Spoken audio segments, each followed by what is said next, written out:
Among the first who addressed the assembly in favor of the expedition was Rinaldo. He pointed out the advantage that would accrue from the acquisition, and justified the enterprise from its being left open to them by the Venetians and the Duke, and that as the Pope was engaged in the affairs of Naples, he could not interfere. He then remarked upon the facility of the expedition, showing that Lucca, being now in bondage to one of her own citizens, had lost her natural vigor and former anxiety for the preservation of her liberty, and would either be surrendered to them by the people in order to expel the tyrant, or by the tyrant for fear of the people. He recalled the remembrance of the injuries done to the Republic by the governor of Lucca, his malevolent disposition toward them, and their embarrassing situation with regard to him, if the Pope or the Duke were to make war upon them, and concluded that no enterprise was ever undertaken by the people of Florence with such perfect facility, more positive advantage, or greater justice in its favor. In a reply to this, Niccolo da Zano stated that the city of Florence never entered on a more unjust or more dangerous project, or one more pregnant with evil, than this. In the first place, they were going to attack a Guelphic city that had always been friendly to the Florentine people, and had frequently, at great hazard, received the Guelphs into her bosom when they were expelled from their own country. That in the history of the past there was not an instance, while Lucca was free, of her having done an injury to the Florentines, and that if they had been injured by her enslavers, as formerly by Castruccio, and now by the present governor, the fault was not in the city, but in her tyrant. That if they could assail the latter without detriment to the people, he should have less scruple, but as this was impossible, he could not consent that a city which had been friendly to Florence should be plundered of her wealth. However, as it was usual at present to pay little or no regard either to equity or injustice, he would consider the matter solely with reference to the advantage of Florence. He thought that what could not easily be attended by pernicious consequences might be esteemed useful, but he could not imagine how an enterprise should be called advantageous in which the evils were certain and the utility doubtful. The certain evils were the expenses with which it would be attended, and these, he foresaw, would be sufficiently great to alarm even a people that had long been in repose, much more one wearied, as they were, by a tedious and expensive war. The advantage that might be gained was the acquisition of Lucca, which he acknowledged to be great, but the hazards were so enormous and immeasurable, as in his opinion to render the conquest quite impossible. He could not induce himself to believe that the Venetians, or Filippo, would willingly allow them to make the acquisition, for the former only consented in appearance, in order to avoid the semblance of ingratitude, having so lately, with Florentine money, acquired such an extent of dominion. That as regarded the Duke, it would greatly gratify him to see them involved in new wars and expenses, for, being exhausted and defeated on all sides, he might again assail them, and that if, after having undertaken it, their enterprise against Lucca were to prove successful and offer them the fullest hope of victory, the Duke would not want an opportunity of frustrating their labors, either by assisting the Lucchese secretly with money, or by apparently disbanding his own troops, and then sending them, as if they were soldiers of fortune, to their relief.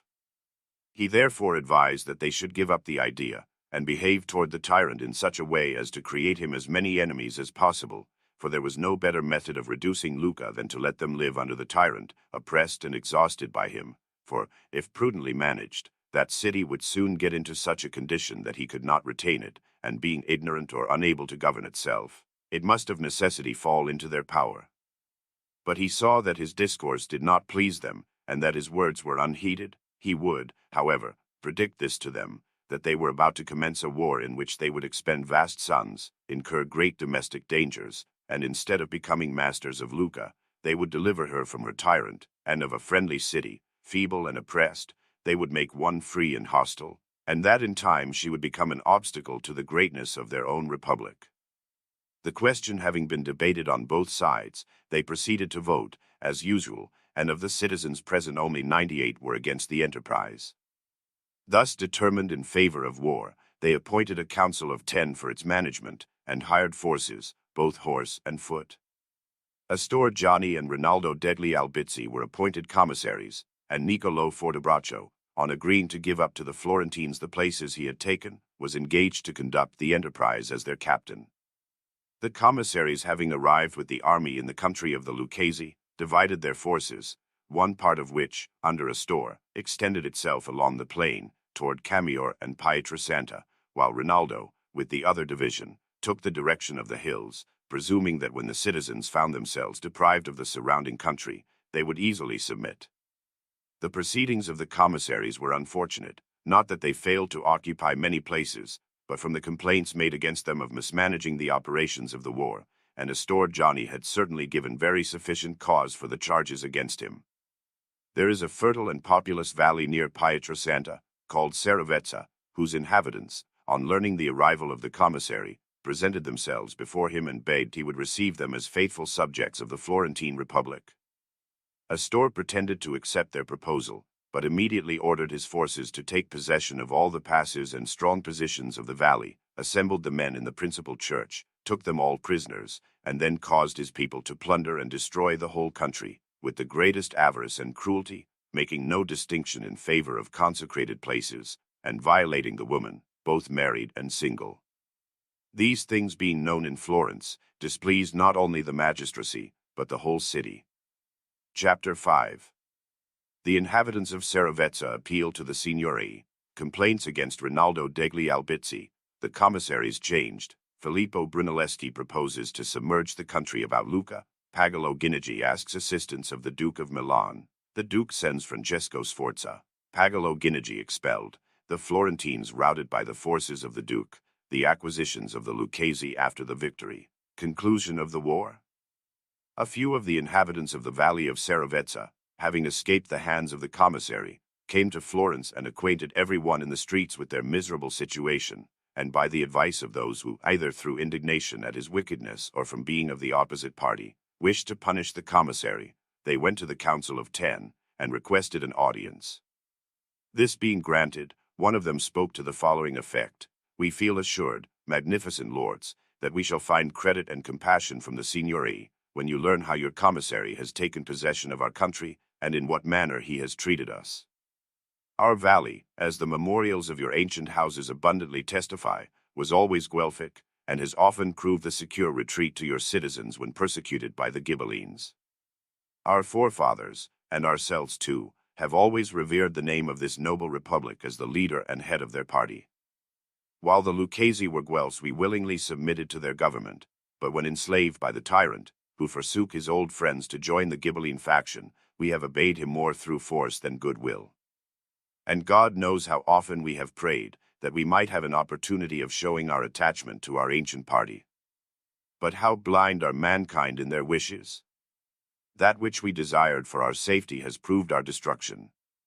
As soon as we learned that your ensigns were approaching, we hastened to meet your commissary, not as an enemy, but as the representative of our ancient lords, placed our valley, our persons, and our fortunes in his hands, and commended them to his good faith, believing him to possess the soul, if not of a Florentine, at least of a man.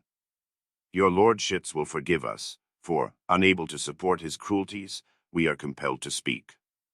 Your commissary has nothing of the man but the shape, nor of a Florentine but the name. A more deadly pest, a more savage beast, a more horrid monster never was imagined in the human mind, for, having assembled us in our church under pretense of wishing to speak with us, he made us prisoners.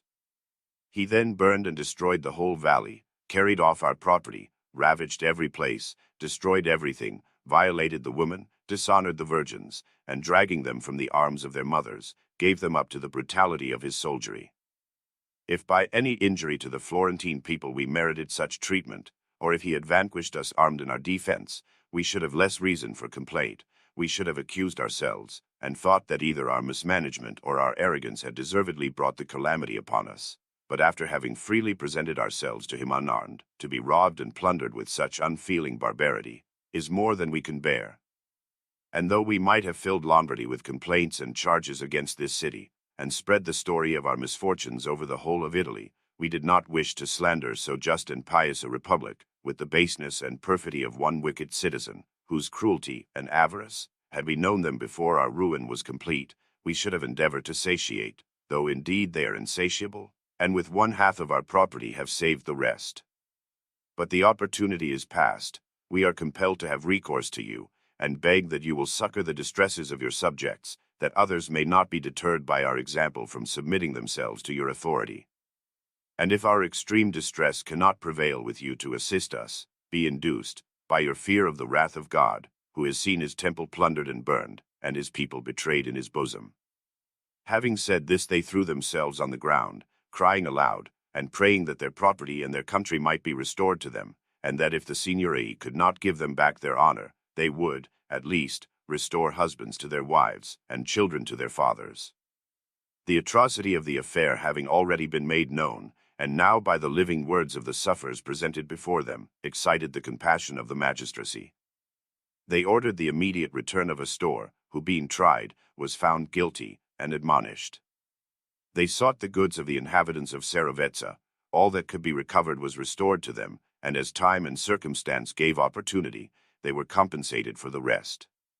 Complaints were made against Rinaldo degli Albizzi, that he carried on the war, not for the advantage of the Florentine people, but his own private emolument, that as soon as he was appointed commissary, he lost all desire to take Lucca, for it was sufficient for him to plunder the country, fill his estates with cattle, and his house with booty, and, not content with what his own satellites took, he purchased that of the soldiery, so that instead of a commissary he became a merchant. These calumnies coming to his ears, disturbed the temper of this proud but upright man, more than quite became his dignity. He was so exasperated against the citizens and magistracy, that without waiting for or asking permission, he returned to Florence, and, presenting himself before the Council of Ten, he said that he well knew how difficult and dangerous a thing it was to serve an unruly people and a divided city, for the one listens to every report, the other pursues in proper measures, they neglect to reward good conduct, and heap censure upon whatever appears doubtful, so that victory wins no applause, error is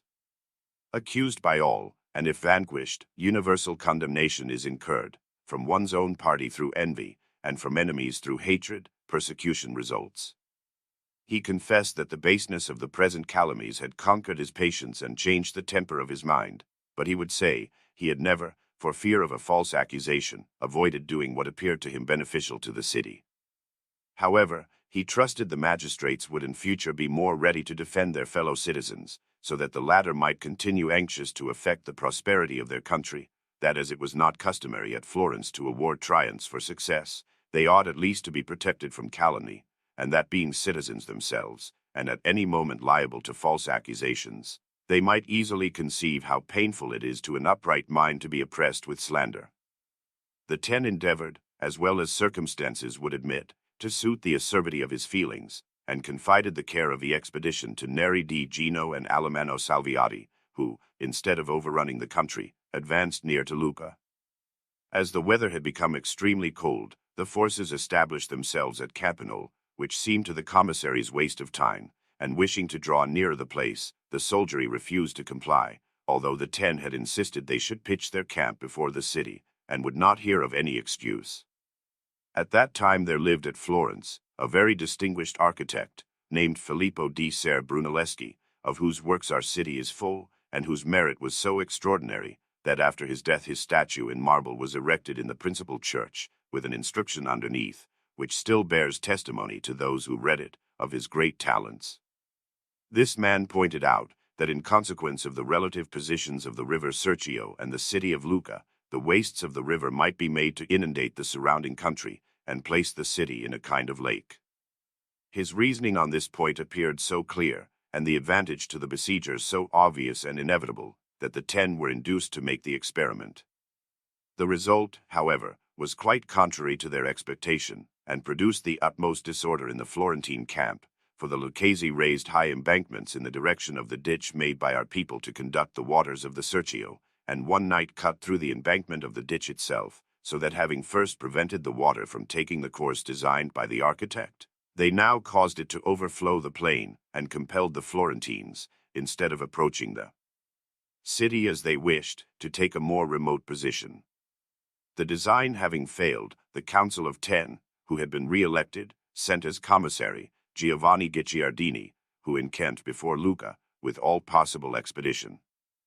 Pagolo Guinigi, finding himself thus closely pressed, by the advice of Antonio del Rosso, then representative of the Sienese at Lucca, sent Silvestro Trento and Leonardo Bonbisi to Milan, to request assistance from the Duke, but finding him indisposed to comply, they secretly engaged, on the part of the people, to deliver their governor up to him and give him possession of the place, at the same time intimating that if he did not immediately follow this advice, he would not long have the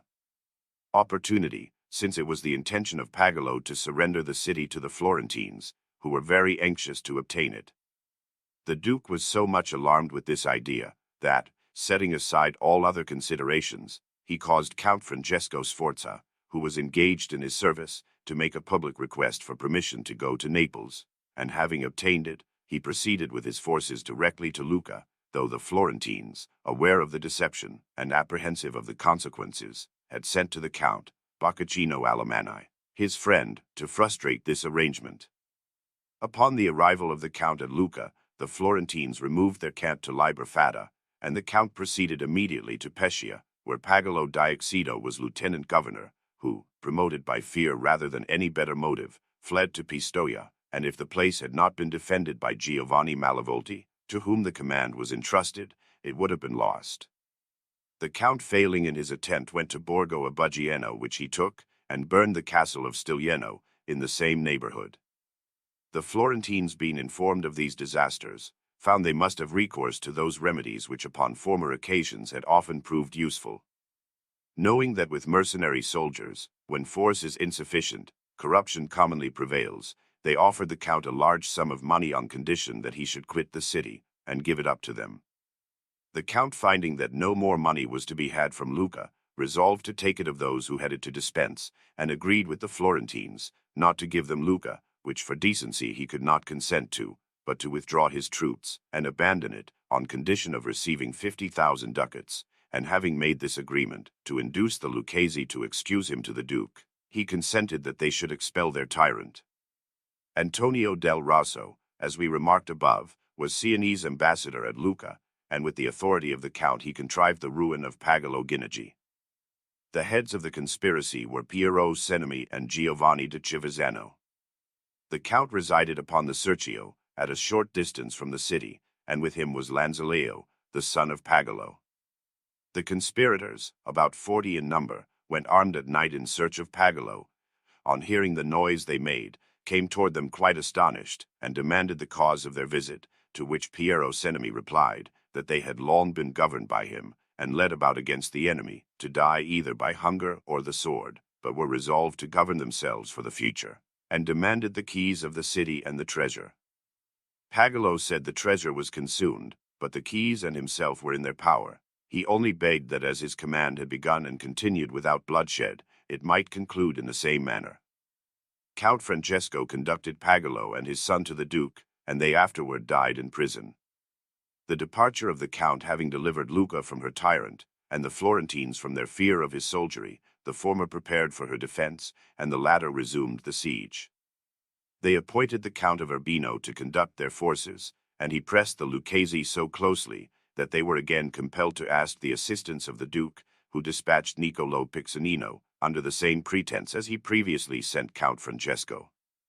The Florentine forces met him on his approach to Lucca, and at the passage of the Serchio a battle ensued, in which they were routed, the commissary with a few of his men escaping to Pisa. This defeat filled the Florentines with dismay, and as the enterprise had been undertaken with the entire approbation of the great body of the people, they did not know whom to find fault with, and therefore railed against those who had been appointed to the management of the war, reviving the charges made against Rinaldo. They were, however, more severe against Giovanni Guicciardini than any other, declaring that if he had wished, he might have put a period to the war at the departure of Count Francesco, but that he had been bribed with money, for he had sent home a large sum, naming the party who had been entrusted to bring it, and the persons to whom it had been delivered. These complaints and accusations were carried to so great a length that the captain of the people, induced by the public voice, and pressed by the party opposed to the war, summoned him to trial. Giovanni appeared, though full of indignation. However, his friends, from regard to their own character, adopted such a course with the Capitano as induced him to abandon the inquiry. After this victory, the Lucchese not only recovered the places that had belonged to them, but occupied all the country of Pisa except Biantina, Calzinaja, Livorno, and Librafada, and, had not a conspiracy been discovered that was formed in Pisa, they would have secured that city also.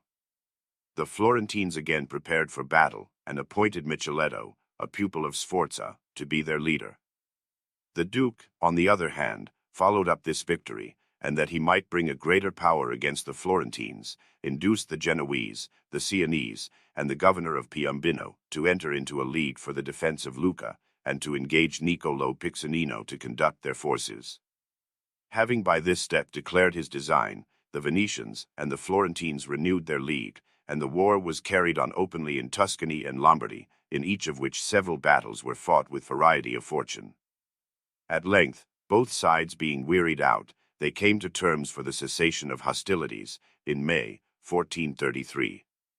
By this arrangement the Florentines, Lucchese, and Sienese, who had each occupied many fortresses belonging to the others, gave them all up, and each party resumed its original possessions. Chapter 6.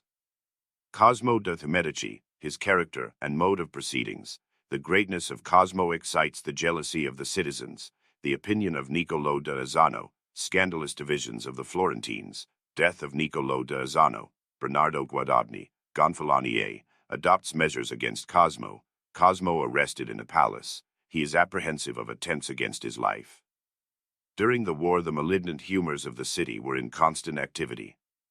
Cosmo de' Medici, after the death of Giovanni, engaged more earnestly in public affairs, and conducted himself with more zeal and boldness in regard to his friends than his father had done, so that those who rejoiced at Giovanni's death, finding what the son was likely to become, perceived they had no cause for exultation.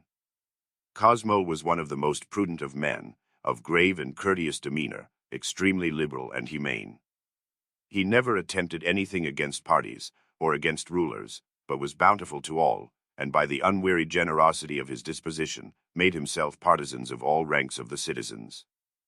This mode of proceeding increased the difficulties of those who were in the government, and Cosmo himself hoped that by its pursuit he might be able to live in Florence as much respected and as secure as any other citizen, or if the ambition of his adversaries compelled him to adopt a different course, arms and the favor of his friends would enable him to become more so. Averardo de' Medici and Puccio Pucci were greatly instrumental in the establishment of his power, the former by his boldness, the latter by unusual prudence and sagacity, contributed to his aggrandizement. Indeed, the advice of wisdom of Puccio were so highly esteemed that Cosmo's party was rather distinguished by the name of Puccio than by his own. By this divided city the enterprise against Lucca was undertaken, and the bitterness of party spirit, instead of being abated, increased. Although the friends of Cosmo had been in favor of it, many of the adverse faction were sent to assist in the management, as being men of greater influence in the state. Averardo de' Medici and the rest being unable to prevent this, endeavored with all their might to calumniate them, and when any unfavorable circumstance occurred, and there were many, fortune and the exertions of the enemy were never supposed to be the causes, but solely the want of capacity in the commissary. This disposition aggravated the offenses of Astor Gianni. This excited the indignation of Rinaldo degli Albizzi, and made him resign his commission without leave. This, too, compelled the captain of the people to require the appearance of Giovanni Guicciardini, and from this arose all the other charges which were made against the magistrates and the commissaries. Real evils were magnified, unreal ones feigned, and the true and the false were equally believed by the people, who were almost universally their foes. All these events and extraordinary modes of proceeding were perfectly known to Niccolo da Uzzano and the other leaders of the party, and they had often consulted together for the purpose of finding a remedy, but without effect, though they were aware of the danger of allowing them to increase, and the great difficulty that would attend any attempt to remove or abate them. Niccolo da Uzzano was the earliest to take offense, and while the war was proceeding without, and these troubles within, Niccolo Barbadoro, desirous of inducing him to consent to the ruin of Cosmo, waited upon him at his house, and finding him alone in his study, and very pensive, endeavored, with the best reasons he could advance, to persuade him to agree with Rinaldo on Cosmo's expulsion. Niccolo da Uzzano replied as follows: "It would be better for thee and thy house, as well as for our republic, if thou and those who follow thee in this opinion had beards of silver instead of gold, as is said of thee, for advice proceeding from the hoary head of long experience would be wiser and of greater service to all. It appears to me that those who talk of driving Cosmo out of Florence would do well to consider what is their strength, and what that of Cosmo. You have named one party, that of the nobility, the other that of the plebeians. If the fact corresponded with the name, the victory would still be most uncertain, and the example of the ancient nobility of this city, who were destroyed by the plebeians, ought rather to impress us with fear than with hope. We have, however, still further cause for apprehension from the division of our party and the union of our adversaries. In the first place, Neri di Gino and Neron di Nigi, two of our principal citizens, have never so fully declared their sentiments as to enable us to determine whether they are most our friends or those of our opponents. There are many families, even many houses, divided. Many are opposed to us through envy of brothers or relatives. I will recall to your recollection 2 or 3 of the most important. You may think of the others at your leisure. Of the sons of Maso degli Albizzi, Luca, from envy of Rinaldo, has thrown himself into their hands. In the house of Guicciardini, of the sons of Luigi, Piero is the enemy of Giovanni and in favor of our adversaries. Tommaso and Niccolo Soderini openly oppose us on account of their hatred of their uncle Francesco. So that if we consider well what we are, and what our enemies, I cannot see why we should be called noble any more than they. If it is because they are followed by the plebeians, we are in a worse condition on that account, and they in a better, for were it to come either to arms or to votes, we should not be able to resist them. True it is, we still preserve our dignity, our precedence, the priority of our position, but this arises from the former reputation of the government, which has now continued 50 years, and whenever we come to the proof, or they discover our weakness, we shall lose it. If you were to say, the justice of our cause ought to augment our influence and diminish theirs, I answer, that this justice requires to be perceived and believed by others as well as by ourselves, but this is not the case, for the justice of our cause is wholly founded upon our suspicion that Cosmo designs to make himself prince of the city. And although we entertain this suspicion and suppose it to be correct, others have it not, but what is worse, they charge us with the very design of which we accuse him. Those actions of Cosmo which lead us to suspect him are, that he lends money indiscriminately, and not to private persons only, but to the public, and not to Florentines only, but to the condottieri, the soldiers of fortune. Besides, he assists any citizen who requires magisterial aid, and, by the universal interest he possesses in the city, raises first one friend and then another to higher grades of honor. Therefore, to adduce our reasons for expelling him would be to say that he is kind, generous, liberal, and beloved by all. Now tell me, what law is there which forbids, disapproves, or condemns men for being pious, liberal, and benevolent? And though they are all modes adopted by those who aim at sovereignty, they are not believed to be such, nor have we sufficient power to make them to be so esteemed, for our conduct has robbed us of confidence, and the city, naturally partial and, having always lived in faction, corrupt, cannot lend its attention to such charges. But even if we were successful in an attempt to expel him, which might easily happen under a favorable signory, how could we, being surrounded by his innumerable friends, who would constantly reproach us, and ardently desire to see him again in the city, prevent his return? It would be impossible, for they being so numerous, and having the goodwill of all upon their side, we should never be secure from them. And as many of his first discovered friends as you might expel, so many enemies would you make, so that in a short time he would return, and the result would be simply this, that we had driven him out a good man and he had returned to us a bad one, for his nature would be corrupted by those who recalled him, and he, being under obligation, could not oppose them. Or should you design to put him to death, you could not attain your purpose with the magistrates, for his wealth, and the corruption of your minds, will always save him. But let us suppose him put to death, or that being banished, he did not return, I cannot see how the condition of our republic would be ameliorated, for if we relieve her from Cosmo, we at once make her subject to Rinaldo, and it is my most earnest desire that no citizen may ever, in power and authority, surpass the rest. But if one of these must prevail, I know of no reason that should make me prefer Rinaldo to Cosmo. I shall only say, may God preserve the city from any of her citizens usurping the sovereignty, but if our sins have deserved this, in mercy save us from Rinaldo. I pray thee, therefore, do not advise the adoption of a course on every account pernicious, nor imagine that, in union with a few, you would be able to oppose the will of the many, for the citizens, some from ignorance and others from malice, are ready to sell the republic at any time, and fortune has so much favored them, that they have found a purchaser. Take my advice then, endeavor to live moderately, and with regard to liberty, you will find as much cause for suspicion in our party as in that of our adversaries. And when troubles arise, being of neither side, you will be agreeable to both, and you will thus provide for your own comfort and do no injury to any." These words somewhat abetted the eagerness of Barbadoro, so that tranquillity prevailed during the war with Lucca. But this being ended, and Niccolo da Lozano dead, the city being at peace and under no restraint, unhealthy humors increased with fearful rapidity. Rinaldo, considering himself now the leader of the party, constantly entreated and urged every citizen whom he thought likely to be Gonfalonier to take up arms and deliver the country from him who, from the malevolence of a few and the ignorance of the multitude, was inevitably reducing it to slavery. These practices of Rinaldo, and those of the contrary side, kept the city full of apprehension, so that whenever a magistracy was created, the numbers of each party composing it were made publicly known, and upon drawing for the Signory the whole city was aroused.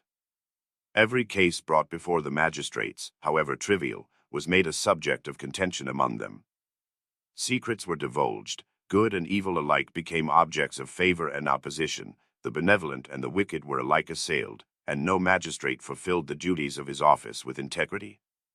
In this state of confusion, Rinaldo, anxious to abate the power of Cosmo, and knowing that Bernardo Guadagni was likely to become Gonfalonier, paid his arrears of taxes, that he might not, by being indebted to the public, be incapacitated for holding the office. The drawing soon after took place, and fortune, opposed to our welfare, caused Bernardo to be appointed for the months of September and October. Rinaldo immediately waited upon him, and intimated how much the party of the nobility, and all who wished for repose, rejoiced to find he had attained that dignity, that it now rested with him to act in such a manner as to realize their pleasing expectations.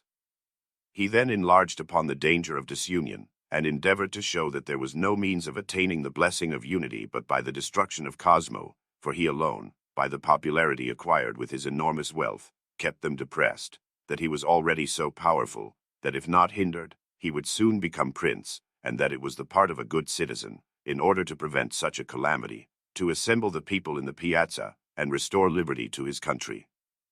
Rinaldo then reminded the new Gonfalonier how Silvestro de' Medici was able, though unjustly, to restrain the power of the Guelphs, to whom, by the blood of their ancestors, shed in its cause, the government rightly belonged, and argued that what he was able unjustly to accomplish against so many, might surely be easily performed with justice in its favor against one.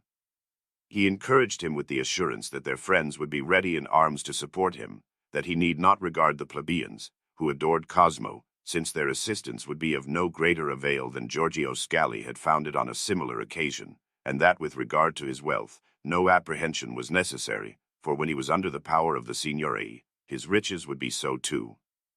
In conclusion, he averred that this course would unite and secure the Republic, and crown the Gonfalonier with glory. Bernardo briefly replied that he thought it necessary to act exactly as Rinaldo had advised, and that as the time was suitable for action, he should provide himself with forces, being assured from what Rinaldo had said, he would be supported by his colleagues. Bernardo entered upon the duties of his office, prepared his followers, and having concerted with Rinaldo, summoned Cosmo, who, though many friends dissuaded him from it, obeyed the call, trusting more to his own innocence than to the mercy of the Signory.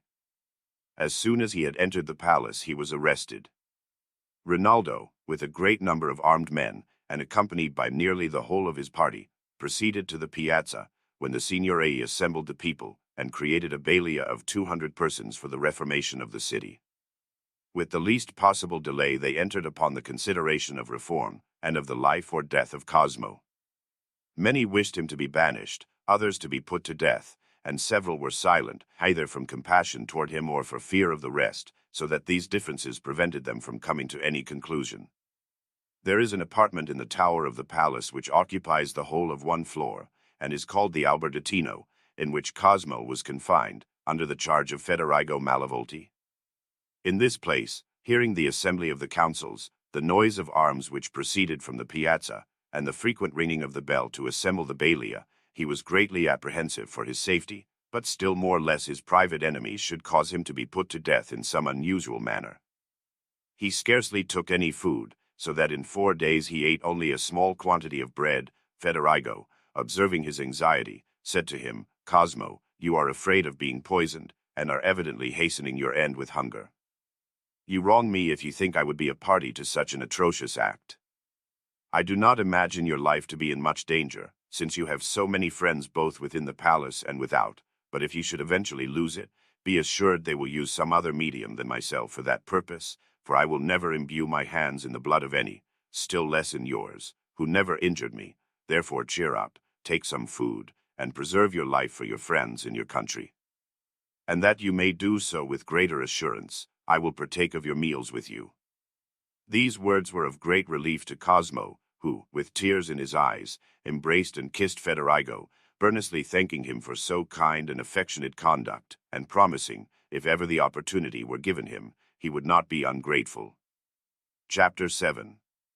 Cosmo is banished to Padua. Rinaldo degli Albizzi attempts to restore the nobility. New disturbances occasioned by Rinaldo degli Albizzi. Rinaldo takes arms against the Signory. His designs are disconcerted. Pope Eugenius in Florence. He endeavors to reconcile the parties. Cosmo is recalled. Rinaldo and his party banished. Glorious return of Cosmo.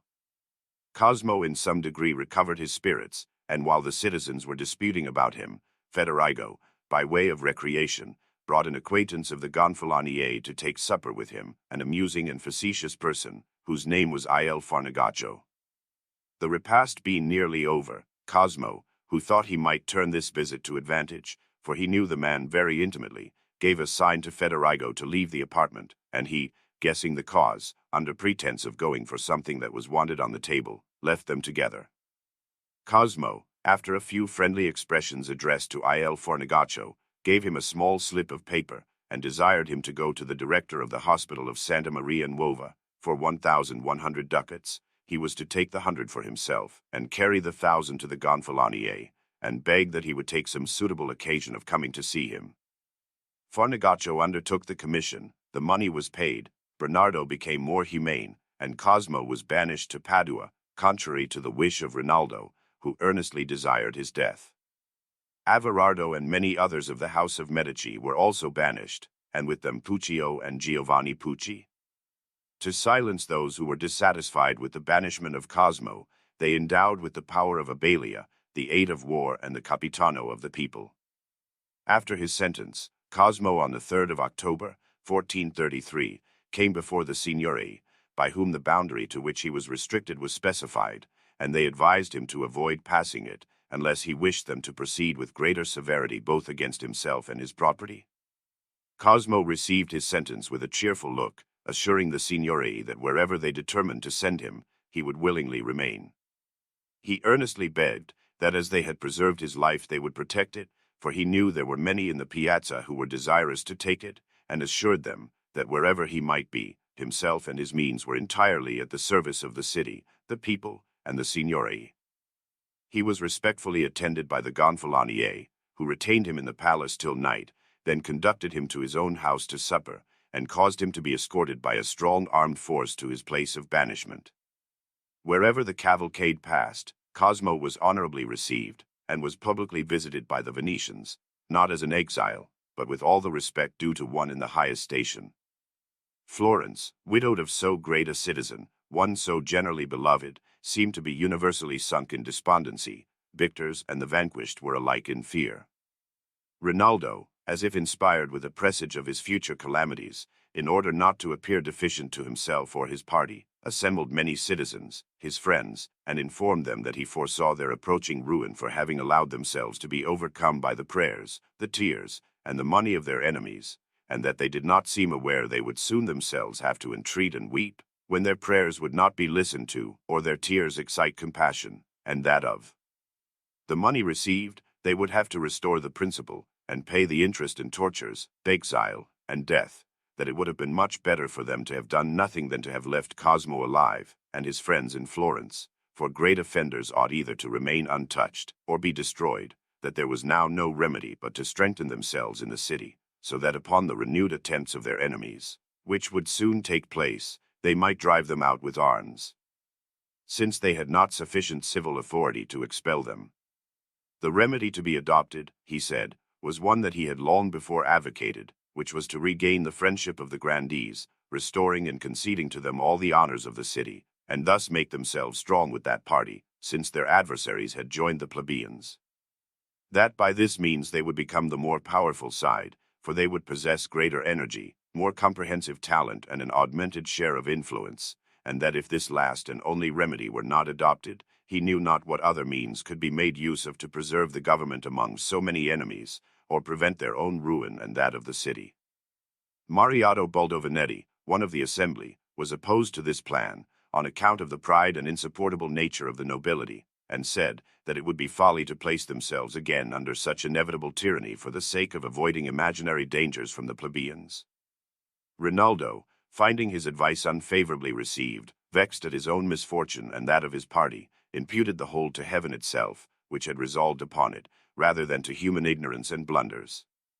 In this juncture of affairs, no remedial measure being attempted, a letter was found written by Niccolo Acciajuoli to Cosmo, acquainting him with the disposition of the city in his favor, and advising him, if possible, to excite a war, and gain the friendship of Neri di Gino, for he imagined the city to be in want of money, and as she would not find anyone to serve her, the remembrance of him would be revived in the minds of the citizens, and they would desire his return, and that if Neri were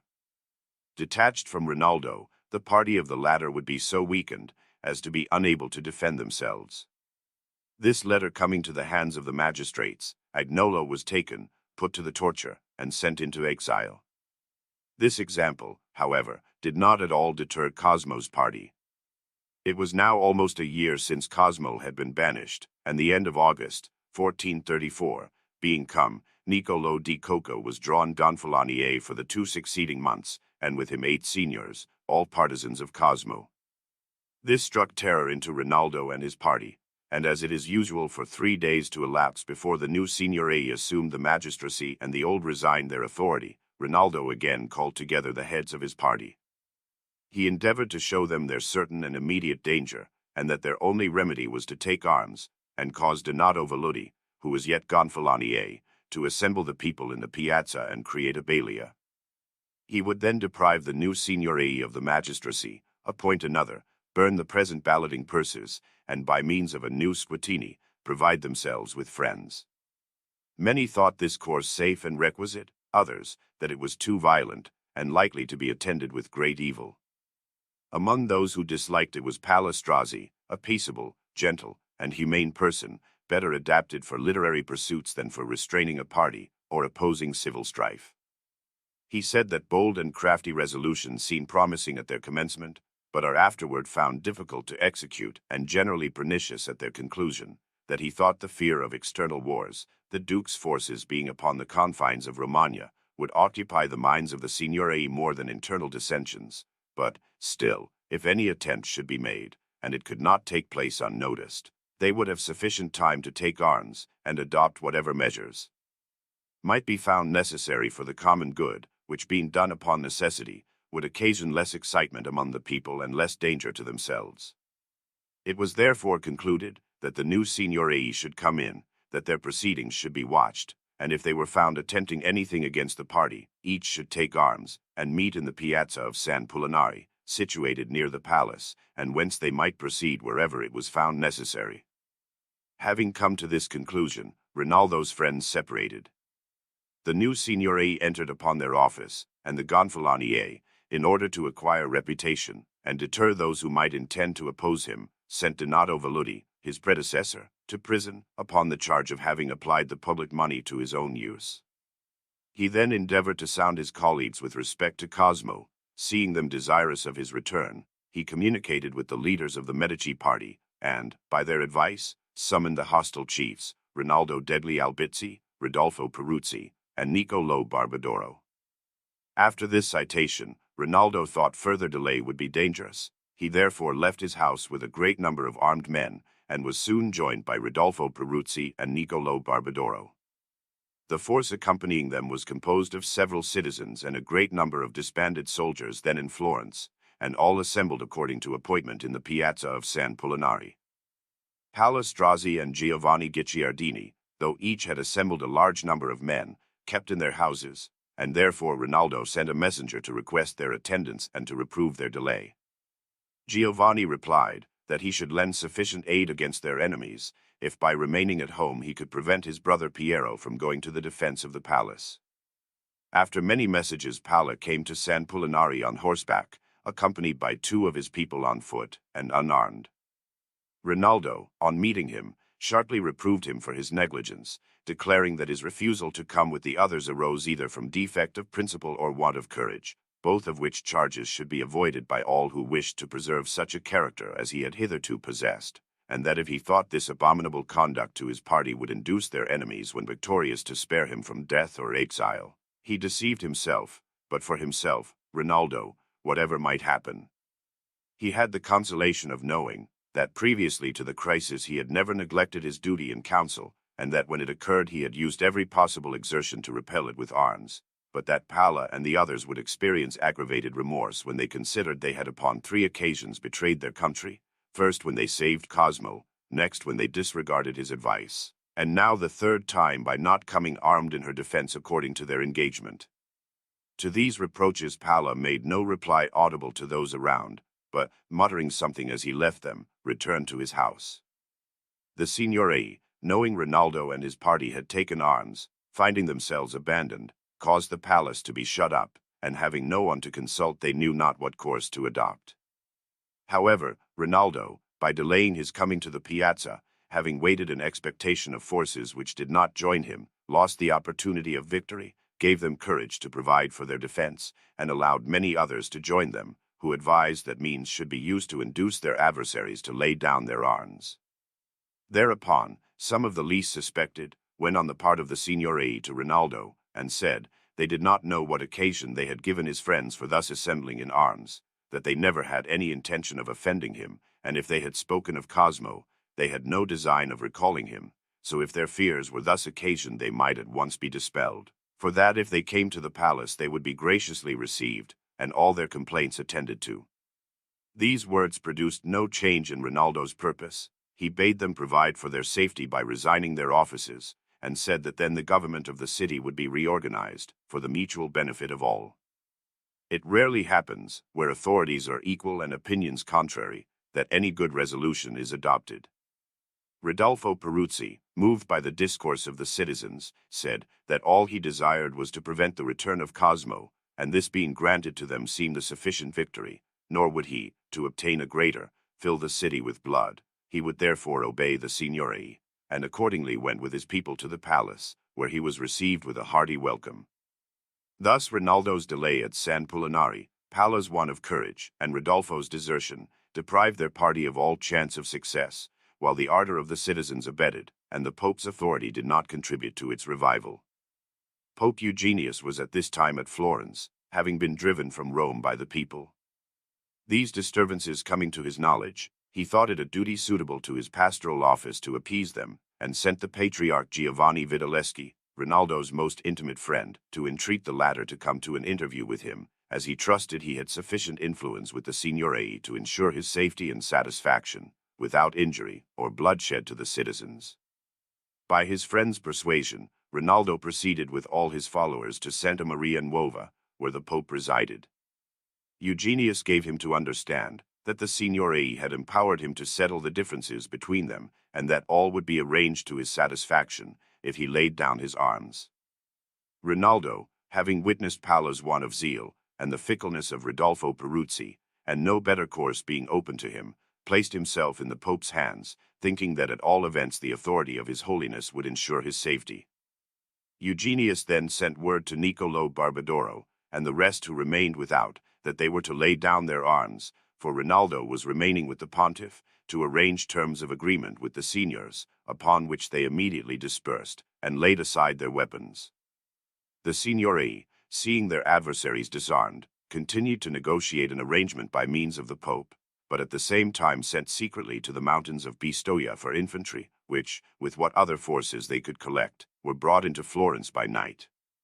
Having taken possession of all the strong positions in the city, they assembled the people in the piazza and created a new balia, which, without delay, restored Cosmo and those who had been exiled with him to their country, and banished, of the opposite party, Rinaldo degli Albizzi, Rodolfo Peruzzi, Niccolo Barbadoro, and Palla Strozzi, with so many other citizens, that there were few places in Italy which did not contain some, and many others beyond her limits were full of them. By this and similar occurrences, Florence was deprived of men of worth, and of much wealth and industry. The Pope, seeing such misfortunes befall those who by his entreaties were induced to lay down their arms, was greatly dissatisfied, and condoled with Rinaldo on the injuries he had received through his confidence in him, but advised him to be patient, and hope for some favorable turn of fortune. Rinaldo replied, "The want of confidence in those who ought to have trusted me, and the great trust one have reposed in you, have ruined both me and my party. But I blame myself principally for having thought that you, who were expelled from your own country, could preserve me in mine. I have had sufficient experience of the freaks of fortune, and as I have never trusted greatly to prosperity, I shall suffer less inconvenience from adversity, and I know that when she pleases she can become more favorable. But if she should never change, I shall not be very desirous of living in a city in which individuals are more powerful than the laws, for that country alone is desirable in which property and friends may be safely enjoyed, not one where they may easily be taken from us, and where friends, from fear of losing their property, are compelled to abandon each other in their greatest need. Besides, it has always been less painful to good men to hear of the misfortunes of their country than to witness them, and an honorable exile is always held in greater esteem than slavery at home." He then left the Pope, and, full of indignation, blaming himself, his own measures, and the coldness of his friends, went into exile. Cosmo, on the other hand, being informed of his recall, returned to Florence, and it has seldom occurred that any citizen, coming home triumphant from victory, was received by so vast a concourse of people, or such unqualified demonstrations of regard as he was upon his return from banishment, for by universal consent he was hailed as the benefactor of the people, and the father of his country. Book the Chapter 1. The vicissitudes of empires, the state of Italy, the military factions of Sforza and Braccio, the Brexeschi and the Sforzeschi attack the Pope, who is expelled by the Romans, war between the Pope and the Duke of Milan, the Florentines and the Venetians assist the Pope, peace between the Pope and the Duke of Milan, tyranny practiced by the party favorable to the Medici. It may be observed that provinces amid the vicissitudes to which they are subject pass from order into confusion, and afterward recur to a state of order again, for the nature of mundane affairs not allowing them to continue in an even course. When they have arrived at their greatest perfection, they soon begin to decline.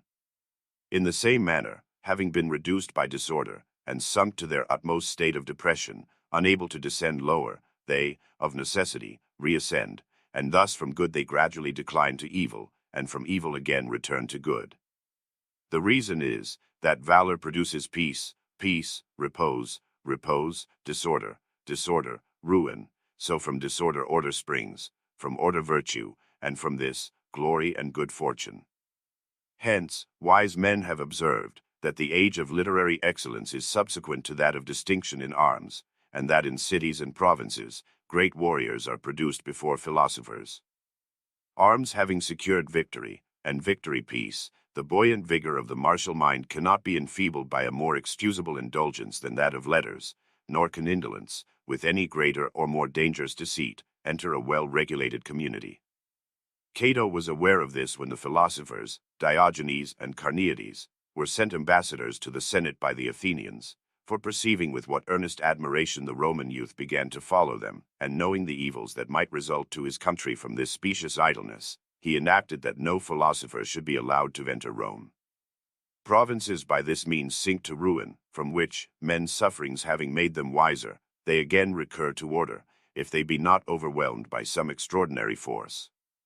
These causes made Italy, first under the ancient Tuscans, and afterward under the Romans, by turns happy and unhappy, and although nothing has subsequently arisen from the ruins of Rome at all corresponding to her ancient greatness, which under a well-organized monarchy might have been gloriously effected, still there was so much bravery and intelligence in some of the new cities and governments that afterward sprang up, that although none ever acquired dominion over the rest, they were, nevertheless, so balanced and regulated among themselves, as to enable them to live in freedom and defend their country from the barbarians. Among these governments, the Florentines, although they possessed a smaller extent of territory, were not inferior to any in power and authority, for being situated in the middle of Italy, wealthy, and prepared for action, They either defended themselves against such as thought proper to assail them, or decided victory in favor of those to whom they became allies.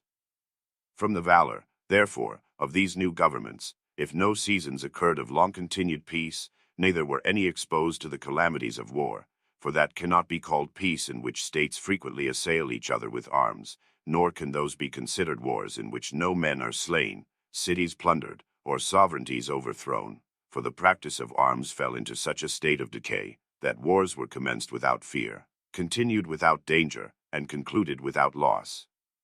Thus the military energy which is in other countries exhausted by a long peace, was wasted in Italy by the contemptible manner in which hostilities were carried on, as will be clearly seen in the events to be described from 1434 to 1494, from which it will appear how the barbarians were again admitted into Italy, and she again sunk under subjection to them. Although the transactions of our princes at home and abroad will not be viewed with admiration of their virtue and greatness like those of the ancients, perhaps they may on other accounts be regarded with no less interest, seeing what masses of high-spirited people were kept in restraint by such weak and disorderly forces. And if, in detailing the events which took place in this wasted world, we shall not have to record the bravery of the soldier, the prudence of the general, or the patriotism of the citizen, it will be seen with what artifice, deceit, and cunning princes, warriors, and leaders of republics conducted themselves, to support a reputation they never deserved. This, perhaps, will not be less useful than a knowledge of ancient history, for, if the latter excites the liberal mind to imitation, the former will show what ought to be avoided and decried. Italy was reduced to such a condition by her rulers, that when, by consent of her princes, peace was restored, it was soon disturbed by those who retained their armies, so that glory was not gained by war nor repose by peace. Thus, when the League and the Duke of Milan agreed to lay aside their arms in 1433, the soldiers, resolved upon war, directed their efforts against the Church. There were at this time two factions or armed parties in Italy, the Sforzesca and the Brexesca. The leader of the former was the Count Francesco, the son of Sforza, and of the latter, Niccolo Piccinino and Niccolo Fortebraccio. Under the banner of one or other of these parties almost all the forces of Italy were assembled. Of the two, the Sforzesca was in greatest repute, as well from the bravery of the Count himself, as from the promise which the Duke of Milan had made him of his natural daughter, Madonna Bianca, the prospect of which alliance greatly strengthened his influence. After the Peace of Lombardy, these forces, from various causes, attacked Pope Eugenius. Niccolo Fortebraccio was instigated by the ancient enmity which Braccio had always entertained against the Church. The Count was induced by ambition, so that Niccolo assailed Rome, and the Count took possession of La Marca. The Romans, in order to avoid the war, drove Pope Eugenius from their city, and he, having with difficulty escaped, came to Florence, where, seeing the imminent danger of his situation, being abandoned by the princes, for they were unwilling again to take up arms in his cause, after having been so anxious to lay them aside, he came to terms with the Count, and ceded to him the sovereignty of La Marca, although, to the injury of having occupied it, he had added insult, for in signing the place, from which he addressed letters to his agents, he said in Latin, according to the Latin custom, Exter falco nostro Firmiano, invido Petro iti Paulo. Neither was he satisfied with this concession, but insisted upon being appointed Gonfalonier of the Church, which was also granted. So much more was Eugenius alarmed at the prospect of a dangerous war than of an ignominious peace. The Count, having thus been reconciled to the pontiff, attacked Niccolo Fortebraccio, and during many months various encounters took place between them, from all which greater injury resulted to the Pope and his subjects than to either of the belligerents. At length, by the intervention of the Duke of Milan, an arrangement, by way of a truce, was made, by which both became princes in the territories of the Church. The war thus extinguished at Rome was rekindled in Romagna by Battista de Canedo, who at Bologna slew some of the family of the Grifoni, and expelled from the city the governor who resided there for the Pope, along with others who were opposed to him. To enable himself to retain the government, he applied for assistance to Filippo, and the Pope, to avenge himself for the injury, sought the aid of the Venetians and Florentines. Both parties obtained assistance, so that very soon two large armies were on foot in Romagna. Niccolo Piccinino commanded for the Duke, Gattamelida, and Niccolo de Tolentino for the Venetians and Florentines. They met near Imola, where a battle ensued, in which the Florentines and Venetians were routed, and Niccolo da Tolentino was sent prisoner to Milan where, either through grief for his loss or by some unfair means, he died in a few days. The Duke, on this victory, either being exhausted by the late wars, or thinking the League after their defeat would not be in haste to resume hostilities, did not pursue his good fortune, and thus gave the Pope and his colleagues time to recover themselves.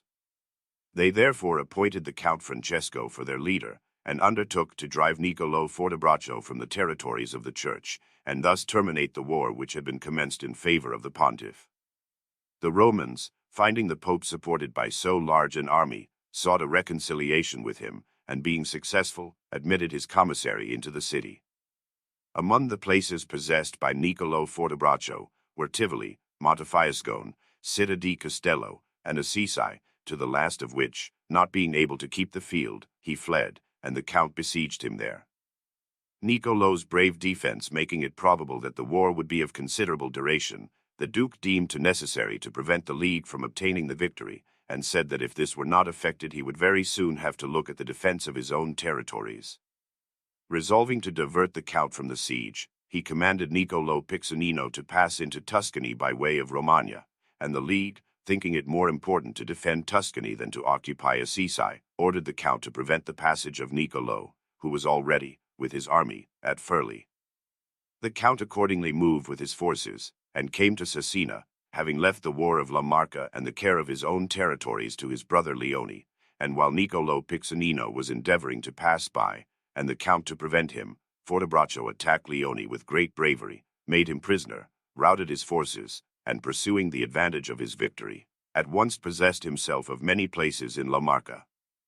This circumstance greatly perplexed the Count, who thought he had lost all his territories, so, leaving part of his force to check Piccinino, with the remainder he pursued Fortebraccio, whom he attacked and conquered. Fortebraccio was taken prisoner in the battle, and soon after died of his wounds.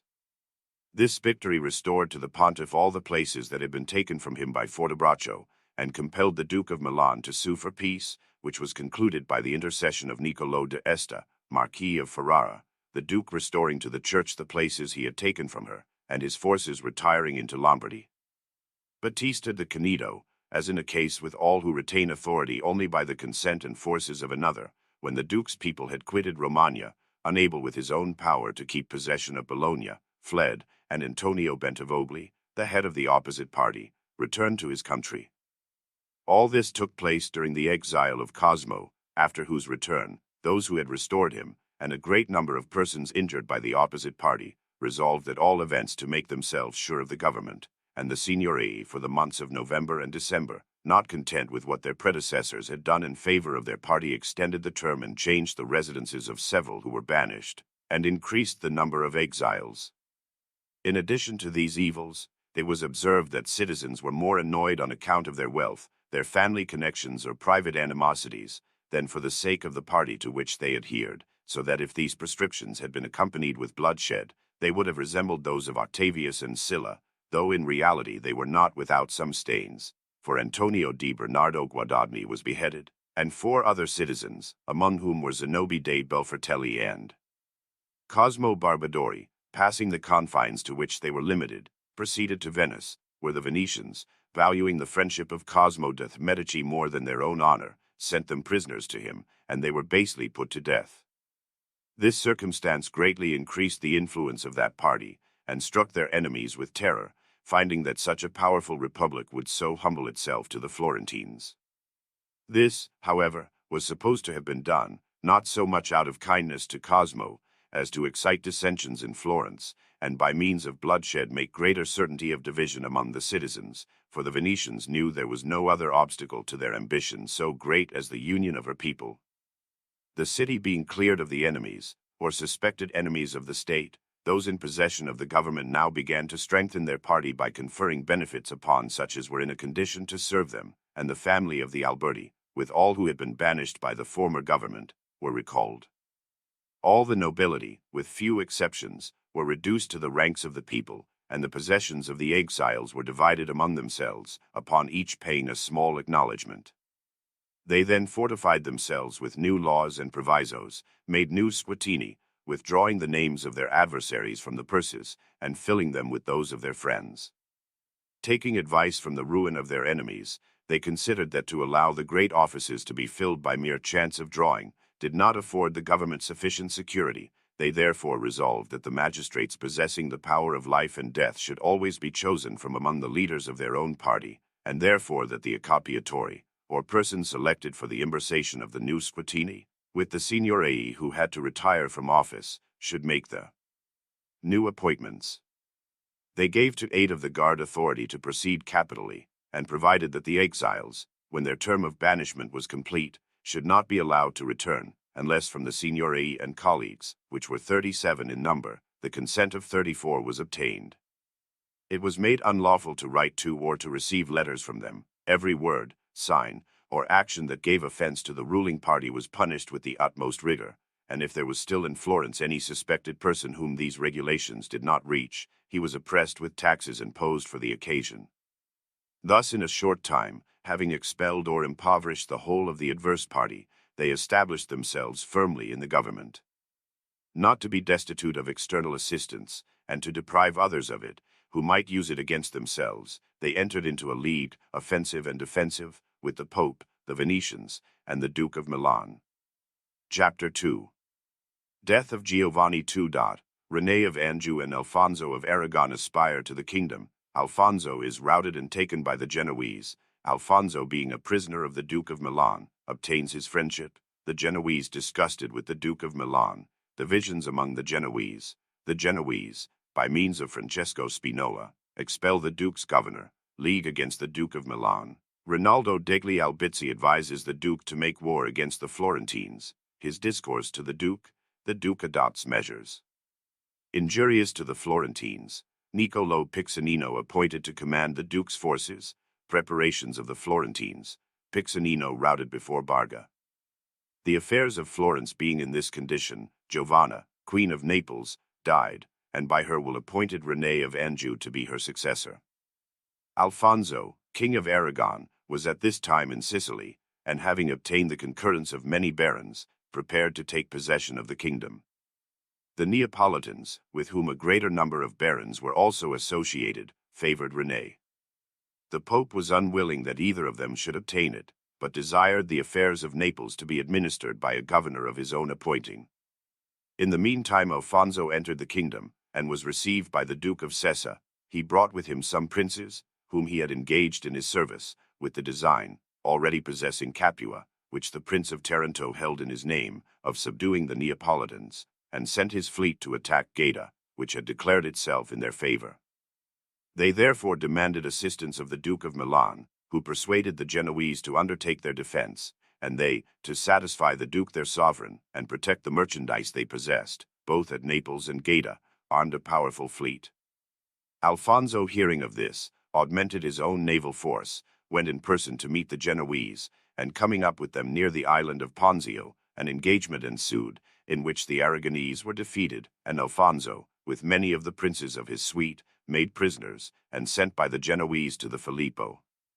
This victory terrified the princes of Italy, who, being jealous of the Duke's power, thought it would give him a great opportunity of being sovereign of the whole country.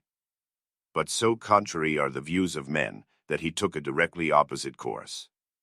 Alfonso was a man of great sagacity, and as soon as an opportunity presented itself of communicating with Filippo, he proved to him how completely he contravened his own interests by favoring René and opposing himself, for it would be the business of the former, on becoming King of Naples, to introduce the French into Milan, that in an emergency he might have assistance at hand, without the necessity of having to solicit a passage for his friends. But he could not possibly secure this advantage without effecting the ruin of the Duke, and making his dominions a French province, and that the contrary of all this would result from himself becoming Lord of Naples, for having only the French to fear, he would be compelled to love and caress, nay, even to obey those who had it in their power to open a passage for his enemies. That thus the title of King of Naples would be with himself, Alfonso, but the power and authority with Filippo, so that it was much more the Duke's business than his own to consider the danger of one course and the advantage of the other, unless he rather wished to gratify his private prejudices than to give security to his dominions. In the one case he would be a free prince, in the other, Placed between two powerful sovereigns, he would either be robbed of his territories or live in constant fear and have to obey them like a slave. These arguments so greatly influenced the Duke that, changing his design, he set Alfonso at liberty, sent him honorably to Genoa and then to Naples. From thence the king went to Gaeta, which as soon as his liberation had become known, was taken possession of by some nobles of his party. The Genoese, seeing that the Duke, without the least regard for them, had liberated the king, and gained credit to himself through the dangers and expense which they had incurred, that he enjoyed all the honor of the liberation, and they were themselves exposed to the odium of the capture, and the injuries consequent upon the king's defeat, were greatly exasperated. In the city of Genoa, while in the enjoyment of her liberty, a magistrate is created with the consent of the people, whom they call the Doge, not that he is absolutely a prince, or that he alone has the power of determining matters of government, but that, as the head of the state, he proposes those questions or subjects which have to be considered and determined by the magistrates and the councils.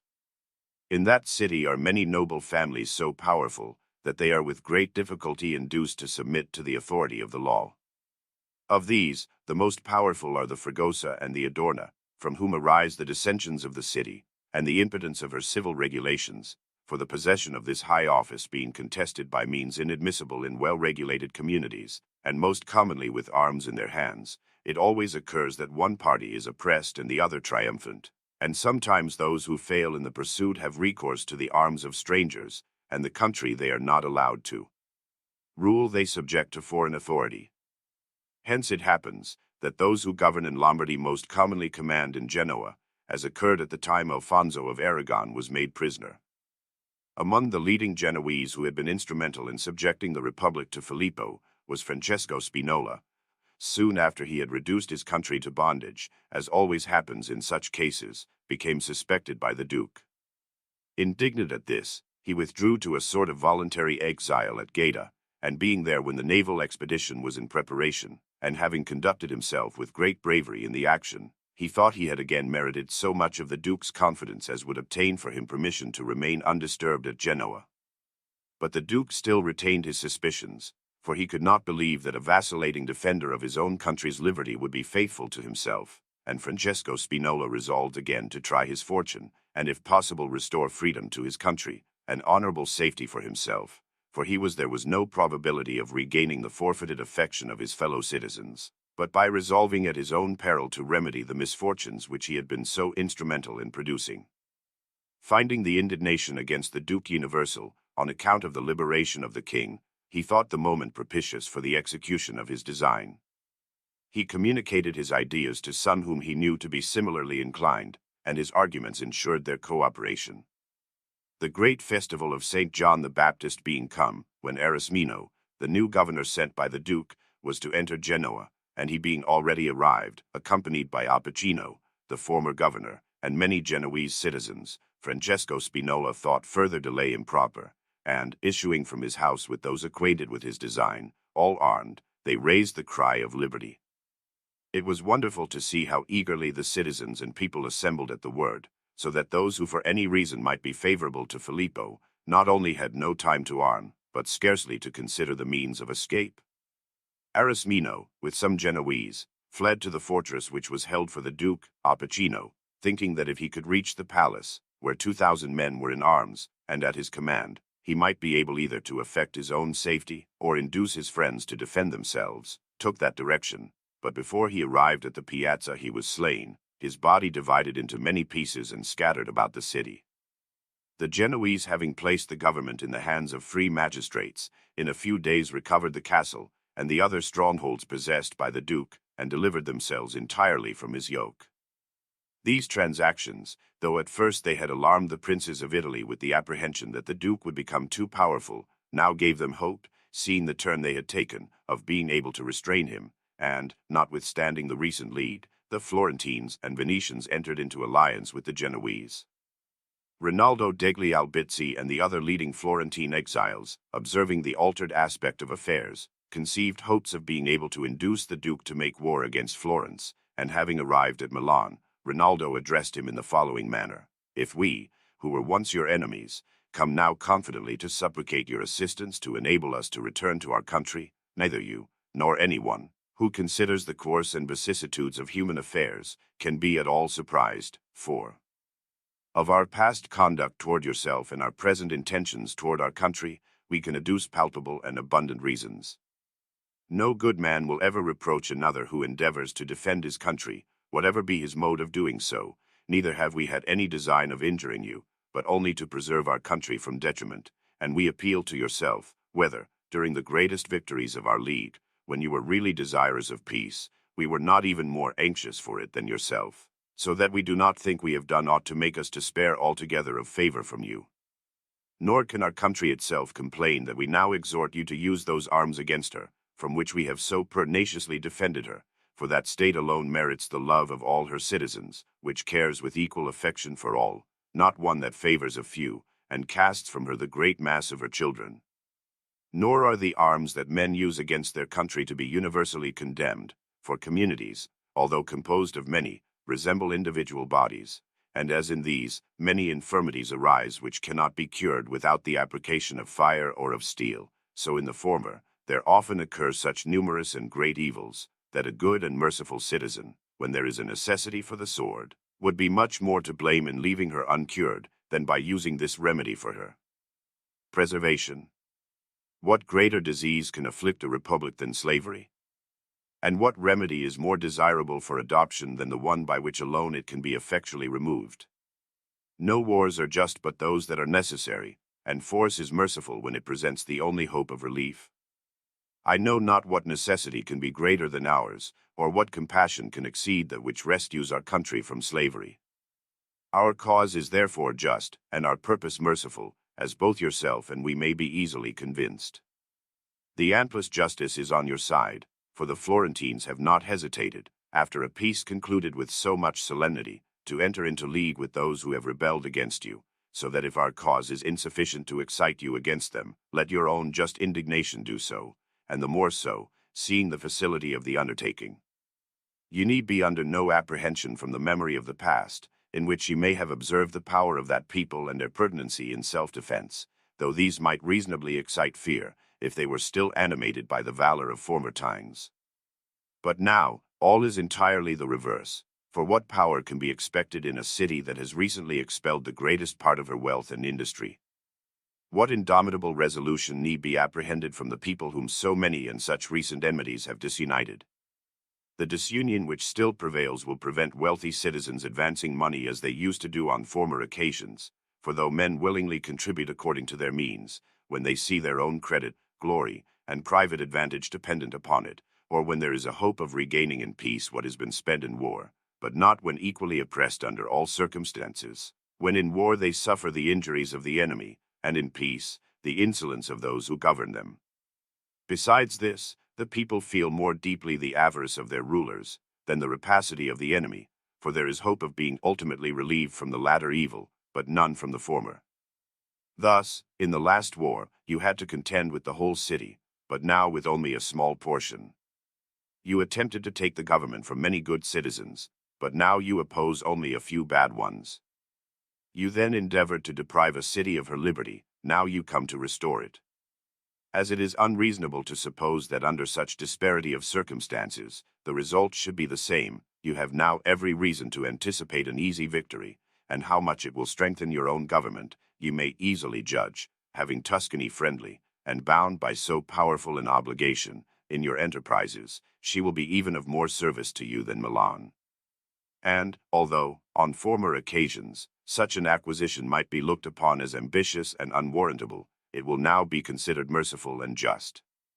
Then do not let this opportunity escape, and be assured that although your attempts against the city have been attended with difficulty, expense, and disgrace, this will with facility procure you incalculable advantage and an honorable renown.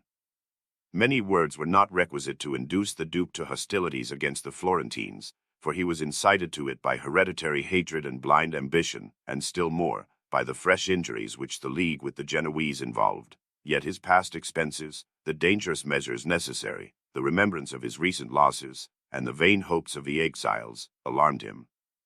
As soon as he had learned the revolt of Genoa, he ordered Niccolo Piccinino to proceed thither with all his cavalry and whatever infantry he could raise, for the purpose of recovering her, before the citizens had time to become settled and establish a government, for he trusted greatly in the fortress within the city, which was held for him. And although Niccolo drove the Genoese from the mountains, took from them the valley of Poseveri, where they had entrenched themselves, and obliged them to seek refuge within the walls of the city, he still found such an insurmountable obstacle in the resolute defense of the citizens that he was compelled to withdraw. On this, at the suggestion of the Florentine exiles, he commanded Niccolo to attack them on the eastern side, upon the confines of Pisa in the Genoese territory, and to push the war with his utmost vigor, thinking this plan would manifest and develop the course best to be adopted. Niccolo therefore besieged and took Serezana, and having committed great ravages, by way of further alarming the Florentines he proceeded to Lucca, spreading a report that it was his intention to go to Naples to render assistance to the King of Aragon. Upon these new events Pope Eugenius left Florence and proceeded to Bologna, where he endeavored to effect an amicable arrangement between the League and the Duke, intimating to the latter that if he would not consent to some treaty, the pontiff must send Francesco Sforza to assist the League, for the latter was now his confederate and served in his pay. Although the Pope greatly exerted himself in this affair, his endeavors were unavailing, for the Duke would not listen to any proposal that did not leave him the possession of Genoa, and the League had resolved that she should remain free, and, therefore, each party, having no other resource, prepared to continue the war. In the meantime Niccolo Piccinino arrived at Lucca, and the Florentines, being doubtful what course to adopt, ordered Neri di Gino to lead their forces into the Pisan territory, induced the pontiff to allow Count Francesco to join him, and with their forces they halted at San Gonda. Piccinino then demanded admission into the kingdom of Naples, and this being refused, he threatened to force a passage. The armies were equal, both in regard of numbers and the capacity of their leaders, and unwilling to tempt fortune during the bad weather, it being the month of December, they remained several days without attacking each other. The first movement was made by Niccolo Piccinino, who being informed that if he attacked Vico Pisano by night, he could easily take possession of the place, made the attempt, and having failed, ravaged the surrounding country, and then burned and plundered the town of San Giovanni alla Vina. This enterprise, though of little consequence, excited him to make further attempts, the more so from being assured that the Count and Neri were yet in their quarters, and he attacked Santa Maria in Castello and Foleto, both which places he took. Still the Florentine forces would not stir, not that the Count entertained any fear, but because, out of regard to the Pope, who still labored to effect an accommodation, the government of Florence had deferred giving their final consent to the war.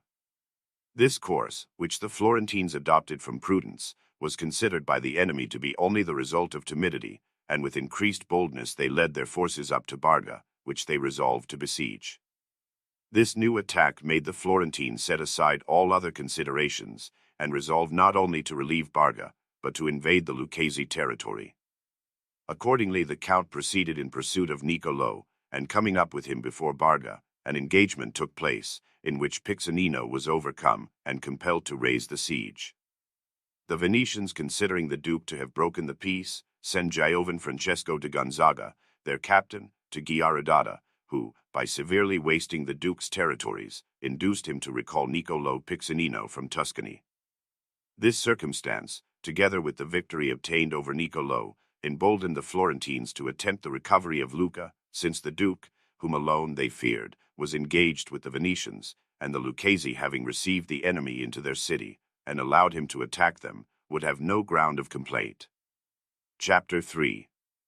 The Florentines go to war with Lucca. Discourse of a citizen of Lucca to animate the plebeians against the Florentines. The Lucchese resolve to defend themselves. They are assisted by the Duke of Milan. Treaty between the Florentines and the Venetians. Francesco Sforza, captain of the League, refuses to cross the Put in the service of the Venetians and returns to Tuscany. The bad faith of the Venetians toward the Florentines. Cosmo de' Medici at Venice. Peace between the Florentines and the Lucchese. The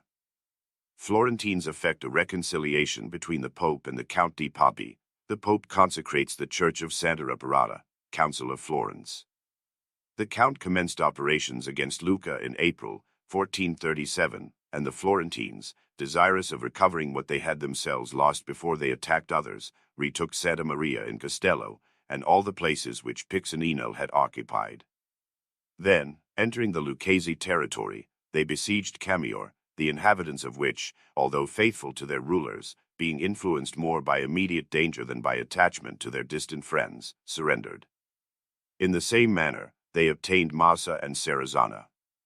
Toward the end of May they proceeded in the direction of Lucca, burning the towns, destroying the growing crops, grain, trees, and vines, driving away the cattle, and leaving nothing undone to injure the enemy. The Lucchese, finding themselves abandoned by the Duke, and hopeless of defending the open country, forsook it, entrenched and fortified the city, which they doubted not, being well garrisoned, they would be able to defend for a time, and that, in the interim, some event would occur for their relief, as had been the case during the former wars which the Florentines had carried on against them. Their only apprehension arose from the fickle minds of the plebeians, who, becoming weary of the siege, would have more consideration of their own danger than of others' liberty, and would thus compel them to submit to some disgraceful and ruinous capitulation. In order to animate them to defense, they were assembled in the public piazza, and some of the eldest and most esteemed of the citizens addressed them in the following terms: "You are doubtless aware that what is done from necessity involves neither censure nor applause. Therefore, if you should accuse us of having caused the present war, by receiving the ducal forces into the city, and allowing them to commit hostilities against the Florentines, you are greatly mistaken. You are well acquainted with the ancient enmity of the Florentines against you, which is not occasioned by any injuries you have done them, or by fear on their part, but by our weakness and their own ambition, for the one gives them hope of being able to oppress us, and the other incites them to attempt it. It is then vain to imagine that any merit of yours can extinguish that desire in them, or that any offense you can commit can provoke them to greater animosity. They endeavor to deprive you of your liberty. You must resolve to defend it, and whatever they may undertake against us for that purpose, although we may lament, we need not wonder. We may well grieve, therefore, that they attack us, take possession of our towns, burn our houses, and waste our country. But who is so simple as to be surprised at it? For were it in our power, we should do just the same to them, or even worse. They declare war against us now, they say, for having received Niccolo, but if we had not received him, they would have done the same and assigned some other ground for it, and if the evil had been delayed, it would most probably have been greater.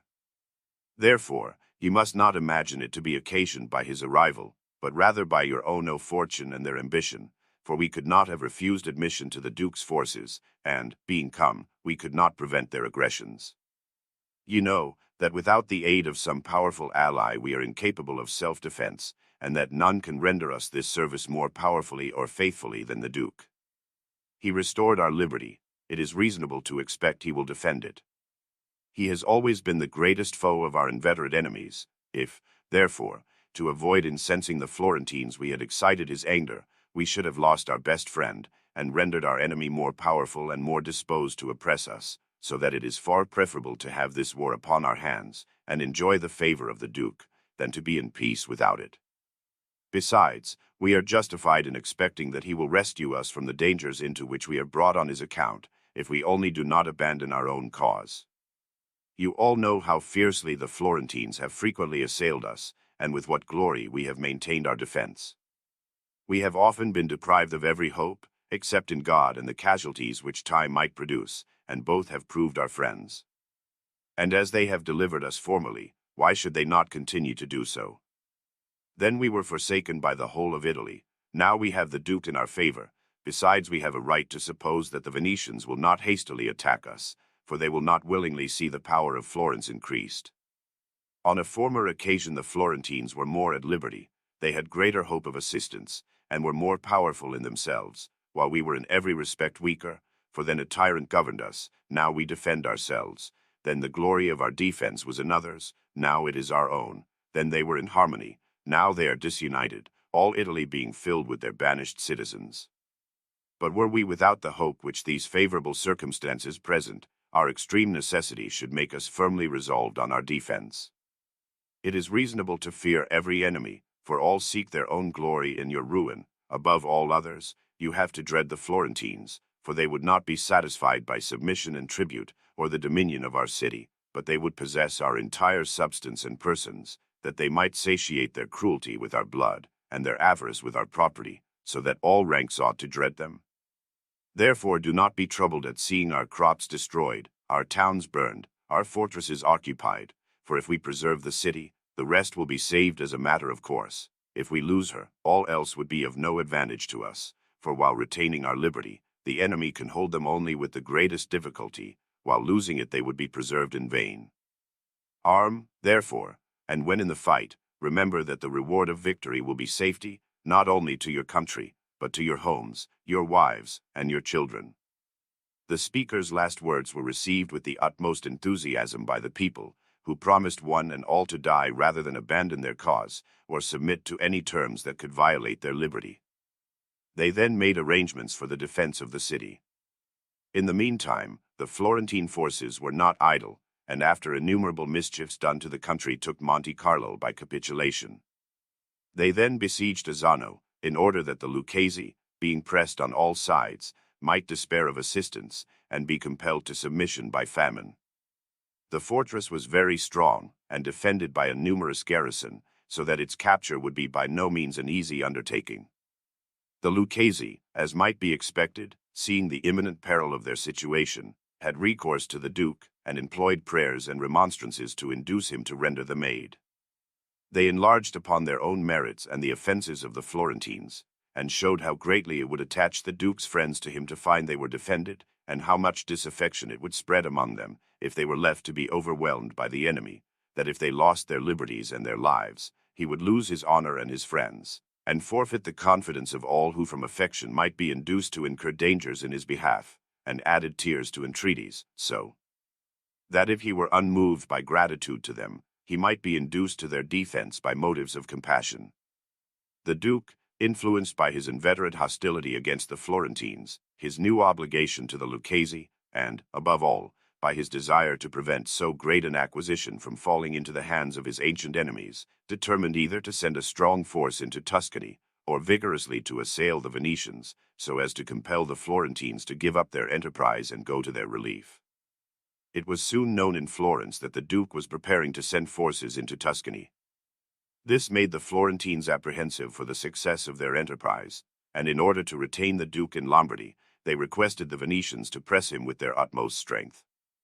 But they also were alarmed, the Marquis of Mantua having abandoned them and gone over to the Duke, and thus, finding themselves almost defenseless, they replied that instead of increasing their responsibilities, they should be unable to perform their part in the war, unless the Count Francesco were sent to them to take the command of the army, and with the special understanding that he should engage to cross the Pun in person. They declined to fulfill their former engagements unless he were bound to do so, for they could not carry on the war without a leader, or repose confidence in any except the Count, and he himself would be useless to them, unless he came under an obligation to carry on the war whenever they might think needful.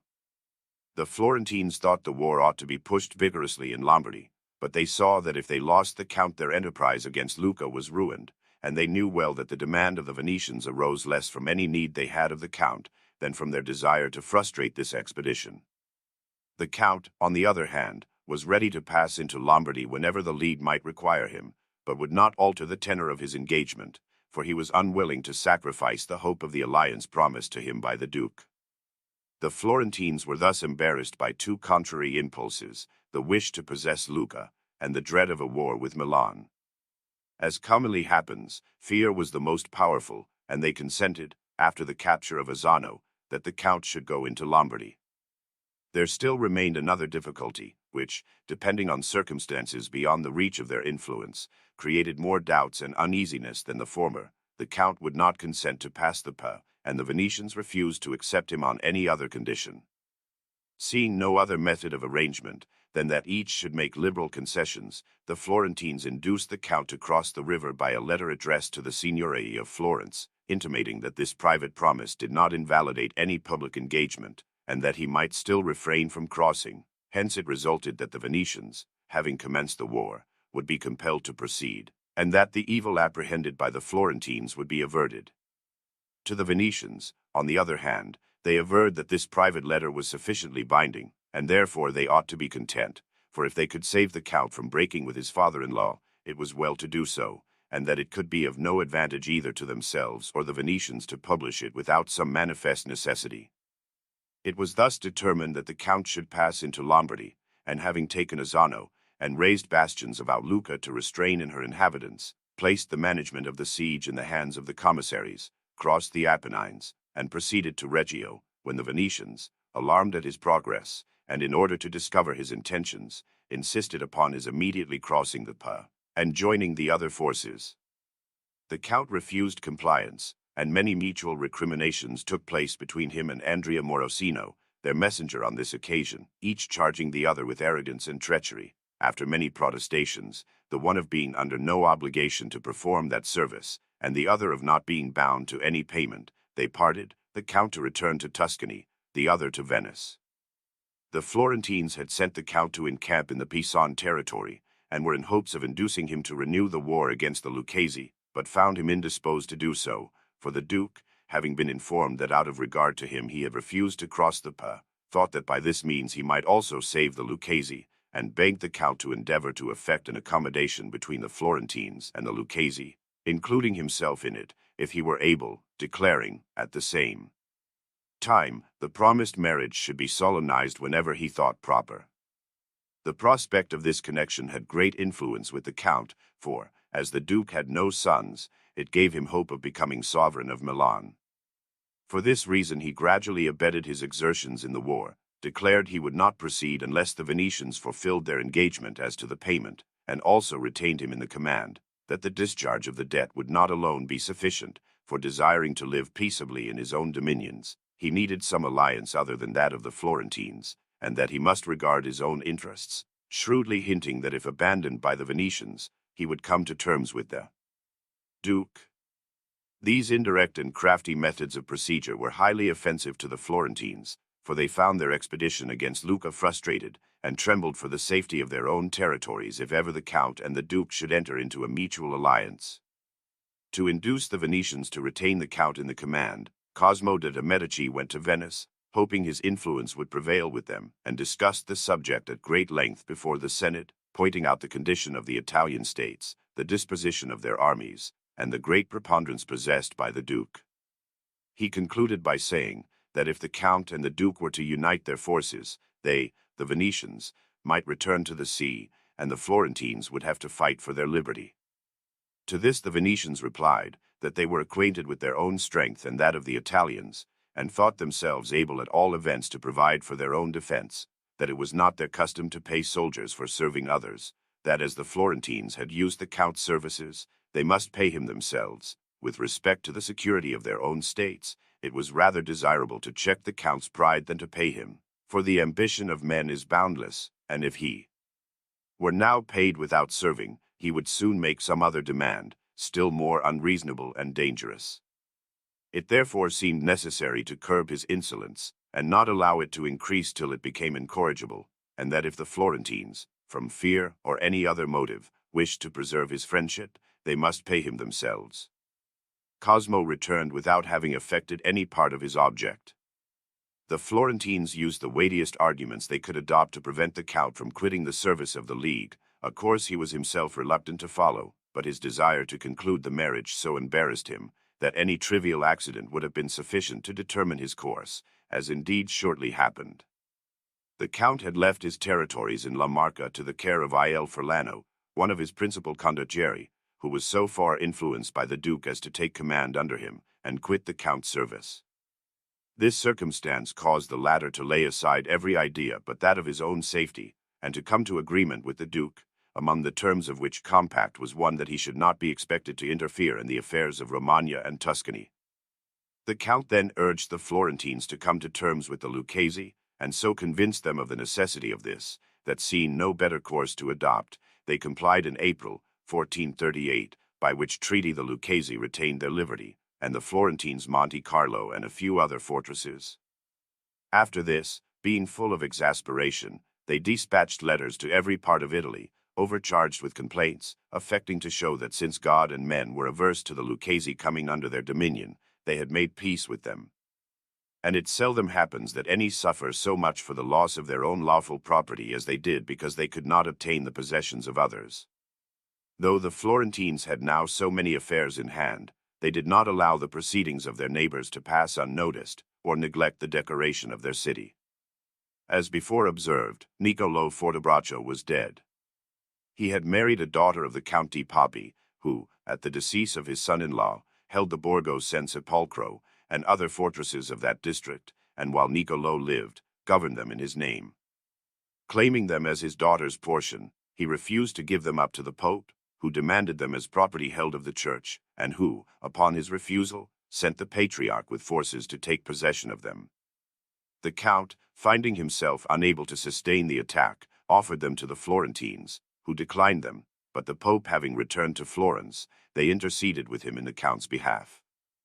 Difficulties arising, the Patriarch attacked the Casentino, took Prato Vecchio, and Ramena, and offered them also to the Florentines, who refused them likewise, unless the Pope would consent they should restore them to the Count, to which, after much hesitation, he acceded, on condition that the Florentines should prevail with the Count di Papi to restore the Borgo to him. The Pope was thus satisfied, and the Florentines having so far completed the building of their cathedral church of Santa Reparata, which had been commenced long ago, as to enable them to perform divine service in it, requested His Holiness to consecrate it. To this the Pontiff willingly agreed, and the Florentines, to exhibit the wealth of the city and the splendor of the edifice, and do greater honor to the Pope, erected a platform from Santa Maria Novella, where he resided, to the cathedral he was about to consecrate, 6 feet in height and 12 feet wide, covered with rich drapery, for the accommodation of the Pontiff and his court, upon which they proceeded to the building, accompanied by those civic magistrates and other officers who were appointed to take part in the procession. The usual ceremonies of consecration having been completed, the Pope, to show his affection for the city, conferred the honor of knighthood upon Giuliano Davanzati, their Gonfalonier of justice, and a citizen of the highest reputation, and the Signory, not to appear less gracious than the Pope, granted to the new created knight the government of Pisa for 1 year. There were at that time certain differences between the Roman and the Greek churches, which prevented perfect conformity in divine service, and at the last council of Bale, the prelates of the Western Church having spoken at great length upon the subject, it was resolved that efforts should be made to bring the emperor and the Greek prelates to the council of Bale, to endeavor to reconcile the Greek Church with the Roman. Though this resolution was derogatory to the majesty of the Greek Empire, and offensive to its clergy, yet being then oppressed by the Turks, and fearing their inability for defense, in order to have a better ground for requesting assistance, they submitted, and therefore, the emperor, the Patriarch, with other prelates and barons of Greece, to comply with the resolution of the council, assembled at Bale, came to Venice. But being terrified by the plague then prevailing, it was resolved to terminate their differences at Florence. The Roman and Greek prelates having held a conference during several days, in which many long discussions took place, the Greeks yielded, and agreed to adopt the ritual of the Church of Rome. Chapter 4. New wars in Italy. Niccolo Piccinino, in concert with the Duke of Milan, deceives the Pope, and takes many places from the Church. Niccolo attacks the Venetians, fears and precautions of the Florentines. The Venetians request assistance of the Florentines and of Sforza, league against the Duke of Milan. The Florentines resolve to send the Count to assist the Venetians. Neri di Gino Capone at Venice. His discourse to the Senate, extreme joy of the Venetians. Peace being restored between the Lucchese and Florentines, and the Duke and the Count having become friends, hopes were entertained that the arms of Italy would be laid aside, although those in the kingdom of Naples, between René of Anjou and Alfonso of Aragon, could find repose only by the ruin of one party or the other. And though the Pope was dissatisfied with the loss of so large a portion of his territories, and the ambition of the Duke and the Venetians was obvious, still it was thought that the Pontiff, from necessity, and the others from weariness, would be advocates of peace. However, a different state of feeling prevailed, for neither the Duke nor the Venetians were satisfied with their condition, so that hostilities were resumed, and Lombardy and Tuscany were again harassed by the horrors of war. The proud mind of the Duke could not endure that the Venetians should possess Bergamo and Brescia, and he was still further annoyed by hearing that they were constantly in arms, and in the daily practice of annoying some portion of his territories. He thought, however, that he should not only be able to restrain them, but to recover the places he had lost, if the Pope, the Florentines, and the Count could be induced to forego the Venetian alliance. He therefore resolved to take Romagna from the Pontiff, imagining that his holiness could not injure him, and that the Florentines, finding the conflagration so near, either for their own sake would refrain from interference, or if they did not, could not conveniently attack him. The Duke was also aware of the resentment of the Florentines against the Venetians, on account of the affair of Lucca, and he therefore judged they would be the less eager to take arms against him on their behalf. With regard to the Count Francesco, he trusted that their new friendship and the hope of his alliance would keep him quiet. To give as little color as possible for complaint, and to lull suspicion, particularly because in consequence of his treaty with the Count, the latter could not attack Romagna, he ordered Niccolo Piccinino, as if instigated by his own ambition to do so. When the agreement between the Duke and the Count was concluded, Niccolo was in Romagna, and in pursuance of his instructions from the Duke, affected to be highly incensed that a connection had been established between him and the Count, his inveterate enemy. He therefore withdrew himself and his forces to Camerata, a place between Furli and Ravenna, which he fortified, as if designing to remain there some time, or till a new enterprise should present itself. The report of his resentment being diffused, Niccolo gave the Pope to understand how much the Duke was under obligation to him, and how ungrateful he proved, and he was persuaded that, possessing nearly all the arms of Italy, under the two principal generals, he could render himself sole ruler. But if his holiness pleased, of the two principal generals whom he fancied he possessed, one would become his enemy, and the other be rendered useless, for, if money were provided him, and he were kept in pay, he would attack the territories held of the Church by the Count, who being compelled to look to his own interests, could not subserve the ambition of Filippo. The Pope, giving entire credence to this representation, on account of its apparent reasonableness, sent Niccolo 5,000 ducats and loaded him with promises of states for himself and his children. And though many informed him of the deception, he could not give credit to them, nor would he endure the conversation of any who seemed to doubt the integrity of Niccolo's professions. The city of Ravenna was held for the Church by Astasio de Polenta. Niccolo, finding further delay would be detrimental, since his son Francesco had, to the Pope's great dishonor, pillaged Spoleto, determined to attack Ravenna, either because he judged the enterprise easy, or because he had a secret understanding with Astasio, for in a few days after the attack, the place capitulated. He then took Bologna, Imola, and Furli, and, what is worthy of remark, of 20 fortresses held in that country for the Pope, not one escaped falling into his hands. Not satisfied with these injuries inflicted on the pontiff, he resolved to banter him by his words as well as ridicule him by his deeds, and wrote that he had only done as his holiness deserved, for having unblushingly attempted to divide two such attached friends as the Duke and himself, and for having dispersed over Italy letters intimating that he had quitted the Duke to take part with the Venetians. Having taken possession of Romagna, Niccolo left it under the charge of his son, Francesco, and with the greater part of his troops, went into Lombardy, where, joining the remainder of the Duke's forces, he attacked the country about Brescia, and having soon completely conquered it, besieged the city itself.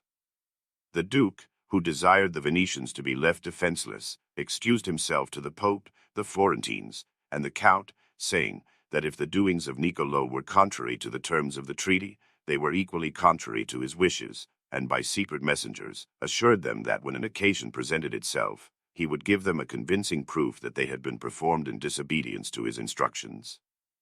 Neither the Count nor the Florentines believed him, but thought, with reason, that these enterprises had been carried on to keep them at bay, till he had subdued the Venetians, who, being full of pride, and thinking themselves able alone to resist the Duke, had not deigned to ask for any assistance, but carried on the war under their captain, Gattamelata.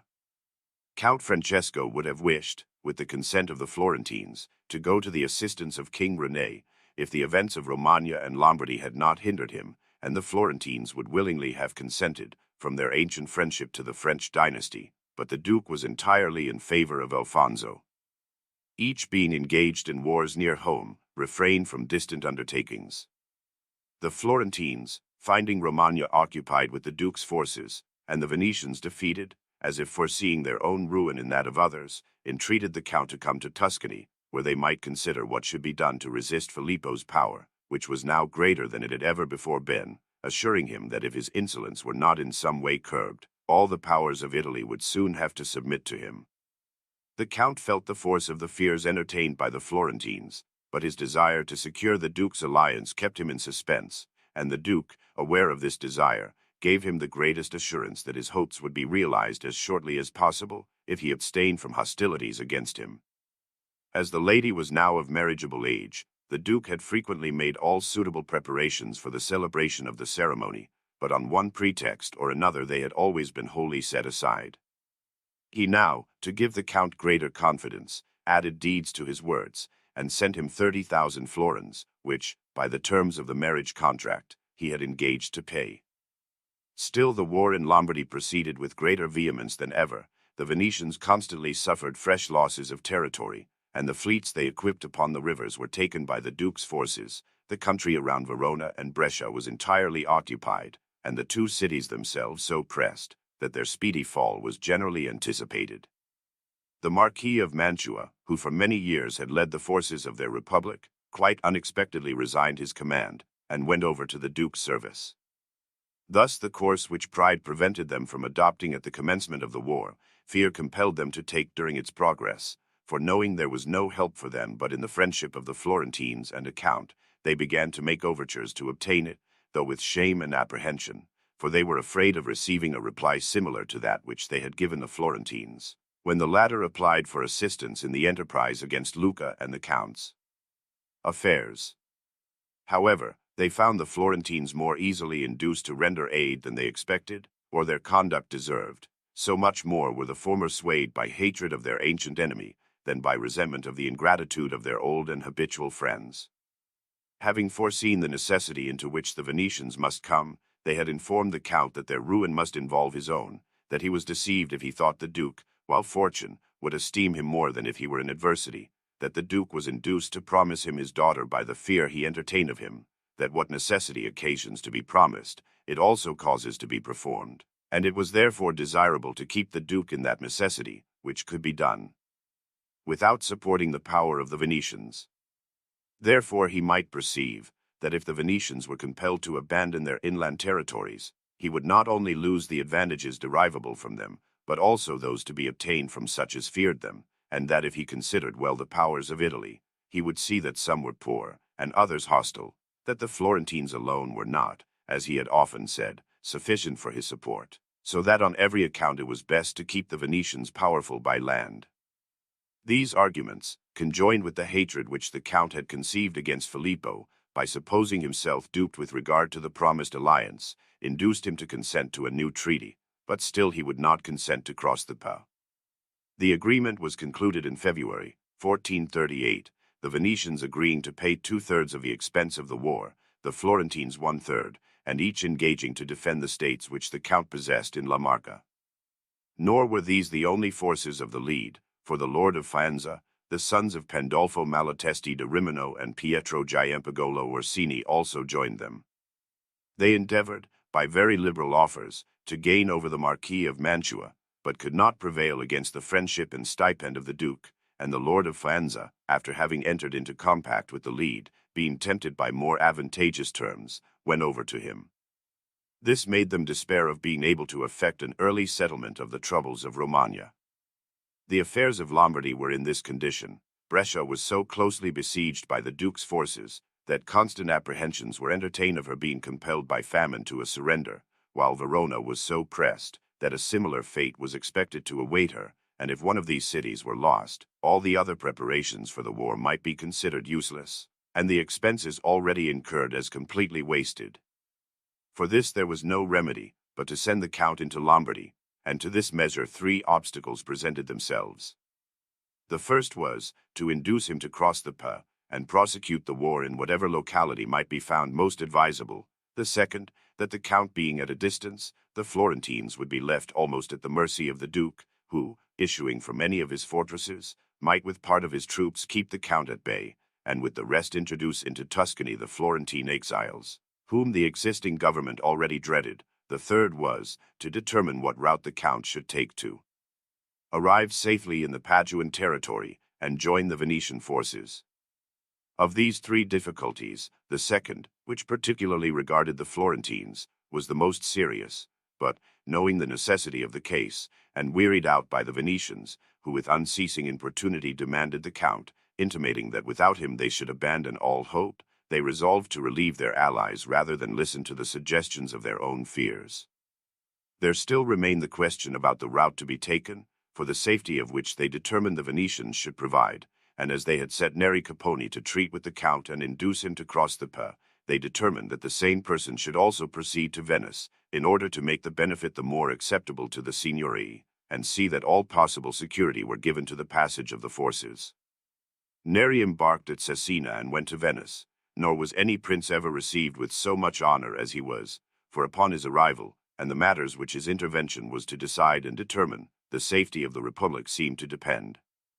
Being introduced to the Senate, and in presence of the Doge, he said, "The Signory of Florence, most serene prince, has always perceived in the Duke's greatness the source of ruin both to this Republic and our own, and that the safety of both states depends upon their separate strength and mutual confidence.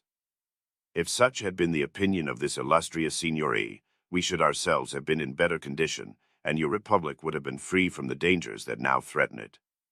But as at the proper crisis you withheld from us confidence and aid, we could not come to the relief of your distress, nor could you, being conscious of this, freely ask us, for neither in your prosperity nor adversity have you clearly perceived our motives. You have not observed that those whose deeds have once incurred our hatred can never become entitled to our regard, nor can those who have once merited our affection ever after absolutely cancel their claim. Our attachment to your most serene Signory is well known to you all, for you have often seen Lombardy filled with our forces and our money for your assistance. Our hereditary enmity to Filippo and his house is universally known, and it is impossible that love or hatred, strengthened by the growth of years, can be eradicated from our minds by any recent act either of kindness or neglect. We have always thought, and are still of the same opinion, that we might now remain neutral, greatly to the Duke's satisfaction, and with little hazard to ourselves, for if by your ruin he were to become Lord of Lombardy, we should still have sufficient influence in Italy and free us from any apprehension on our own account, for every increase of power and territory augments that animosity and envy, from which arise wars and the dismemberment of states. We are also aware what heavy expenses and imminent perils we should avoid by declining to involve ourselves in these disputes, and how easily the field of battle may be transferred from Lombardy to Tuscany by our interference in your behalf. Yet all these apprehensions are at once overborne by our ancient affection for the Senate and people of Venice, and we have resolved to come to your relief with the same zeal with which we should have armed in our own defense, had we been attacked.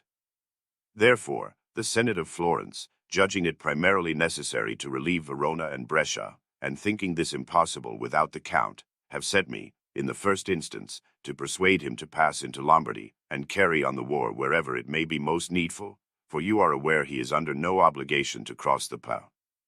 To induce him to do so, I have advanced such arguments as are suggested by the circumstances themselves, and which would prevail with us. He, being invincible in arms, cannot be surpassed in courtesy, and the liberality he sees the Florentines exercise toward you, he has resolved to outdo, for he is well aware to what dangers Tuscany will be exposed after his departure, and since we have made your affairs our primary consideration, he is also resolved to make his own subservient to yours. I come, therefore, to tender his services, with 7,000 cavalry and 2,000 infantry, ready at once to march against the enemy, wherever he may be. And I beg of you, so do my lords at Florence and the Count, that as his forces exceed the number he has engaged to furnish you, out of your liberality, would remunerate him, that he may not repent of having come to your assistance, nor we, who have prevailed with him to do so. This discourse of Neri to the Senate was listened to with that profound attention which an oracle might be imagined to command, and his audience were so moved by it, that they could not restrain themselves, till the prince had replied, as strict decorum on such occasions required, but rising from their seats, with uplifted hands, and most of them with tears in their eyes, they thanked the Florentines for their generous conduct, and the ambassador for his unusual dispatch, and promised that time should never cancel the remembrance of such goodness, either in their own hearts, or their children's, and that their country, thenceforth, should be common to the Florentines with themselves. Chapter 5. Francesco Sforza marches to assist the Venetians, and relieves Verona. He attempts to relieve Brescia but fails, the Venetians routed by Piccinino upon the Lake of Garda, Piccinino routed by Sforza. The method of his escape. Piccinino surprises Verona. Description of Verona, recovered by Sforza. The Duke of Milan makes war against the Florentines. Apprehensions of the Florentines. Cardinal Vitelleschi their enemy. When their demonstrations of gratitude had subsided, the Venetian Senate, by the aid of Neri di Gino, began to consider the route the Count ought to take and how to provide him with necessaries. There were four several roads, one by Ravenna, along the beach, which on account of its being in many places interrupted by the sea and by marshes, was not approved. The next was the most direct, but rendered inconvenient by a tower called the Uxellino, which being held for the Duke, it would be necessary to capture, and to do this would occupy more time than could be spared with safety to Verona and Brescia. The third was by the brink of the lake, but as the Po had overflowed its banks, to pass in this direction was impossible.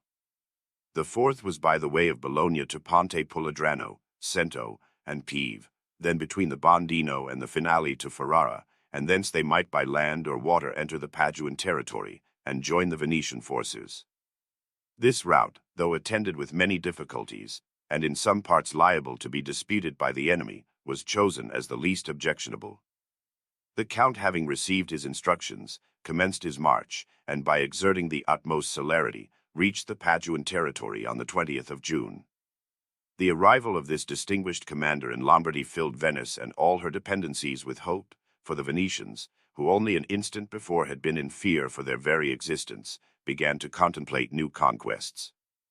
The Count, before he made any other attempt, hastened to the relief of Verona, and to counteract his design, Niccolo led his forces to Soave, a castle situated between the Vicentino and the Veronese, and entrenched himself by a ditch that extended from Soave to the marshes of the Adige. The Count, finding his passage by the plain cut off, resolved to proceed by the mountains, and thus reach Verona, thinking Niccolo would imagine this way to be so rugged and elevated as to be impracticable, or if he thought otherwise, he would not be in time to prevent him. So, with provisions for 8 days, he took the mountain path, and with his forces, arrived in the plain, below Soave. Niccolo had, even upon this route, erected some bastions for the purpose of preventing him, but they were insufficient for the purpose, and finding the enemy had, contrary to his expectations, effected a passage, to avoid a disadvantageous engagement he crossed to the opposite side of the Adige, and the Count entered Verona without opposition. Having happily succeeded in his first project, that of relieving Verona, the Count now endeavored to render a similar service to Brescia. This city is situated so close to the Lake of Garda that although besieged by land, provisions may always be sent into it by water. On this account the Duke had assembled a large force in the immediate vicinity of the lake, and at the commencement of his victories occupied all the places which by its means might relieve Brescia. The Venetians also had galleys upon the lake, but they were unequal to a contest with those of the Duke. The Count therefore deemed it advisable to aid the Venetian fleet with his land forces, by which means he hoped to obtain without much difficulty those places which kept Brescia in blockade. He therefore encamped before Bardolino, a fortress situated upon the lake, trusting that after it was taken the others would surrender. But fortune opposed this design, for a great part of his troops fell sick, so, giving up the enterprise, he went to Zevio, a Veronese castle, in a healthy and plentiful situation. Niccolo, upon the Count's retreat, not to let slip an opportunity of making himself master of the lake, left his camp at Vigaggio, and with a body of picked men took the way thither, attacked the Venetian fleet with the utmost impetuosity, and took nearly the whole of it. By this victory almost all the fortresses upon the lake fell into his hands.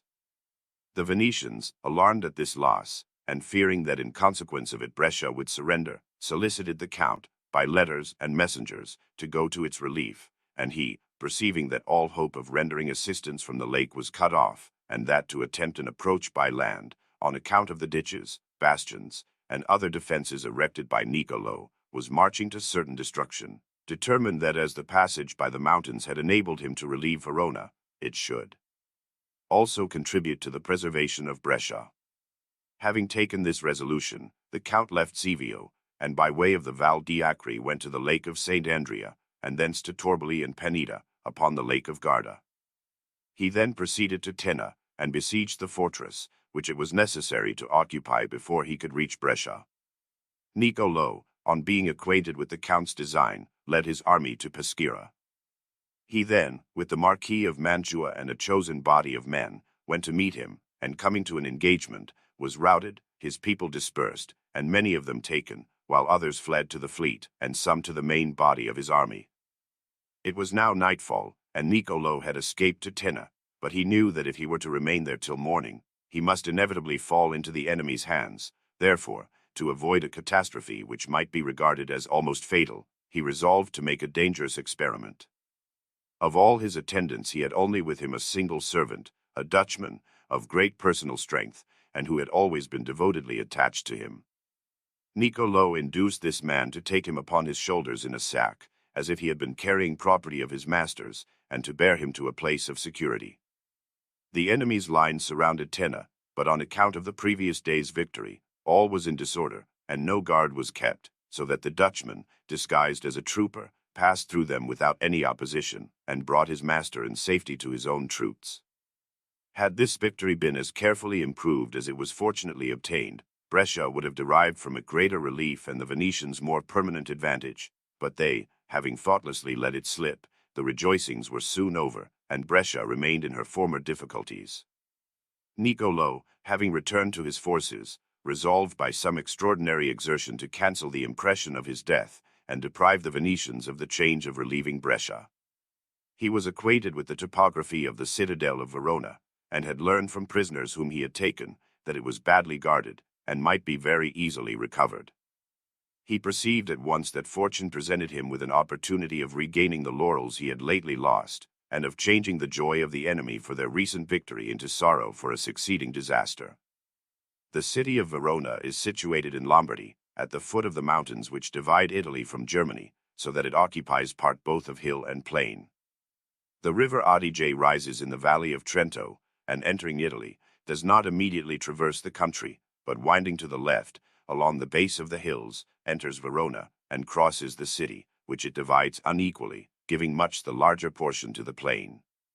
On the mountain side of the river are two fortresses, formidable rather from their situation than from their actual strength, for being very elevated they command the whole place. One is called San Piero, the other San Felice. On the opposite side of the Adige, upon the plain, with their backs against the city walls, are two other fortresses, about a mile distant from each other, one called the Old, the other the New Citadel, and a wall extends between them that may be compared to a bowstring, of which the city wall is the arc. The space comprehended within this segment is very populous, and is called the Borgo of Saint Zeno.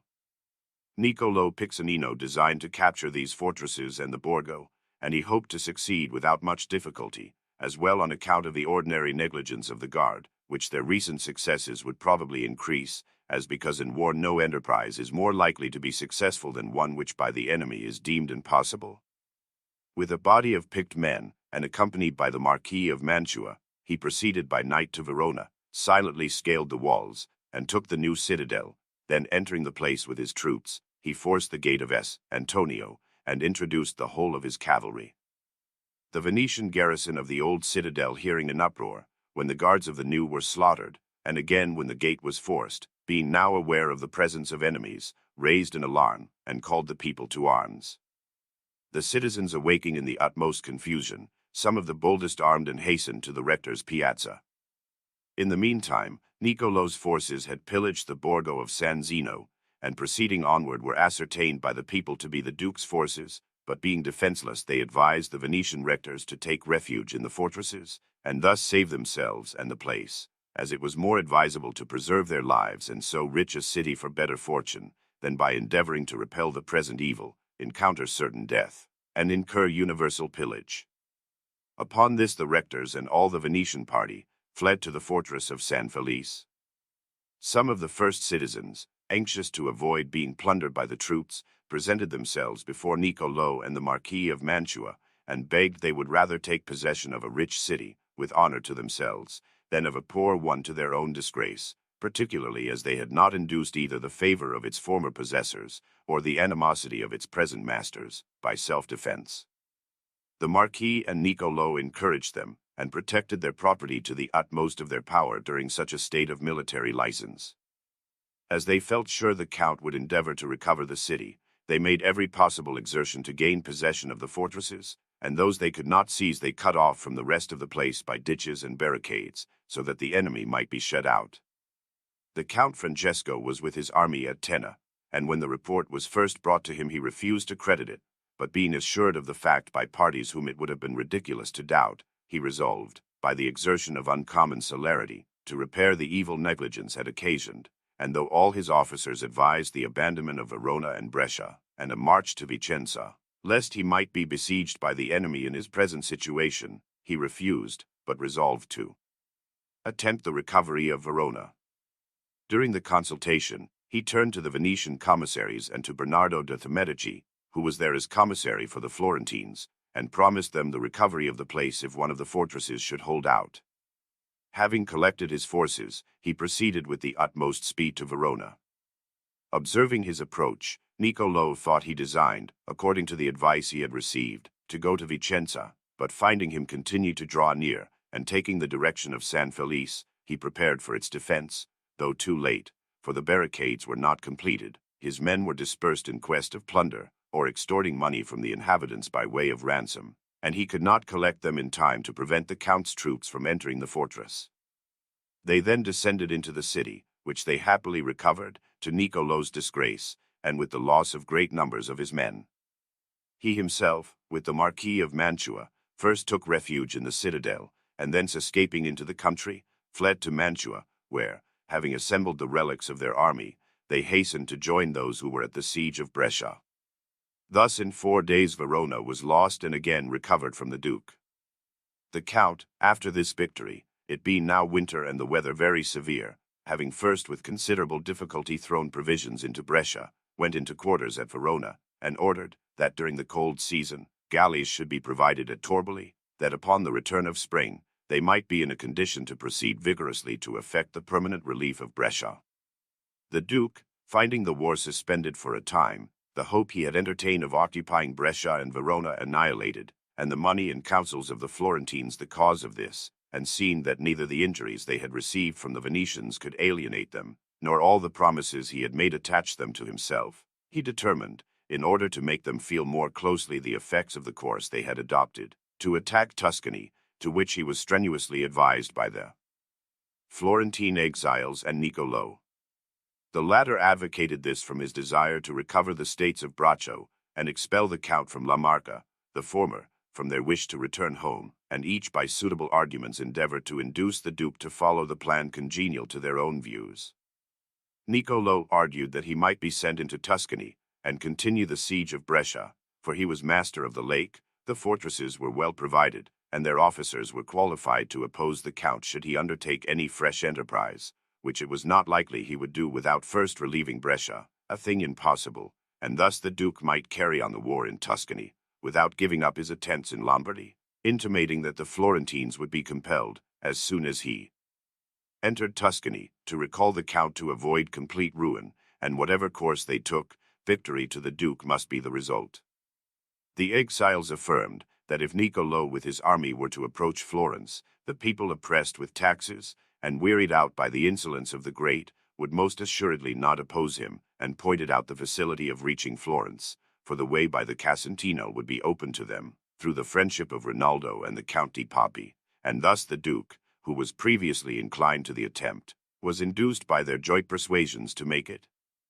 The Venetians, on the other hand, though the winter was severe, incessantly urged the Count to relieve Brescia with all his forces. The Count questioned the possibility of so doing, and advised them to wait the return of spring, in the meantime strengthening their fleet as much as possible, and then assist it both by land and water. This rendered the Venetians dissatisfied. They were dilatory in furnishing provisions, and consequently many deserted from their army. The Florentines, being informed of these transactions, became alarmed, perceiving the war threatening themselves, and the little progress made in Lombardy.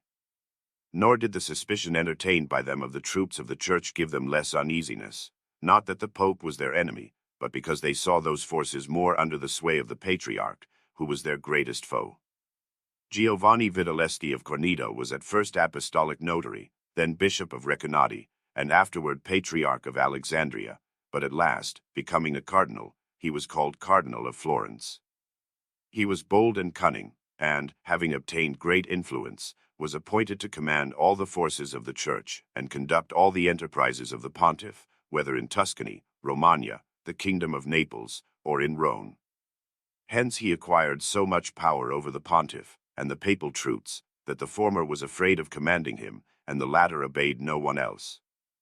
The cardinal's presence at Rome, when the report came of Niccolo's design to march into Tuscany, redoubled the fear of the Florentines, for, since Rinaldo was expelled, he had become an enemy of the Republic, from finding that the arrangements made by his means were not only disregarded, but converted to Rinaldo's prejudice, and caused the laying down of arms, which had given his enemies an opportunity of banishing him.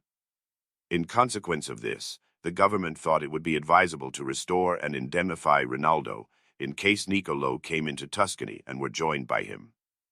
Their apprehensions were increased by their being unable to account for Niccolo's departure from Lombardy, and his leaving one enterprise almost completed to undertake another so entirely doubtful, which they could not reconcile with their ideas of consistency, except by supposing some new design had been adopted, or some hidden treachery intended. They communicated their fears to the Pope, who was now sensible of his error in having endowed the cardinal with too much authority. Chapter 6. The Pope imprisons the cardinal and assists the Florentines. Difference of opinion between the Count and the Venetians respecting the management of the war. The Florentines reconcile them. The Count wishes to go into Tuscany to oppose Piccinino, but is prevented by the Venetians. Niccolo Piccinino in Tuscany. He takes Marradi and plunders the neighborhood of Florence. Description of Marradi. Cowardice of Bartolomeo Orlandini. Brave resistance of Castel San Niccolo. San Niccolo surrenders. Piccinino attempts to take Cortona, but fails. While the Florentines were thus anxious, fortune disclosed the means of securing themselves against the Patriarch's malevolence. The Republic everywhere exercised the very closest espionage over epistolary communication in order to discover if any persons were plotting against the state. It happened that letters were intercepted at Monte Pulciano, which had been written by the Patriarch to Niccolo without the Pope's knowledge, and although they were written in an unusual character, and the sense so involved that no distinct idea could be extracted, the obscurity itself, and the whole aspect of the matter so alarmed the pontiff, that he resolved to seize the person of the cardinal, a duty he committed to Antonio Riddo, of Padua, who had the command of the castle of Sant'Angelo, and who, after receiving his instructions, soon found an opportunity of carrying them into effect. The Patriarch, having determined to go into Tuscany, prepared to leave Rome on the following day, and ordered the castellan to be upon the drawbridge of the fortress in the morning, for he wished to speak with him as he passed. Antonio perceived this to be the favorable moment, informed his people what they were to do, and awaited the arrival of the Patriarch upon the bridge, which adjoined the building, and might for the purpose of security be raised or lowered as occasion required. The appointed time found him punctual, and Antonio, having drawn him, as if for the convenience of conversation, onto the bridge, gave a signal to his men, who immediately raised it, and in a moment the cardinal, from being a commander of armies, found himself a prisoner of the castellan. The Patriarch's followers at first began to use threats, but being informed of the Pope's directions they were appeased. The castellan comforting him with kind words, he replied that the great do not make each other prisoners to let them go again, and that those whom it is proper to take, it is not well to set free. He shortly afterward died in prison. The Pope appointed Lodovico, Patriarch of Aquileia, to command his troops, and, though previously unwilling to interfere in the wars of the League and the Duke, he was now content to take part in them, and engaged to furnish 4,000 horse and 2,000 foot for the defense of Tuscany. The Florentines, freed from this cause for anxiety, were still apprehensive of Niccolo, and feared confusion in the affairs of Lombardy, from the differences of opinion that existed between the Count and the Venetians. In order the better to become acquainted with the intentions of the parties, they sent Neri di Gini Caponi and Giuliano Davanzati to Venice, with instructions to assist in the arrangement of the approaching campaign, and ordered that Neri, having discovered how the Venetians were disposed, should proceed to the Count, learn his designs, and induce him to adopt the course that would be most advantageous to the League. The ambassadors had only reached Ferrara, when they were told that Niccolo Piccinino had crossed the Po with 6,000 horse. This made them travel with increased speed, and, having arrived at Venice, they found the Signoria fully resolved that Brescia should be relieved without waiting for the return of spring, for they said that the city would be unable to hold out so long, the fleet could not be in readiness, and that seeing no more immediate relief, she would submit to the enemy, which would render the Duke universally victorious, and cause them to lose the whole of their inland possessions.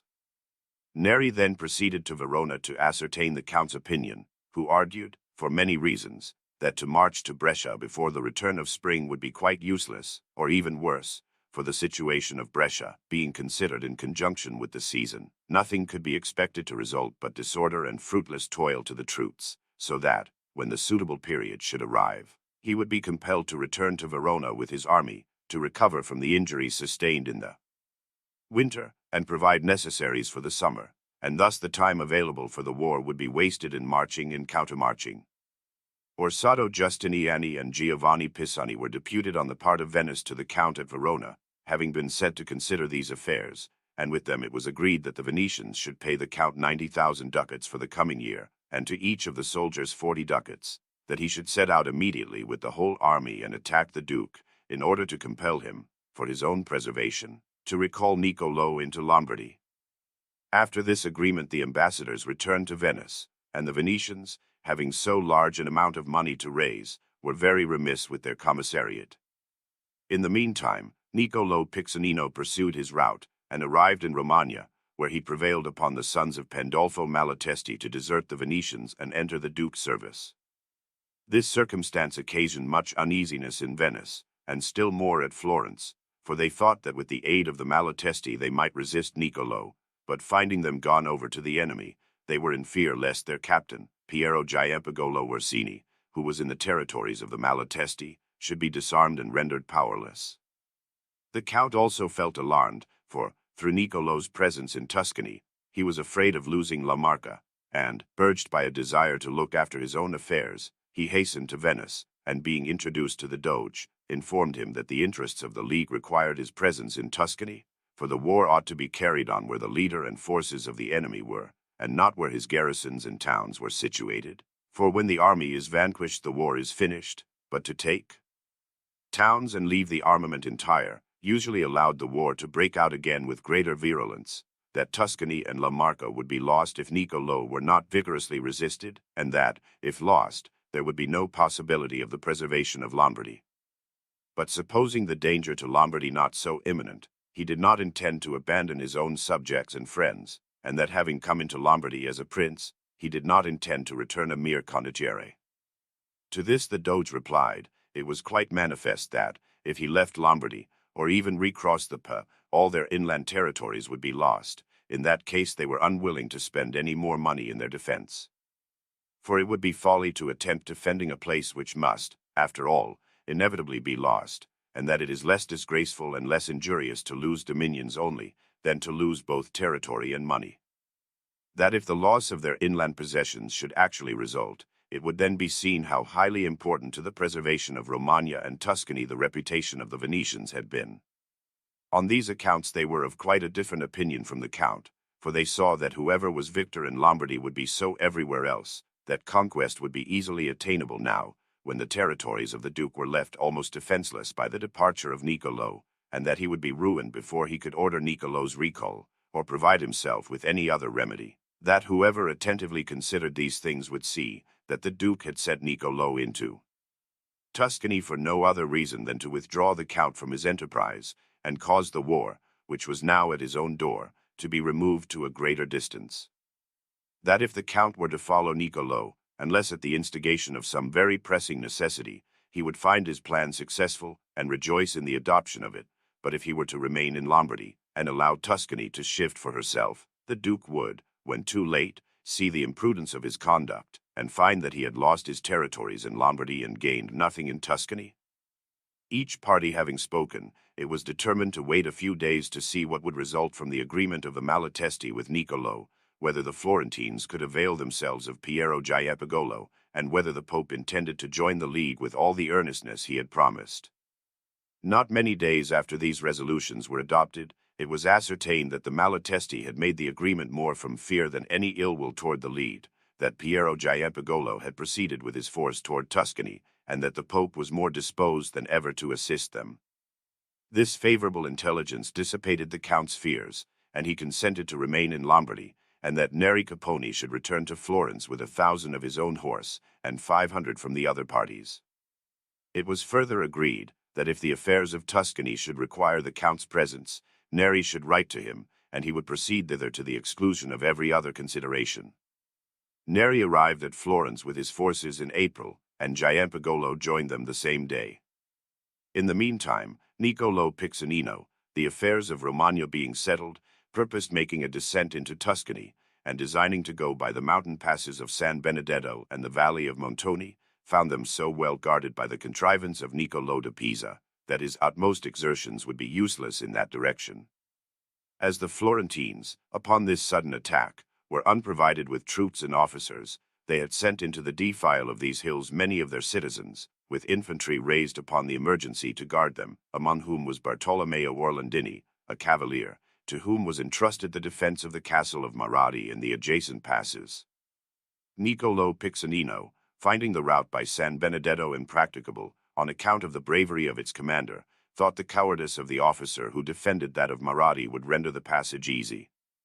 Marradi is a castle situated at the foot of the mountains which separate Tuscany from Romagna, and, though destitute of walls, the river, the mountains, and the inhabitants make it a place of great strength, for the peasantry are warlike and faithful, and the rapid current undermining the banks has left them of such tremendous height that it is impossible to approach it from the valley if a small bridge over the stream be defended, while on the mountain side the precipices are so steep and perpendicular as to render it almost impregnable. In spite of these advantages, the pusillanimity of Bartolomeo Orlandini rendered the men cowardly and the fortress untenable, for as soon as he heard of the enemy's approach he abandoned the place, fled with all his forces, and did not stop till he reached the town of San Lorenzo. Niccolo, entering the deserted fortress, wondered it had not been defended, and, rejoicing over his acquisition, descended into the valley of the Mugello, where he took some castles, and halted with his army at Pulicano.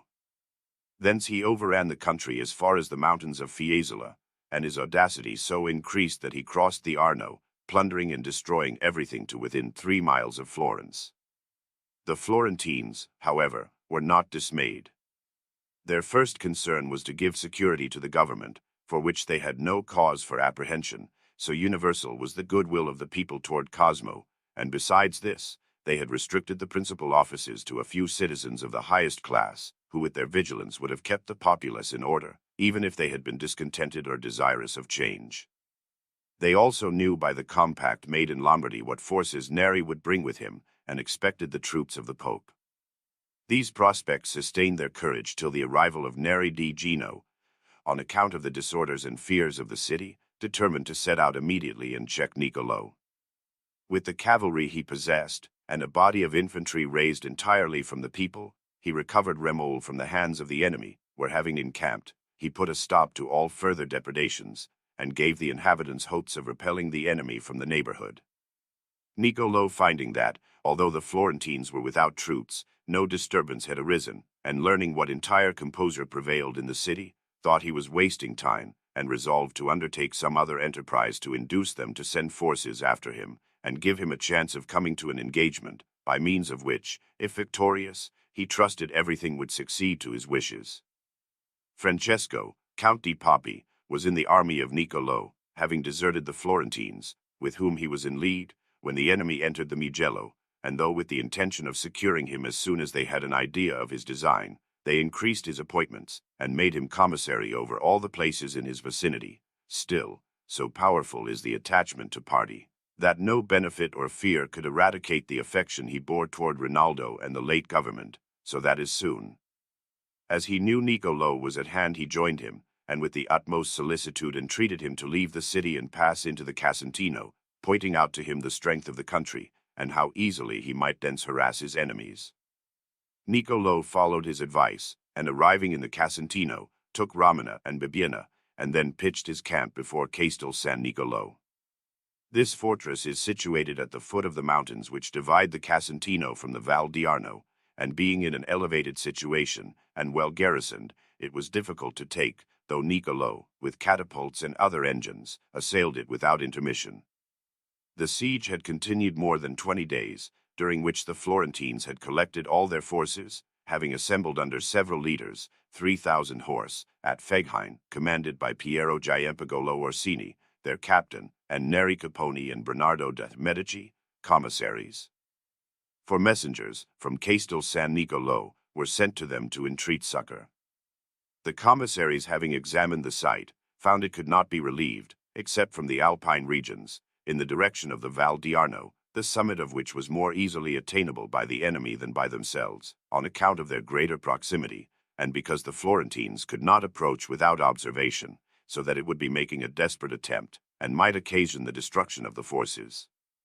The commissaries, therefore, commended their fidelity, and ordered that when they could hold out no longer, they should surrender.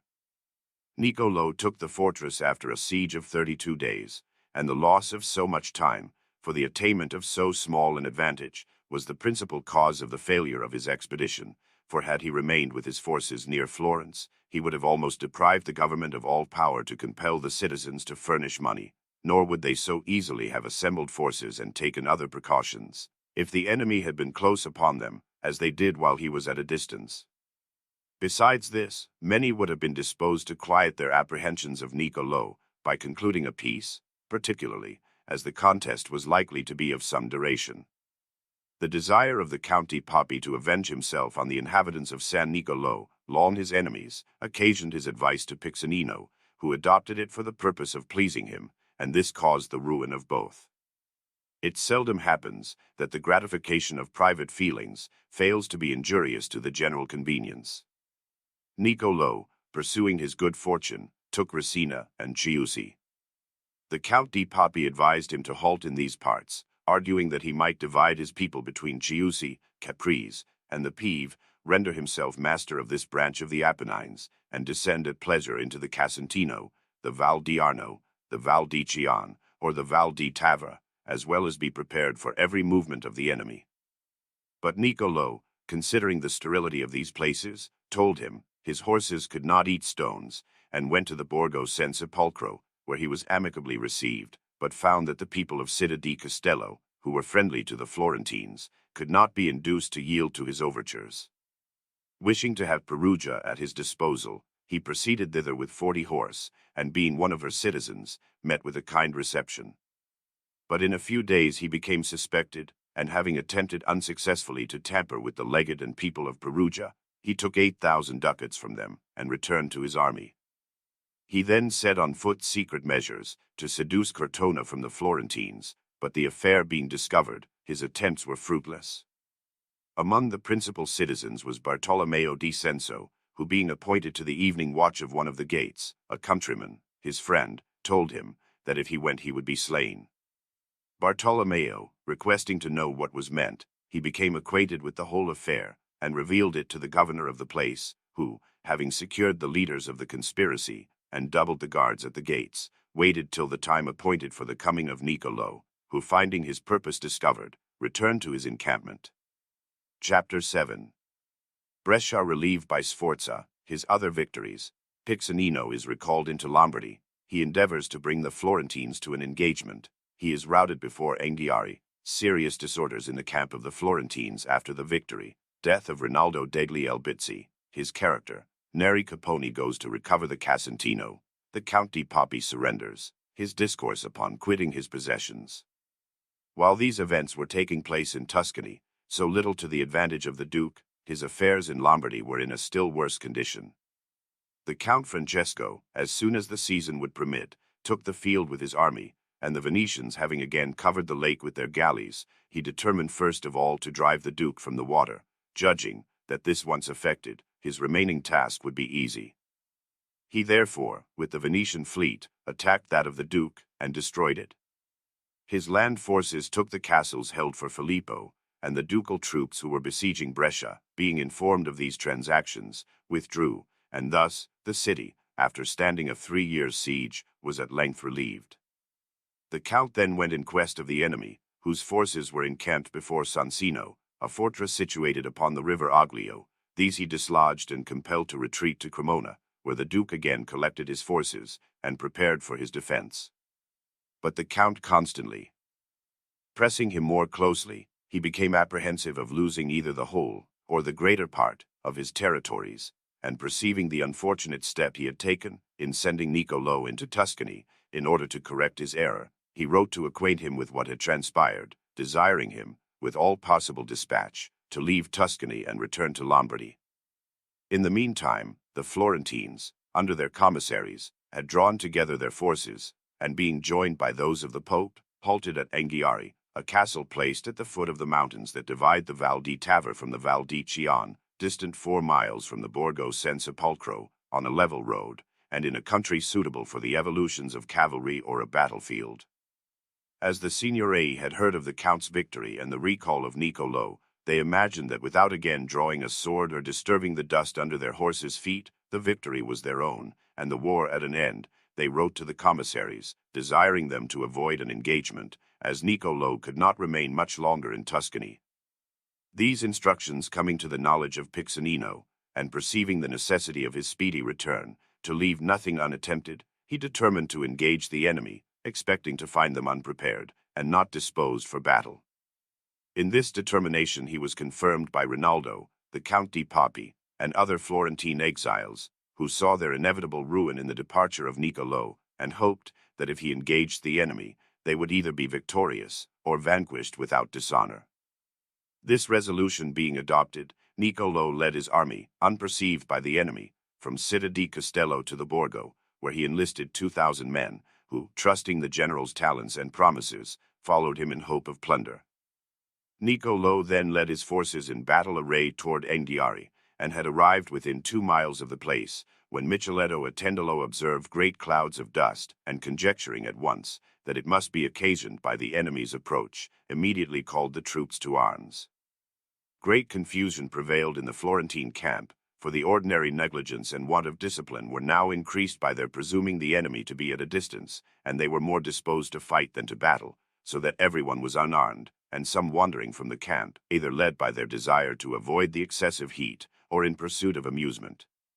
So great was the diligence of the commissaries and of the captain, that before the enemy's arrival, the men were mounted and prepared to resist their attack, and as Micheletto was the first to observe their approach, he was also first armed and ready to meet them, and with his troops hastened to the bridge which crosses the river at a short distance from Anghiari.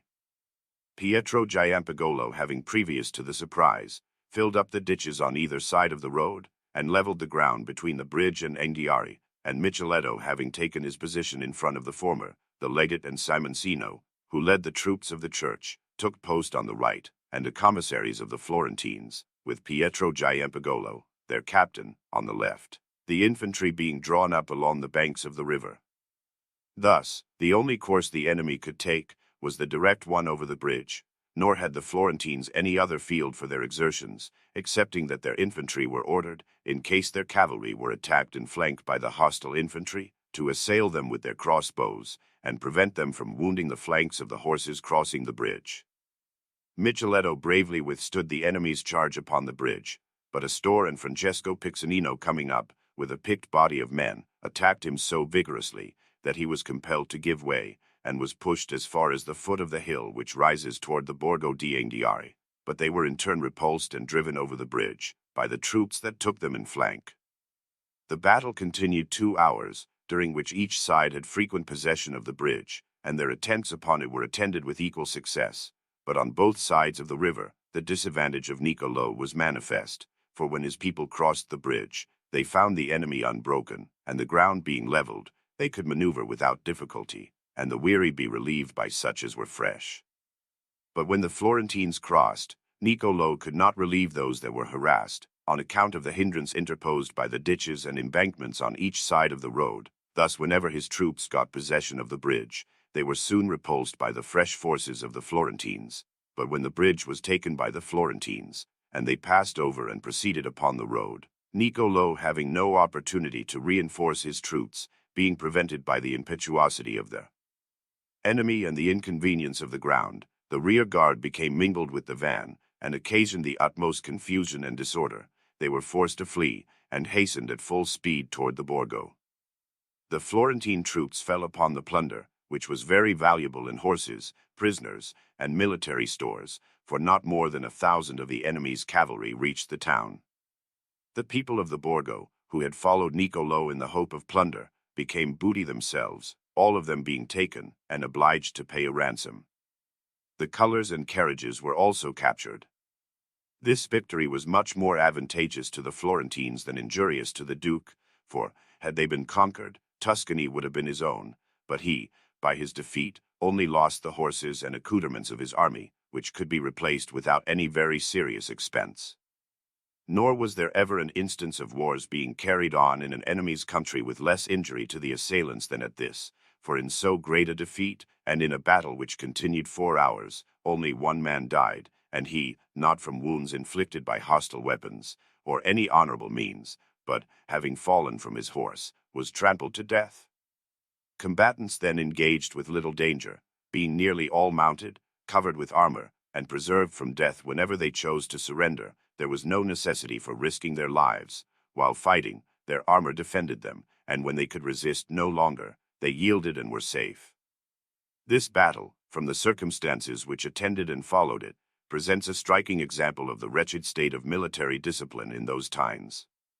The enemy's forces being defeated and driven into the Borgo, the commissaries desired to pursue them, in order to make the victory complete, but not a single condottiere or soldier would obey, alleging, as a sufficient reason for their refusal, that they must take care of the booty and attend to their wounded, and, what is still more surprising, the next day, without permission from the commissaries, or the least regard for their commanders, they went to Arezzo, and, having secured their plunder, returned to Anghiari, a thing so contrary to military order and all subordination, that the merest shadow of a regular army would easily and most justly have wrested from them the victory they had so undeservedly obtained. Added to this, the men-at-arms, or heavy-armed horse, who had been taken prisoners, whom the commissaries wished to be detained that they might not rejoin the enemy, were set at liberty, contrary to their orders. It is astonishing that an army so constructed should have sufficient energy to obtain the victory, or that any should be found so imbecile as to allow such a disorderly rabble to vanquish them. The time occupied by the Florentine forces in going and returning from Arezzo gave Niccolo opportunity of escaping from the Borgo and proceeding toward Romagna. Along with him also fled the Florentine exiles, who, finding no hope of their return home, took up their abodes in various parts of Italy, each according to his own convenience. Rinaldo made choice of Ancona, and, to gain admission to the celestial country, having lost the terrestrial, he performed a pilgrimage to the Holy Sepulchre, whence having returned, he died suddenly while at table at the celebration of the marriage of one of his daughters, an instance of fortune's favor, in removing him from the troubles of this world upon the least sorrowful day of his exile.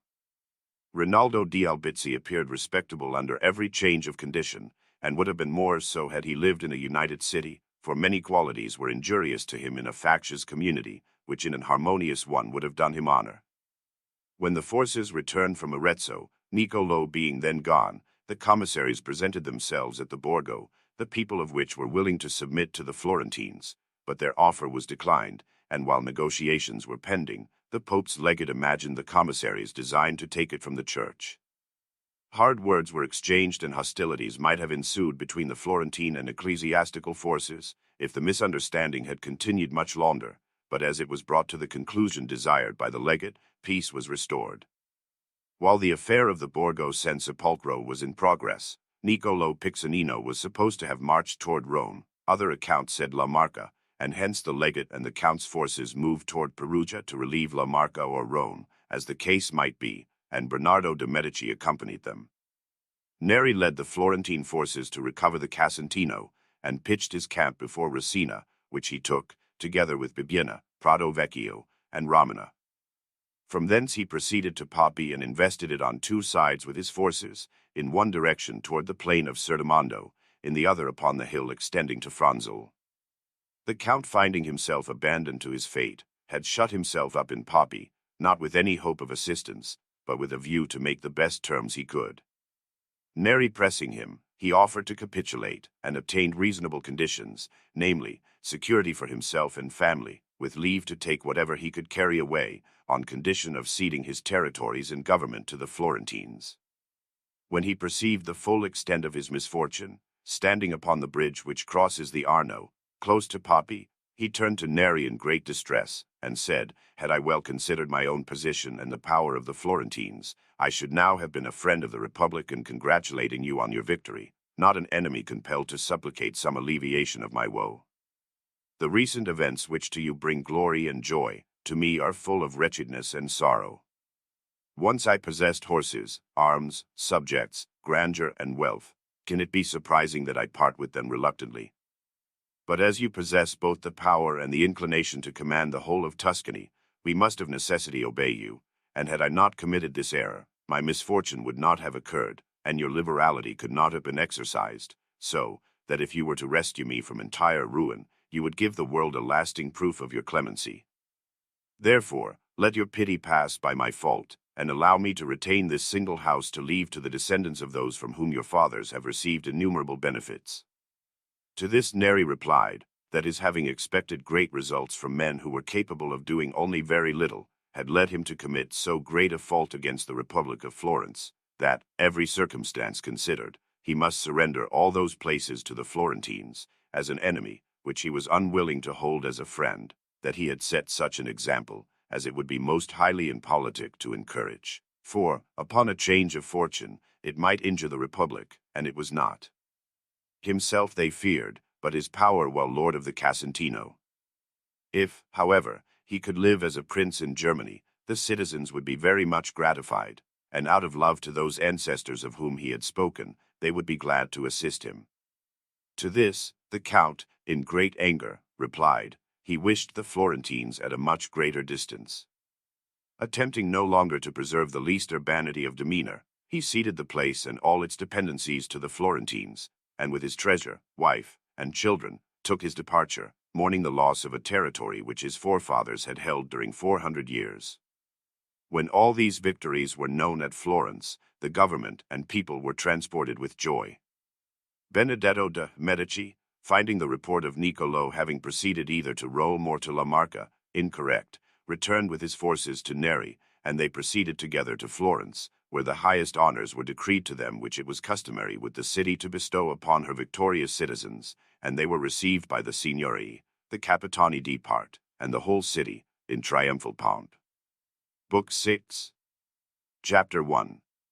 Reflections on the object of war and the use of victory. Niccolo reinforces his army. The Duke of Milan endeavors to recover the services of Count Francesco Sforza. Suspicions of the Venetians. They acquire Ravenna. The Florentines purchase the Borgo San Sepolcro of the Pope. Piccinino makes an excursion during the winter. The Count besieged in his camp before Martinengo. The insolence of Niccolo Piccinino. The Duke in revenge makes peace with the lead, Sforza assisted by the Florentines. Those who make war have always and very naturally designed to enrich themselves and impoverish the enemy. Neither is victory sought where conquest desirable, except to strengthen themselves and weaken the enemy. Hence it follows that those who are impoverished by victory or debilitated by conquest must either have gone beyond, or fallen short of, the end for which wars are made. A republic or a prince is enriched by the victories he obtains, when the enemy is crushed and possession is retained of the plunder and ransom. Victory is injurious when the foe escapes, or when the soldiers appropriate the booty and ransom. In such a case, losses are unfortunate, and conquest still more so, for the vanquished suffers the injuries inflicted by the enemy, and the victor those occasioned by his friends, which being less justifiable, must cause the greater pain, particularly from a consideration of his being thus compelled to oppress his people by an increased burden of taxation. A ruler possessing any degree of humanity cannot rejoice in a victory that afflicts his subjects. The victories of the ancient and well-organized republics enabled them to fill their treasuries with gold and silver won from their enemies, to distribute gratuities to the people, reduce taxation, and by games and solemn festivals, disseminate universal joy. But the victories obtained in the times of which we speak first emptied the treasury, and then impoverished the people, without giving the victorious party security from the enemy. This arose entirely from the disorders inherent in their mode of warfare, for the vanquished soldiery, divesting themselves of their accoutrements, and being neither slain nor detained prisoners, only deferred a renewed attack on the conqueror, till their leader had furnished them with arms and horses. Besides this, both ransom and booty being appropriated by the troops, The victorious princes could not make use of them for raising fresh forces, but were compelled to draw the necessary means from their subjects' purses, and this was the only result of victory experienced by the people, except that it diminished the ruler's reluctance to such a course, and made him less particular about his mode of oppressing them. To such a state had the practice of war been brought by the sort of soldiery then on foot, that the victor and the vanquished, when desirous of their services, alike needed fresh supplies of money, for the one had to re-equip them, and the other to bribe them. The vanquished could not fight without being remounted, and the conquerors would not take the field without a new gratuity. Hence it followed that the one derived little advantage from the victory, and the other was the less injured by defeat, for the routed party had to be re-equipped, and the victorious could not pursue his advantage. From this disorderly and perverse method of procedure, it arose that before Niccolo's defeat became known throughout Italy, he had again reorganized his forces, and harassed the enemy with greater vigor than before. Hence, also, it happened that after his disaster at Tenna, he so soon occupied Verona, that being deprived of his army at Verona, he was shortly able to appear with a large force in Tuscany, that being completely defeated at Anghiari, before he reached Tuscany, he was more powerful in the field than ever. He was thus enabled to give the Duke of Milan hopes of defending Lombardy, which by his absence appeared to be lost, for while Niccolo spread consternation throughout Tuscany, disasters in the former province so alarmed the Duke that he was afraid his utter ruin would ensue before Niccolo, whom he had recalled, could come to his relief, and check the impetuous progress of the Count. Under these impressions, the Duke, to ensure by policy that success which he could not command by arms, had recourse to remedies, which on similar occasions had frequently served his turn. He sent Niccolo d'Este, Prince of Ferrara, to the Count who was then at Peschiera, to persuade him that this war was not to his advantage, for if the Duke became so ruined as to be unable to maintain his position among the states of Italy, the Count would be the first to suffer, for he would cease to be of importance either with the Venetians or the Florentines, and to prove the sincerity of his wish for peace, he offered to fulfill the engagement he had entered into with regard to his daughter, and send her to Ferrara, so that as soon as peace was established, the union might take place. The Count replied that if the Duke really wished for peace, he might easily be gratified, as the Florentines and the Venetians were equally anxious for it. True, it was, he could with difficulty credit him, knowing that he had never made peace but from necessity, and when this no longer pressed him, again desired war. Neither could he give credence to what he had said concerning the marriage, having been so repeatedly deceived, yet when peace was concluded, he would take the advice of his friends upon that subject. The Venetians, who were sometimes needlessly jealous of their soldiery, became greatly alarmed at these proceedings, and not without reason. The Count was aware of this, and wishing to remove their apprehensions, pursued the war with unusual vigor, but his mind had become so unsettled by ambition, and the Venetians by jealousy, that little further progress was made during the remainder of the summer, and upon the return of Niccolo into Lombardy, winter having already commenced, the armies withdrew into quarters, the Count to Verona, the Florentine forces to Tuscany, the Dukes to Cremona, and those of the Pope to Romagna. The latter, after having been victorious at Anghiari, made an unsuccessful attack upon Furli and Bologna, with a view to wrest them from Niccolo Piccinino, but they were gallantly defended by his son Francesco. However, the arrival of the papal forces so alarmed the people of Ravenna with the fear of becoming subject to the Church, that, by consent of Ostasio di Polenta their lord, they placed themselves under the power of the Venetians, who, in return for the territory, and that Ostasio might never retake by force what he had imprudently given them, sent him and his son to Candia, where they died. In the course of these affairs, the Pope, notwithstanding the victory at Anghiari, became so in want of money that he sold the fortress of Borgo San Sepolcro to the Florentines for 25,000 ducats. Affairs being thus situated, each party supposed winter would protect them from the evils of war, and thought no more of peace.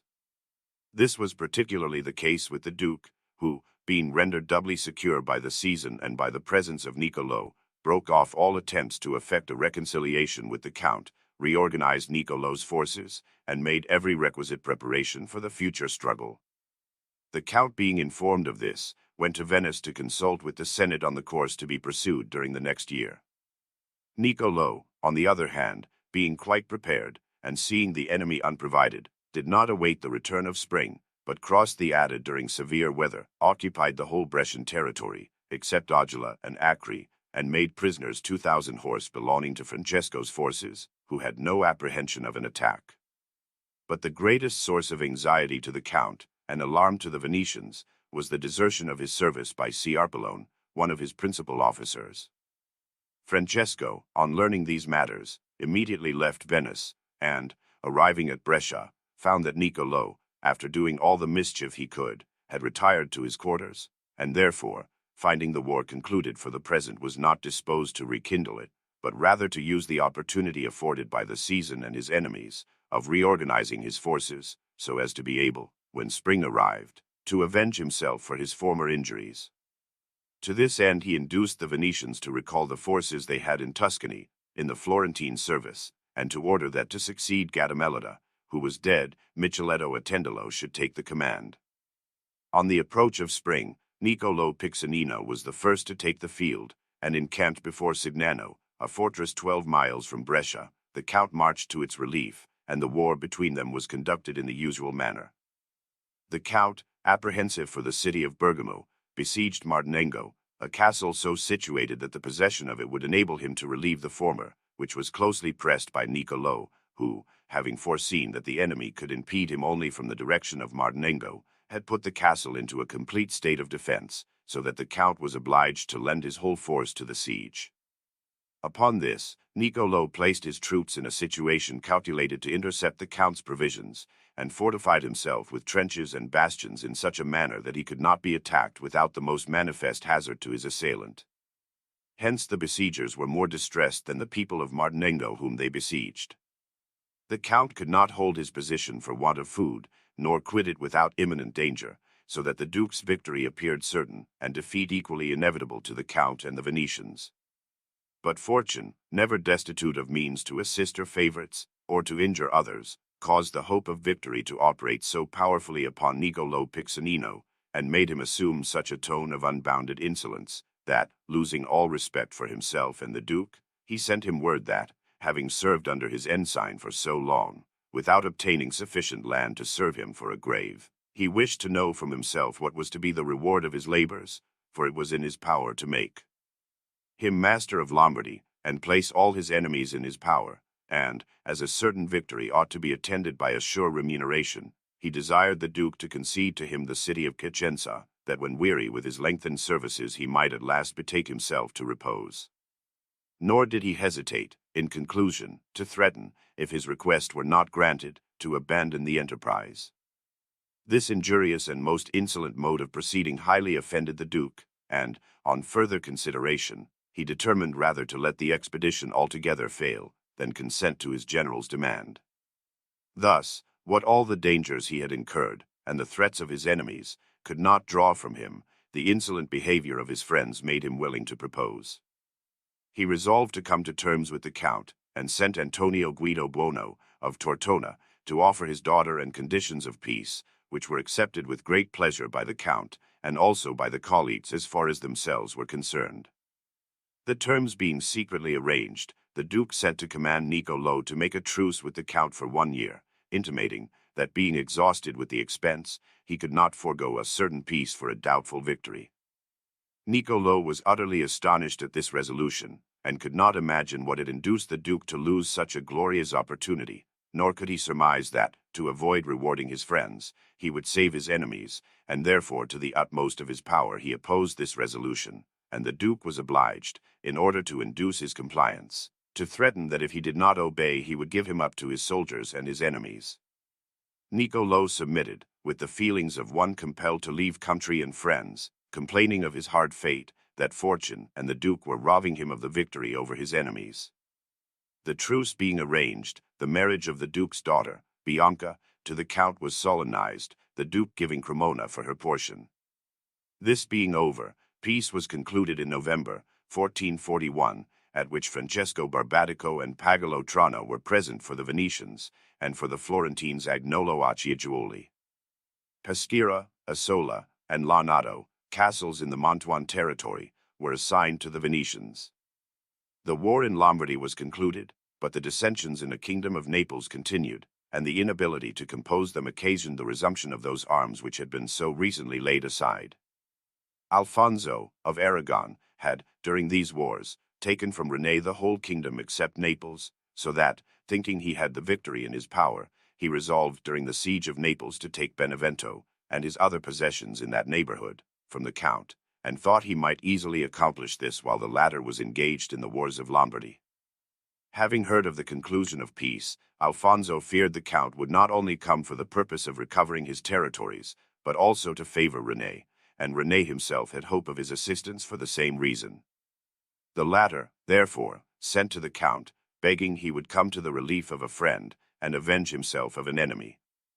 On the other hand, Alfonso entreated Filippo, for the sake of the friendship which subsisted between them, to find the count some other occupation, that, being engaged in greater affairs, he might not have an opportunity of interfering between them. Filippo complied with this request, without seeming to be aware that he violated the peace recently made, so greatly to his disadvantage. He therefore signified to Pope Eugenius that the present was a favorable opportunity for recovering the territories which the count had taken from the church, and, that he might be in a condition to use it, offered him the services of Niccolo Piccinino, and engaged to pay him during the war, who, since the peace of Lombardy, had remained with his forces in Romagna. Eugenius eagerly took the advice, induced by his hatred of the count and his desire to recover his lost possessions, feeling assured that, although on a former occasion he had been duped by Niccolo, it would be improper, now that the duke interfered, to suspect any deceit, and, joining his forces to those of Niccolo, he assailed La Marca. The count, astonished at such an unexpected attack, assembled his troops and went to meet the enemy. In the meantime, King Alfonso took possession of Naples, so that the whole kingdom, except Castelnuovo, was in his power. Leaving a strong guard at Castelnuovo, René set out and came to Florence, where he was most honorably received, and having remained a few days, finding he could not continue the war, he withdrew to Marseilles. In the meantime, Alfonso took Castelnuovo, and the count found himself assailed in the Marca Inferior, both by the Pope and Niccolo. He applied to the Venetians and the Florentines for assistance, in men and money, assuring them that if they did not determine to restrain the Pope and King during his life, they would soon afterward find their very existence endangered, for both would join Filippo and divide Italy among them. The Florentines and Venetians hesitated for a time, both to consider the propriety of drawing upon themselves the enmity of the Pope and the King, and because they were then engaged in the affairs of the Bolognese. Annibale Bentivoglio had driven Francesco Piccinino from Bologna, and for defense against the Duke, who favored Francesco, he demanded and received assistance of the Venetians and Florentines, so that, being occupied with these matters, they could not resolve to assist the Count, but Annibale, having routed Francesco Piccinino, and those affairs seeming to be settled, they resolved to support him. Designing, however, to make sure of the Duke, they offered to renew the league with him, to which he was not averse, for, although he consented that war should be made against the Count, while King René was in arms, yet finding him now conquered, and deprived of the whole kingdom, he was not willing that the Count should be despoiled of his territories, and therefore, not only consented that assistance should be given him, but wrote to Alfonso to be good enough to retire to his kingdom, and discontinue hostilities against the Count, and although reluctantly, yet in acknowledgment of his obligations to the Duke, Alfonso determined to satisfy him, and withdrew with his forces beyond the Tronto. Chapter 2.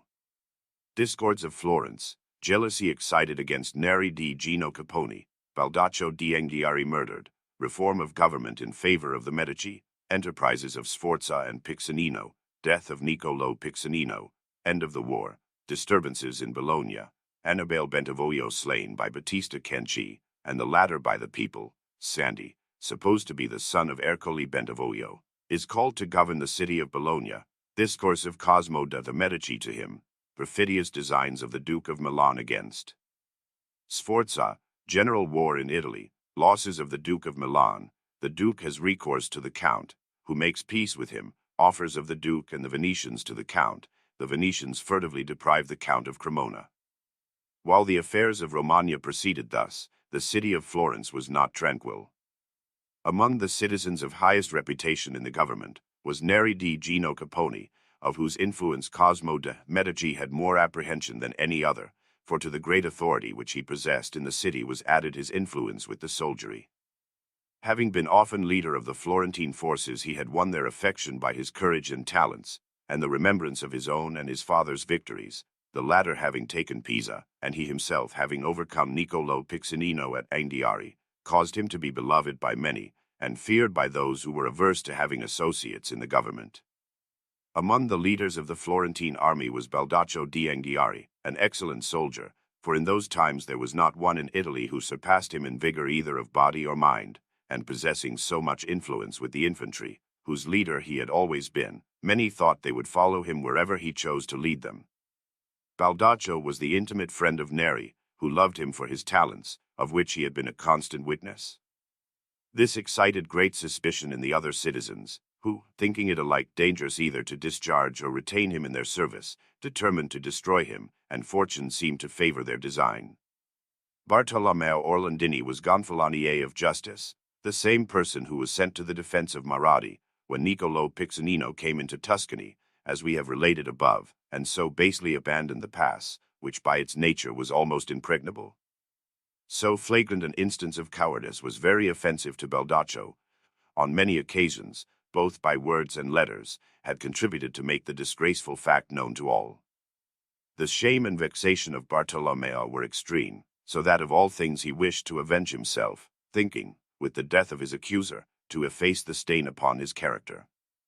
This feeling of Bartolomeo Orlandini was known to other citizens, so that they easily persuaded him to put Baldaccio to death, and at once avenge himself, and deliver his country from a man whom they must either retain at great peril, or discharge to their greater confusion. Bartolomeo having therefore resolved to murder him, concealed in his own apartment at the palace several young men, all armed, and Baldaccio, entering the piazza, whither it was his daily custom to come, to confer with the magistrates concerning his command, the Gonfalonier sent for him, and he, without any suspicion, obeyed. Meeting him in the corridor, which leads to the chambers of the Signory, they took a few turns together discoursing of his office, when being close to the door of the apartments in which the assassins were concealed, Bartolomeo gave them the signal, upon which they rushed out, and finding Baldaccio alone and unarmed, they slew him, and threw the body out of the window which looks from the palace toward the Dogano, or custom house. It was thence carried into the piazza, where the head being severed, it remained the whole day exposed to the gaze of the people. Baldaccio was married, and had only one child, a boy, who survived him but a short time, and his wife, Annalena, thus deprived of both husband and offspring, rejected every proposal for a second union. She converted her house into a monastery, to which she withdrew, and, being joined by many noble ladies, lived in holy seclusion to the end of her days.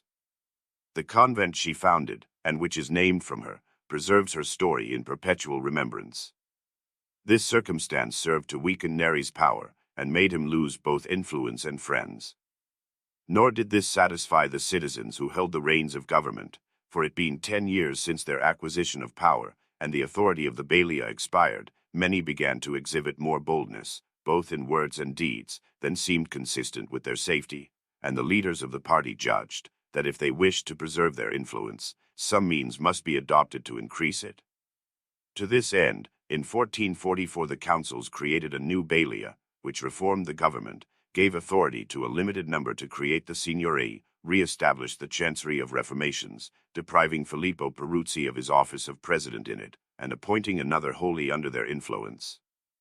They prolonged the term of exile to those who were banished, put Giovanni di Simone Vespucci in prison, deprived the Accoppiatori of their enemies of the honors of government, and with them the sons of Piero Baroncelli, the whole of the Seragli, Bartolomeo Fortini, Francesco Castellani, and many others. By these means they strengthened their authority and influence, and humbled their enemies, or those whom they suspected of being so. Having thus recovered and confirmed their government, they then turned their attention to external affairs. As observed above, Niccolo Piccinino was abandoned by King Alfonso, and the Count, having been aggrandized by the assistance of the Florentines, attacked and routed him near Fermo, where, after losing nearly the whole of his troops, Niccolo fled to Montecchio, which he fortified in such a manner that in a short time he had again assembled so large an army as enabled him to make head against the Count, particularly as the season was now come for them to withdraw into quarters. His principal endeavor during the winter was to collect troops, and in this he was assisted both by the Pope and Alfonso, so that, upon the approach of spring, both leaders took the field, and Niccolo, being the strongest, reduced the Count to extreme necessity, and would have conquered him if the Duke had not contrived to frustrate his designs. Filippo sent to beg he would come to him with all speed, for he wished to have a personal interview, that he might communicate matters of the highest importance. Niccolo, anxious to hear them, abandoned a certain victory for a very doubtful advantage, and leaving his son Francesco to command the army, hastened to Milan. The Count, being informed of the circumstance, would not let slip the opportunity of fighting in the absence of Niccolo, and, coming to an engagement near the castle of Monte Loro, routed the father's forces and took the son prisoner. Niccolo, having arrived at Milan, saw that the Duke had duped him, and learning the defeat of his army and the capture of his son, he died of grief in 1445, at the age of 64, having been a brave rather than a fortunate leader. He left two sons, Francesco and Jacopo, who, possessing less talent than their father, were still more unfortunate, so that the arms of the family became almost annihilated, while those of Sforza, being favored by fortune, attained augmented glory. The Pope, seeing Niccolo's army defeated and himself dead, having little hope of assistance from Aragon, sought peace with the Count, and, by the intervention of the Florentines, succeeded. Of La Marca, the Pope only retained Osimo, Fabriano, and Recanati. All the rest remained in the Count's possession. Peace being restored to La Marca, the whole of Italy would have obtained repose had it not been disturbed by the Bolognese. There were in Bologna two very powerful families, the Canci and the Bentivogli. Of the latter, Annibale was the head; of the former, Battista, who, as a means of confirming their mutual confidence, had contracted family alliances. But among men who have the same objects of ambition in view, it is easy to form connections, but difficult to establish friendship. The Bolognese were in a league with the Venetians and Florentines, which had been affected by the influence of Annibale, after they had driven out Francesco Piccinino, and Battista, knowing how earnestly the Duke desired to have the city favorable to him, proposed to assassinate Annibale and put Bologna into his power. This being agreed upon, on the 25th of June, 1445, he attacked Annibale with his men, and slew him, and then, with shouts of the Duke, rode through the city. The Venetian and Florentine commissaries were in Bologna at the time, and at first kept themselves within doors, but finding that the people, instead of favoring the murderers, assembled in the piazza, armed in great numbers, mourning the death of Annibale, they joined them, and, assembling what forces they could, attacked the Canci, soon overpowered them, slew part, and drove the remainder out of the city. Battista, unable to effect his escape, or his enemies his capture, took refuge in a vault of his house, used for storing grain.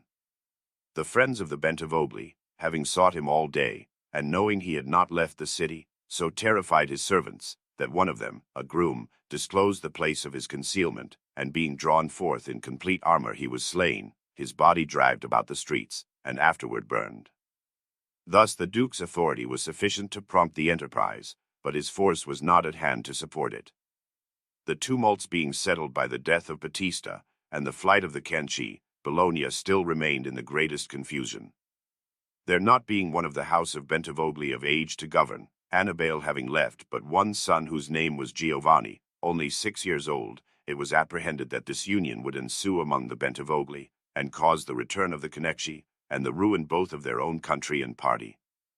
While in this state of apprehension, Francesco, sometime Count di Papi, being at Bologna, informed the rulers of the city that if they wished to be governed by one of the blood of Annibale, he could tell them of one, and related that about 20 years ago, Ercole, cousin of Annibale, being at Papi, became acquainted with a girl of the castle, of whom was born a son named Sandy, whom Ercole, on many occasions acknowledged to be his own, nor could he deny it, for whoever knew him and saw the boy could not fail to observe the strongest resemblance. The citizens gave credit to the tale, and immediately sent to Florence to see the young man, and procure of Cosmo and Neri permission to return with him to Bologna. The reputed father of Santi was dead, and he lived under the protection of his uncle, whose name was Antonio de Cassis. Antonio was rich, childless, and a friend of Neri, to whom the matter becoming known, He thought it ought neither to be despised nor too hastily accepted, and that it would be best for Santi and those who had been sent from Bologna to confer in the presence of Cosmo. They were accordingly introduced, and Santi was not merely honored but adored by them, so greatly were they influenced by the spirit of party. However, nothing was done at the time, except that Cosmo, taking Santi apart, spoke to him thus: "No one can better advise you in this matter than yourself, for you have to take that course to which your own mind prompts you. If you be the son of Ercole Bentivoglio, you will naturally aspire to those pursuits which are proper to your family and worthy of your father, but if you be the son of Agnolo de Cassis, you will remain in Florence, and basely spend the remainder of your days in some branch of the woolen trade."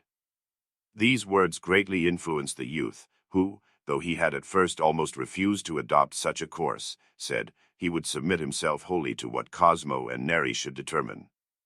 They, assenting to the request of the Bolognese, provided suitable apparel, horses, and servants, and in a few days he was escorted by a numerous cavalcade to Bologna, where the guardianship of Annibale's son and of the city were placed in his hands. He conducted himself so prudently that although all his ancestors had been slain by their enemies, he lived in peace and died respected by everyone. After the death of Niccolo Piccinino and the peace of La Marca, Filippo, wishing to procure a leader of his forces, secretly negotiated with Ciarpellone, one of the principal captains of Count Francesco, and arrangements having been made, Ciarpellone asked permission to go to Milan to take possession of certain castles which had been given him by Filippo during the late wars.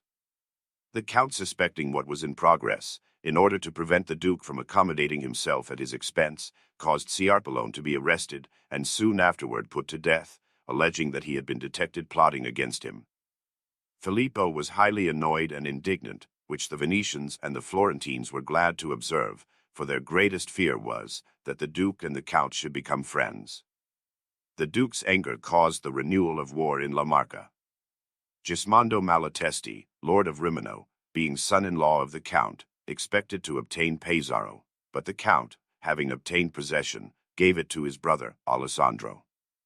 Gismondo, offended at this, was still further exasperated at finding that Federigo di Montefeltro, his enemy, by the Count's assistance, gained possession of Urbino. He therefore joined the Duke, and solicited the Pope and the King to make war against the Count, who, to give Gismondo a taste of the war he so much desired, resolved to take the initiative and attacked him immediately. Thus Romagna and La Marca were again in complete confusion, for Filippo, the king, and the Pope sent powerful assistance to Gismondo, while the Florentines and Venetians supplied the Count with money, though not with men. Nor was Filippo satisfied with the war in Romagna, but also desired to take Cremona and Pontremoli from the Count, but Pontremoli was defended by the Florentines, and Cremona by the Venetians. Thus the war was renewed in Lombardy, and after several engagements in the Cremonese, Francesco Piccinino, the leader of the Duke's forces, was routed at Casale by Micheletto and the Venetian troops. This victory gave the Venetians hope of obtaining the Duke's dominions. They sent a commissary to Cremona, attacked the Ghiaradata, and took the whole of it, except Crema. Then, crossing the Adda, they overran the country as far as Milan. Upon this the Duke had recourse to Alfonso, and entreated his assistance, pointing out the danger his kingdom would incur if Lombardy were to fall into the hands of the Venetians. Alfonso promised to send him troops, but apprised him of the difficulties which would attend their passage, without the permission of the Count. Filippo, driven to extremity, then had recourse to Francesco, and begged he would not abandon his father-in-law, now that he had become old and blind. The Count was offended with the Duke for making war against him, but he was jealous of the increasing greatness of the Venetians, and he himself began to be in want of money, for the League supplied him sparingly.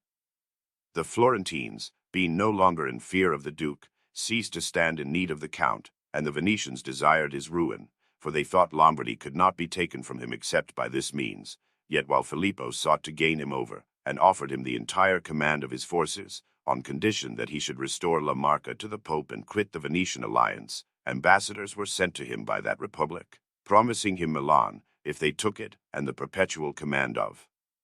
their forces, if he would push the war in La Marca, and prevent Alfonso from sending troops into Lombardy.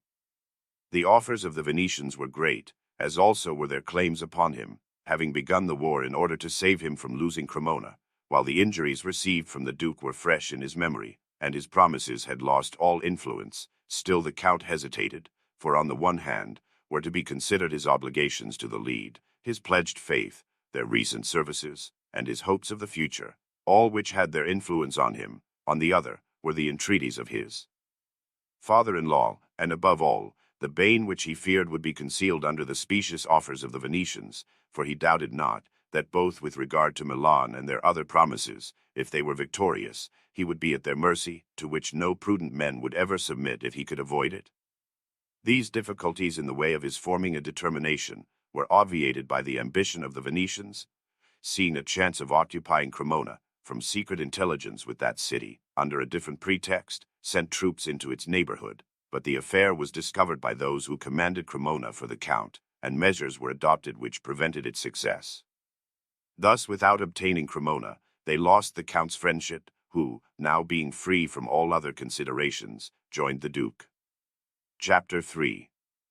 Death of Filippo Visconti, Duke of Milan. The Milanese appoint Sforza their captain. Milan becomes a republic. The Pope endeavors to restore peace to Italy. The Venetians oppose this design. Alfonso attacks the Florentines. The neighborhood of Piombino becomes the principal theater of war. Scarcity in the Florentine camp. Disorders occur in the Neapolitan and Florentine armies. Alfonso sues for peace and is compelled to retreat. Pavia surrenders to the Count. Displeasure of the Milanese. The Count besieges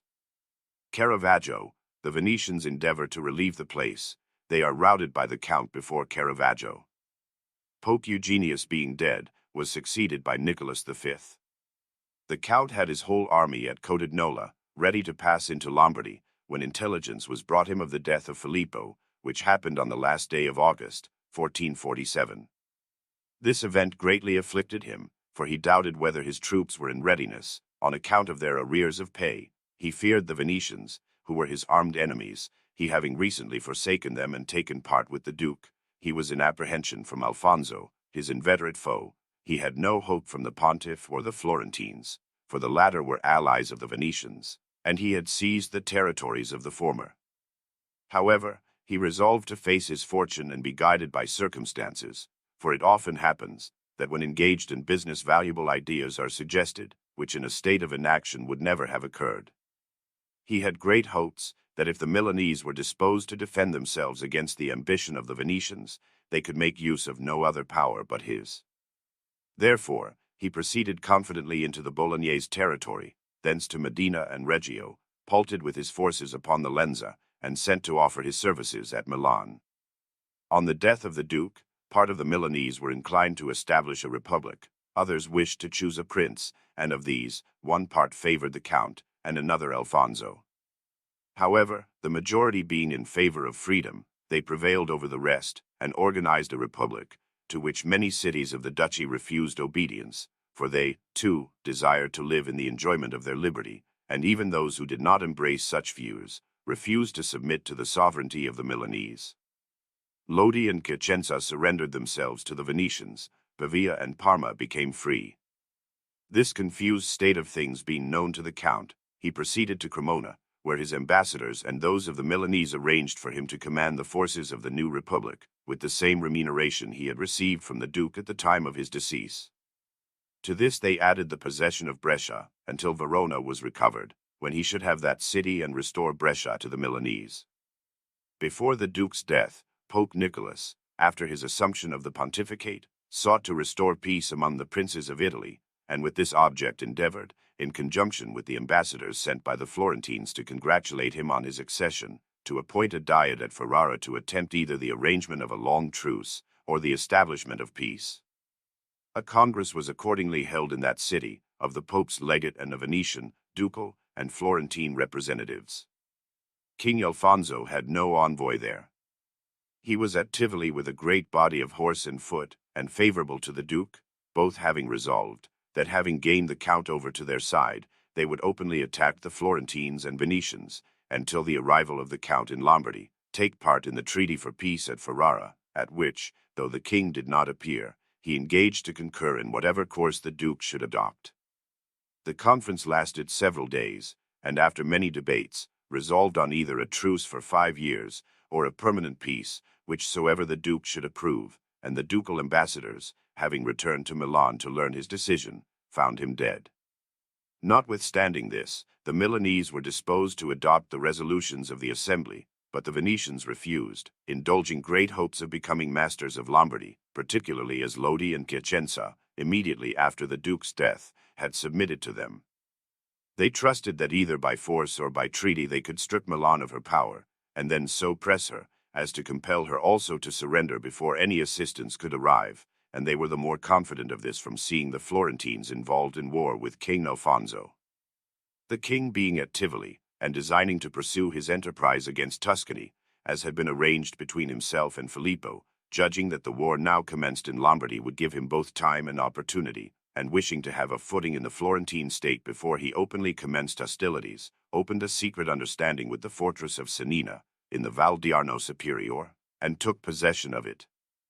The Florentines, surprised with this unexpected event, perceiving the king already in action, and resolved to do them all the injury in his power, hired forces, created a council of 10 for management of the war, and prepared for the conflict in their usual manner. The king was already in the Siennese, and used his utmost endeavors to reduce the city, but the inhabitants of Siena were firm in their attachment to the Florentines, and refused to receive him within their walls or into any of their territories. They furnished him with provisions, alleging in excuse the enemy's power and their inability to resist. The king, finding he could not enter by the Val d'Arno, as he had first intended, both because Cennina had been already retaken, and because the Florentines were now in some measure prepared for their defense, turned toward Volterra, and occupied many fortresses in that territory. Thence he proceeded toward Pisa, and with the assistance of Fazio and Arrigo de Conti, of the Gherardesca, took some castles, and issuing from them, assailed Campiglia, but could not take it, the place being defended by the Florentines, and it being now in the depth of winter. Upon this the king, leading garrisons in the places he had taken to harass the surrounding country, withdrew with the remainder of his army to quarters in the Siennese. The Florentines, aided by the season, used the most active exertions to provide themselves troops, whose captains were Federigo, lord of Urbino, and Gismondo Malatesti de Rimino, who, though mutual foes, were kept so united by the prudence of the commissaries, Neri di Gino and Bernardetto de Medici, that they broke up their quarters while the weather was still very severe, and recovered not only the places that had been taken in the territory of Pisa, but also the Pomerancy in the neighborhood of Volterra, and so checked the king's troops, which at first had overrun the Maremma, that they could scarcely retain the places they had been left to garrison. Upon the return of the spring the commissaries halted with their whole force, consisting of 5,000 horse and 2,000 foot, at the Spedoletto.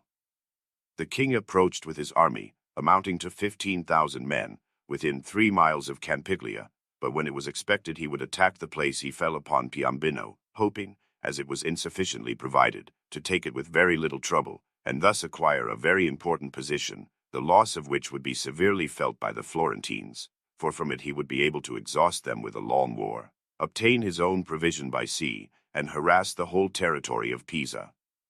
They were greatly alarmed at this attack, and, considering that if they could remain with their army among the woods of Campiglia, the king would be compelled to retire either in defeat or disgrace. With this view they equipped 4 galleys at Livorno, and having succeeded in throwing 300 infantry into Piombino, took up their own position at the Caldane, a place where it would be difficult to attack them, and they thought it would be dangerous to encamp among the thickets of the plain. The Florentine army depended for provisions on the surrounding places, which, being poor and thinly inhabited, had difficulty in supplying them. Consequently the troops suffered, particularly from want of wine, for none being produced in that vicinity, and unable to procure it from more distant places, it was impossible to obtain a sufficient quantity.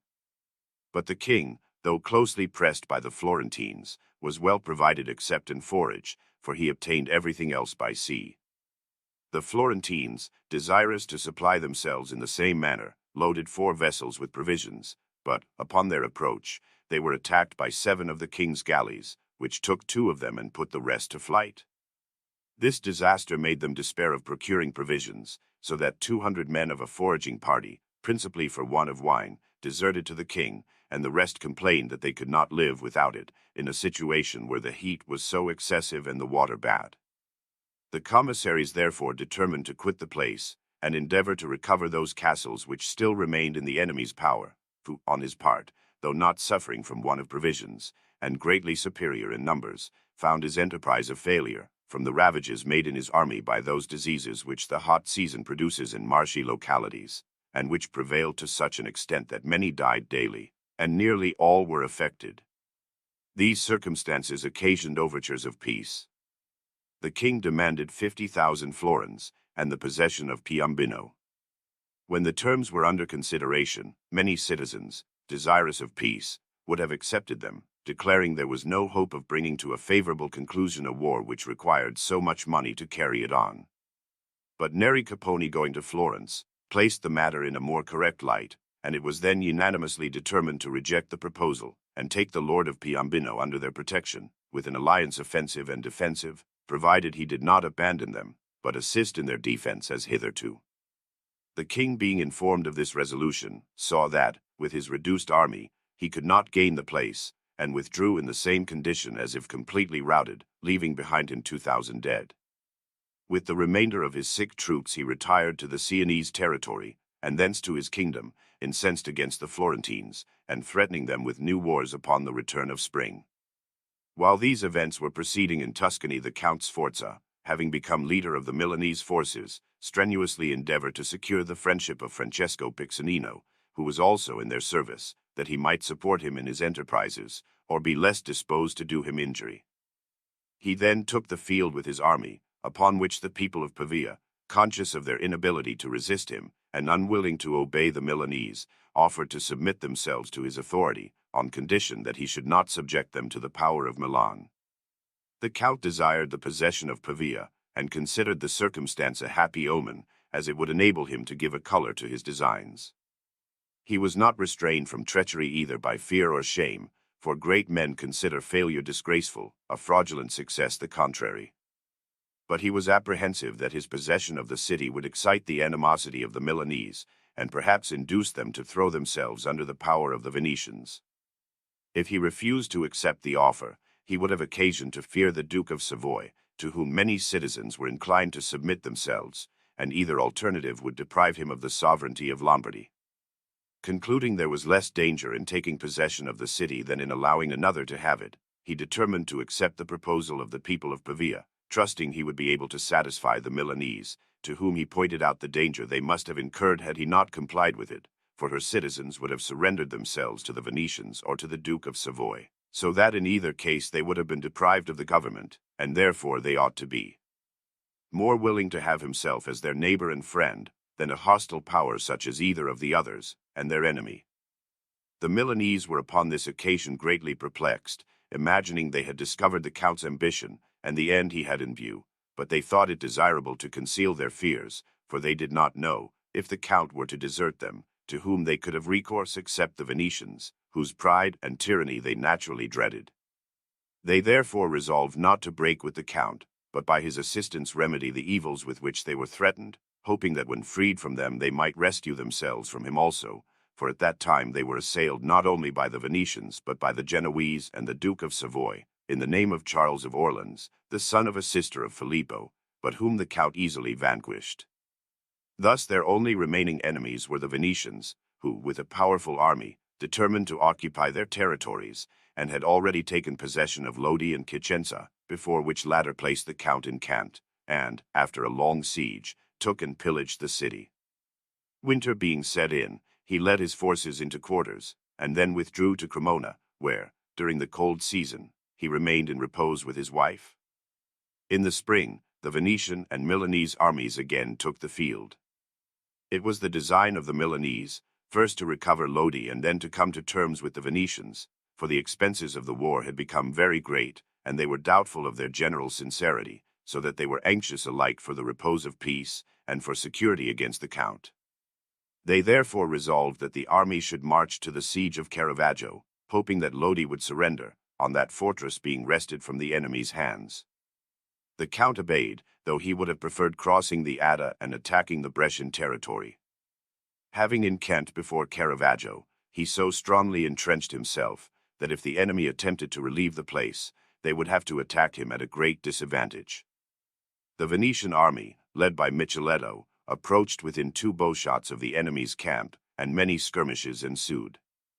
The Count continued to press the fortress, and reduced it to the very last extremity, which greatly distressed the Venetians, since they knew the loss of it would involve the total failure of their expedition. Very different views were entertained by their military officers respecting the best mode of relieving the place, but they saw no course open except to attack the enemy in his trenches, in spite of all obstacles. The castle was, however, considered of such paramount importance, that the Venetian Senate, though naturally timid, and averse to all hazardous undertakings, chose rather to risk everything than allow it to fall into the hands of the enemy. They therefore resolved to attack the Count at all events, and early the next morning commenced their assault upon a point which was least defended. At the first charge, as commonly happens in a surprise, Francesco's whole army was thrown into dismay.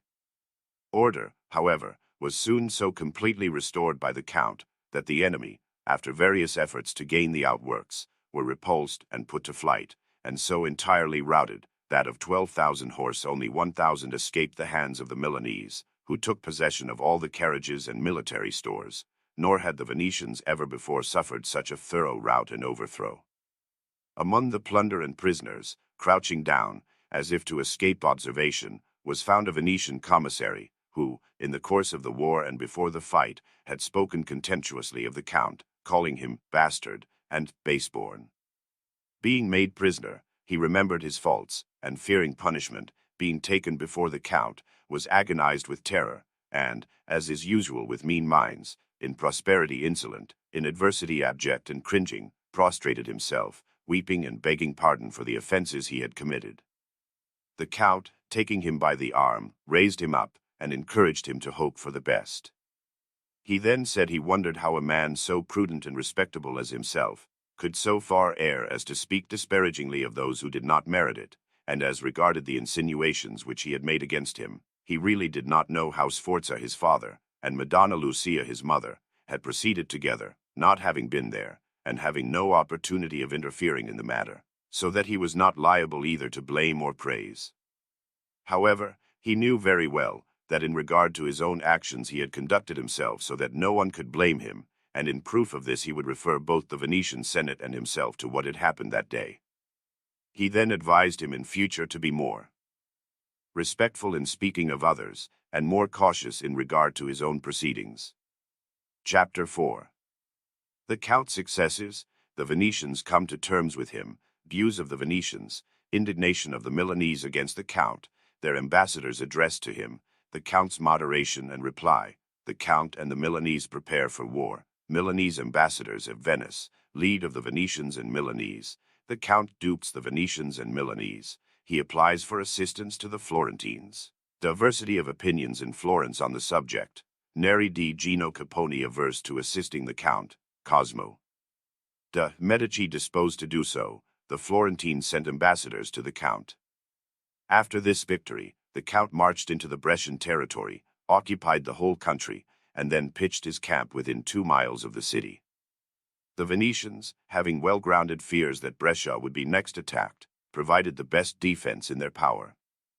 They then collected the relics of their army, and, by virtue of the treaty, demanded assistance of the Florentines, who, being relieved from the war with Alfonso, sent them 1,000 foot and 2,000 horse, by whose aid the Venetians were in a condition to treat for peace. At one time it seemed the fate of their republic to lose by war and win by negotiation, for what was taken from them in battle was frequently restored twofold on the restoration of peace. They knew the Milanese were jealous of the Count, and that he wished to be not their captain merely, but their sovereign, and as it was in their power to make peace with either of the two, the one desiring it from ambition, the other from fear, they determined to make choice of the Count, and offer him assistance to effect his design, persuading themselves that as the Milanese would perceive they had been duped by him, they would in revenge place themselves in the power of any one rather than in his, and that, becoming unable either to defend themselves or trust the Count, they would be compelled, having no other resource, to fall into their hands. Having taken this resolution, they sounded the Count, and found him quite disposed for peace, evidently desirous that the honor and advantage of the victory at Caravaggio should be his own, and not accrue to the Milanese.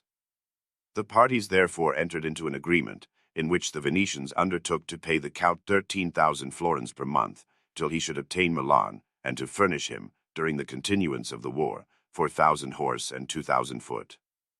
The Count engaged to restore to the Venetians the towns, prisoners, and whatever else had been taken by him during the late campaigns, and content himself with those territories which the Duke possessed at the time of his death. When this treaty became known at Milan, it grieved the citizens more than the victory at Caravaggio had exhilarated them. The rulers of the city mourned, the people complained, women and children wept, and all exclaimed against the Count as false and perfidious. Although they could not hope that either prayers or promises would divert him from his ungrateful design, they sent ambassadors to see with what kind of color he would invest his unprincipled proceedings, and being admitted to his presence, one of them spoke to the following effect: "It is customary with those who wish to obtain a favor, to make use either of prayers, presents, or threats, that pity, convenience, or fear may induce a compliance with their requests.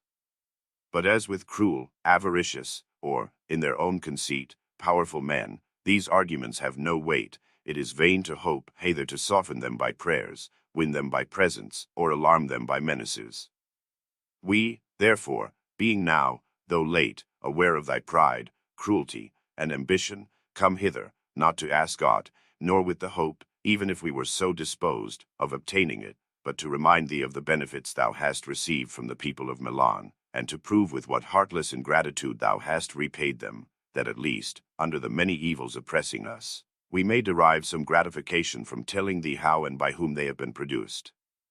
Thou canst not have forgotten thy wretched condition at the death of the Duke Filippo. The king and the Pope were both thine enemies. Thou hast abandoned the Florentines and the Venetians, on account of their just indignation, and because they stood in no further need of thee, were almost become thy declared enemies.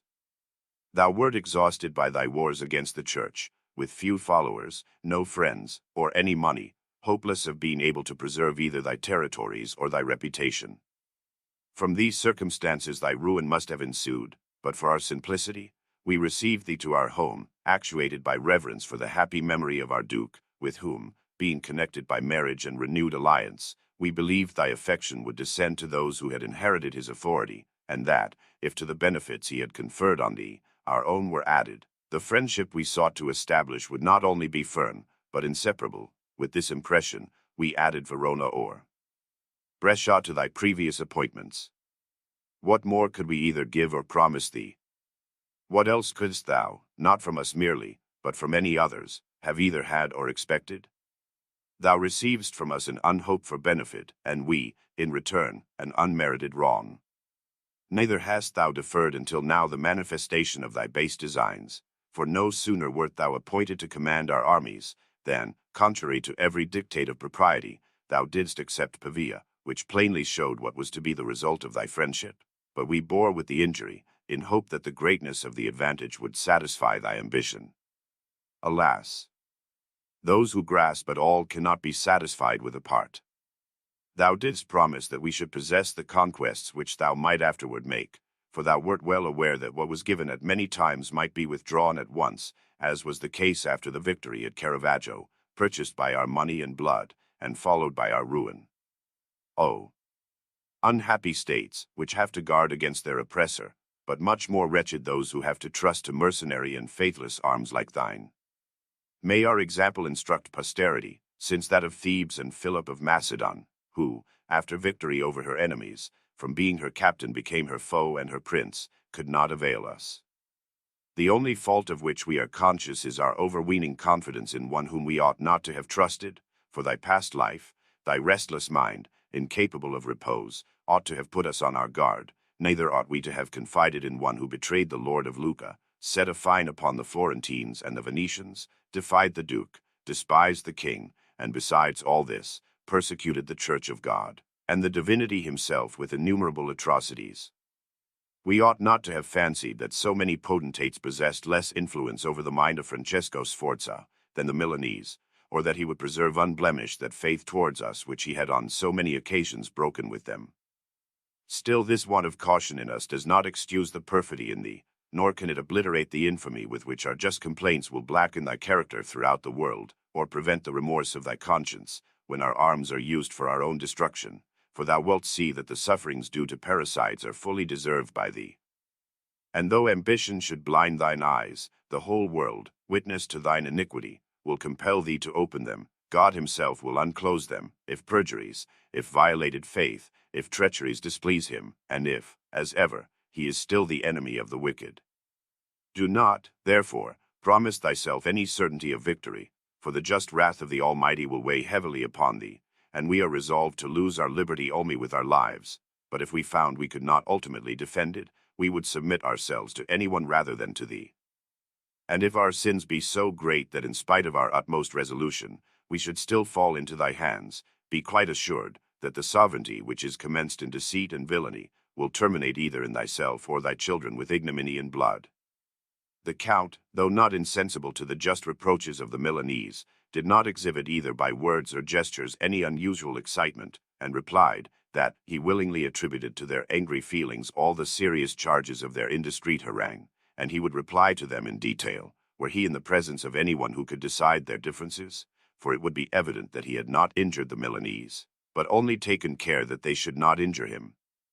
They well knew how they had proceeded after the victory of Caravaggio, for, instead of rewarding him with either Verona or Brescia, they sought peace with the Venetians, that all the blame of the quarrel might rest on him, themselves obtaining the fruit of victory, the credit of peace, and all the advantages that could be derived from the war. It would thus be manifest they had no right to complain, when he had effected the arrangements which they first attempted to make, and that if he had deferred to do so a little longer, he would have had reason to accuse them of the ingratitude with which they were now charging him. Whether the charge were true or false, that God, whom they had invoked to avenge their injuries, would show at the conclusion of the war, and would demonstrate which was most his friend, and who had most justice on their side. Upon the departure of the ambassadors, the Count determined to attack the Milanese, who prepared for their defense, and appointed Francesco and Jacopo Piccinino, attached to their cause, on account of the ancient feud of the families of Braccio and Sforza, to conduct their forces in support of liberty, at least till they could deprive the Count of the aid of the Venetians, who they did not think would long be either friendly or faithful to him. On the other hand, the Count, perfectly aware of this, thought it not imprudent, supposing the obligation of the treaty insufficient, to bind them by the ties of interest, and, therefore, in assigning to each their portion of the enterprise, he consented that the Venetians should attack Crema, and himself, with the other forces, assail the remainder of the territory. The advantage of this arrangement kept the Venetians so long in alliance with the Count that he was enabled to conquer the whole of the Milanese territory, and to press the city so closely that the inhabitants could not provide themselves with necessaries. Despairing of success, they sent envoys to the Venetians to beg they would compassionate their distress, and, as ought to be the case between republics, assist them in defense of their liberty against a tyrant, whom, if once master of their city, they would be unable to restrain. Neither did they think he would be content with the boundaries assigned him by the treaty, but would expect all the dependencies of Milan. The Venetians had not yet taken Crema, and wishing before they changed sides, to effect this point, they publicly answered the envoys that their engagements with the Count prevented them from defending the Milanese, but secretly gave them every assurance of their wish to do so. The Count had approached so near Milan with his forces that he was disputing the suburbs with the inhabitants, when the Venetians, having taken Crema, thought they need no longer hesitate to declare in favor of the Milanese, with whom they made peace and entered into alliance, among the terms of which was the defense of their liberty unimpaired. Having come to this agreement, they ordered their forces to withdraw from the Count's camp and to return to the Venetian territory. They informed him of the peace made with the Milanese, and gave him 20 days to consider what course he would adopt. He was not surprised at the step taken by the Venetians, for he had long foreseen it, and expected its occurrence daily, but when it actually took place, he could not avoid feeling regret and displeasure similar to what the Milanese had experienced when he abandoned them. He took 2 days to consider the reply he would make to the ambassadors whom the Venetians had sent to inform him of the treaty, and during this time he determined to dupe the Venetians, and not abandon his enterprise. Therefore, appearing openly to accept the proposal for peace, he sent his ambassadors to Venice with full credentials to effect the ratification, but gave them secret orders not to do so, and with pretexts or cavilling to put it off. To give the Venetians greater assurance of his sincerity, he made a truce with the Milanese for a month, withdrew from Milan and divided his forces among the places he had taken. This course was the occasion of his victory and the ruin of the Milanese, for the Venetians, confident of peace, were slow in preparing for war, and the Milanese, finding the truce concluded, the enemy withdrawn, and the Venetians, their friends, felt assured that the Count had determined to abandon his design. This idea injured them in two ways: one, by neglecting to provide for their defense; the next, that, being seed time, they sowed a large quantity of grain in the country which the enemy had evacuated, and thus brought famine upon themselves. On the other hand, all that was injurious to his enemies favored the Count, and the time gave him opportunity to take breath and provide himself with assistance. The Florentines during the War of Lombardy had not declared in favor of either party, or assisted the Count either in defense of the Milanese or since, for he, never having been in need, had not pressingly requested it, and they only sent assistance to the Venetians after the rout at Caravaggio, in pursuance of the treaty. Count Francesco, standing now alone, and not knowing to whom else he could apply, was compelled to request immediate aid of the Florentines, publicly from the state, and privately from friends, particularly from Cosmo de' Medici, with whom he had always maintained a steady friendship, and by whom he had constantly been faithfully advised and liberally supported. Nor did Cosmo abandon him in his extreme necessity, but supplied him generously from his own resources, and encouraged him to prosecute his design. He also wished the city publicly to assist him, but there were difficulties in the way. Neri di Gino Capponi, one of the most powerful citizens of Florence, thought it not to the advantage of the city that the Count should obtain Milan, and was of opinion that it would be more to the safety of Italy for him to ratify the peace than pursue the war. In the first place, he apprehended that the Milanese, through their anger against the Count, would surrender themselves entirely to the Venetians, which would occasion the ruin of all. Supposing he should occupy Milan, it appeared to him that so great military superiority, combined with such an extent of territory, would be dangerous to themselves, and that if as Count he was intolerable, he would become doubly so as Duke. He therefore considered it better for the Republic of Florence and for Italy that the Count should be content with his military reputation, and that Lombardy should be divided into two republics, which could never be united to injure others, and separately are unable to do so. To attain this he saw no better means than to refrain from aiding the Count, and continuing in the former league with the Venetians. These reasonings were not satisfactory to Cosmo's friends, for they imagined that Neri had argued thus, not from a conviction of its advantage to the Republic, but to prevent the Count, as a friend of Cosmo, from becoming Duke, apprehending that Cosmo would, in consequence of this, become too powerful. Cosmo, in reply, pointed out that to lend assistance to the Count would be highly beneficial both to Italy and the Republic, for it was unwise to imagine the Milanese could preserve their own liberty, for the nature of their community, their mode of life, and their hereditary feuds were opposed to every kind of civil government, so that it was necessary either that the Count should become Duke of Milan, or the Venetians her lords. And surely under such circumstances, no one could doubt which would be most to their advantage, to have for their neighbor a powerful friend or a far more powerful foe. Neither need it be apprehended that the Milanese, while at war with the Count, would submit to the Venetians, for the Count had a stronger party in the city, and the Venetians had not, so that whenever they were unable to defend themselves as freemen, they would be more inclined to obey the Count than the Venetians. These diverse views kept the city long in suspense, but at length it was resolved to send ambassadors to the Count to settle the terms of agreement, with instructions that if they found him in such a condition as to give hopes of his ultimate success, they were to close with him, but, if otherwise, they were to draw out the time in diplomacy. Chapter 5. Prosecution of the war between the Count and the Milanese reduced to extremity, the people rise against the magistrates, Milan surrenders to the Count, lead between the new Duke of Milan and the Florentines, and between the King of Naples and the Venetians, Venetian and Neapolitan ambassadors at Florence, answer of Cosmo de' Medici to the Venetian ambassador, preparations of the Venetians and the King of Naples for the war, the Venetians excite disturbances in Bologna, Florence prepares for war, the Emperor, Frederick III. At Florence, war in Lombardy between the Duke of Milan and the Venetians, Ferrando, son of the King of Naples, marches into Tuscany against the Florentines.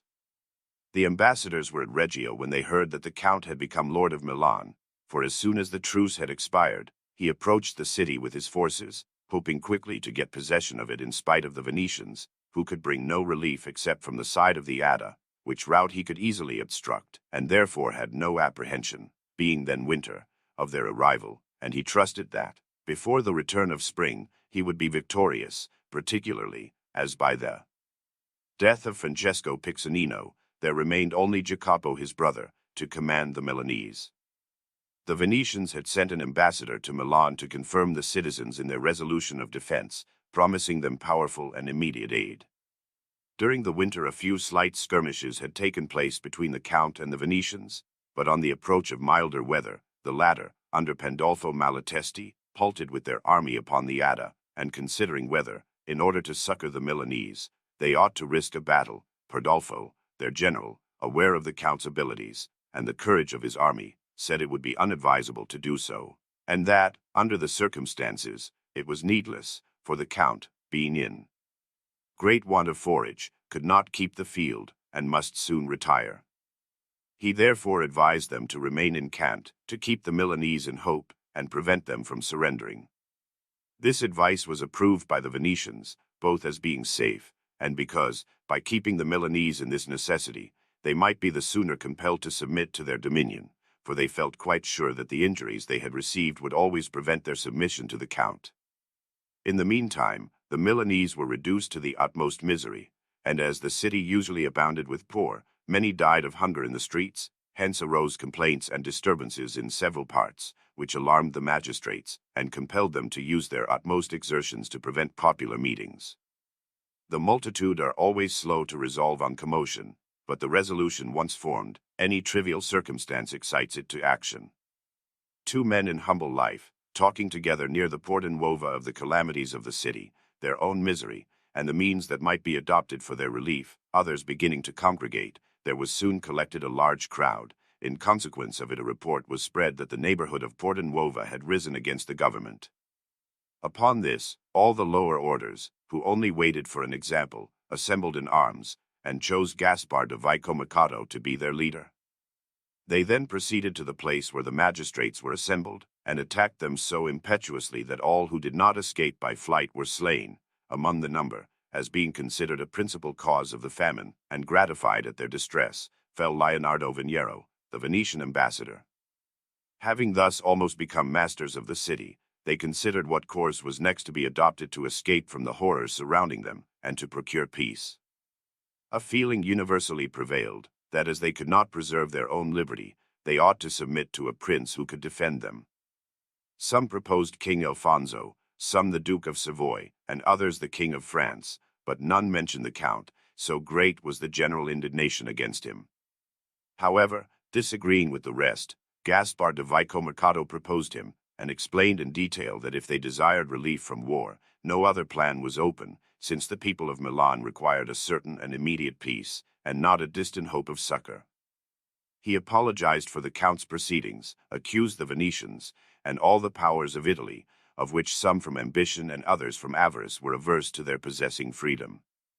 Having to dispose of their liberty, it would be preferable, he said, to obey one who knew and could defend them, so that, by their servitude they might obtain peace, and not bring upon themselves greater evils and more dangerous wars.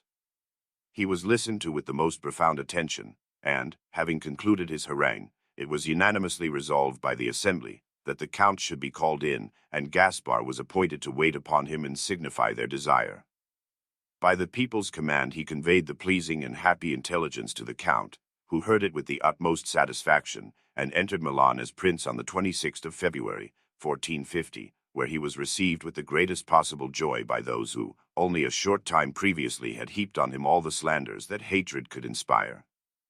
The news of this event reaching Florence, orders were immediately sent to the envoys who were upon the way to Milan, that instead of treating for his alliance with the Count, they should congratulate the Duke upon his victory. They, arranging accordingly, had a most honorable reception, and were treated with all possible respect, for the Duke well knew that in all Italy he could not find braver or more faithful friends, to defend him against the power of the Venetians, than the Florentines, who, being no longer in fear of the house of Visconti, found themselves opposed by the Aragonese and Venetians, for the Aragonese princes of Naples were jealous of the friendship which the Florentines had always evinced for the family of France, and the Venetians, seeing the ancient enmity of the Florentines against the Visconti transferred to themselves, resolved to injure them as much as possible, for they knew how pertinaciously and invariably they had persecuted the Lombard princes. These considerations caused the new duke willingly to join the Florentines, and united the Venetians and King Alfonso against their common enemies, impelling them at the same time to hostilities, the king against the Florentines, and the Venetians against the duke, who, being fresh in the government, would, they imagined, be unable to resist them, even with all the aid he could obtain. But as the league between the Florentines and the Venetians still continued, and as the king, after the War of Piombino, had made peace with the former, it seemed indecent to commence an open rupture until some plausible reason could be assigned in justification of offensive measures. On this account each sent ambassadors to Florence, who, on the part of their sovereigns, signified that the league formed between them was made not for injury to any, but solely for the mutual defense of their states. The Venetian ambassador then complained that the Florentines had allowed Alessandro, the duke's brother, to pass into Lombardy with his forces, and besides this, had assisted and advised in the treaty made between the Duke and the Marquis of Mantua, matters which he declared to be injurious to the Venetians, and inconsistent with the friendship hitherto subsisting between the two governments, amicably reminding them that one who inflicts unmerited injury gives others just ground of hostility, and that those who break a peace may expect war. The Signory appointed Cosmo de' Medici to reply to what had been said by the Venetian ambassador, and in a long and excellent speech he recounted the numerous advantages conferred by the city on the Venetian Republic, showed what an extent of dominion they had acquired by the money, forces, and counsel of the Florentines, and reminded him that, although the friendship had originated with the Florentines, they had never given occasion of enmity, and as they desired peace, they greatly rejoiced. When the treaty was made, if it had been entered into for the sake of peace, and not of war. True it was, he wondered much at the remarks which had been made, seeing that such light and trivial matters should give offense to so great a republic, but if they were worthy of notice he must have it universally understood that the Florentines wished their country to be free and open to all, and that the duke's character was such that if he desired the friendship of the Marquis of Mantua, he had no need of anyone's favor or advice. He therefore feared that these cavils were produced by some latent motive, which it was not thought proper to disclose. Be this as it might, they would freely declare to all that in the same proportion as the friendship of the Florentines was beneficial their enmity could be destructive. The matter was hushed up, and the ambassadors, on their departure, appeared perfectly satisfied. But the league between the king and the Venetians made the Florentines and the duke rather apprehend war than hope for a long continuance of peace. They therefore entered into an alliance, and at the same time the enmity of the Venetians transpired by a treaty with the Sienese, and the expulsion of all Florentine subjects from their cities and territories. Shortly after this, Alfonso did the same, without any consideration of the peace made the year previous, and not having even the shadow of an excuse. The Venetians attempted to take Bologna, and having armed the immigrants, and united to them a considerable force, introduced them into the city by night through one of the common sewers. No sooner had they entered than they raised a cry, by which Santi Bentivogli, being awakened, was told that the whole city was in possession of the rebels. But though many advised him to escape, saying that he could not save the city by his stay, he determined to confront the danger, and taking arms encouraged his followers, assembled a few friends, attacked and routed part of the rebels, slew many more, and drove the remainder out of the city. By this act of bravery all agreed he had fully proved himself a genuine scion of the house of the Bentivogli. These events and demonstrations gave the Florentines an earnest of approaching war. They consequently followed their usual practice on similar occasions, and created the Council of Ten. They engaged new condottieri, sent ambassadors to Rome, Naples, Venice, Milan, and Siena, to demand assistance from their friends, gain information about those they suspected, decide such as were wavering, and discover the designs of the foe. From the Pope they obtained only general expressions of an amicable disposition and admonitions to peace. From the king, empty excuses for having expelled the Florentines, and offers of safe conduct for whoever should demand it, and although he endeavored, as much as possible, to conceal every indication of his hostile designs, the ambassadors felt convinced of his unfriendly disposition, and observed many preparations tending to the injury of the Republic.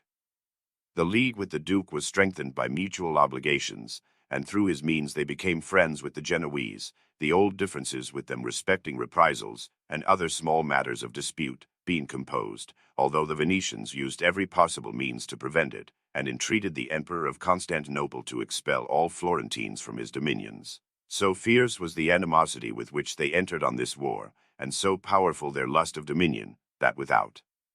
the least hesitation they sought the destruction of those who had been the occasion of their own power. The emperor, however, refused to listen to them. The Venetian Senate forbade the Florentine ambassadors to enter their territories, alleging that being in league with the king, they could not entertain them without his concurrence. The Sienese received the ambassadors with fair words, fearing their own ruin before the league could assist them, and therefore endeavored to appease the powers whose attack they were unable to resist. The Venetians and the king, as was then conjectured, were disposed to send ambassadors to Florence to justify the war. But the Venetian envoy was not allowed to enter the Florentine dominions, and the king's ambassador, being unwilling to perform his office alone, the embassy was not completed, and thus the Venetians learned that however little they might esteem the Florentines, the latter had still less respect for them. In the midst of these fears, the emperor, Frederick III, came into Italy to be crowned. On the 30th of January, 1451, he entered Florence with 1,500 horse, and was most honorably received by the Signory. He remained in the city till the 6th of February, and then proceeded to Rome for his coronation, where, having been solemnly consecrated, and his marriage celebrated with the Empress, who had come to Rome by sea, he returned to Germany, and again passed through Florence in May, with the same honors as upon his arrival. On his return, having derived some benefits from the Marquis of Mantua, he conceded to him Modena and Reggio. In the meantime, the Florentines did not fail to prepare themselves for immediate war, and to augment their influence, and strike the enemy with terror. They, in conjunction with the Duke, entered into alliance with the King of France for the mutual defense of their states. This treaty was published with great pomp throughout all Italy. The month of May, 1452, having arrived, the Venetians thought it not desirable to defer any longer their attack upon the Duke, and with 16,000 horse and 6,000 foot assailed his territories in the direction of Lodi, while the Marquis of Montferrat, instigated either by his own ambition or the entreaties of the Venetians, did the same on the side of Alexandria. The Duke assembled a force of 18,000 cavalry and 3,000 infantry, garrisoned Alexandria and Lodi, and all the other places where the enemy might annoy them. He then attacked the Brescian territory, and greatly harassed the Venetians, while both parties alike plundered the country and ravaged the smaller towns. Having defeated the Marquis of Montferrat at Alexandria, the Duke was able to unite his whole force against the Venetians and invade their territory.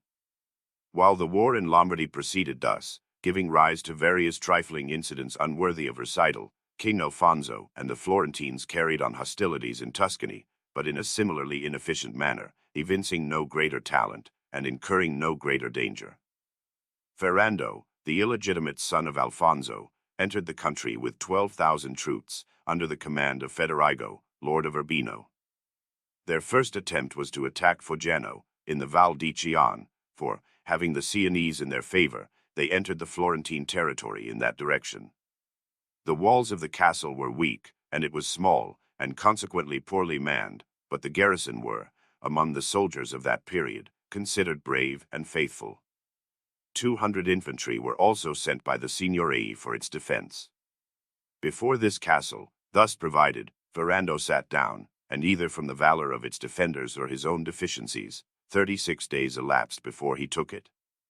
This interval enabled the city to make better provision for places of greater importance, to collect forces and conclude more effective arrangements than had hitherto been made.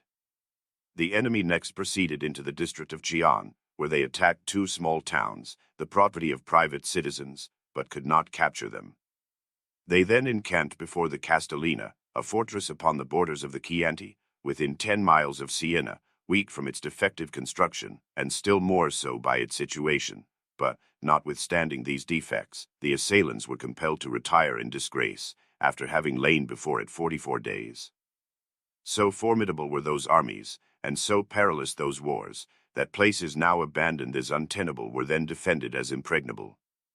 While Ferrando was encamped in the Chianti, he made many incursions, and took considerable booty from the Florentine territories, extending his depredations within 6 miles of the city, to the great alarm and injury of the people, who at this time, having sent their forces to the number of 8,000 soldiers under Astor de Faenza and Gismondo Malatesti toward Castel di Colle, kept them at a distance from the enemy, lest they should be compelled to an engagement, for they considered that, so long as they were not beaten in a pitched battle, they could not be vanquished in the war generally, for small castles, when lost, were recovered at the peace, and larger places were in no danger, because the enemy would not venture to attack them. The king had also a fleet of about 20 vessels, comprising galleys and smaller craft, which lay off Pisa, and during the siege of Castellina were moored near the Rocca di Veda, which, from the negligence of the governor, he took, and then harassed the surrounding country. However, this annoyance was easily removed by a few soldiers sent by the Florentines to Campiglia, and who confined the enemy to the coast. Chapter 6. Conspiracy of Stefano Porcari against the papal government. The conspirators discovered and punished. The Florentines recover the places they had lost. Gerard Gammacordi, Lord of Val di Bagno, endeavors to transfer his territories to the King of Naples. Gallant conduct of Antonio Gualandi, who counteracts the design of Gammacordi. René of Anjou is called into Italy by the Florentines. René returns to France. The Pope endeavors to restore peace. Peace proclaimed. Jacopo Piccinino attacks the Sienese. The pontiff did not interfere in these affairs further than to endeavor to bring the parties to a mutual accommodation, but while he refrained from external wars, he incurred the danger of more serious troubles at home. Stefano Porcari was a Roman citizen, equally distinguished for nobility of birth and extent of learning, but still more by the excellence of his character. Like all who are in pursuit of glory, he resolved either to perform or to attempt something worthy of memory, and thought he could not do better than deliver his country from the hands of the prelates, and restore the ancient form of government, hoping, in the event of success, to be considered a new founder or second father of the city. The dissolute manners of the priesthood, and a discontent of the Roman barons and people, encouraged him to look for a happy termination of his enterprise, but he derived his greatest confidence from those verses of Petrarch in the Canzoni which begins, Spirito giudice quel member regi, where he says, Sopra il monte terpeggio canzon vidra, un cavalier, ch battaglia tutta onora, pensoso più di altrui, che di se stesso. Stefano, believing poets are sometimes endowed with a divine and prophetic spirit, thought the event must take place which Petrarch in this Canzoni seemed to foretell, and that he was destined to effect the glorious task, considering himself in learning, eloquence, friends, and influence superior to any other citizen of Rome. Having taken these impressions, he had not sufficient prudence to avoid discovering his design by his discourse, demeanor, and mode of living, so that the Pope, becoming acquainted with it, in order to prevent the commission of some rash act, banished him to Bologna and charged the governor of the city to compel his appearance before him once every day. Stefano was not daunted by this first check, but with even greater earnestness prosecuted his undertaking, and, by such means as were available, more cautiously corresponded with his friends, and often went and returned from Rome with such celerity as to be in time to present himself before the governor within the limit allowed for his appearance. Having acquired a sufficient number of partisans, he determined to make the attempt without further delay, and arranged with his friends at Rome to provide an evening banquet, to which all the conspirators were invited, with orders that each should bring with him his most trustworthy friends, and himself promised to be with him before the entertainment was served. Everything was done according to this orders, and Stefano Porcari arrived at the place appointed.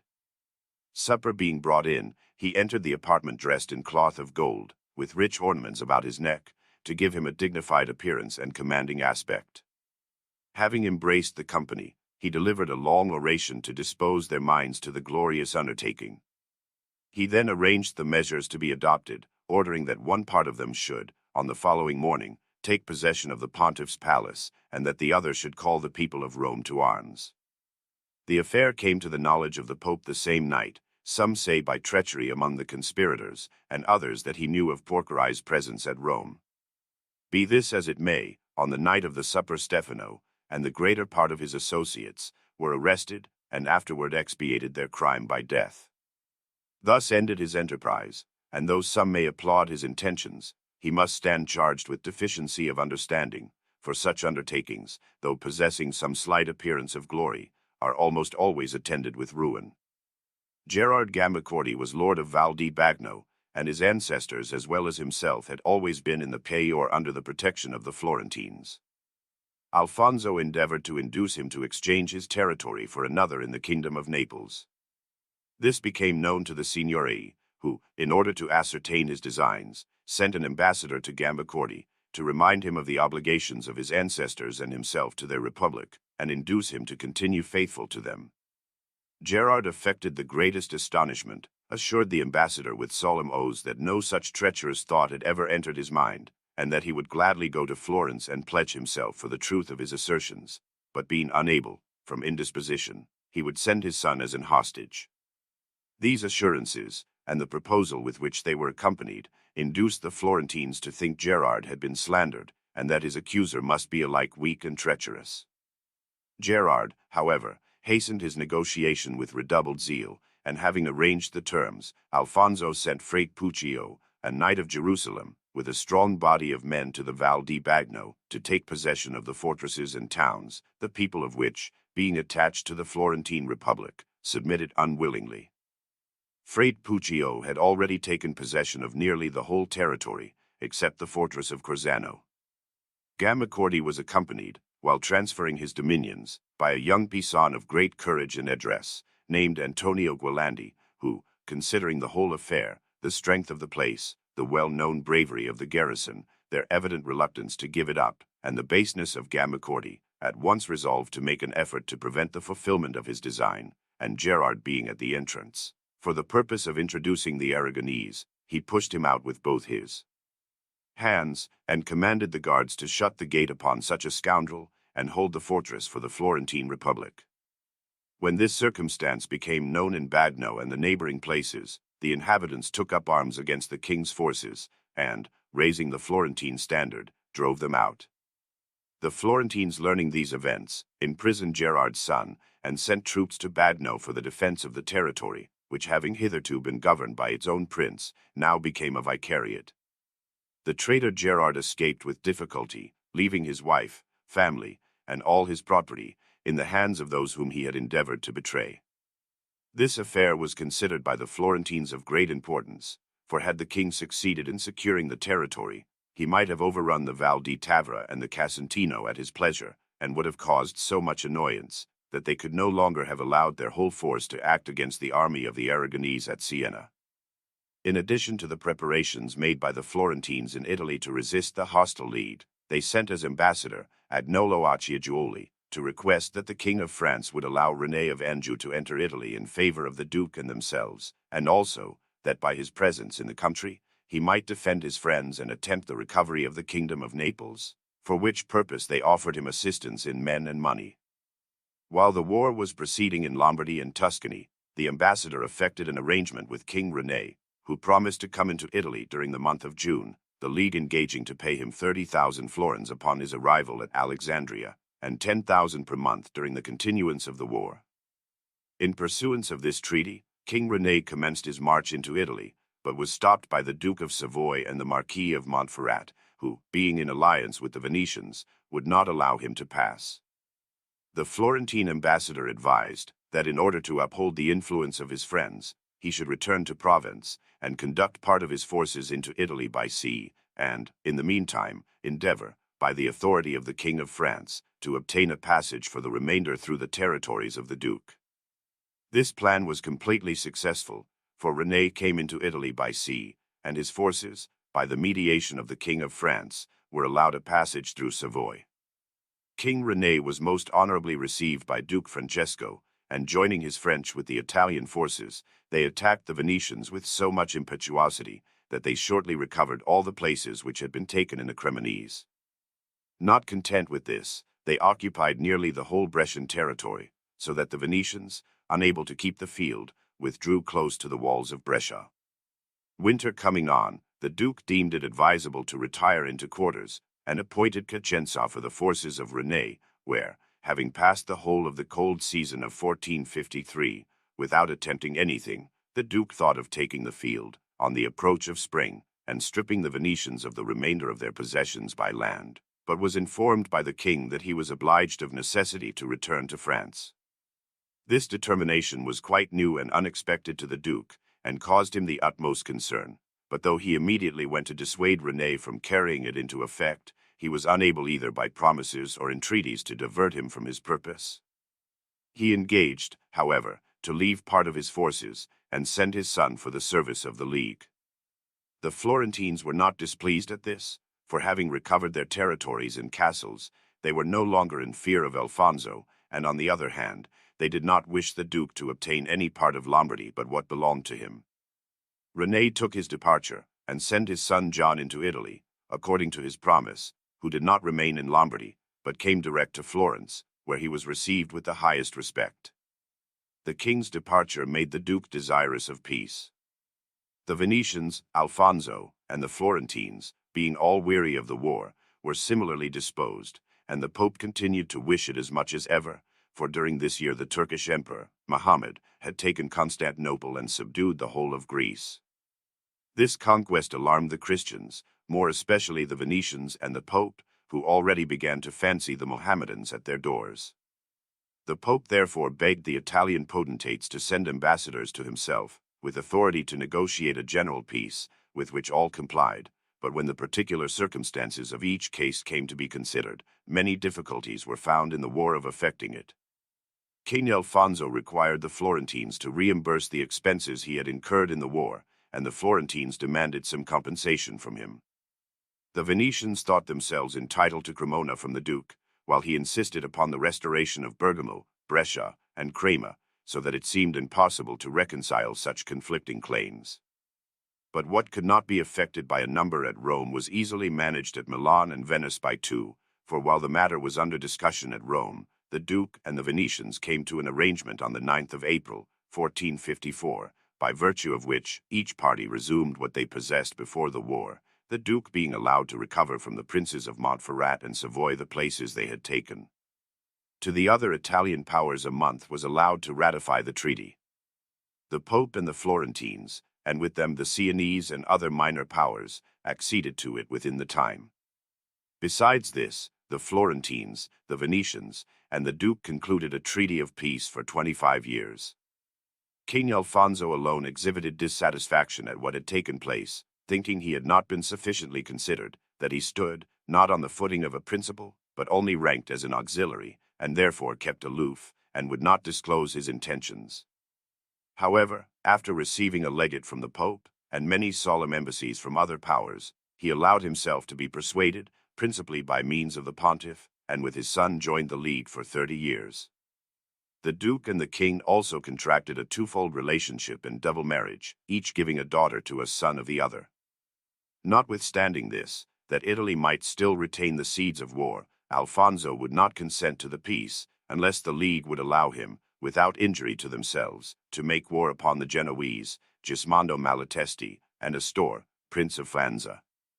This being conceded, his son Ferrando, who was at Siena, returned to the kingdom, having by his coming into Tuscany acquired no dominion and lost a great number of his men.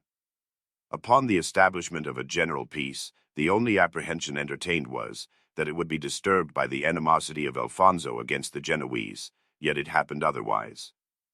The king, indeed, did not openly infringe the peace, but it was frequently broken by the ambition of the mercenary troops. The Venetians, as usual on the conclusion of a war, had discharged Jacopo Piccinino, who with some other unemployed condottieri, marched into Romagna, thence into the Sienese, and halting in the country, took possession of many places. At the commencement of these disturbances, and the beginning of the year 1455, Pope Nicholas died, and was succeeded by Calixtus III, who, to put a stop to the war newly broken out so near home, immediately sent Giovanni Ventimiglia, his general, with what forces he could furnish. These being joined by the troops of the Florentines and the Duke of Milan, both of whom furnished assistance, attacked Jacopo, near Bolsena, and though Ventimiglia was taken prisoner, yet Jacopo was worsted, and retreated in disorder to Castiglione della Pescaia, where, had he not been assisted by Alfonso, his force would have been completely annihilated. This made it evident that Jacopo's movement had been made by order of Alfonso, and the latter, as if palpably detected, to conciliate his allies, after having almost alienated them with this unimportant war, ordered Jacopo to restore to the Sienese the places he had taken, and they gave him 20,000 florins by way of ransom, after which he and his forces were received into the kingdom of Naples. Chapter 7. Christendom alarmed by the progress of the Turks routed before Belgrade, description of a remarkable hurricane, or against the Genoese and Gismondo Malatesti, Genoa submits to the King of France, death of Alfonso King of Naples, succeeded by his son Ferrando, the Pope designs to give the kingdom of Naples to his nephew Piero Lodovico Borgia, eulogy of Pius II, disturbances in Genoa between John of Anjou and the Fregosi subdued, John attacks the kingdom of Naples, Ferrando King of Naples routed, Ferrando reinstated, the Genoese cast off the French yoke, John of Anjou routed in the kingdom of Naples. The Pope, though anxious to restrain Jacopo Piccinino, did not neglect to make provision for the defense of Christendom, which seemed in danger from the Turks. He sent ambassadors and preachers into every Christian country, to exhort princes and people to arm in defense of their religion, and with their persons and property to contribute to the enterprise against the common enemy. In Florence, large sums were raised, and many citizens bore the mark of a red cross upon their dress to intimate their readiness to become soldiers of the faith. Solemn processions were made, and nothing was neglected either in public or private, to show their willingness to be among the most forward to assist the enterprise with money, counsel, or men. But the eagerness for this crusade was somewhat abetted by learning that the Turkish army, being at the siege of Belgrade, a strong city and fortress in Hungary, upon the banks of the Danube, had been routed and the emperor wounded, so that the alarm felt by the Pope and all Christendom, on the loss of Constantinople, having ceased to operate, they proceeded deliberately with their preparations for war. And in Hungary their zeal was cooled through the death of Giovanni Corvini the Waywode, who commanded the Hungarian forces on that memorable occasion, and fell in the battle. To return to the affairs of Italy. In the year 1456, the disturbances occasioned by Jacopo Piccinino having subsided, and human weapons laid aside, the heavens seemed to make war against the earth, dreadful tempestuous winds then occurring, which produced effects unprecedented in Tuscany, and which to posterity will appear marvelous and unaccountable.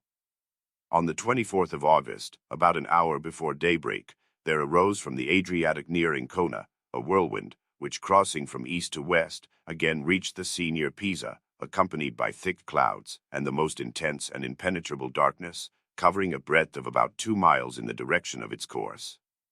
Under some natural or supernatural influence, this vast and overcharged volume of condensed vapor burst, its fragments contended with indescribable fury, and huge bodies sometimes ascending toward heaven, and sometimes precipitated upon the earth, struggled, as it were, in mutual conflict, whirling in circles with intense velocity, and accompanied by winds, impetuous beyond all conception, while flashes of awful brilliancy, and murky, lurid flames incessantly broke forth.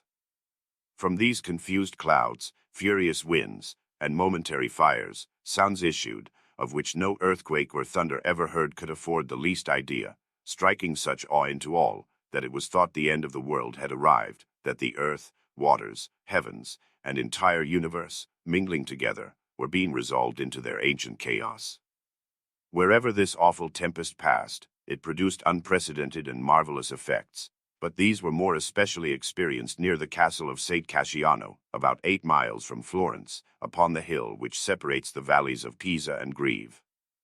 Between this castle and the Borgo St. Andrea, upon the same hill, the tempest passed without touching the latter, and in the former, only threw down some of the battlements and the chimneys of a few houses, but in the space between them, it leveled many buildings quite to the ground. The roofs of the churches of St. Martin, at Badnolo, and Santa Maria della Pace, were carried more than a mile, unbroken as when upon their respective edifices. A muleteer and his beasts were driven from the road into the adjoining valley, and found dead. All the large oaks and lofty trees which could not bend beneath its influence, were not only stripped of their branches but borne to a great distance from the places where they grew, and when the tempest had passed over and daylight made the desolation visible, the inhabitants were transfixed with dismay.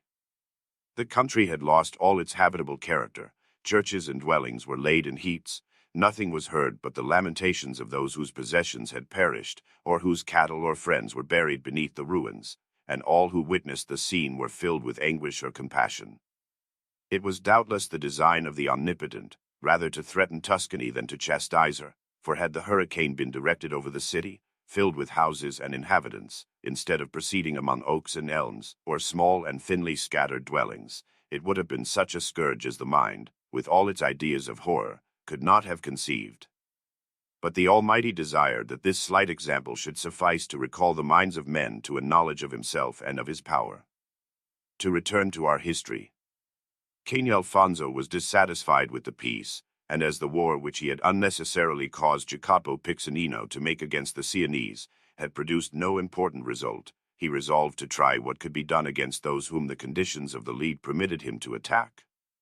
He therefore, in the year 1456, assailed the Genoese, both by sea and by land, designing to deprive the Fregosi of the government and restore the Adorni. At the same time, he ordered Jacopo Piccinino to cross the Tronto and attack Gismondo Malatesti, who, having fortified his territories, did not concern himself, and this part of the king's enterprise produced no effect, but his proceedings against Genoa occasioned more wars against himself and his kingdom than he could have wished. Piero Fregoso was then Doge of Genoa, and doubting his ability to sustain the attack of the king, he determined to give what he could not hold to someone who might defend it against his enemies, in hope that at a future period he should obtain a return for the benefit conferred. He therefore sent ambassadors to Charles VII of France and offered him the government of Genoa. Charles accepted the offer and sent John of Anjou, the son of King René, who had a short time previously left Florence and returned to France, to take possession with the idea that he, having learned the manners and customs of Italy, would be able to govern the city, and also that this might give him an opportunity of undertaking the conquest of Naples, of which René, John's father, had been deprived by Alfonso. John, therefore, proceeded to Genoa, where he was received as prince, and the fortresses, both of the city and the government, given up to him. This annoyed Alfonso, with the fear that he had brought upon himself too powerful an enemy.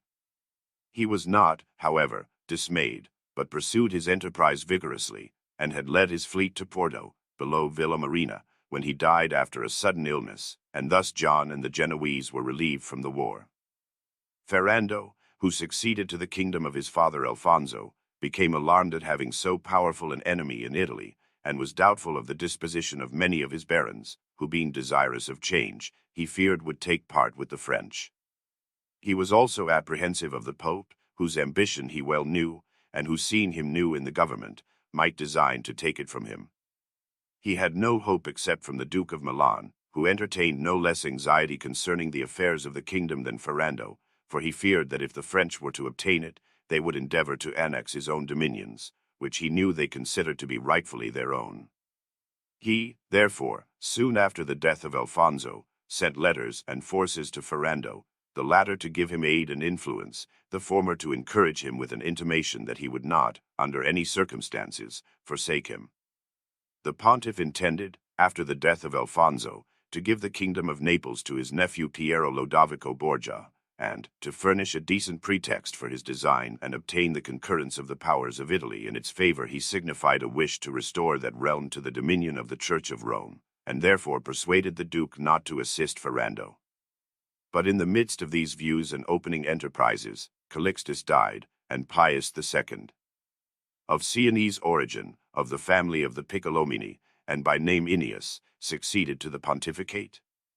This pontiff, free from the ties of private interest, having no object but to benefit Christendom and honor the Church, at the Duke's entreaty crowned Ferrando King of Naples, judging it easier to establish peace if the kingdom remained in the hands which at present held it, than if he were to favor the views of the French, or, as Calixtus purposed, take it for himself.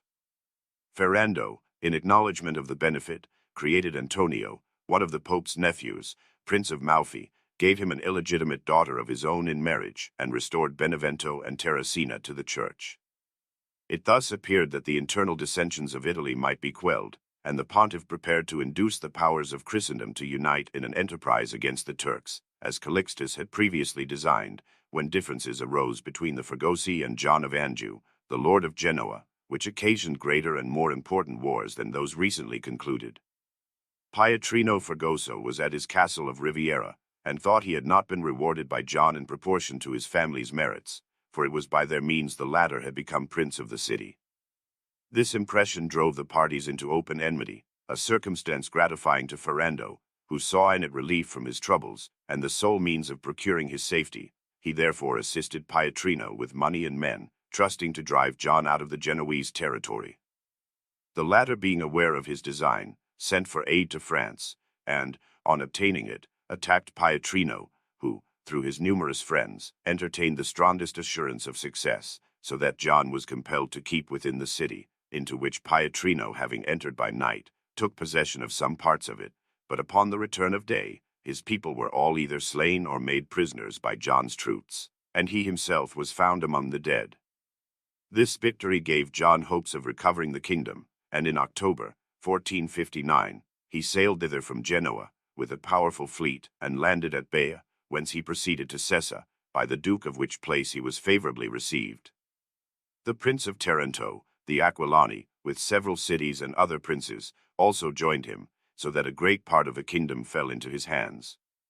On this Ferrando applied for assistance to the Pope and the Duke of Milan, and, to diminish the number of his enemies, made peace with Gismondo Malatesti, which gave so much offense to Jacopo Piccinino, the hereditary enemy of Gismondo, that he resigned his command under Ferrando, and joined his rival.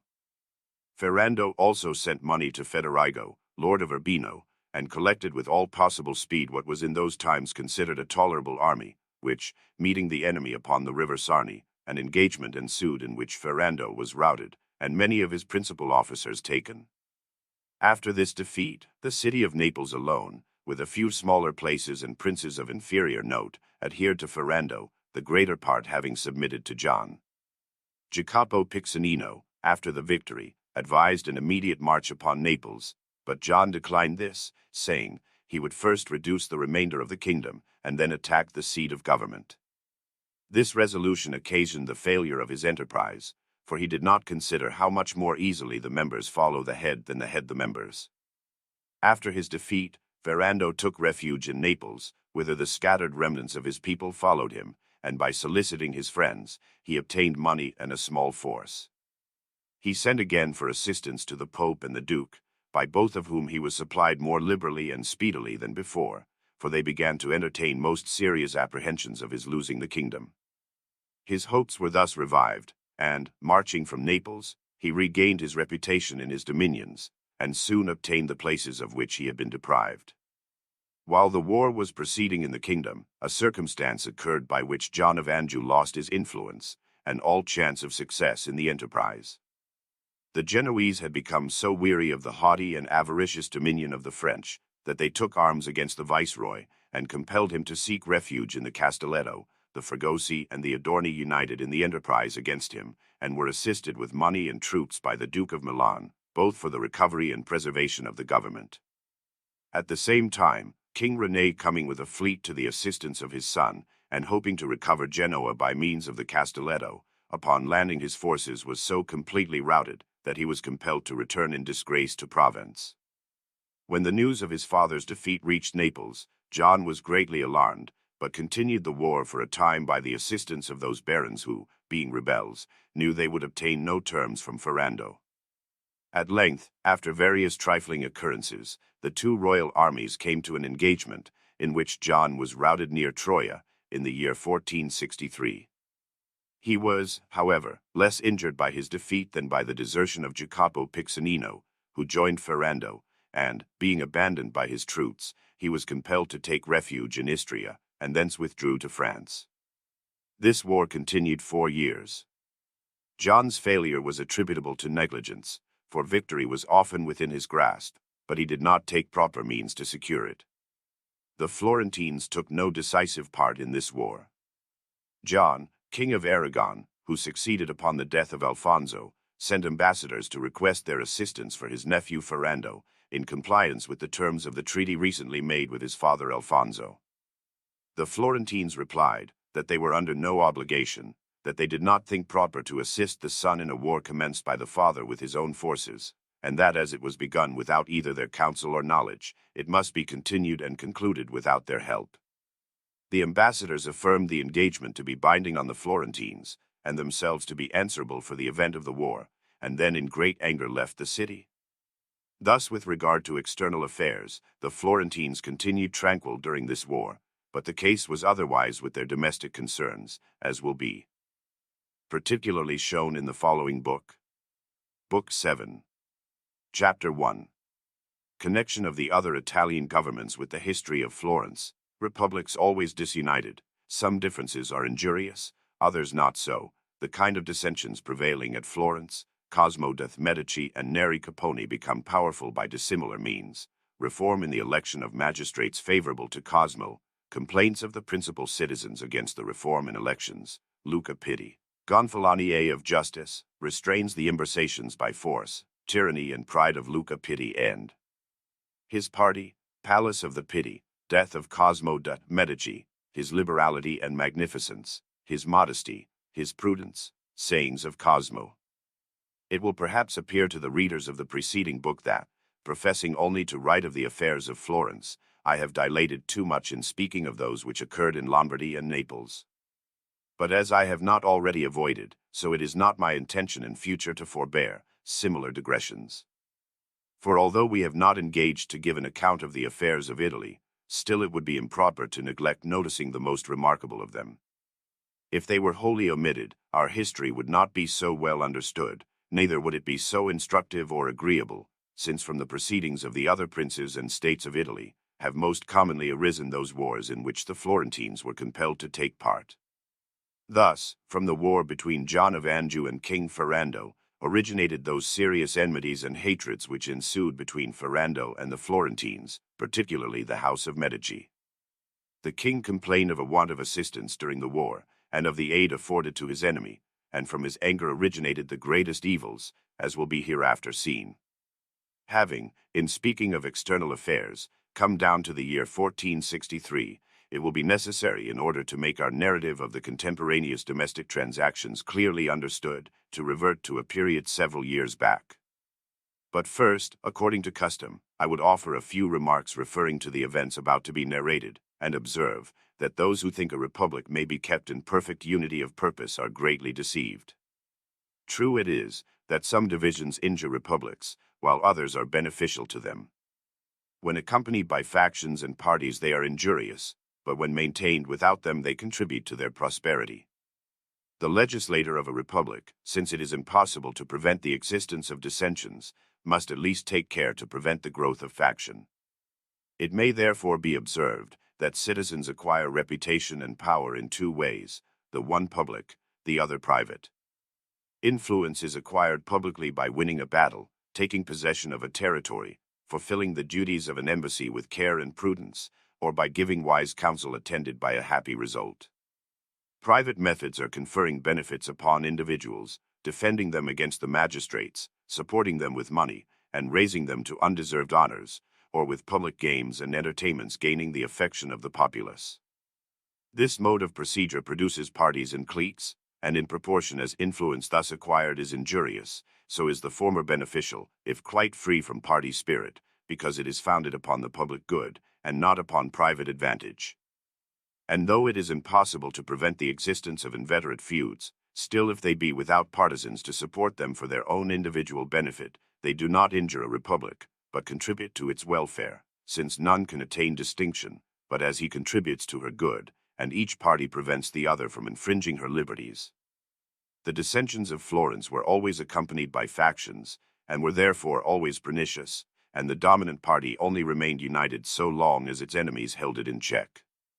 As soon as the strength of the opposition was annihilated, the government, deprived of the restraining influence of its adversaries, and being subject to no law, fell to pieces. The party of Cosmo de' Medici gained the ascendant in 1434, but the depressed party being very numerous, and composed of several very influential persons, fear kept the former united, and restrained their proceedings within the bounds of moderation, so that no violence was committed by them, nor anything done calculated to excite popular dislike. Consequently, Whenever this government required the citizens' aid to recover or strengthen its influence, the latter were always willing to gratify its wishes, so that from 1434 to 1455, during a period of 21 years, the authority of a balia was granted to it 6 times. There were in Florence, as we have frequently observed, 2 principally powerful citizens, Cosmo de' Medici and Neri Caponi. Neri acquired his influence by public services, so that he had many friends but few partisans. Cosmo, being able to avail himself both of public and private means, had many partisans as well as friends. While both lived, having always been united, they obtained from the people whatever they required, for in them popularity and power were united. But in the year 1455, Neri being dead, and the opposition party extinct, the government found a difficulty in resuming its authority, and this was occasioned, remarkably enough, by Cosmo's private friends and the most influential men in the state, for, not fearing the opposite party, they became anxious to abate his power. This inconsistency was the beginning of the evils which took place in 1456, so that those in power were openly advised in the deliberative councils not to renew the power of the balia, but to close the balloting purses and appoint the magistrates by drawing from the pollings or squatini previously made. To restrain this disposition, Cosmo had the choice of 2 alternatives, either forcibly to assume the government, with the partisans he possessed, and drive out the others, or to allow the matter to take its course, and let his friends see they were not depriving him of power, but rather themselves.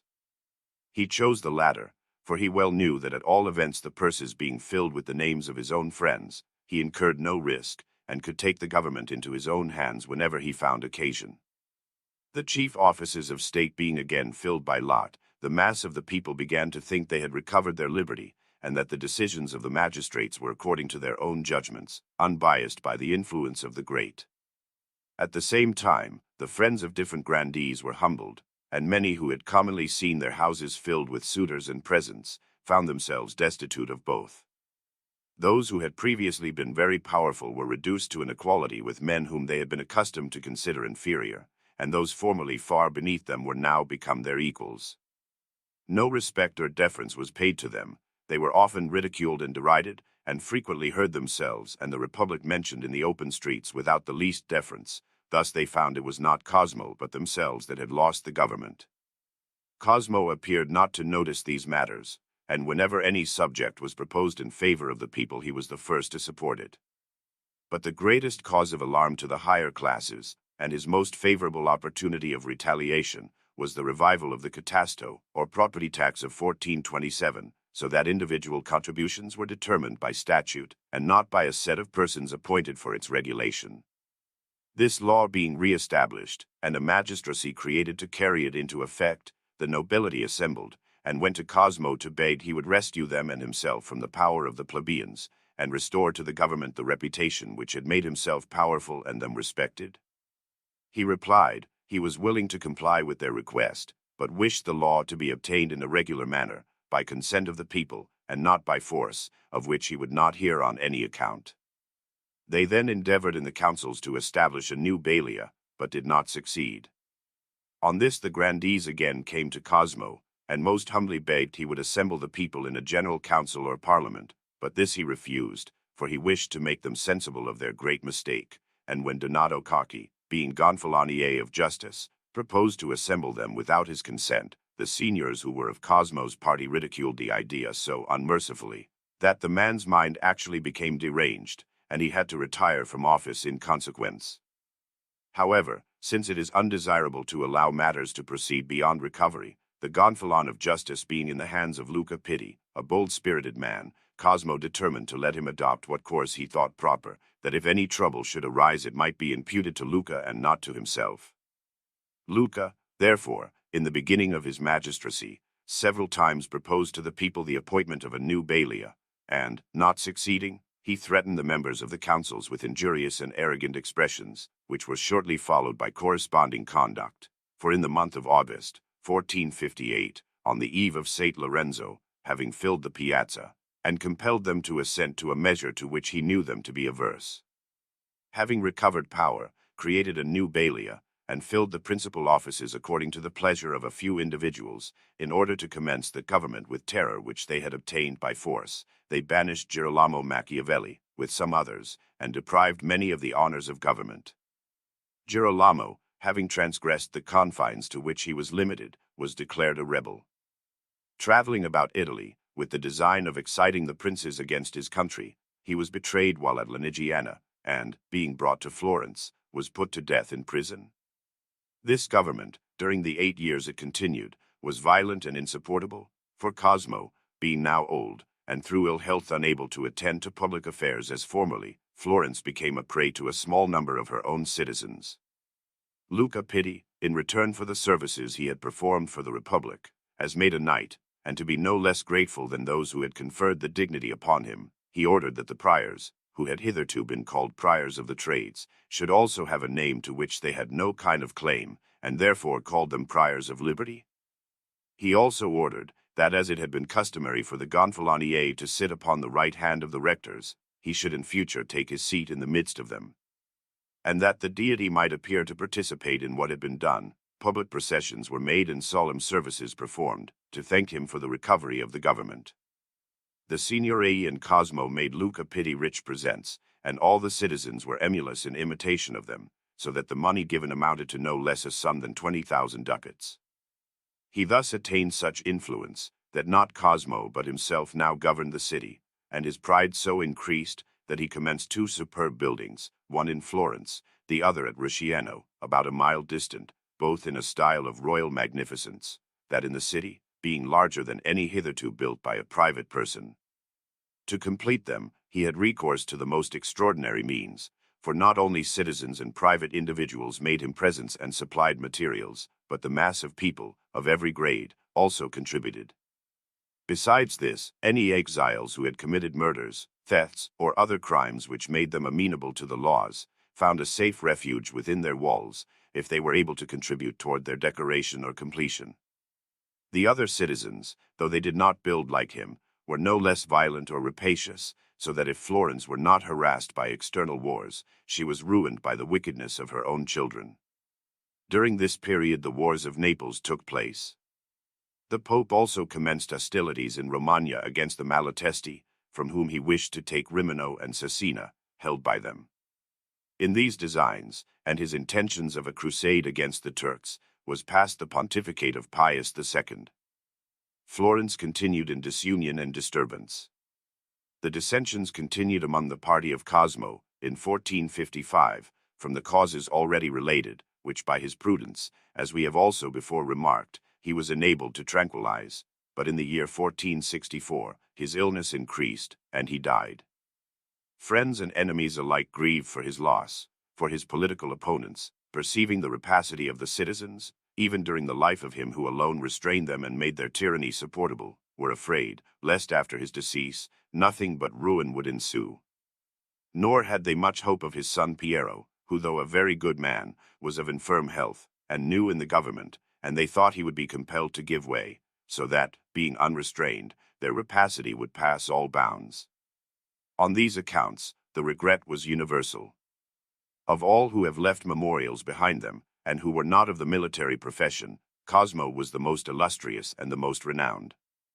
He not only surpassed all his contemporaries in wealth and authority, but also in generosity and prudence, and among the qualities which contributed to make him prince in his own country, was his surpassing all others in magnificence and generosity. His liberality became more obvious after his death, when Piero, his son, wishing to know what he possessed, it appeared there was no citizen of any consequence to whom Cosmo had not lent a large sum of money, and often, when informed of some nobleman being in distress, he relieved him unasked. His magnificence is evident from the number of public edifices he erected, for in Florence are the convents and churches of St. Marco and St. Lorenzo, and the monastery of Santa Verdiana, in the mountains of Fiesole, the church and abbey of St. Girolamo, and in the Mugello, he not only restored, but rebuilt from its foundation, a monastery of the Frati Minori, or Minims. Besides these, in the church of Santa Croce, the Servi, the Agnoli, and in San Miniato, he erected splendid chapels and altars, and besides building the churches and chapels we have mentioned, he provided them with all the ornaments, furniture, and utensils suitable for the performance of divine service. To these sacred edifices are to be added his private dwellings, one in Florence, of extent and elegance adapted to so great a citizen, and 4 others, situated at Careggi, Fiesole, Craggiolo, and Trebbio, each, for size and grandeur, equal to royal palaces. And, as if it were not sufficient to be distinguished for magnificence of buildings in Italy alone, he erected an hospital at Jerusalem for the reception of poor and infirm pilgrims. Although his habitations, like all his other works and actions, were quite of a regal character, and he alone was prince in Florence, still everything was so tempered with his prudence that he never transgressed the decent moderation of civil life. In his conversation, his servants, his traveling, his mode of living, and the relationships he formed, the modest demeanor of the citizen was always evident, for he was aware that a constant exhibition of pomp brings more envy upon its possessor than greater realities born without ostentation. Thus, in selecting consorts for his sons, he did not seek the alliance of princes, but for Giovanni chose Cornelia degli Alessandri, and for Piero, Lucrezia da Tornabuoni. He gave his granddaughters, the children of Piero, Bianca to Guglielmo da Pezzi, and Nannina to Bernardo Ruxelli. No one of his time possessed such an intimate knowledge of government and state affairs as himself, and hence amid such a variety of fortune, in a city so given to change, and among a people of such extreme inconstancy, he retained possession of the government 31 years, for being endowed with the utmost prudence, he foresaw evils at a distance, and therefore had an opportunity either of averting them, or preventing their injurious results. He thus not only vanquished domestic and civil ambition, but humbled the pride of many princes with so much fidelity and address, that whatever powers were in league with himself and his country either overcame their adversaries, or remained uninjured by his alliance, and whoever were opposed to him lost either their time, money, or territory. Of this the Venetians afford a sufficient proof, who, while in league with him against Duke Filippo, were always victorious, but apart from him were always conquered, first by Filippo and then by Francesco. When they joined Alfonso against the Florentine Republic, Cosmo, by his commercial credit, so drained Naples and Venice of money that they were glad to obtain peace upon any terms it was thought proper to grant. Whatever difficulties he had to contend with, whether within the city or without, he brought to a happy issue, at once glorious to himself and destructive to his enemies, so that civil discord strengthened his government in Florence, and war increased his power and reputation abroad. He added to the Florentine dominions the Borgo of St. Sepolcro, Montedoglio, the Casentino, and Val di Bagno. His virtue and good fortune overcame all his enemies and exalted his friends. He was born in the year 1389, on the day of the Saints Cosmo and Damiano. His earlier years were full of trouble, as his exile, captivity, and personal danger fully testify, and having gone to the Council of Constance, with Pope John, in order to save his life, after the ruin of the latter, he was obliged to escape in disguise. But after the age of 40, he enjoyed the greatest felicity, and not only those who assisted him in public business, but his agents who conducted his commercial speculations throughout Europe, participated in his prosperity. Hence many enormous fortunes took their origin in different families of Florence, as in that of the Tornabuoni, the Benci, the Pordenari, and the Sassetti. Besides these, all who depended upon his advice and patronage became rich, and, though he was constantly expending money in building churches and in charitable purposes, he sometimes complained to his friends that he had never been able to lay out so much in the service of God as to find the balance in his own favor, intimating that all he had done or could do was still unequal to what the Almighty had done for him.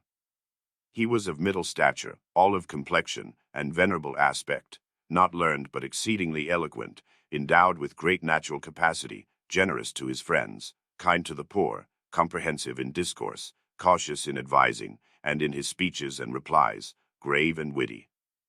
When Rinaldo degli Albizzi, at the beginning of his exile, sent to him to say, "The hen had laid," he replied, "She did ill to lay so far from the nest."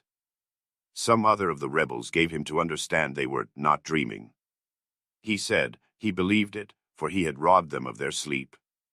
When Pope Pius was endeavoring to induce the different governments to join in an expedition against the Turks, he said he was an old man and had undertaken the enterprise of a young one. To the Venetians' ambassadors, who came to Florence with those of King Alfonso to complain of the Republic. He uncovered his head and asked them what color it was. They said, "White." He replied, "It is so, and it will not be long before your senators have heads as white as mine." A few hours before his death, his wife asked him why he kept his eyes shut, and he said, "To get them in the way of it." Some citizens saying to him, after his return from exile, that he injured the city, and that it was offensive to God to drive so many religious persons out of it, he replied that it was better to injure the city than to ruin it, that 2 yards of rose-colored cloth would make a gentleman, and that it required something more to direct a government than to play with a string of beads. These words gave occasion to his enemies to slander him as a man who loved himself more than his country and was more attached to this world than to the next. Many others of his sayings might be adduced, but we shall omit them as unnecessary. Cosmo was a friend and patron of learned men. He brought Argyropoulos, a Greek by birth and one of the most erudite of his time, to Florence to instruct the youth in Hellenic literature. He entertained Marsilio Ficino, the reviver of the Platonic philosophy, in his own house, and being much attached to him, have him a residence near his palace at Carregi, that he might pursue the study of letters with greater convenience, and himself have an opportunity of enjoying his company. His prudence, his great wealth, the uses to which he applied it, and his splendid style of living, caused him to be beloved and respected in Florence, and obtained for him the highest consideration, not only among the princes and governments of Italy, but throughout all Europe. He thus laid a foundation for his descendants, which enabled them to equal him in virtue, and greatly surpass him in fortune, while the authority they possessed in Florence and throughout Christendom was not obtained without being merited. Toward the close of his life he suffered great affliction, for, of his 2 sons, Piero and Giovanni, the latter, of whom he entertained the greatest hopes, died, and the former was so sickly as to be unable to attend either to public or private business. On being carried from one apartment to another, after Giovanni's death, he remarked to his attendants, with a sigh, "This is too large a house for so small a family." His great mind also felt distressed at the idea that he had not extended the Florentine dominions by any valuable acquisition, and he regretted it the more, from imagining he had been deceived by Francesco Sforza, who, while count, had promised that if he became Lord of Milan, he would undertake the conquest of Lucca for the Florentines, a design, however, that was never realized. For the count's ideas changed upon his becoming duke, he resolved to enjoy in peace the power he had acquired by war, and would not again encounter its fatigues and dangers, unless the welfare of his own dominions required it. This was a source of much annoyance to Cosmo, who felt he had incurred great expense and trouble for an ungrateful and perfidious friend. His bodily infirmities prevented him from attending either to public or private affairs, as he had been accustomed, and he consequently witnessed both going to decay, for Florence was ruined by her own citizens, and his fortune by his agents and children. He died, however, at the zenith of his glory and in the enjoyment of the highest renown. The city, and all the Christian princes, condoled with his son Piero for his loss. His funeral was conducted with the utmost pomp and solemnity, the whole city following his corpse to the tomb in the church of St. Lorenzo, on which, by public decree, he was inscribed, Father of his country. If, in speaking of Cosmo's actions, I have rather imitated the biographies of princes than general history, it need not occasion wonder, for of so extraordinary an individual I was compelled to speak with unusual praise. Chapter 2. The Duke of Milan becomes Lord of Genoa. The King of Naples and the Duke of Milan endeavor to secure their dominions to their heirs. Jacopo Piccinino honorably received at Milan, and shortly afterward murdered at Naples. Fruitless endeavors of Pius II. To excite Christendom against the Turks. Death of Francesco Sforza, Duke of Milan. Perfidious counsel given to Piero de' Medici by Salvi Neroni. Conspiracy of Salvi and others against Piero. Futile attempts to appease the disorders. Public spectacles. Projects of the conspirators against Piero de' Medici. Niccolo Fedini discloses to Piero the plots of his enemies. While Florence and Italy were in this condition, Louis XI of France was involved in very serious troubles with his barons, who, with the assistance of Francis, Duke of Brittany, and Charles, Duke of Burgundy, were in arms against him. This attack was so serious that he was unable to render further assistance to John of Anjou in his enterprise against Genoa and Naples, and, standing in need of all the forces he could raise, he gave over Savona, which still remained in the power of the French, to the Duke of Milan, and also intimated that if he wished, he had his permission to undertake the conquest of Genoa. Francesco accepted the proposal, and with the influence afforded by the king's friendship and the assistance of the Adorni, he became Lord of Genoa. In acknowledgment of this benefit, he sent 1,500 horse into France for the king's service, under the command of Galeazzo, his eldest son. Thus Ferrando of Aragon and Francesco Sforza became, the latter, Duke of Lombardy and Prince of Genoa, and the former, sovereign of the whole kingdom of Naples. Their families being allied by marriage, they thought they might so confirm their power as to secure to themselves its enjoyment during life, and at their deaths, its unencumbered reversion to their heirs. To attain this end, they considered it necessary that the king should remove all ground of apprehension from those barons who had offended him in the war of John of Anjou, and that the duke should extirpate the adherents of the Bracceschi, the natural enemies of his family, who, under Jacopo Piccinino, had attained the highest reputation. The latter was now the first general in Italy, and possessing no territory, he naturally excited the apprehension of all who had dominions, and especially of the duke, who, conscious of what he had himself done, thought he could neither enjoy his own estate in safety, nor leave them with any degree of security to his son during Jacopo's lifetime. The king, therefore, strenuously endeavored to come to terms with his barons, and using his utmost ingenuity to secure them, succeeded in his object, for they perceived their ruin to be inevitable if they continued in war with their sovereign, though from submission and confidence in him, they would still have reason for apprehension. Mankind are always most eager to avoid a certain evil, and hence inferior powers are easily deceived by princes. The barons, conscious of the danger of continuing the war, trusted the king's promises, and having placed themselves in his hands, they were soon after destroyed in various ways, and under a variety of pretexts. This alarmed Jacopo Piccinino, who was with his forces at Sulmona, and to deprive the king of the opportunity of treating him similarly, he endeavored, by the mediation of his friends, to be reconciled with the duke, who, by the most liberal offers, induced Jacopo to visit him at Milan, accompanied by only 100 horse. Jacopo had served many years with his father and brother, first under Duke Filippo, and afterward under the Milanese Republic, so that by frequent intercourse with the citizens he had acquired many friends and universal popularity, which present circumstances tended to increase, for the prosperity and newly acquired power of the Sforzeschi had occasioned envy, while Jacopo's misfortunes and long absence had given rise to compassion and a great desire to see him. These various feelings were displayed upon his arrival, for nearly all the nobility went to meet him. The streets through which he passed were filled with citizens, anxious to catch a glimpse of him, while shouts of the Bracceschi resounded on all sides. These honors accelerated his ruin, for the duke's apprehensions increased his desire of destroying him, and to effect this with the least possible suspicion, Jacopo's marriage with Drigiana, the duke's natural daughter, was now celebrated. The duke then arranged with Ferrando to take him into pay, with the title of captain of his forces, and give him 100,000 florins for his maintenance. After this agreement, Jacopo, accompanied by a ducal ambassador and his wife Drigiana, proceeded to Naples, where he was honorably and joyfully received, and for many days entertained with every kind of festivity. But having asked permission to go to Sulmona, where his forces were, the king invited him to a banquet in the castle, at the conclusion of which he and his son Francesco were imprisoned, and shortly afterward put to death.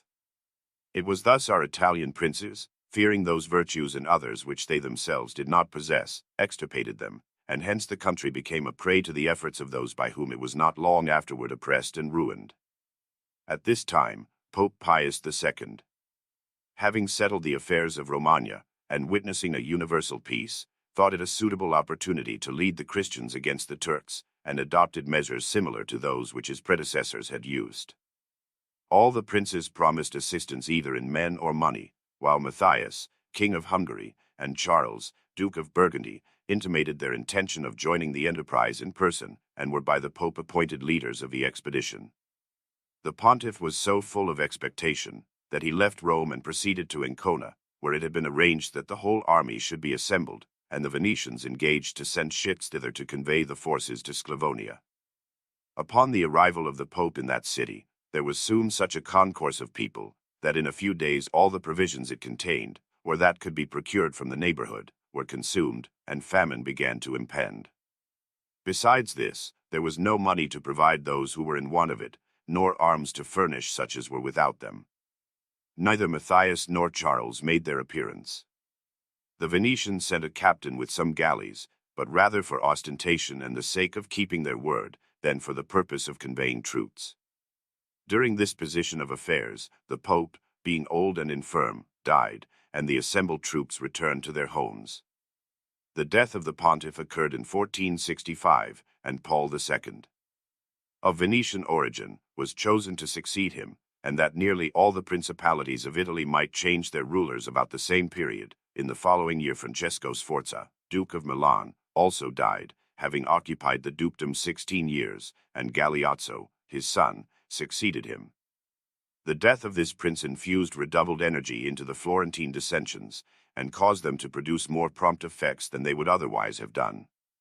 Upon the demise of Cosmo, his son Piero, being heir to the wealth and government of his father, called to his assistance Dio de Salvi Neroni, a man of great influence and the highest reputation, in whom Cosmo reposed so much confidence that just before his death he recommended Piero to be wholly guided by him, both with regard to the government of the city and the management of his fortune. Piero acquired Dio de Salvi with the opinion Cosmo entertained of him, and said that as he wished to obey his father, though now no more, as he always had while alive, he should consult him concerning both his patrimony and the city. Beginning with his private affairs, he caused an account of all his property, liabilities, and assets to be placed in Dio de Salvi's hands, that, with an entire acquaintance with the state of his affairs, he might be able to afford suitable advice, and the latter promised to use the utmost care. Upon examination of these accounts the affairs were found to be in great disorder, and Dio de Salvi, instigated rather by his own ambition than by attachment to Piero or gratitude to Cosmo, thought he might without difficulty deprive him of both the reputation and the splendor which his father had left him as his inheritance.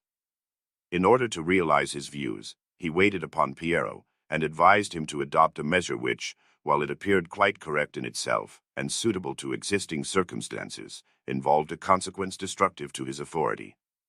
He explained the disorder of his affairs, and the large amount of money it would be necessary to provide, if he wished to preserve his influence in the state and his reputation of wealth, and said there was no other means of remedying these disorders so just and available as to call in the sums which his father had lent to an infinite number of persons, both foreigners and citizens. For Cosmo, to acquire partisans in Florence and friends abroad, was extremely liberal of his money, and the amount of loans due to him was enormous. Piero thought the advice good, because he was only desirous to repossess his own property to meet the demands to which he was liable, but as soon as he had ordered those amounts to be recalled, the citizens, as if he had asked for something to which he had no kind of claim, took great offense, loaded him with opprobrious expressions, and accused him of being avaricious and ungrateful. Dio de Salvi, noticing the popular excitement against Piero, occasioned by his own advice, obtained an interview with Luca Pitti, Agnolo Acciajuoli, and Niccolo Soderini, and they resolved to unite their efforts to deprive him both of the government and his influence. Each was actuated by a different motive. Luca Pitti wished to take the position Cosmo had occupied, for he was now become so great that he disdained to submit to Piero. Dio de Salvi Neroni, who knew Luca unfit to be at the head of a government, thought that of necessity on Piero's removal, the whole authority of the state would devolve upon himself. Niccolo Soderini desired the city to enjoy greater liberty, and for the laws to be equally binding upon all. Agnolo Acciajuoli was greatly incensed against the Medici, for the following reasons. His son, Raffaello, had some time before married Alessandra of Bardi, and received with her a large dowry. She, either by her own fault or the misconduct of others, suffered much ill treatment both from her father-in-law and her husband, and in consequence Lorenzo di Ilarione, her kinsman, out of pity for the girl, being accompanied by several armed men, took her away from Agnolo's house. The Acciajuoli complained of the injury done them by the Bardi, and the matter was referred to Cosmo, who decided that the Acciajuoli should restore to Alessandra her fortune, and then leave it to her choice either to return to her husband or not. Agnolo thought Cosmo had not, in this instance, treated him as a friend, and having been unable to avenge himself on the father, he now resolved to do his utmost to ruin the son.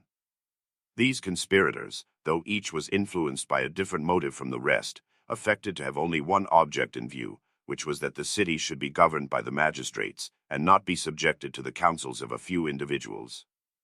The odium against Piero, and opportunities of injuring him, were increased by the number of merchants who failed about this time, for it was reported that he, in having, quite unexpectedly to all, resolved to call in his debts, had, to the disgrace and ruin of the city, caused them to become insolvent. To this was added his endeavor to obtain Clarice degli Orsini as wife of Lorenzo, his eldest son, and hence his enemies took occasion to say, it was quite clear, that as he despised a Florentine alliance, he no longer considered himself one of the people, and was preparing to make himself prince, for he who refuses his fellow citizens as relatives desires to make them slaves, and therefore cannot expect to have them as friends. The leaders of the sedition thought they had the victory in their power, for the greater part of the citizens followed them, deceived by the name of liberty which they, to give their purpose a graceful covering, adopted upon their ensigns. In this agitated state of the city, some, to whom civil discord was extremely offensive, thought it would be well to endeavor to engage men's minds with some new occupation, because when unemployed they are commonly led by whoever chooses to excite them. To divert their attention from matters of government, it being now a year since the death of Cosmo, it was resolved to celebrate two festivals, similar to the most solemn observed in the city.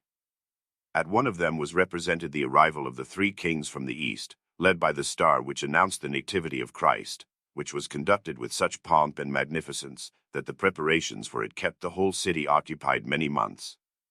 The other was a tournament, for so they call the exhibition of equestrian combats, in which the sons of the first families in the city took part with the most celebrated cavaliers of Italy. Among the most distinguished of the Florentine youth was Lorenzo, eldest son of Piero, who, not by favor, but by his own personal valor, obtained the principal prize. When these festivals were over, the citizens reverted to the same thoughts which had previously occupied them, and each pursued his ideas with more earnestness than ever. Serious differences and troubles were the result, and these were greatly increased by two circumstances, one of which was, that the authority of the Balia had expired, the other, that upon the death of Duke Francesco, Galeazzo the new duke sent ambassadors to Florence to renew the engagements of his father with the city, which, among other things, provided that every year a certain sum of money should be paid to the duke. The principal opponents of the Medici took occasion, from this demand, to make public resistance in the councils, on pretense that the alliance was made with Francesco and not Galeazzo, so that Francesco being dead, the obligation had ceased, nor was there any necessity to revive it, because Galeazzo did not possess his father's talents, and consequently they neither could nor ought to expect the same benefits from him, that if they had derived little advantage from Francesco, they would obtain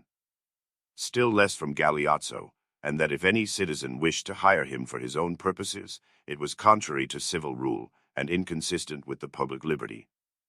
Piero, on the contrary, argued that it would be very impolitic to lose such an alliance from mere avarice, and that there was nothing so important to the Republic, and to the whole of Italy, as their alliance with the Duke, that the Venetians, while they were united, could not hope either by feigned friendship or open war to injure the duchy, but as soon as they perceived the Florentines alienated from him they would prepare for hostilities, and, finding him young, new in the government, and without friends, they would, either by force or fraud, compel him to join them, in which case ruin of the Republic would be inevitable. The arguments of Piero were without effect, and the animosity of the parties began to be openly manifested in their nocturnal assemblies, the friends of the Medici meeting in the Crocetta, and their adversaries in the Pieta. The latter, being anxious for Piero's ruin, had induced many citizens to subscribe their names as favorable to the undertaking. Upon one occasion, particularly when considering the course to be adopted, although all agreed that the power of the Medici ought to be reduced, different opinions were given concerning the means by which it should be effected. One party, the most temperate and reasonable, held that as the authority of the Balia had ceased, they must take care to prevent its renewal. It would then be found to be the universal wish that the magistrates and councils should govern the city, and in a short time Piero's power would be visibly diminished, and, as a consequence of his loss of influence in the government, his commercial credit would also fail, for his affairs were in such a state that if they could prevent him from using the public money, his ruin must ensue. They would thus be in no further danger from him, and would succeed in the recovery of their liberty, without the death or exile of any individual. But if they attempted violence, they would incur great dangers, for mankind are willing to allow one who falls of himself to meet his fate, but if pushed down they would hasten to his relief, so that if they adopted no extraordinary measures against him, he will have no reason for defense or aid, and if he were to seek them it would be greatly to his own injury, by creating such a general suspicion as would accelerate his ruin and justify whatever course they might think proper to adopt. Many of the assembly were dissatisfied with this tardy method of proceeding. They thought delay would be favorable to him and injurious to themselves, for if they allowed matters to take their ordinary course, Piero would be in no danger whatever, while they themselves would incur many, for the magistrates who were opposed to him would allow him to rule the city, and his friends would make him a prince, and their own ruin would be inevitable, as happened in 1458, and though the advice they had just heard might be most consistent with good feeling, the present would be found to be the safest. That it would therefore be best, while the minds of men were yet excited against him, to effect his destruction. It must be their plan to arm themselves, and engage the assistance of the Marquis of Ferrara, that they might not be destitute of troops, and if a favorable signory were drawn, they would be in condition to make use of them. They therefore determined to wait the formation of the new signory, and be governed by circumstances. Among the conspirators was Niccolo Fedini, who had acted as president of their assemblies. He, being induced by most certain hopes, disclosed the whole affair to Piero, and gave him a list of those who had subscribed their names, and also of the conspirators.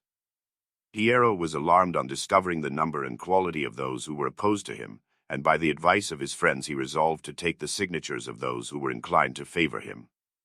Having employed one of his most trusty confidants to carry his design into effect, he found so great a disposition to change and instability, that many who had previously set down their names among the number of his enemies, now subscribed them in his favor. Chapter 3. Niccolo Soderini drawn Gonfalonier of Justice, great hopes excited in consequence, the two parties take arms, the fears of the Signory, their conduct with regard to Piero, Piero's reply to the Signory, reform of government in favor of Piero de' Medici, dispersion of his enemies, fall of Luca Pitti, letter of Agnolo Acciajuoli to Piero de' Medici, Piero's answer, designs of the Florentine exiles, they induced the Venetians to make war on Florence. In the midst of these events, the time arrived for the renewal of the supreme magistracy, and Niccolo Soderini was drawn Gonfalonier of Justice. It was surprising to see by what a concourse, not only of distinguished citizens, but also of the populace, he was accompanied to the palace, and while on the way thither an olive wreath was placed upon his head, to signify that upon him depended the safety and liberty of the city. This, among many similar instances, serves to prove how undesirable it is to enter upon office or power exciting inordinate expectations, for, being unable to fulfill them, many looking for more than it is possible to perform, shame and disappointment are the ordinary results. Tommaso and Niccolo Soderini were brothers. Niccolo was the more ardent and spirited, Tommaso the wiser man, who, being very much the friend of Piero, and knowing that his brother desired nothing but the liberty of the city, and the stability of the Republic, without injury to any, advised him to make new squittini, by which means the election purses might be filled with the names of those favorable to his design. Niccolo took his brother's advice, and thus wasted the period of his magistracy in vain hopes, which his friends, the leading conspirators, allowed him to do from motives of envy, for they were unwilling that the government should be reformed by the authority of Niccolo, and thought they would be in time enough to effect their purpose under another Gonfalonier. Thus the magistracy of Niccolo expired, and having commenced many things without completing aught, he retired from office with much less credit than when he had entered upon it. This circumstance caused the aggrandizement of Piero's party, whose friends entertained stronger hopes, while those who had been neutral or wavering became his adherents, so that both sides being balanced, many months elapsed without any open demonstration of their particular designs. Piero's party continuing to gather strength, his enemies' indignation increased in proportion, and they now determined to effect by force what they either could not accomplish, or were unwilling to attempt by the medium of the magistrates, which was assassination of Piero, who lay sick at Careggi, and to this end order the Marquis of Ferrara nearer to the city with his forces, that after Piero's death he might lead them into the piazza, and thus compel the Signorii to form a government according to their own wishes, for though all might not be friendly, they trusted they would be able to induce those to submit by fear who might be opposed to them from principle. Dio de Salvi, the better to conceal his design, frequently visited Piero, conversed with him respecting the union of the city, and advised him to effect it. The conspirators' designs had already been fully disclosed to Piero. Besides this, Domenico Martelli had informed him that Francesco Neroni, the brother of Dio de Salvi, had endeavored to induce him to join them, assuring him the victory was certain, and their object all but attained. Upon this, Piero resolved to take advantage of his enemies' tampering with the Marquis of Ferrara, and be first in arms. He therefore intimated that he had received a letter from Giovanni Bentivogli, Prince of Bologna, which informed him that the Marquis of Ferrara was upon the river Albo, at the head of a considerable force, with the avowed intention of leading it to Florence, that upon this advice he had taken up arms, after which, in the midst of a strong force, he came to the city, when all who were disposed to support him armed themselves also. The adverse party did the same, but not in such good order, being unprepared. The residence of Dio de Salvi being near that of Piero, he did not think himself safe in it, but first went to the palace and begged the Signorii would endeavor to induce Piero to lay down his arms, and thence to Luca Pitti, to keep him faithful in their cause. Niccolo Soderini displayed the most activity, for taking arms, and being followed by nearly all the plebeians in his vicinity, he proceeded to the house of Luca, and begged that he would mount his horse, and come to the piazza in support of the Signorii, who were, he said, favorable, and that the victory would, undoubtedly, be on their side, that he should not stay in the house to be basely slain by their armed enemies, or ignominiously deceived by those who were unarmed, for, in that case, he would soon repent of having neglected an opportunity irrecoverably lost, that if he desired the forcible ruin of Piero, he might easily effect it, and that if he were anxious for peace, it would be far better to be in a condition to propose terms than to be compelled to accept any that might be offered. These words produced no effect upon Luca, whose mind was now quite made up. He had been induced to desert his party by new conditions and promises of alliance from Piero, for one of his nieces had been married to Giovanni Tornabuoni. He, therefore, advised Niccolo to dismiss his followers and return home, telling him he ought to be satisfied if the city were governed by the magistrates, which would certainly be the case, and that all ought to lay aside their weapons, for the Signorii, most of whom were friendly, would decide their differences. Niccolo, finding him impracticable, returned home, but before he left, he said, "I can do the city no good alone, but I can easily foresee the evils that will befall her. This resolution of yours will rob our country of her liberty. You will lose the government, I shall lose my property, and the rest will be exiled."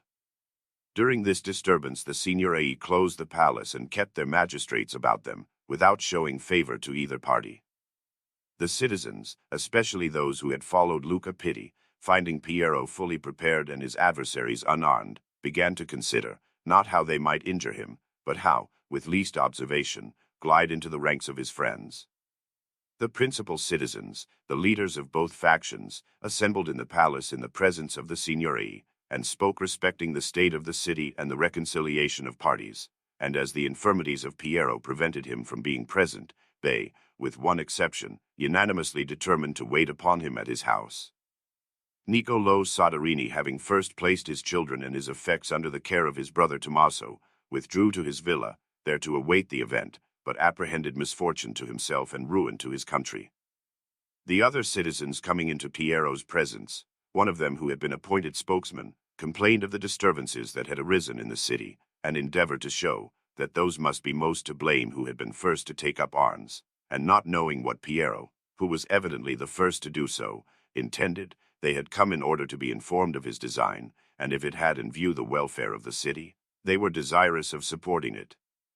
Piero replied that not those who first take arms are the most to blame, but those who give the first occasion for it, and if they would reflect a little on their mode of proceeding toward himself, they would cease to wonder at what he had done, for they could not fail to perceive that nocturnal assemblies, the enrollment of partisans, and attempts to deprive him both of his authority and his life, had caused him to take arms, and they might further observe that as his forces had not quitted his own house, his design was evidently only to defend himself and not to injure others. He neither sought nor desired anything but safety and repose, neither had his conduct ever manifested a desire for aught else, for when the authority of the Balia expired, he never made any attempt to renew it, and was very glad the magistrates had governed the city and had been content. They might also remember that Cosmo and his sons could live respected in Florence, either with the Balia or without it, and that in 1458 it was not his family, but themselves, who had renewed it. That if they did not wish for it at present, neither did he, but this did not satisfy them, for he perceived that they thought it impossible to remain in Florence while he was there. It was entirely beyond all his anticipations that his own or his father's friends should think themselves unsafe with him in Florence, having always shown himself quiet and peaceable. He then addressed himself to Dio Salvi and his brothers, who were present, reminding them with grave indignation of the benefits they had received from Cosmo, the confidence he had reposed in them and their subsequent ingratitude, and his words so strongly excited some present, that had he not interfered, they would certainly have torn the Neroni to pieces on the spot. He concluded by saying that he should approve of any determination of themselves and the Signory, and that for his own part, he only desired peace and safety. After this, many things were discussed, but nothing determined, excepting generally that it was necessary to reform the administration of the city and government.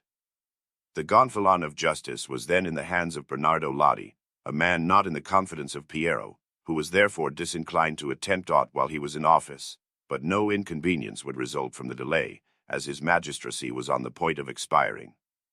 Upon the election of seniors for the months of September and October, 1466, Roberto Lioni was appointed to the supreme magistracy, and as soon as he assumed its duties, every requisite arrangement having been previously made, the people were called to the piazza, and a new balia created, wholly in favor of Piero, who soon afterward filled all the offices of government according to his own pleasure. These transactions alarmed the leaders of the opposite faction, and Niccolo Acciajuoli fled to Naples, Dio Salvi Neroni, and Niccolo Soderini to Venice. Luca Pitti remained in Florence, trusting to his new relationship and the promises of Piero. The refugees were declared rebels, and all the family of the Neroni were dispersed. Giovanni di Neroni, then Archbishop of Florence, to avoid a greater evil, became a voluntary exile at Rome, and to many other citizens who fled, various places of banishment were appointed. Nor was this considered sufficient, for it was ordered that the citizens should go in solemn procession to thank God for the preservation of the government and a reunion of the city, during the performance of which, some were taken and tortured, and part of them afterward put to death and exiled. In this great vicissitude of affairs, there was not a more remarkable instance of the uncertainty of fortune than Luca Pitti, who soon found the difference between victory and defeat, honor and disgrace. His house now presented only a vast solitude, where previously crowds of citizens had assembled. In the streets, his friends and relatives, instead of accompanying, were afraid even to salute him. Some of them were deprived of the honors of government, others of their property, and all alike threatened. The superb edifices he had commenced were abandoned by the builders, the benefits that had been conferred upon him were now exchanged for injuries, the honors for disgrace. Hence many of those who had presented him with articles of value now demanded them back again, as being only lent, and those who had been in the habit of extolling him as a man of surpassing excellence, now termed him violent and ungrateful. So that, when too late, he regretted not having taken the advice of Niccolo Soderini, and preferred an honorable death in battle, and to a life of ignominy among his victorious enemies. The exiles now began to consider various means of recovering that citizenship which they had not been able to preserve. However, Agnolo Acciajuoli being at Naples, before he attempted anything else, resolved to sound Piero, and try if he could effect a reconciliation. For this purpose, he wrote to him in the following terms: "I cannot help laughing at the freaks of fortune, perceiving how, at her pleasure, she converts friends into enemies, and enemies into friends. You may remember that during your father's exile, regarding more the injury done to him than my own misfortunes, I was banished, and in danger of death, and never during Cosmo's life failed to honor and support your family, neither have I since his death ever entertained a wish to injure you. True, it is, that your own sickness and the tender years of your sons so alarmed me that I judged it desirable to give such a form to the government that after your death our country might not be ruined, and hence the proceedings, which not against you, but for the safety of the state, have been adopted, which, if mistaken, will surely obtain forgiveness, both for the good design in view, and on account of my former services. Neither can I apprehend that your house, having found me so long faithful, should now prove unmerciful, or that you could cancel the impression of so much merit for so small a fault. Piero replied, Your laughing in your present abode is the cause why I do not weep, for were you to laugh in Florence, I should have to weep at Naples. I confess you were well disposed toward my father, and you ought to confess you were well paid for it, and the obligation is so much the greater on your part than on ours, as deeds are of greater value than words. Having been recompensed for your good wishes, it ought not to surprise you that you now receive the due reward of your bad ones. Neither will a pretense of your patriotism excuse you, for none will think the city less beloved or benefited by the Medici than by the Acciajuoli. It, therefore, seems but just that ye should remain in dishonor at Naples, since ye knew not how to live with honor at home. Agnolo, hopeless of obtaining pardon, went to Rome, where, joining the archbishop and other refugees, they used every available means to injure the commercial credit of the Medici in that city. Their attempts greatly annoyed Piero, but by his friend's assistance, he was enabled to render them abortive. Dio de Salvi Neroni and Niccolo Soderini strenuously urged the Venetian Senate to make war upon their country, calculating that in case of an attack, the government being new and unpopular, would be unable to resist. At this time there resided at Ferrara Giovanni Francesco, son of Palestrozzi, who, with his father, was banished from Florence in the changes of 1434. He possessed great influence, and was considered one of the richest merchants. The newly banished pointed out to Giovanni Francesco how easily they might return to their country if the Venetians were to undertake the enterprise, and that it was most probable they would do so if they had pecuniary assistance, but that otherwise it would be doubtful. Giovanni Francesco, wishing to avenge his own injuries, at once fell in with their ideas, and promised to contribute to the success of the attempt all the means in his power.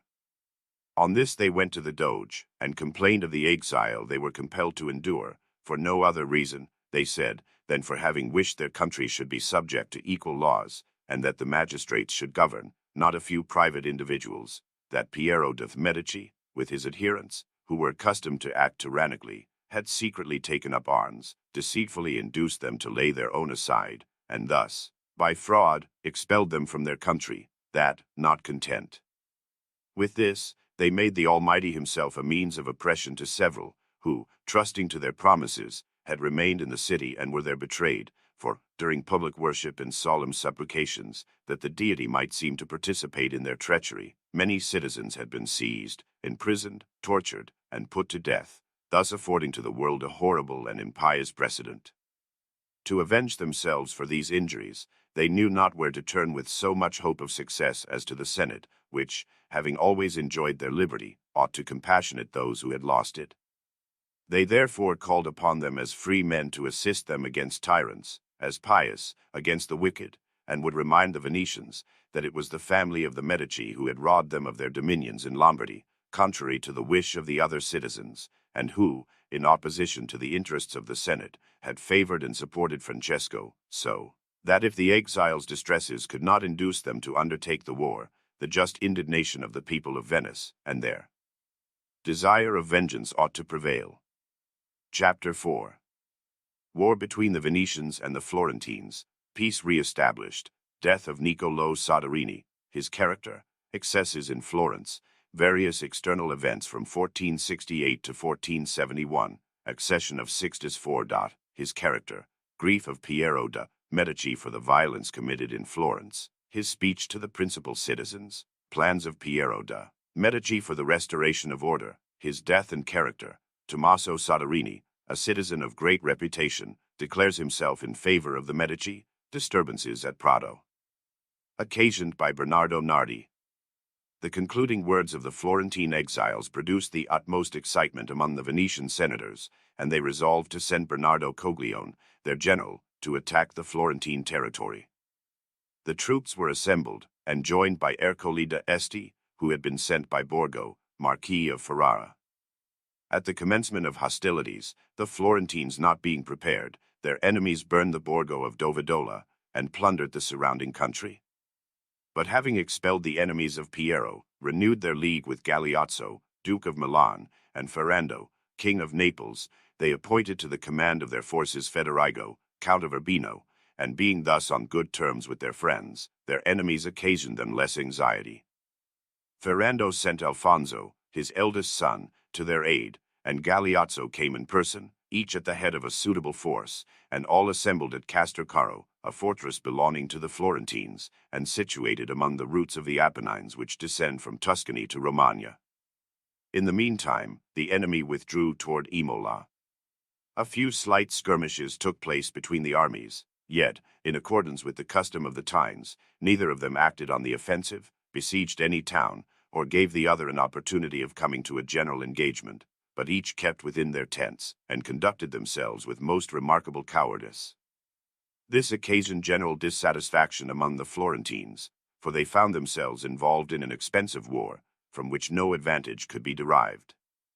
The magistrates complained of these spiritless proceedings to those who had been appointed commissaries to the expedition, but they replied that the entire evil was chargeable upon the Duke Galeazzo, who, possessing great authority and little experience, was unable to suggest useful measures, and unwilling to take the advice of those who were more capable, and therefore any demonstration of courage or energy would be impracticable so long as he remained with the army. Hereupon the Florentines intimated to the Duke that his presence with the force was in many ways advantageous and beneficial, and of itself sufficient to alarm the enemy, but they considered his own safety and that of his dominions much more important than their own immediate convenience, because so long as the former were safe, the Florentines had nothing to fear, and all would go well, but if his dominions were to suffer, they might then apprehend all kinds of misfortune. They assured him they did not think it prudent for him to be absent so long from Milan, having recently succeeded to the government, and being surrounded by many powerful enemies and suspected neighbors, while any who were desirous of plotting against him had an opportunity of doing so with impunity. They would, therefore, advise him to return to his territories, leaving part of his troops with them for the use of the expedition. This advice pleased Galeazzo, who, in consequence, immediately withdrew to Milan.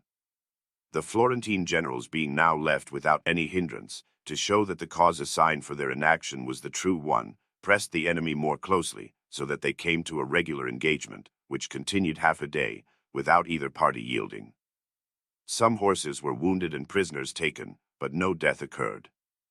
Winter having arrived, and with it the usual time for armies to retire into quarters, Bartolomeo Coglione withdrew to Ravenna, the Florentine forces into Tuscany, and those of the king and duke, each to the territories of their sovereign. As this attempt had not occasioned any tumult in Florence, contrary to the rebels' expectation, and the troops they had hired were in want of pay, terms of peace were proposed, and easily arranged. The revolted Florentines, thus deprived of hope, dispersed themselves in various places. Dio de Salvi withdrew to Ferrara, where he was received and entertained by the Marquis Borso. Niccolo Soderini went to Ravenna, where, upon a small pension allowed by the Venetians, he grew old and died. He was considered a just and brave man, but overcautious and slow to determine, a circumstance which occasioned him, when Gonfalonier of Justice, to lose the opportunity of victory which he would have gladly recovered when too late. Upon the restoration of peace, those who remained victorious in Florence, as if unable to convince themselves they had conquered, unless they oppressed not merely their enemies, but all whom they suspected, prevailed upon Bardo Altoviti, then Gonfalonier of Justice, to deprive many of the honors of government, and to banish several more. They exercised their powers so inconsiderately, and conducted themselves in such an arbitrary manner, that it seemed as if fortune and the Almighty had given the city up to them for a prey. Piero knew little of these things, and was unable to remedy even the little he knew, on account of his infirmities, his body being so contracted that he could use no faculty but that of speech. All he could do was to admonish the leading men, and beg they would conduct themselves with greater moderation, and not by their violence affect their country's ruin. In order to divert the city, he resolved to celebrate the marriage of his son Lorenzo with Clarice degli Orsini with great splendor, and it was accordingly solemnized with all the display suitable to the exalted rank of the parties. Feasts, dancing, and antique representations occupied many days, at the conclusion of which, to exhibit the grandeur of the House of Medici and of the government, two military spectacles were presented, one performed by men on horseback, who went through the evolutions of a field engagement, and the other representing the storming of a town, everything being conducted with admirable order and the greatest imaginable brilliancy. During these transactions in Florence, the rest of Italy, though at peace, was filled with apprehension of the power of the Turks, who continued to attack the Christians, and had taken Negropont, to the great disgrace and injury of the Christian name. About this time died Borso, Marquis of Ferrara, who was succeeded by his brother Ercole. Gismondo da Rimini, the inveterate enemy of the Church, also expired, and his natural brother Roberto, who was afterward one of the best generals of Italy, succeeded him. Pope Paul died, and was succeeded by Sixtus IV. Previously called Francesco da Savona, a man of the very lowest origin, who by his talents had become General of the Order of St. Francis, and afterward Cardinal. He was the first who began to show how far a pope might go, and how much that which was previously regarded as sinful lost its iniquity when committed by a pontiff.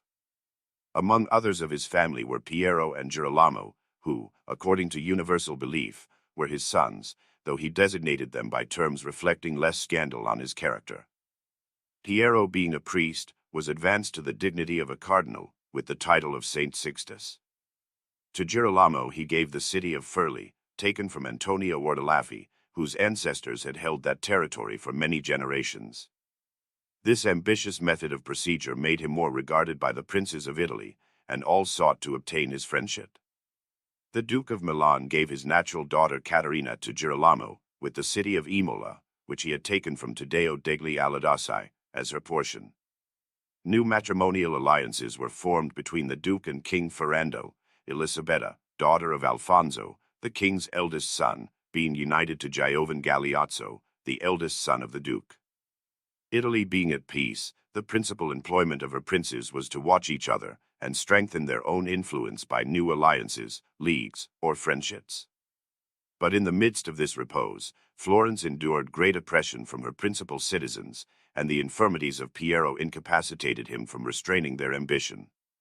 However, to relieve his conscience, and, if possible, to make them ashamed of their conduct, he sent for them to his house, and addressed them in the following words: "I never thought a time would come when the behavior of my friends would compel me to esteem and desire the society of my enemies, and wish that I had been defeated rather than victorious. For I believed myself to be associated with those who would set some bounds to their avarice, and who, after having avenged themselves on their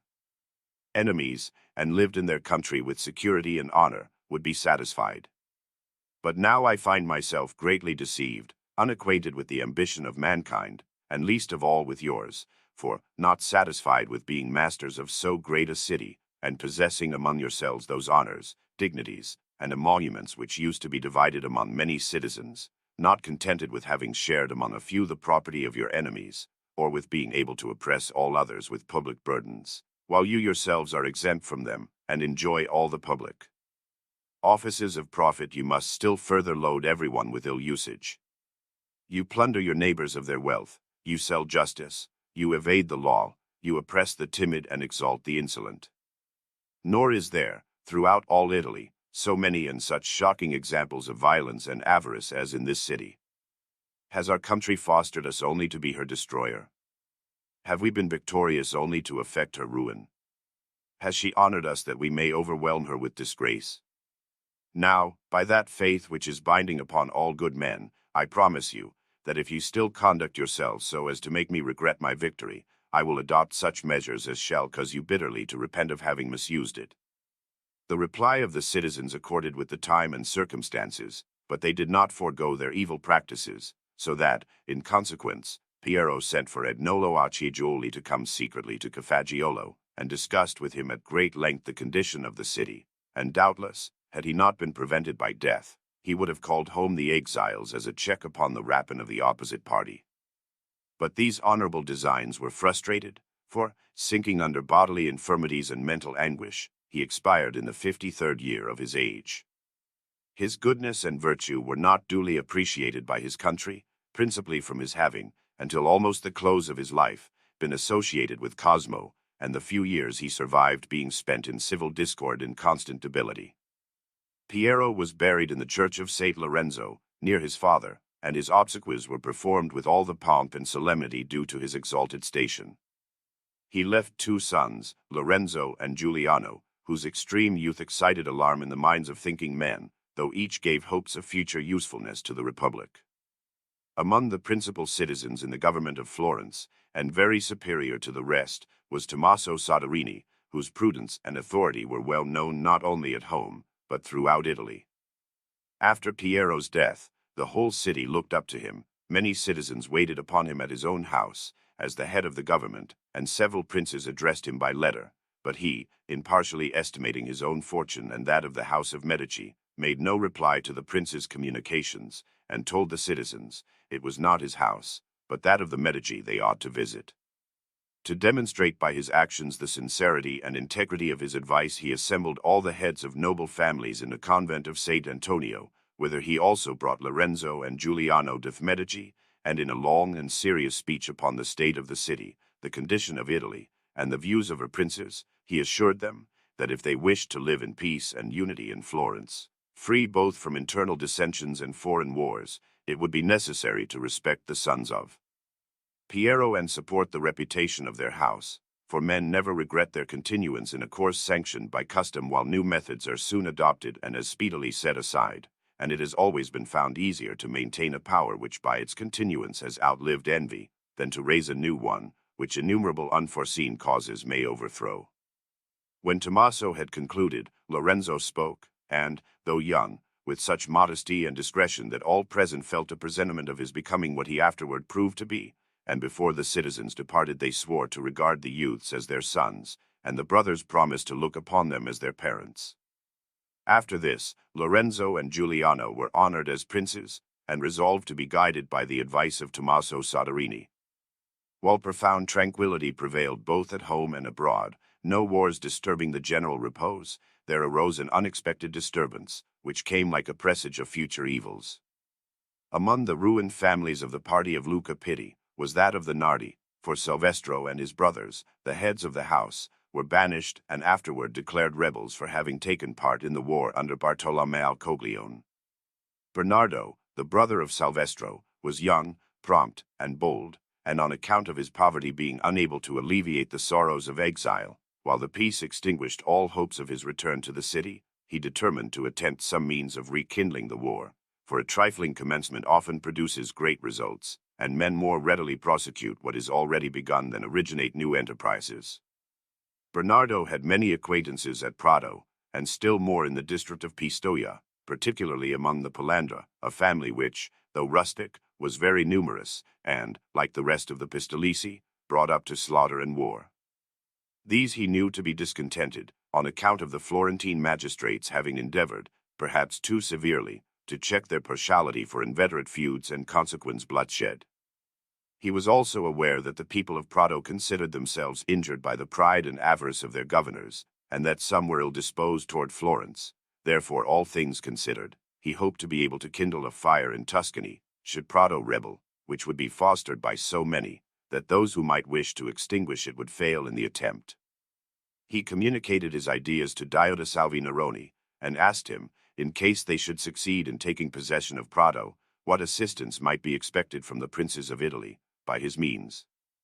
Dio de Salvi considered the enterprise as imminently dangerous, and almost impracticable, but since it presented a fresh chance of attaining his object, at the risk of others, he advised him to proceed, and promised certain assistance from Bologna and Ferrara, if he could retain Prato not less than 15 days. Bernardo, whom this promise inspired with a lively hope of success, proceeded secretly to Prato, and communicated with those most disposed to favor him, among whom were the Palandra, and having arranged the time and plan, informed Dio de Salvi of what had been done. Chapter 5. Bernardo takes possession of Prato, but is not assisted by the inhabitants. He is taken, and the tumult appeased. Corruption of Florence, the Duke of Milan in Florence, the church of Santo Spirito destroyed by fire, the rebellion of Volterra, and the cause of it, Volterra reduced to obedience by force, in accordance with the advice of Lorenzo de' Medici, Volterra pillaged. Cesare Petrucci held the office of Provost of Prato for the Florentine people at this period. It is customary with governors of towns, similarly situated, to keep the keys of the gates near their persons, and whenever, in peaceful times, they are required by any of the inhabitants, for entrance or exit, they are usually allowed to be taken. Bernardo was aware of this custom, and about daybreak, presented himself at the gate which looks toward Pistoia, accompanied by the Palandra and about 100 persons, all armed. Their confederates within the town also armed themselves, and one of them asked the governor for the keys, alleging, as a pretext, that someone from the country wished to enter.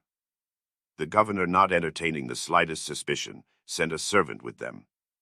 When at a convenient distance, they were taken by the conspirators, who, opening the gates, introduced Bernardo and his followers. They divided themselves into two parties, one of which, led by Silvestro, an inhabitant of Prato, took possession of the citadel, the other, following Bernardo, seized the palace and placed Cesare with all his family in the custody of some of their number. They then raised the cry of liberty and proceeded through the town.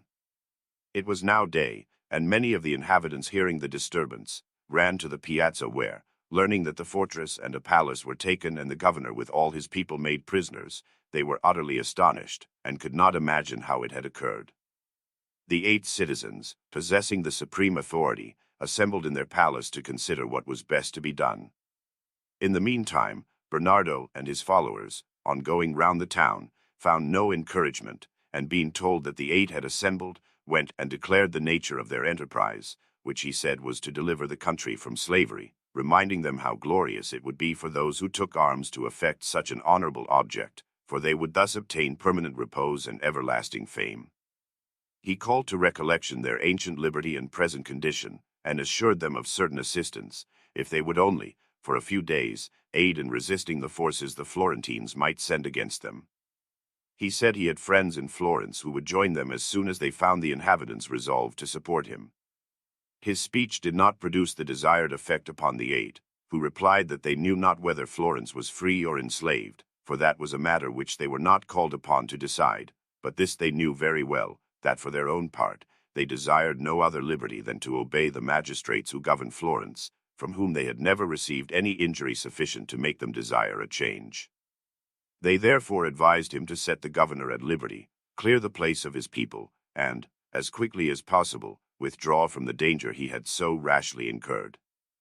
Bernardo was not daunted by these words, but determined to try whether fear could influence the people of Prato, since entreaties produced so little effect.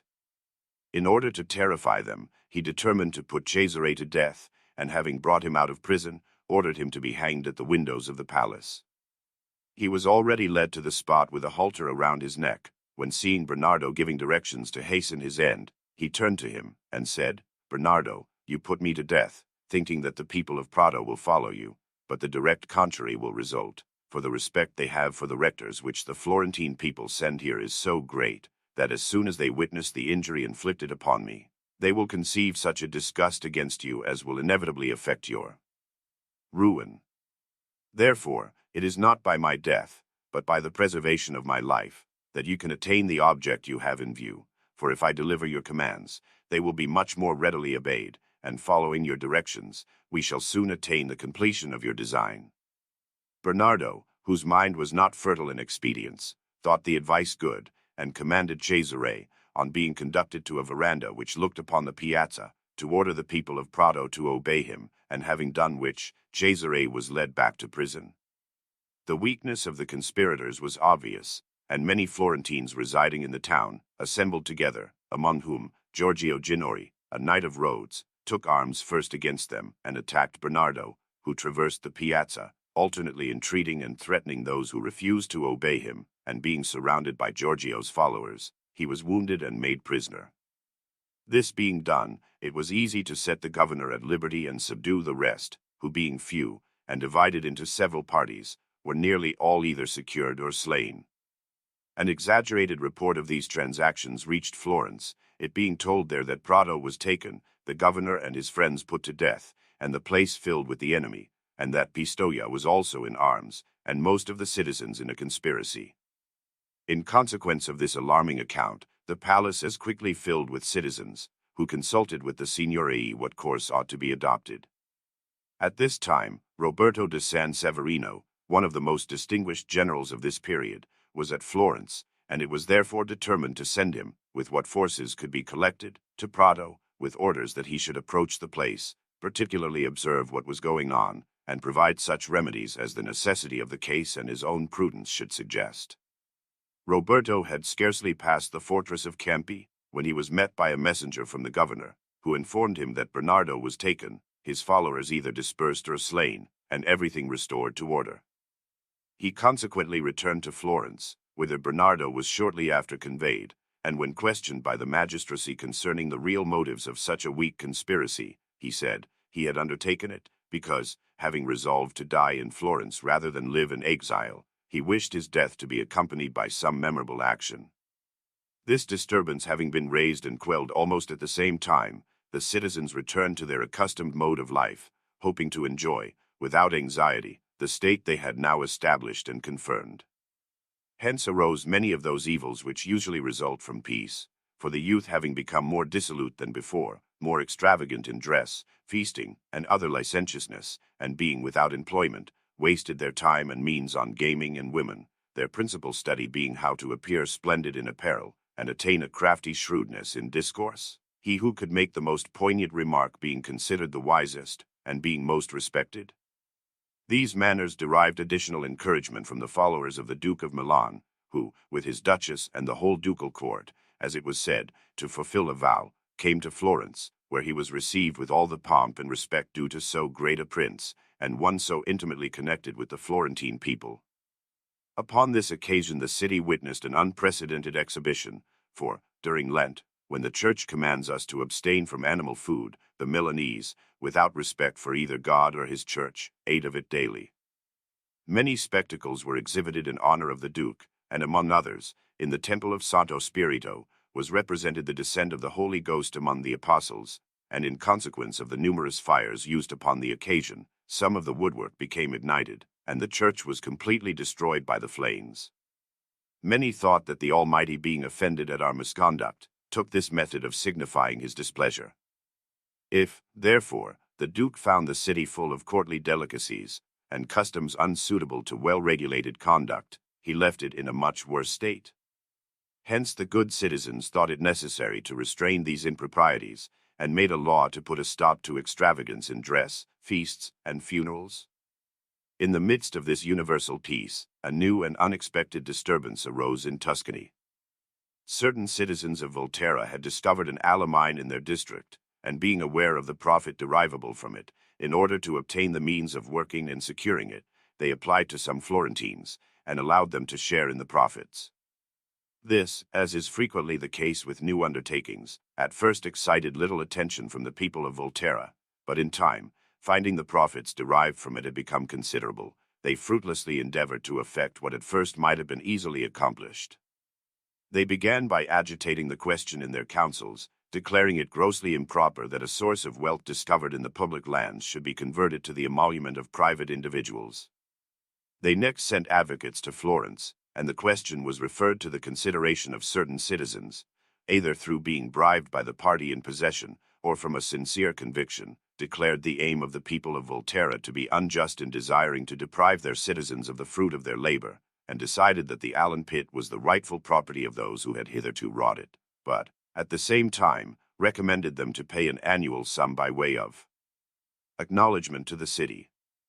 This answer, instead of abating, served only to increase the animosities and tumult in Volterra, and absorbed entire attention both in the councils and throughout the city, the people demanding the restitution of what they considered their due, and the proprietors insisting upon their right to retain what they had originally acquired, and what had subsequently been confirmed to them by the decision of the Florentines.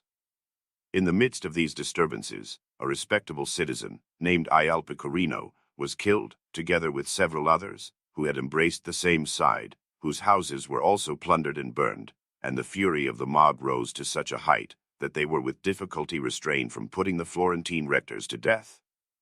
After the first outrage, the Volterrani immediately determined to send ambassadors to Florence, who intimated that if the Signorii would allow them their ancient privileges, the city would remain subject to them as formerly. Many and various were the opinions concerning the reply to be made. Tommaso Soderini advised that they should accept the submission of the people of Volterra, upon any conditions with which they were disposed to make it, for he considered it unreasonable and unwise to kindle a flame so near home that it might burn their own dwelling. He suspected the Pope's ambition, and was apprehensive of the power of the king, nor could he confide in the friendship either of the Duke or the Venetians, having no assurance of the sincerity of the latter, or the valor of the former. He concluded by quoting that trite proverb, Meglio and magro accordo c'è una grassa vittoria. On the other hand, Lorenzo de' Medici, thinking this an opportunity for exhibiting his prudence and wisdom, and being strenuously supported by those who envied the influence of Tommaso Soderini, resolved to march against them, and punish the arrogance of the people of Volterra with arms, declaring that if they were not made a striking example, others would, without the least fear or respect, upon every slight occasion, adopt a similar course.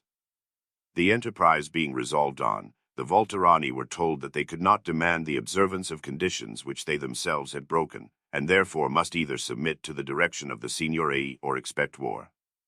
With this answer they returned to their city, and prepared for its defense, fortifying the place, and sending to all the princes of Italy to request assistance, none of whom listened to them, except the Sienese and the Lord of Piombino, who gave them some hope of aid. The Florentines, on the other hand, thinking success dependent principally upon celerity, assembled 10,000 foot and 2,000 horse, who, under the command of Federigo, Lord of Urbino, marched into the country of Volterra and quickly took entire possession of it. They then encamped before the city, which, being in a lofty situation, and precipitous on all sides, could only be approached by a narrow pass near the church of St. Alessandro. The Volterrani had engaged for their defense about 1,000 mercenaries, who, perceiving the great superiority of the Florentines, found the place untenable, and were tardy in their defensive operations, but indefatigable in the constant injuries they committed upon the people of the place. Thus these poor citizens were harassed by the enemy without, and by their own soldiery within, so, despairing of their safety, they began to think of a capitulation, and, being unable to obtain better terms, submitted to the discretion of the Florentine commissaries, who ordered the gates to be opened, and introduced the greater part of their forces. They then proceeded to the palace, and commanded the priors to retire to their homes, and, on the way thither, one of them was in derision stripped by the soldiers. From this beginning, so much more easily are men predisposed to evil than to good, originated the pillage and destruction of the city, which for a whole day suffered the greatest horrors, neither women nor sacred places being spared, and the soldiery, those engaged for its defense as well as its assailants, plundered all that came within their reach. The news of this victory was received with great joy at Florence, and as the expedition had been undertaken wholly by the advice of Lorenzo, he acquired great reputation. Upon which one of the intimate friends of Tommaso Soderini, reminding him of the advice he had given, asked him what he thought of the taking of Volterra, to which he replied, "To me the place seems rather lost than won, for had it been received on equitable terms, advantage and security would have been the result, but having to retain it by force it will in critical junctures occasion weakness and anxiety, and in times of peace, injury and expense. A lean peace is better than a fat victory." Chapter 6. Origin of the animosity between Sixtus IV and Lorenzo de' Medici. Carlo di Braccio de Perugia attacks the Sienese. Carlo retires by desire of the Florentines. Conspiracy against Galeazzo, Duke of Milan. His vices. He is slain by the conspirators. Their deaths.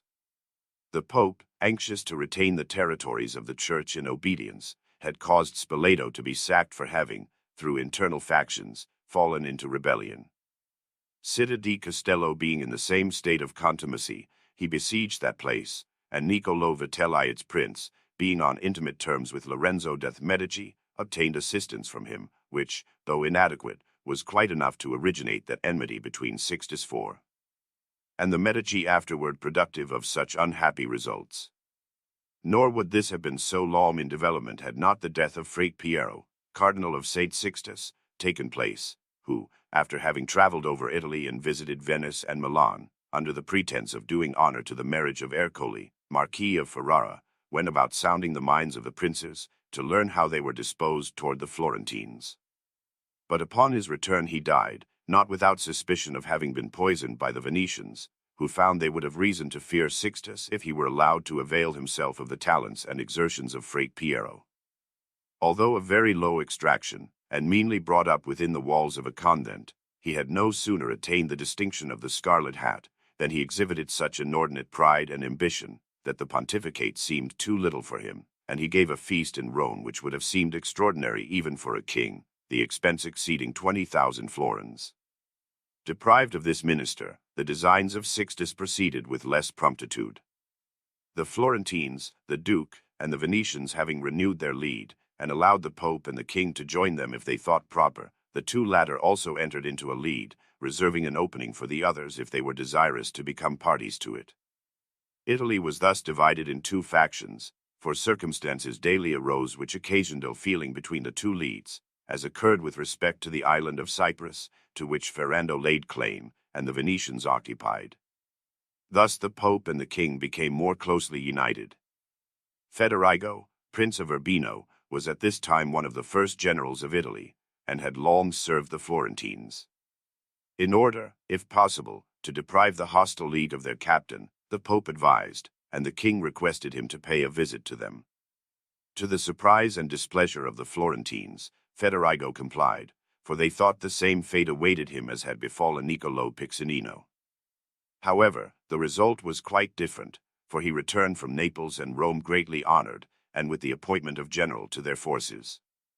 They also endeavored to gain over to their interest the lords of Romagna and the Sienese, that they might more easily injure the Florentines, who, becoming aware of these things, used their utmost endeavors to defend themselves against the ambition of their enemies, and having lost Federigo d'Urbino, they engaged Roberto de Rimino in his place, renewed the league with the Perugini and formed one with the Prince of Faenza. The Pope and the King assigned, as the reasons of their animosity against the Florentines, that they wished to withdraw them from the Venetian alliance, and associate them with their own lead, for the Pope did not think the Church could maintain her reputation, nor the Count Girolamo retain the states of Romagna, while the Florentines and the Venetians remained united. The Florentines conjectured their design was to set them at enmity with the Venetians, not so much for the sake of gaining their friendship as to be able the more easily to injure them. 2 years passed away in these jealousies and discontents before any disturbance broke out, but the first which occurred, and that but trivial, took place in Tuscany. Braccio of Perugia, whom we have frequently mentioned as one of the most distinguished warriors of Italy, left 2 sons, Otto and Carlo. The latter was of tender years, the former, as above related, was slain by the people of Val di Lamona, but Carlo, when he came to mature age, was by the Venetians, out of respect for the memory of his father, and the hopes they entertained from himself, received among the condottieri of their republic. The term of his engagement having expired, he did not design to renew it immediately, but resolved to try if, by his own influence and his father's reputation, he could recover possession of Perugia. To this the Venetians willingly consented, for they usually extended their dominion by any changes that occurred in the neighboring states. Carlo consequently came into Tuscany, but found more difficulties in his attempt upon Perugia than he had anticipated, on account of its being allied with the Florentines, and desirous of doing something worthy of memory, he made war upon the Sienese, alleging them to be indebted to him for services performed by his father in the affairs of that republic, and attacked them with such impetuosity as to threaten the total overthrow of their dominion. The Sienese, ever ready to suspect the Florentines, persuaded themselves that this outrage had been committed with their cognizance, and made heavy complaints to the Pope and the King against them. They also sent ambassadors to Florence to complain of the injuries they had suffered, and adroitly intimated that if Carlo had not been secretly supported he could not have made war upon them with such perfect security. The Florentines denied all participation in the proceedings of Carlo, expressed their most earnest wish to do everything in their power to put a stop to them, and allowed the ambassadors to use whatever terms they pleased in the name of the Signory, to command him to desist. Carlo complained that the Florentines, by their unwillingness to support him, had deprived themselves of a most valuable acquisition and him of great glory, for he could have ensured them the possession of the whole territory in a short time, from the want of courage in the people and the ineffectual provision they had made for their defense. He then withdrew to his engagement under the Venetians, but the Siennese, although delivered from such imminent peril by the Florentines, were still very indignant against them, considering themselves under no obligation to those who had delivered them from an evil to which they had first exposed them. While the transactions between the king and the pope were in progress, and those in Tuscany in the manner we have related, an event of greater importance occurred in Lombardy. Niccolo Montano, a learned and ambitious man, taught the Latin language to the youth of the principal families in Milan. Either out of hatred to the character and manners of the duke, or from some other cause, he constantly deprecated the condition of those who live under a bad prince, calling those glorious and happy who had the good fortune to be born and live in a republic.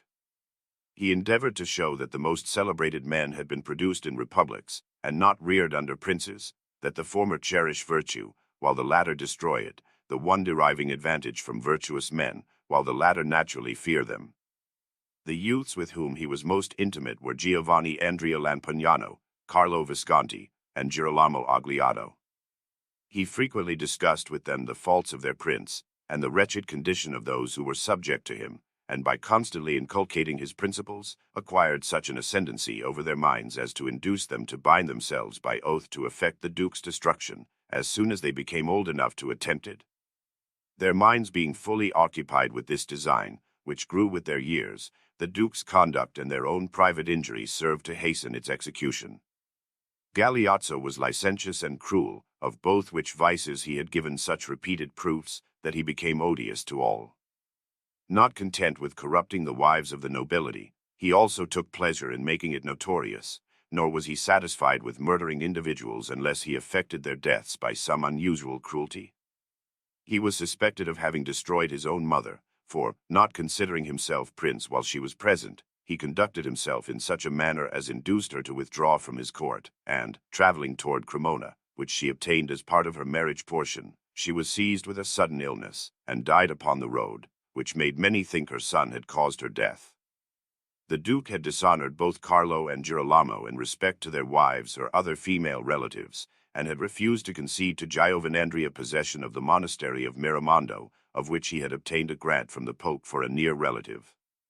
These private injuries increased the young men's desire for vengeance, and the deliverance of their country from so many evils, trusting that whenever they should succeed in destroying the duke, many of the nobility and all the people would rise in their defense. Being resolved upon their undertaking, they were often together, which, on account of their long intimacy, did not excite any suspicion. They frequently discussed the subject, and in order to familiarize their minds with the deed itself, they practiced striking each other in the breast and in the side with the sheathed daggers intended to be used for the purpose. On considering the most suitable time and place, the castle seemed insecure, during the chase, uncertain and dangerous, while going about the city for his own amusement, difficult if not impracticable, and, at a banquet, of doubtful result. They, therefore, determined to kill him upon the occasion of some procession or public festivity when there would be no doubt of his presence, and where they might, under various pretexts, assemble their friends. It was also resolved that if one of their number were prevented from attending, on any account whatever, the rest should put him to death in the midst of their armed enemies. It was now the close of the year 1476, near Christmas, and as it was customary for the Duke to go upon St. Stephen's Day, in great solemnity, to the church of that martyr, they considered this the most suitable opportunity for the execution of their design. Upon the morning of that day they ordered some of their most trusty friends and servants to arm, telling them they wished to go to the assistance of Giovanandrea, who, contrary to the wish of some of his neighbors, intended to turn a watercourse into his estate, but that before they went they wished to take leave of the prince. They also assembled, under various pretenses, other friends and relatives, trusting that when the deed was accomplished, everyone would join them in the completion of their enterprise. It was their intention, after the Duke's death, to collect their followers together and proceed to those parts of the city where they imagined the plebeians would be most disposed to take arms against the Duchess and the principal ministers of state, and they thought the people, on account of the famine which then prevailed, would easily be induced to follow them, for it was their design to give up the houses of Secco Simonetta, Giovanni Badi, and Francesco Lucani, all leading men in the government, to be plundered, and by this means gain over the populace and restore liberty to the community. With these ideas, and with minds resolved upon their execution, Giovanandria, together with the rest, were early at the church, and heard Mass together, after which Giovanandria, turning to a statue of St. Ambrose, said, O patron of our city, thou knowest our intention, and the end we would attain, by so many dangers, favor our enterprise, and prove, by protecting the oppressed, that tyranny is offensive to thee. To the Duke, on the other hand, when intending to go to the church, many omens occurred of his approaching death, for in the morning, having put on a cuirass, as was his frequent custom, he immediately took it off again, either because it inconvenienced him, or that he did not like its appearance. He then wished to hear Mass in the castle, and found that the priest who officiated in the chapel had gone to St. Stephen's, and had taken with him the sacred utensils. On this he desired the service to be performed by the Bishop of Como, who acquainted him with preventing circumstances. Thus, almost compelled, he determined to go to the church, but before his departure, caused his sons, Giovan Galeazzo and Ermes, to be brought to him, whom he embraced and kissed several times, seeming reluctant to part with them. He then left the castle, and, with the ambassadors of Ferrara and Mantua on either hand, proceeded to St. Stephen's. The conspirators, to avoid exciting suspicion, and to escape the cold, which was very severe, had withdrawn to an apartment of the archpriest, who was a friend of theirs, but hearing the Duke's approach, they came into the church, Giovanandria and Girolamo placing themselves upon the right hand of the entrance, and Carlo on the left. Those who led the procession had already entered, and were followed by the Duke, surrounded by such a multitude as is usual on similar occasions. The first attack was made by Lampugnano and Girolamo, who, pretending to clear the way for the prince, came close to him, and grasping their daggers, which, being short and sharp, were concealed in the sleeves of their vests, struck at him. Lampugnano gave him 2 wounds, one in the belly, the other in the throat. Girolamo struck him in the throat and breast. Carlo Visconti, being nearer the door, and the Duke having passed, could not wound him in front, but with 2 strokes, transpierced his shoulder and spine. These 6 wounds were inflicted so instantaneously that the Duke had fallen before anyone was aware of what had happened, and he expired, having only once ejaculated the name of the Virgin, as if imploring her assistance.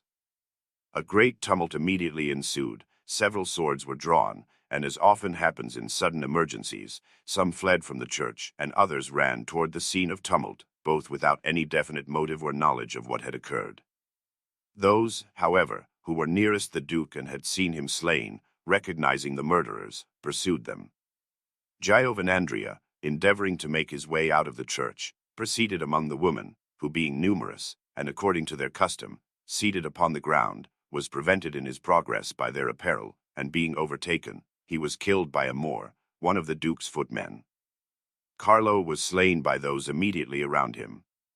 Girolamo Algiato passed through the crowd, and got out of the church, but seeing his companions dead, and not knowing where else to go, he proceeded home, where his father and brothers refused to receive him. His mother only, having compassion on her son, recommended him to a priest, an old friend of the family, who, disguising him in his own apparel, led him to his house. Here he remained 2 days, not without hope that some disturbance might arise in Milan which would contribute to his safety. This not occurring, and apprehensive that his hiding place would be discovered, he endeavored to escape in disguise, but being observed, he was given over to justice, and disclosed all the particulars of the conspiracy. Girolamo was 23 years of age, and exhibited no less composure at his death than resolution in his previous conduct, for being stripped of his apparel, and in the hands of the executioner, who stood by with the sword unsheathed, ready to deprive him of life, he repeated the following words, in the Latin tongue, in which he was well versed: Mors acerba, fama perpetua, stabit vitas memoria facti. The enterprise of these unfortunate young men was conducted with secrecy and executed with resolution, and they failed for want of the support of those whom they expected would rise in their defense.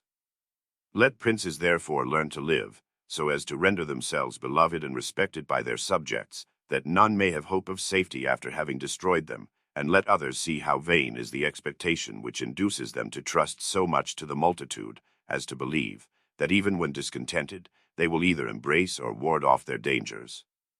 This event spread consternation all over Italy, but those which shortly afterward occurred in Florence caused much more alarm and terminated a peace of 12 years' continuance, as will be shown in the following book, which, having commenced with blood and horror, will have a melancholy and tearful conclusion. Book 8. Chapter 1. State of the family of the Medici at Florence, enmity of Sixtus IV. Toward Florence, differences between the family of the Pezzi and that of the Medici, beginning of the conspiracy of the Pezzi, arrangements to effect the design of the conspiracy. Giovanni Battista da Montesecco is sent to Florence. The Pope joins the conspiracy. The King of Naples becomes a party to it. Names of the conspirators. The conspirators make many ineffectual attempts to kill Lorenzo and Giuliano da Medici. The final arrangement, order of the conspiracy. This book, commencing between two conspiracies, the one at Milan already narrated, the other yet to be recorded, it would seem appropriate, and in accordance with our usual custom, were we to treat of the nature and importance of these terrible demonstrations. This we should willingly do had we not discussed the matter elsewhere, or could it be comprised in few words. But requiring much consideration, and being already noticed in another place, it will be omitted, and we shall proceed with our narrative. The government of the Medici, having subdued all its avowed enemies in order to obtain for that family undivided authority, and distinguish them from other citizens in their relation to the rest, found it necessary to subdue those who secretly plotted against them. While Medici contended with other families, their equals in authority and reputation, those who envied their power were able to oppose them openly without danger of being suppressed at the first demonstration of hostility, for the magistrates being free, neither party had occasion to fear, till one or other of them was overcome. But after the victory of 1466, the government became so entirely centered in the Medici, and they acquired so much authority, that discontented spirits were obliged either to suffer in silence, or, if desirous to destroy them, to attempt it in secrecy, and by clandestine means, which plots rarely succeed and most commonly involve the ruin of those concerned in them, while they frequently contribute to the aggrandizement of those against whom they are directed. Thus the prince of a city attacked by a conspiracy, if not slain like the Duke of Milan, which seldom happens, almost always attains to a greater degree of power, and very often has his good disposition perverted to evil. The proceedings of his enemies give him cause for fear. Fear suggests the necessity of providing for his own safety, which involves the injury of others, and hence arise animosities, and not unfrequently his ruin. Thus these conspiracies quickly occasion the destruction of their contrivers, and, in time, inevitably injure their primary object. Italy, as we have seen above, was divided into two factions, the Pope and the King on one side, on the other, the Venetians, the Duke, and the Florentines. Although the flames of war had not yet broken out, every day gave rise to some new occasion for rekindling them, and the Pope, in particular, in all his plans endeavored to annoy the Florentine government. Thus Filippo de' Medici, Archbishop of Pisa, being dead, Francesco Salviati, a declared enemy of the Medici, was appointed his successor, contrary to the wish of the Signory of Florence, who being unwilling to give him possession, there arose between them and the Pope many fresh grounds of offense, before the matter was settled. Besides this, he conferred, at Rome, many favors upon the family of the Pezzi, and opposed that of the Medici, whenever an opportunity offered. The Pezzi were at this time, both on account of nobility of birth and their great wealth, the most brilliant in France. The head of this family was Jacopo, whom the people, on account of his distinguished preeminence, had made a knight. He had no children, except one natural daughter, but many nephews, sons of his brothers Piero and Antonio, the first of whom were Guglielmo, Francesco, Renato, Giovanni, and then Andrea, Niccolo, and Galeotto. Cosmo de' Medici, noticing the riches and rank of this family, had given his granddaughter, Bianca, to Guglielmo, hoping by this marriage to unite the houses and obviate those enmities and dissensions so frequently occasioned by jealousy. However, so uncertain and fallacious are our expectations, very different feelings were thus originated, for Lorenzo's advisers pointed out to him how dangerous it was, and how injurious to his authority, to unite in the same individuals so much wealth and power. In consequence, neither Jacopo nor his nephews obtained those degrees of honor, which in the opinion of other citizens were their due. This gave rise to anger in the Pezzi, and fear on the part of the Medici, As the former of these increased, so did the latter, and upon all occasions, when the Pezzi came in competition with other citizens, their claims to distinction, however strong, were set aside by the magistracy. Francesco de' Pezzi, being at Rome, the Council of Eight, upon some trivial occasion, compelled him to return, without treating him with the respect usually observed toward great citizens, so that the Pezzi everywhere bitterly complained of the ill usage they experienced, and thus excited suspicion in others, and brought down greater evils upon themselves. Giovanni de' Pezzi had married the daughter of Giovanni Buonromei, a very wealthy man, whose riches on his decease, without other children, came to his daughter.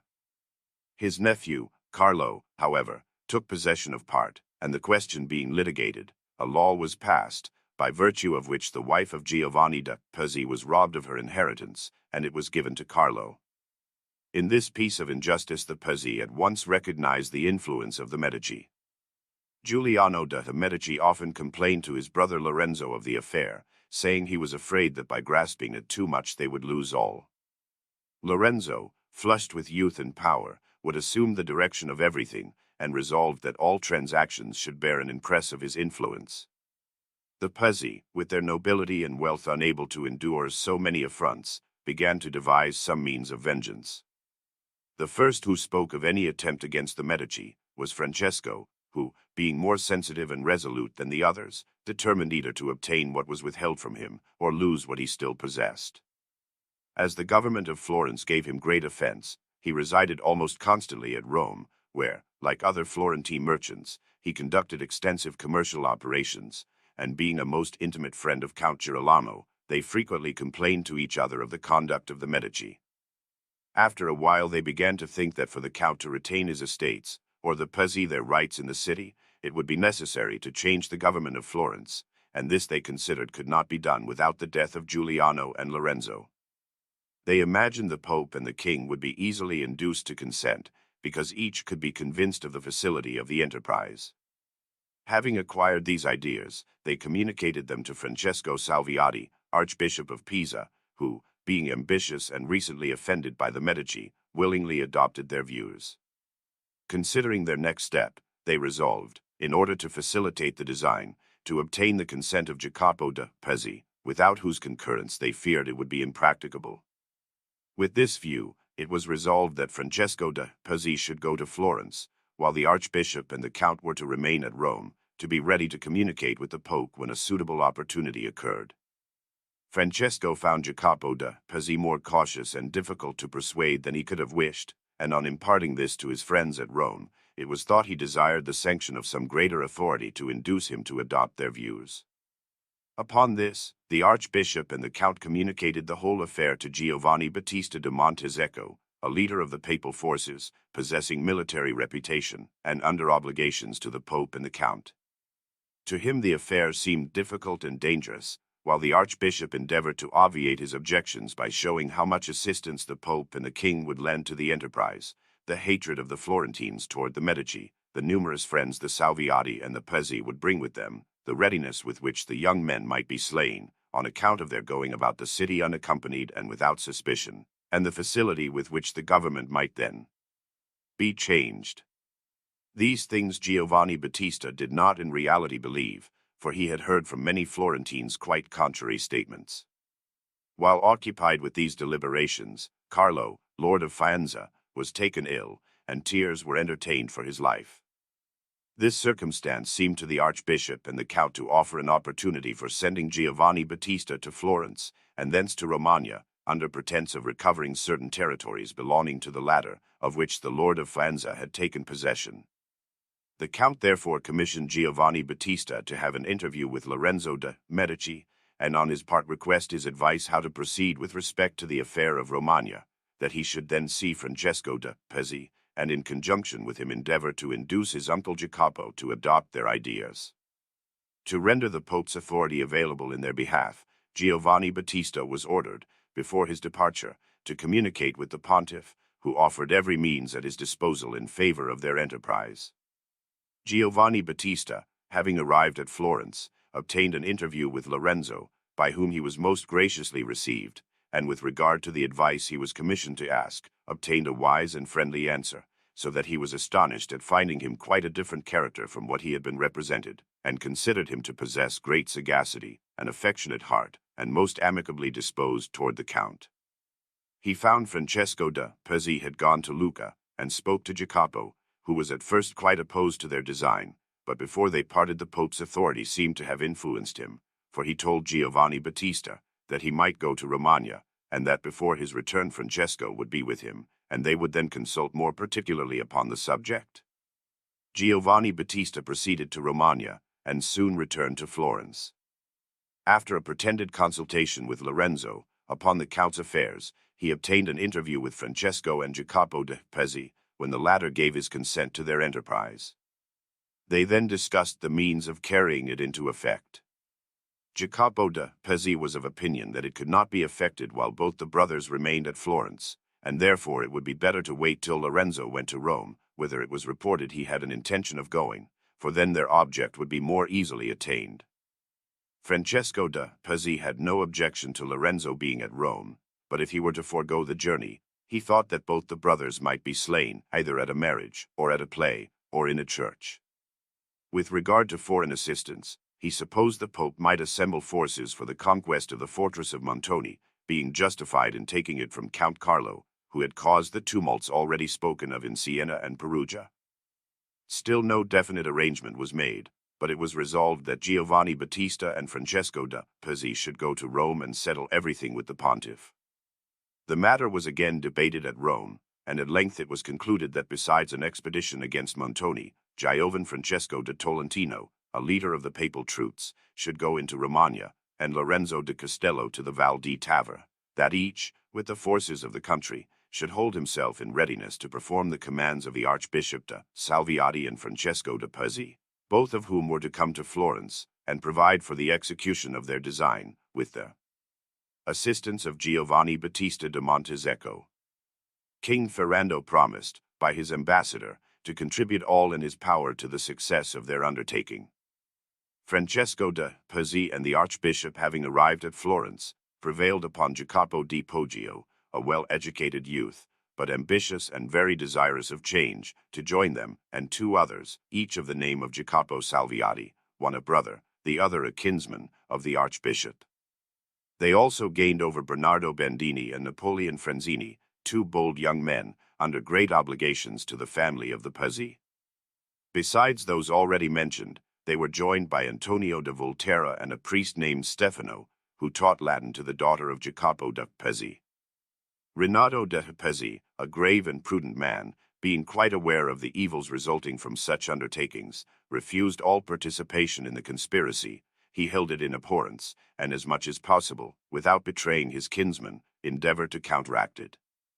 The Pope had sent Raffaello di Rierio, a nephew of Count Girolamo, to the College of Pisa, to study canon law, and while there, had advanced him to the dignity of a cardinal. The conspirators determined to bring this cardinal to Florence, as they would thus be better able to conceal their design, since any persons requisite to be introduced into the city might easily be made to appear as a part of his retinue, and his arrival might facilitate the completion of their enterprise. The cardinal came, and was received by Jacopo da Pezzi at his villa of Montughi, near Florence. By his means it was also intended to bring together Giuliano and Lorenzo, and whenever this happened, to put them both to death. They therefore invited them to meet the cardinal at their villa of Fiesole, but Giuliano, either intentionally or through some preventing cause, did not attend, and this design having failed, they thought that if asked to an entertainment at Florence, both brothers would certainly be present. With this intention they appointed Sunday, the 26th of April, 1478, to give a great feast, and, resolving to assassinate them at table, the conspirators met on the Saturday evening to arrange all proceedings for the following day.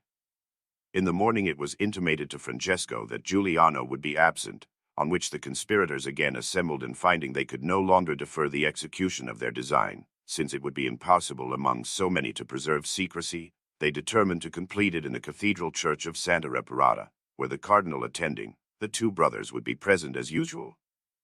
They wished Giovanni Battista de Montezecco to undertake the murder of Lorenzo, while that of Giuliano was assigned to Francesco da Pezzi and Bernardo Bandini.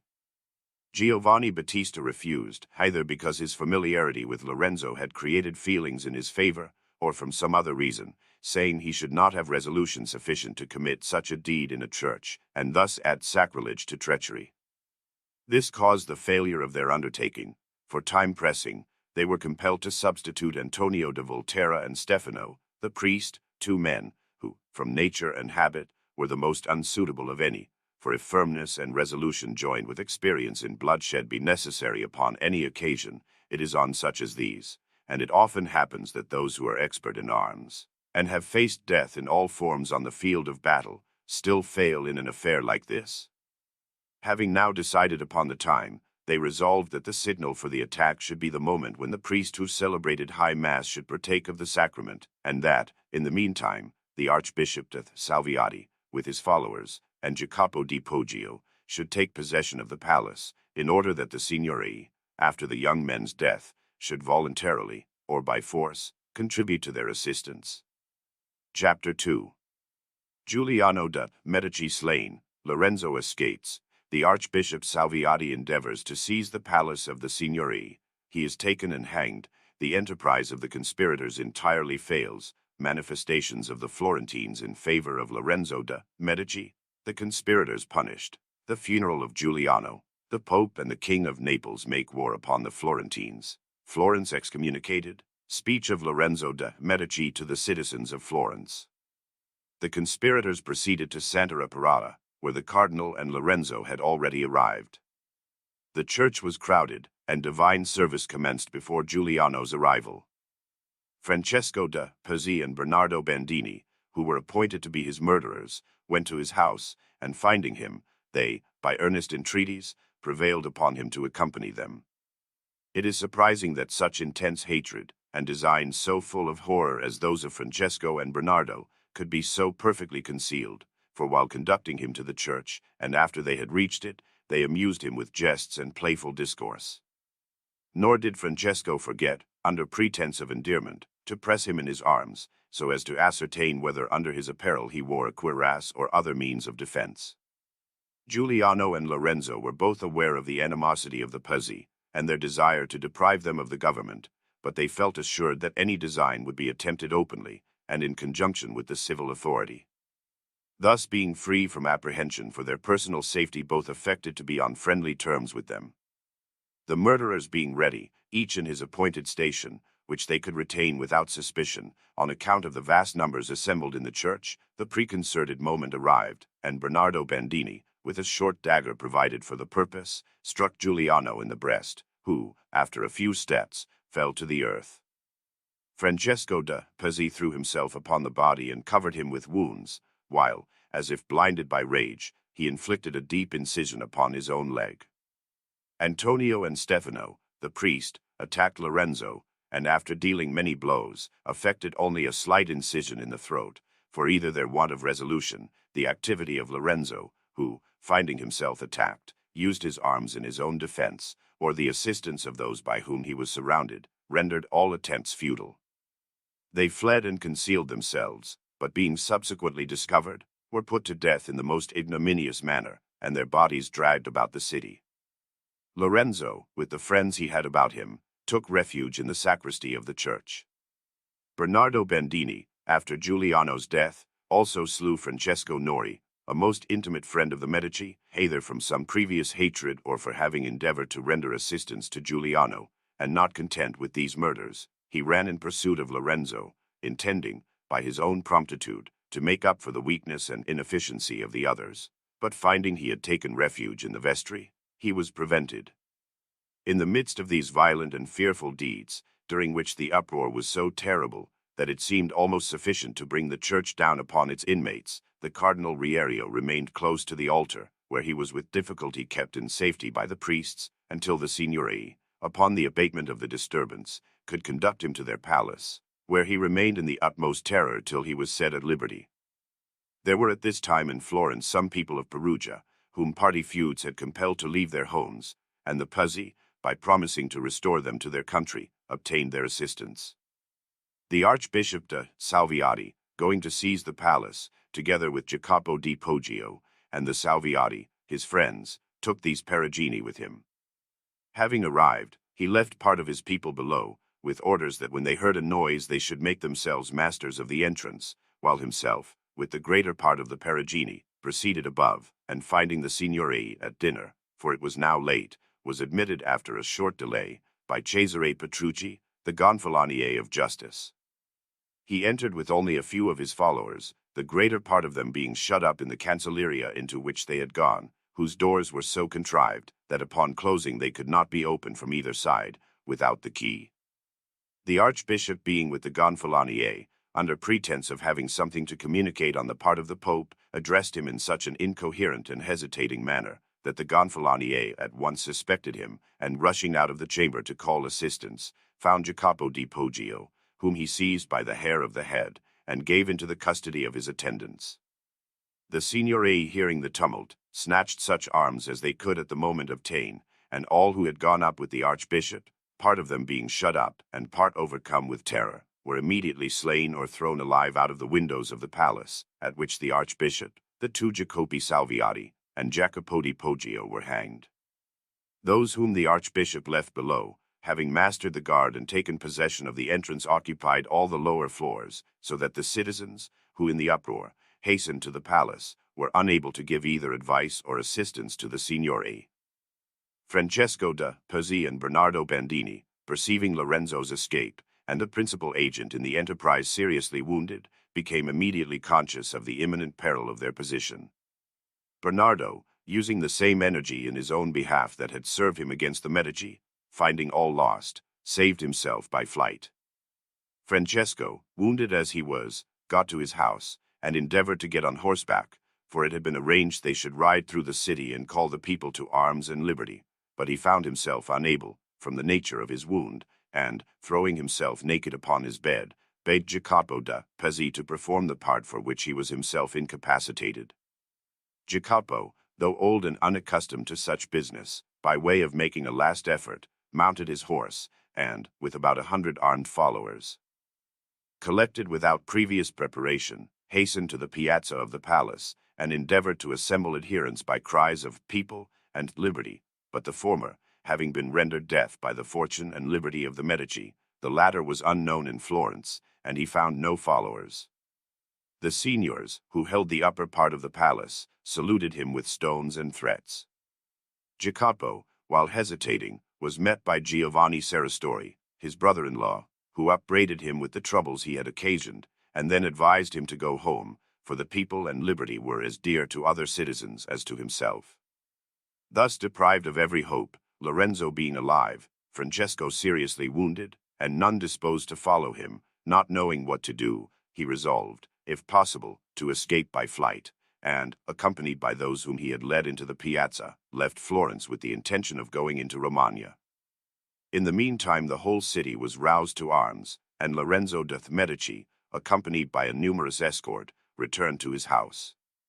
The palace was recovered from its assailants, all of whom were either slain or made prisoners.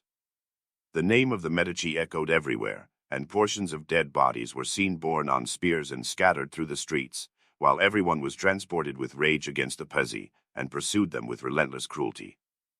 The people took possession of their houses, and Francesco, naked as they found him, was led to the palace, and hanged beside the archbishop and the rest.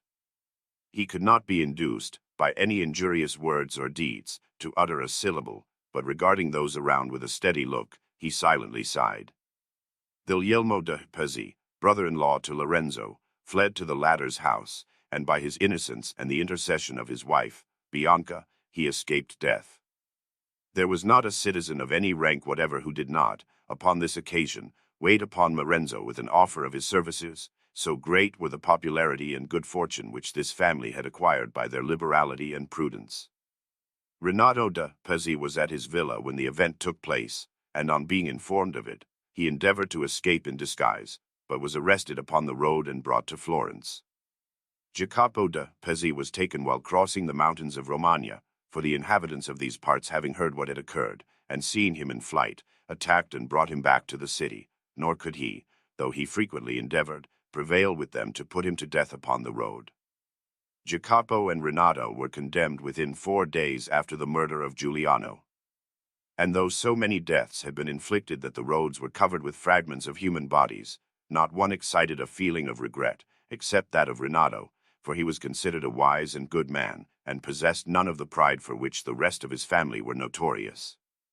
As if to mark the event by some extraordinary circumstance, Jacopo de Pezzi, after having been buried in the tomb of his ancestors, was disinterred like an excommunicated person, and thrown into a hole at the outside of the city walls. From this grave he was taken, and with the halter in which he had been hanged, his body was dragged naked through the city, and, as if unfit for sepulture on earth, thrown by the populace into the Arno, whose waters were then very high. It was an awful instance of the instability of fortune, to see so wealthy a man, possessing the utmost earthly felicity, brought down to such a depth of misery, such utter ruin and extreme degradation. It is said he had vices, among which were gaming and profane swearing, to which he was very much addicted, but these seem more than balanced by his numerous charities, for he relieved many in distress, and bestowed much money for pious uses. It may also be recorded in his favor, that upon the Saturday preceding the death of Giuliano, in order that none might suffer from his misfortunes, he discharged all his debts, and whatever property he possessed belonging to others, either in his own house or his place of business, he was particularly careful to return to its owners. Giovanni Battista da Montezecco, after a long examination, was beheaded. Napoleon Franzesi escaped punishment by flight. Guglielmo de Pezzi was banished, and such of his cousins as remained alive were imprisoned in the fortress of Volterra. The disturbances being over, and the conspirators punished, the funeral obsequies of Giuliano were performed amid universal lamentation, for he possessed all the liberality and humanity that could be wished for in one of his high station. He left a natural son, born some months after his death, named Giulio, who was endowed with that virtue and felicity with which the whole world is now acquainted, and of which we shall speak at length when we come to our own times, if God spare us. The people who had assembled in favor of the Pezzi under Lorenzo de Castello in the Val di Tava, and under Giovan Francesco de Tolentino in Romagna, approached Florence, but having heard of the failure of the conspiracy, they returned home. The changes desired by the Pope and the King in the government of Florence, not having taken place, they determined to effect by war what they had failed to accomplish by treachery, and both assembled forces with all speed to attack the Florentine states, publicly declaring that they only wished the citizens to remove Lorenzo de' Medici, who alone of all the Florentines was their enemy. The king's forces had already passed the Tronto, and the popes were in Perugia, and that the citizens might feel the effect of spiritual as well as temporal weapons, the pontiff excommunicated and anathematized them. Finding themselves attacked by so many armies, the Florentines prepared for their defense with the utmost care. Lorenzo de' Medici, as the enemy's operations were said to be directed against himself alone, resolved first of all to assemble the Signory, and the most influential citizens, in the palace, to whom, being above 300 in number, he spoke as follows: "Most excellent signors, and you, magnificent citizens, I know not whether I have more occasion to weep with you for the events which have recently occurred, or to rejoice in the circumstances with which they have been attended. Certainly, when I think with what virulence of united deceit and hatred I have been attacked, and my brother murdered, I cannot but mourn and grieve from my heart, from my very soul. Yet when I consider with what promptitude, anxiety, love, and unanimity of the whole city my brother has been avenged and myself defended, I am not only compelled to rejoice, but feel myself honored and exalted, for if experience has shown me that I had more enemies than I apprehended, it has also proved that I possess more warm and resolute friends than I could ever have hoped for.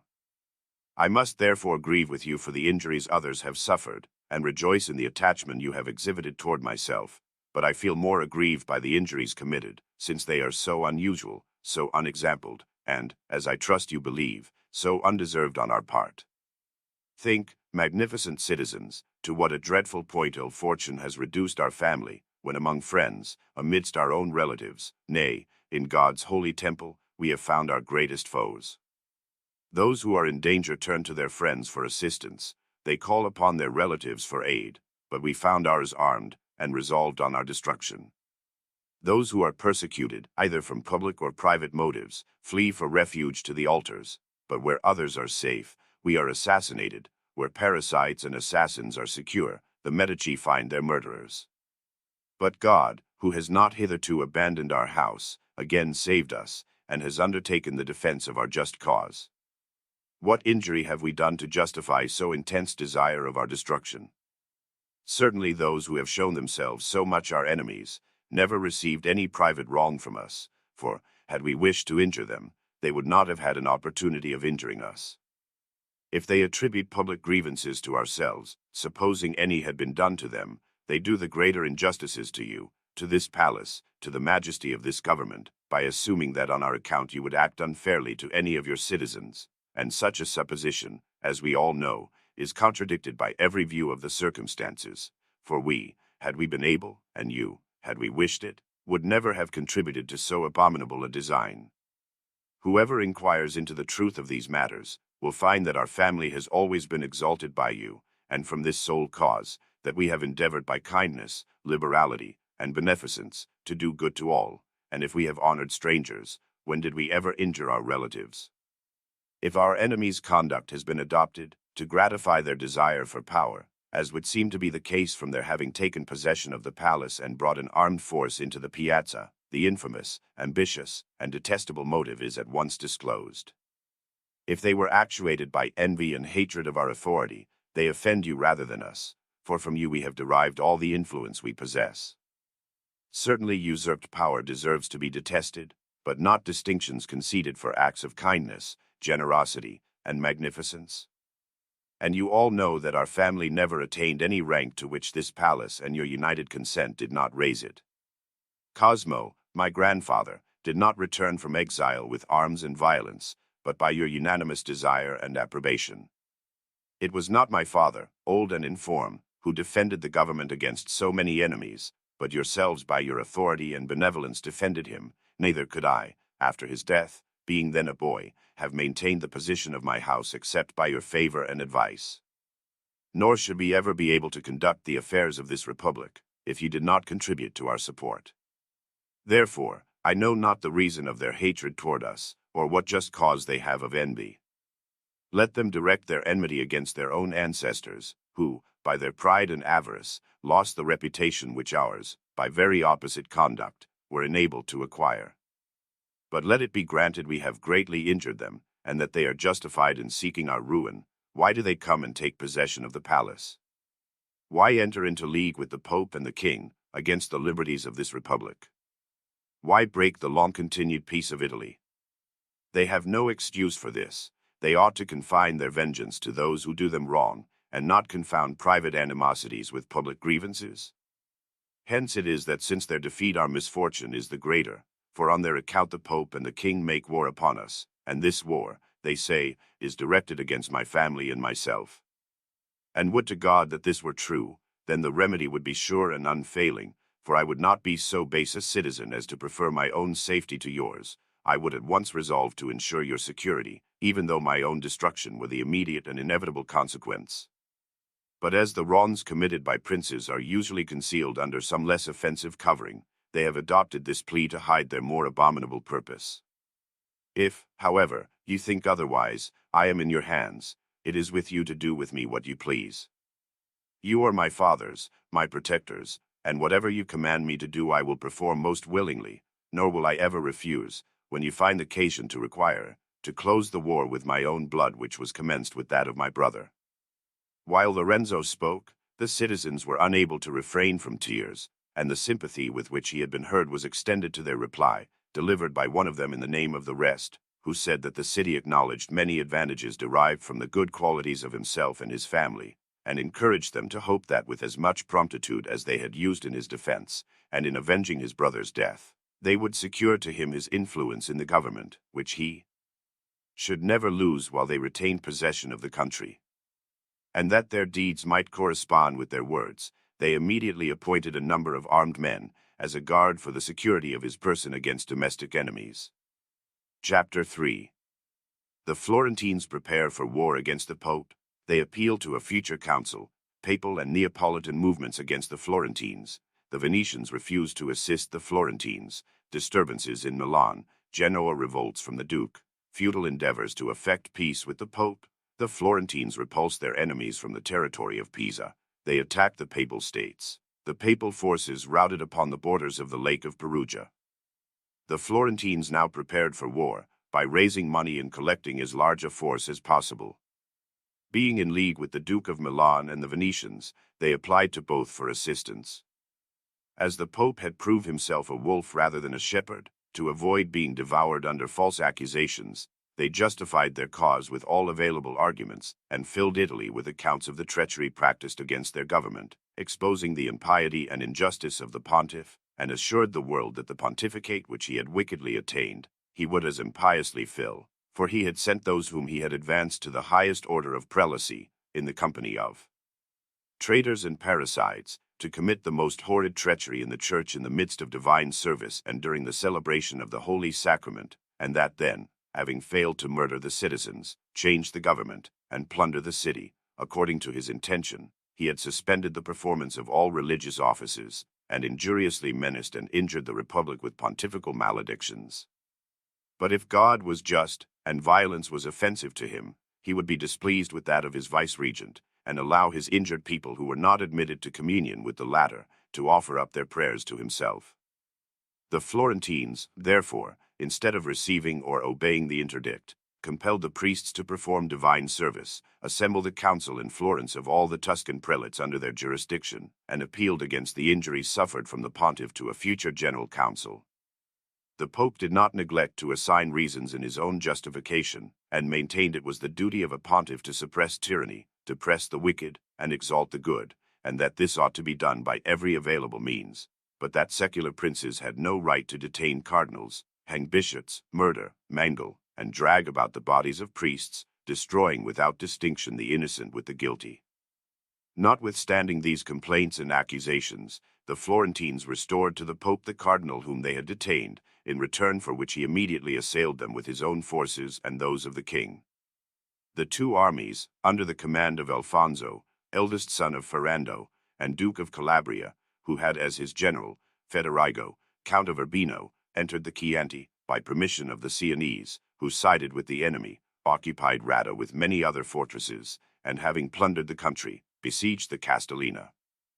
The Florentines were greatly alarmed at these attacks, being almost destitute of forces, and finding their friends slow to assist, for though the Duke sent them aid, the Venetians denied all obligation to support the Florentines in their private quarrels, since the animosities of individuals were not to be defended at the public expense. The Florentines, in order to induce the Venetians to take a more correct view of the case, sent Tommaso Soderini as their ambassador to the Senate, and, in the meantime, engaged forces, and appointed Ercole, Marquis of Ferrara, to the command of their army. While these preparations were being made, the Castellina was so hard-pressed by the enemy that the inhabitants, despairing of relief, surrendered, after having sustained a siege of 42 days. The enemy then directed their course toward Arezzo, and encamped before San Savino. The Florentine army being now in order, went to meet them, and having approached within 3 miles, caused such annoyance that Federigo d'Urbino demanded a truce for a few days, which was granted, but proved so disadvantageous to the Florentines that those who had made the request were astonished at having obtained it, for, had it been refused, they would have been compelled to retire in disgrace. Having gained these few days to recruit themselves, as soon as they were expired, they took the castle in the presence of their enemies. Winter being now come, the forces of the Pope and King retired for convenient quarters to the Sienese territory. The Florentines also withdrew to a more commodious situation, and the Marquis of Ferrara, having done little for himself and less for others, returned to his own territories. At this time, Genoa withdrew from the dominion of Milan, under the following circumstances. Galeazzo, at his death, left a son, Giovan Galeazzo, who being too young to undertake the government, dissensions arose between Sforza, Lodovico, Ottaviano, and Ascanio, his uncles, and the Lady Bona, his mother, each of whom desired the guardianship of the young duke. By the advice and mediation of Tommaso Soderini, who was then Florentine ambassador at the court of Milan, and of Cecco Simonetta, who had been secretary to Galeazzo, the Lady Bona prevailed. The uncles fled, Ottaviano was drowned in crossing the Adda, the rest were banished to various places, together with Roberto de San Severino, who in these disputes had deserted the Duchess and joined the uncles of the Duke. The troubles in Tuscany, which immediately followed, gave these princes hope that the new state of things would present opportunities for their advantage. They therefore quitted the places to which their exile limited them, and each endeavored to return home. King Ferrando, finding the Florentines had obtained assistance from none but the Milanese, took occasion to give the Duchess so much occupation in her own government as to render her unable to contribute to their assistance. By means of Prospero Adorno, the senior Roberto, and the rebellious uncles of the Duke, he caused Genoa to throw off the Milanese yoke.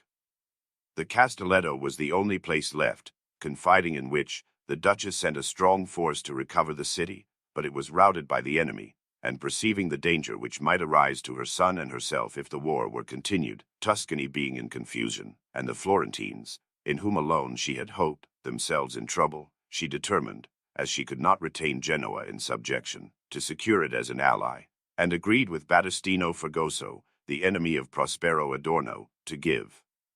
him the Castelletto, and make him Prince of Genoa, on condition that he should expel Prospero, and do nothing in favor of her son's uncles. Upon this agreement, Battistino, by the assistance of the Castelletto and of his friends, became Lord of Genoa, and according to the custom of the city, took the title of Doge. The Sforzeschi and the senior Roberto, being thus expelled by the Genoese, came with their forces into Lunigiana, and the Pope and the King, perceiving the troubles of Lombardy to be composed, took occasion with them to annoy Tuscany in the Pisan territory, that the Florentines might be weakened by dividing their forces. At the close of winter they ordered Roberto de San Severino to leave Lunigiana and march thither, which he did, and with great tumult plundered many fortresses, and overran the country around Pisa. At this time, ambassadors came to Florence from the Emperor, the King of France, and the King of Hungary, who were sent by their princes to the pontiff. They solicited the Florentines also to send ambassadors to the Pope, and promised to use their utmost exertion to obtain for them an advantageous peace.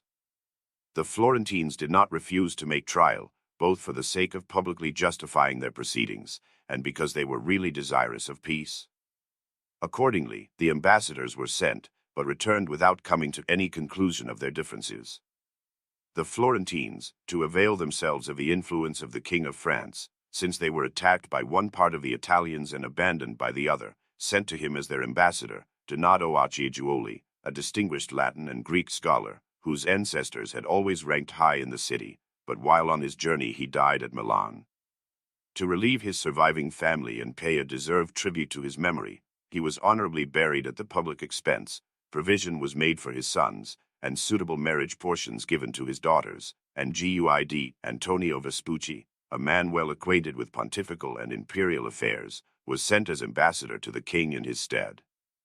The attack of Senior Roberto upon the Pisan territory, being unexpected, greatly perplexed the Florentines, for having to resist the foe in the direction of Siena, they knew not how to provide for the places about Pisa.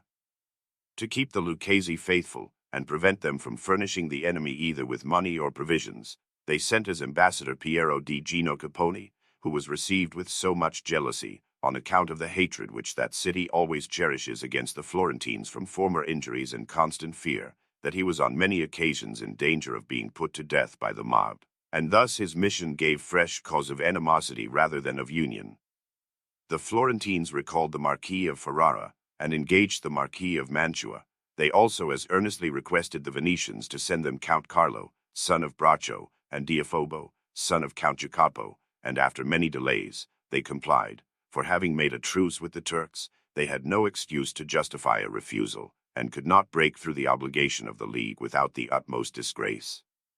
The Counts, Carlo and Diofobo, came with a good force, and being joined by all that could be spared from the army, which, under the Marquis of Ferrara, held in check the Duke of Calabria, proceeded toward Pisa, to meet Senior Roberto, who was with his troops near the river Serchio, and who, though he had expressed his intention of awaiting their arrival, withdrew to the camp at Lunigiana, which he had quitted upon coming into the Pisan territory, while Count Carlo recovered all the places that had been taken by the enemy in that district. The Florentines, being thus relieved from the attack in the direction of Pisa, assembled the whole force between Colle and Sotto Geminiano. But the army, on the arrival of Count Carlo, being composed of Sforzeschi and Brexeschi, their hereditary feud soon broke forth, and it was thought that if they remained long in company, they would turn their arms against each other. It was therefore determined, as the smaller evil, to divide them, to send one party, under Count Carlo, into the district of Perugia, and establish the other at Poggiobanzi, where they formed a strong encampment in order to prevent the enemy from penetrating the Florentine territory. By this they also hoped to compel the enemy to divide their forces, for Count Carlo was understood to have many partisans in Perugia, and it was therefore expected either that he would occupy the place, or that the Pope would be compelled to send a large body of men for its defense. To reduce the pontiff to greater necessity, they ordered Niccolo Vitelli, who had been expelled from Città di Castello, where his enemy Lorenzo Vitelli commanded, to lead a force against that place, with the view of driving out his adversary and withdrawing it from obedience to the Pope. At the beginning of the campaign, fortune seemed to favor the Florentines, for Count Carlo made rapid advances in the Perugino, and Niccolo Vitelli, though unable to enter Castello, was superior in the field, and plundered the surrounding country without opposition. The forces also, at Poggiobanzi, constantly overran the country up to the walls of Siena. These hopes, however, were not realized, for in the first place, Count Carlo died, while in the fullest tide of success, though the consequences of this would have been less detrimental to the Florentines, had not the victory to which it gave occasion been nullified by the misconduct of others. The death of the Count being known, the forces of the Church, which had already assembled in Perugia, conceived hopes of overcoming the Florentines, and encamped upon the lake, within 3 miles of the enemy. On the other side, Jacopo Guicciardini, commissary to the army, by the advice of Roberto de Rimino, who, after the death of Count Carlo, was the principal commander, knowing the ground of their sanguine expectations, determined to meet them, and coming to an engagement near the lake, upon the site of the memorable rout of the Romans, by Hannibal, the Carthaginian general, the papal forces were vanquished. The news of the victory, which did great honor to the commanders, diffused universal joy at Florence, and would have ensured a favorable termination of the campaign, had not the disorders which arose in the army at Poggiobanzi thrown all into confusion, for the advantage obtained by the valor of the one was more than counterbalanced by the disgraceful proceedings of the other. Having made considerable booty in the Sienese territory, quarrels arose about the division of it between the Marquis of Mantua and the Marquis of Ferrara, who, coming to arms, assailed each other with the utmost fury, and the Florentines, seeing they could no longer avail themselves of the services of both, allowed the Marquis of Ferrara and his men to return home. Chapter 4. The Duke of Calabria routs the Florentine army at Poggiobanzi, dismay in Florence on account of the defeat, progress of the Duke of Calabria, the Florentines' wish for peace. Lorenzo de' Medici determines to go to Naples to treat with the king, Lodovico Sforza, surnamed the Moor, and his brothers, recalled to Milan, changes in the government of that city in consequence. The Genoese take Serezana. Lorenzo de' Medici arrives at Naples, peace concluded with the king, the Pope and the Venetians consent to the peace. The Florentines, in fear of the Duke of Calabria, enterprises of the Turks, they take Otranto. The Florentines reconciled with the Pope, their ambassadors at the papal court. The Pope's reply to the ambassadors: the King of Naples restores to the Florentines all the fortresses he had taken. The army being thus reduced, without a leader, and disorder prevailing in every department, the Duke of Calabria, who was with his forces near Siena, resolved to attack them immediately. The Florentines, finding the enemy at hand, were seized with a sudden panic. Neither their arms, nor their numbers, in which they were superior to their adversaries, nor their position, which was one of great strength, could give them confidence, but observing the dust occasioned by the enemy's approach, without waiting for a sight of them, they fled in all directions, leaving their ammunition, carriages, and artillery to be taken by the foe. Such cowardice and disorder prevailed in the armies of those times, that the turning of a horse's head or tail was sufficient to decide the fate of an expedition. This defeat loaded the king's troops with booty, and filled the Florentines with dismay, for the city, besides the war, was afflicted with pestilence, which prevailed so extensively that all who possessed villas fled to them to escape death. This occasioned the defeat to be attended with greater horror, for those citizens whose possessions lay in the Val di Pesa and the Val di Elsa, having retired to them, hastened to Florence with all speed as soon as they heard of the disaster, taking with them not only their children and their property, but even their laborers, so that it seemed as if the enemy were expected every moment in the city. Those who were appointed to the management of the war, perceiving the universal consternation, commanded the victorious forces in the Perugino to give up their enterprise in that direction, and march to oppose the enemy in the Val d'Elsa, who, after their victory, plundered the country without opposition. And although the Florentine army had so closely pressed the city of Perugia that it was expected to fall into their hands every instant, the people preferred defending their own possessions to endeavoring to seize those of others. The troops, thus withdrawn from the pursuit of their good fortune, were marched to San Casciano, a castle within 8 miles of Florence, the leaders thinking they could take up no other position till the relics of the routed army were assembled. On the other hand, the enemy being under no further restraint at Perugia, and emboldened by the departure of the Florentines, plundered to a large amount in the districts of Arezzo and Cortona, while those who under Alfonso, Duke of Calabria, had been victorious near Poggibonsi, took the town itself, sacked Bico and Certaldo, and after these conquests and pillagings encamped before the fortress of Cal, which was considered very strong, and as the garrison was brave and faithful to the Florentines, it was hoped they would hold the enemy at bay till the Republic was able to collect its forces. The Florentines being at Santo Casciano, and the enemy continuing to use their utmost exertions against Cal, they determined to draw nearer, that the inhabitants might be more resolute in their defense, and the enemy assail them less boldly. With this design they removed their camp from Santo Casciano to Santo Geminiano, about 5 miles from Cal, and with light cavalry and other suitable forces were able every day to annoy the Duke's camp. All this, however, was insufficient to relieve the people of Cal, for, having consumed their provisions, they were compelled to surrender on the 13th of November, to the great grief of the Florentines, and joy of the enemy, more especially of the Sienese, who, besides their habitual hatred of the Florentines, had a particular animosity against the people of Cal.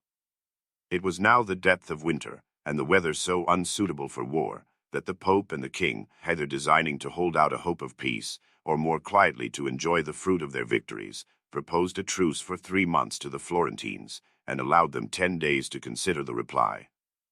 The offer was eagerly accepted, but as wounds are well known to be more painful after the blood cools than when they were first received, this brief repose awakened the Florentines to a consciousness of the miseries they had endured, and the citizens openly laid the blame upon each other, pointing out the errors committed in the management of the war, the expenses uselessly incurred, and the taxes unjustly imposed. These matters were boldly discussed, not only in private circles, but in the public councils, and one individual even ventured to turn to Lorenzo de' Medici and say, "The city is exhausted and can endure no more war. It is therefore necessary to think of peace." Lorenzo was himself aware of the necessity, and assembled the friends in whose wisdom and fidelity he had the greatest confidence, when it was at once concluded that as the Venetians were lukewarm and unfaithful, and the Duke in the power of his guardians, and involved in domestic difficulties, it would be desirable by some new alliance to give a better turn to their affairs. They were in doubt whether to apply to the King or to the Pope, but having examined the question in all sides, they preferred the friendship of the King as more suitable and secure, for the short reigns of the pontiffs, the changes ensuing upon each succession, the disregard shown by their church toward temporal princes, and the still greater want of respect for them exhibited in her determinations, render it impossible for a secular prince to trust a pontiff, or safely to share his fortune. For an adherent of the Pope will have a companion in victory, but in defeat must stand alone, while the pontiff is sustained by his spiritual power and influence.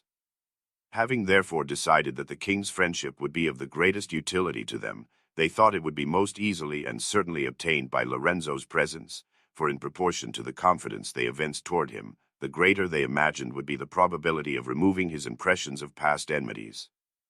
Lorenzo, having resolved to go to Naples, recommended the city and government to the care of Tommaso Soderini, who was at that time Gonfalonier of Justice. He left Florence at the beginning of December, and having arrived at Pisa, wrote to the government to acquaint them with the cause of his departure. The Signory, to do him honor, and enable him the more effectually to treat with the king, appointed him ambassador from the Florentine people, and endowed him with full authority to make such arrangements as he thought most useful for the Republic. At this time Roberto de San Severino, with Lodovico and Ascanio, Sforza their elder brother being dead, again attacked Milan, in order to recover the government. Having taken Tortona, and the city and the whole state being in arms, the Duchess Bona was advised to restore the Sforzeschi and to put a stop to civil contentions by admitting them to the government. The person who gave this advice was Antonio Tassino, of Ferrara, a man of low origin, who, coming to Milan, fell into the hands of the Duke Galeazzo, and was given by him to his duchess for her valet. He, either from his personal attractions, or some secret influence, after the duke's death attained such influence over the duchess, that he governed the state almost at his will. This greatly displeased the minister Secco, whom prudence and long experience had rendered invaluable, and who, to the utmost of his power, endeavored to diminish the authority of Tassino with the duchess and other members of the government. The latter, aware of this, to avenge himself for the injury, and secure defenders against Secco, advised the duchess to recall the Sforzeschi, which she did, without communicating her design to the minister, who, when it was done, said to her, "You have taken a step which will deprive me of my life, and you of the government." This shortly afterward took place, for Secco was put to death by Lodovico, and Tassino, being expelled from the dukedom, the duchess was so enraged that she left Milan, and gave up the care of her son to Lodovico, who, becoming sole governor of the dukedom, caused, as will be hereafter seen, the ruin of Italy. Lorenzo de' Medici had set out for Naples, and the truce between the parties was in force, when, quite unexpectedly, Lodovico Fregoso, being in correspondence with some persons of Serezana, entered the place by stealth, took possession of it with an armed force, and imprisoned the Florentine governor. This gravely offended the Signory, for they thought the whole had been concerted with the connivance of King Ferrando. They complained to the Duke of Calabria, who was with the army at Siena, of a breach of the truce, and he endeavored to prove, by letters and embassies, that it had occurred without either his own or his father's knowledge. The Florentines, however, found themselves in a very awkward predicament, being destitute of money, the head of the republic in the power of the king, themselves engaged in a long-standing war with the latter and the pope, in a new one with the Genoese, and entirely without friends, for they had no confidence in the Venetians, and on account of its changeable and unsettled state they were rather apprehensive of Milan. They had thus only one hope, and that depended upon Lorenzo's success with the king. Lorenzo arrived at Naples by sea, and was most honorably received, not only by Ferrando, but by the whole city, his coming having excited the greatest expectation, for it being generally understood that the war was undertaken for the sole purpose of effecting his destruction. The power of his enemies invested his name with additional luster. Being admitted to the king's presence, he spoke with so much propriety upon the affairs of Italy, the disposition of her princes and people, his hopes from peace, his fears of the results of war, that Ferrando was more astonished at the greatness of his mind, the promptitude of his genius, his gravity and wisdom, than he had previously been at his power. He consequently treated him with redoubled honor, and began to feel compelled rather to part with him as a friend than detain him as an enemy. However, under various pretexts he kept Lorenzo from December till March, not only to gain the most perfect knowledge of his own views, but of those of his city, for he was not without enemies, who would have wished the king to detain and treat him in the same manner as Jacopo Piccinino, and, with the ostensible view of sympathizing for him, pointed out all that would, or rather that they wished should, result from such a course, at the same time opposing in the council every proposition at all likely to favor him. By such means as these the opinion gained ground, that if he were detained at Naples much longer, the government of Florence would be changed.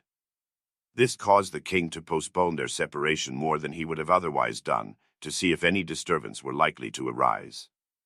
But finding everything go quietly on, Ferrando allowed him to depart on the 6th of March, 1479, having, with every kind of attention and token of regard, endeavored to gain his affection, and formed with him a perpetual alliance for their mutual defense. Lorenzo returned to Florence, and upon presenting himself before the citizens, the impressions he had created in the popular mind surrounded him with a halo of majesty brighter than before. He was received with all the joy merited by his extraordinary qualities and recent services, in having exposed his own life to the most imminent peril, in order to restore peace to his country. 2 days after his return, the treaty between the Republic of Florence and the king, by which each party bound itself to defend the other's territories, was published. The places taken from the Florentines during the war were to be taken up at the discretion of the king, the Pezzi confined in the Tower of Volterra were to be set at liberty, and a certain sum of money, for a limited period, was to be paid to the Duke of Calabria.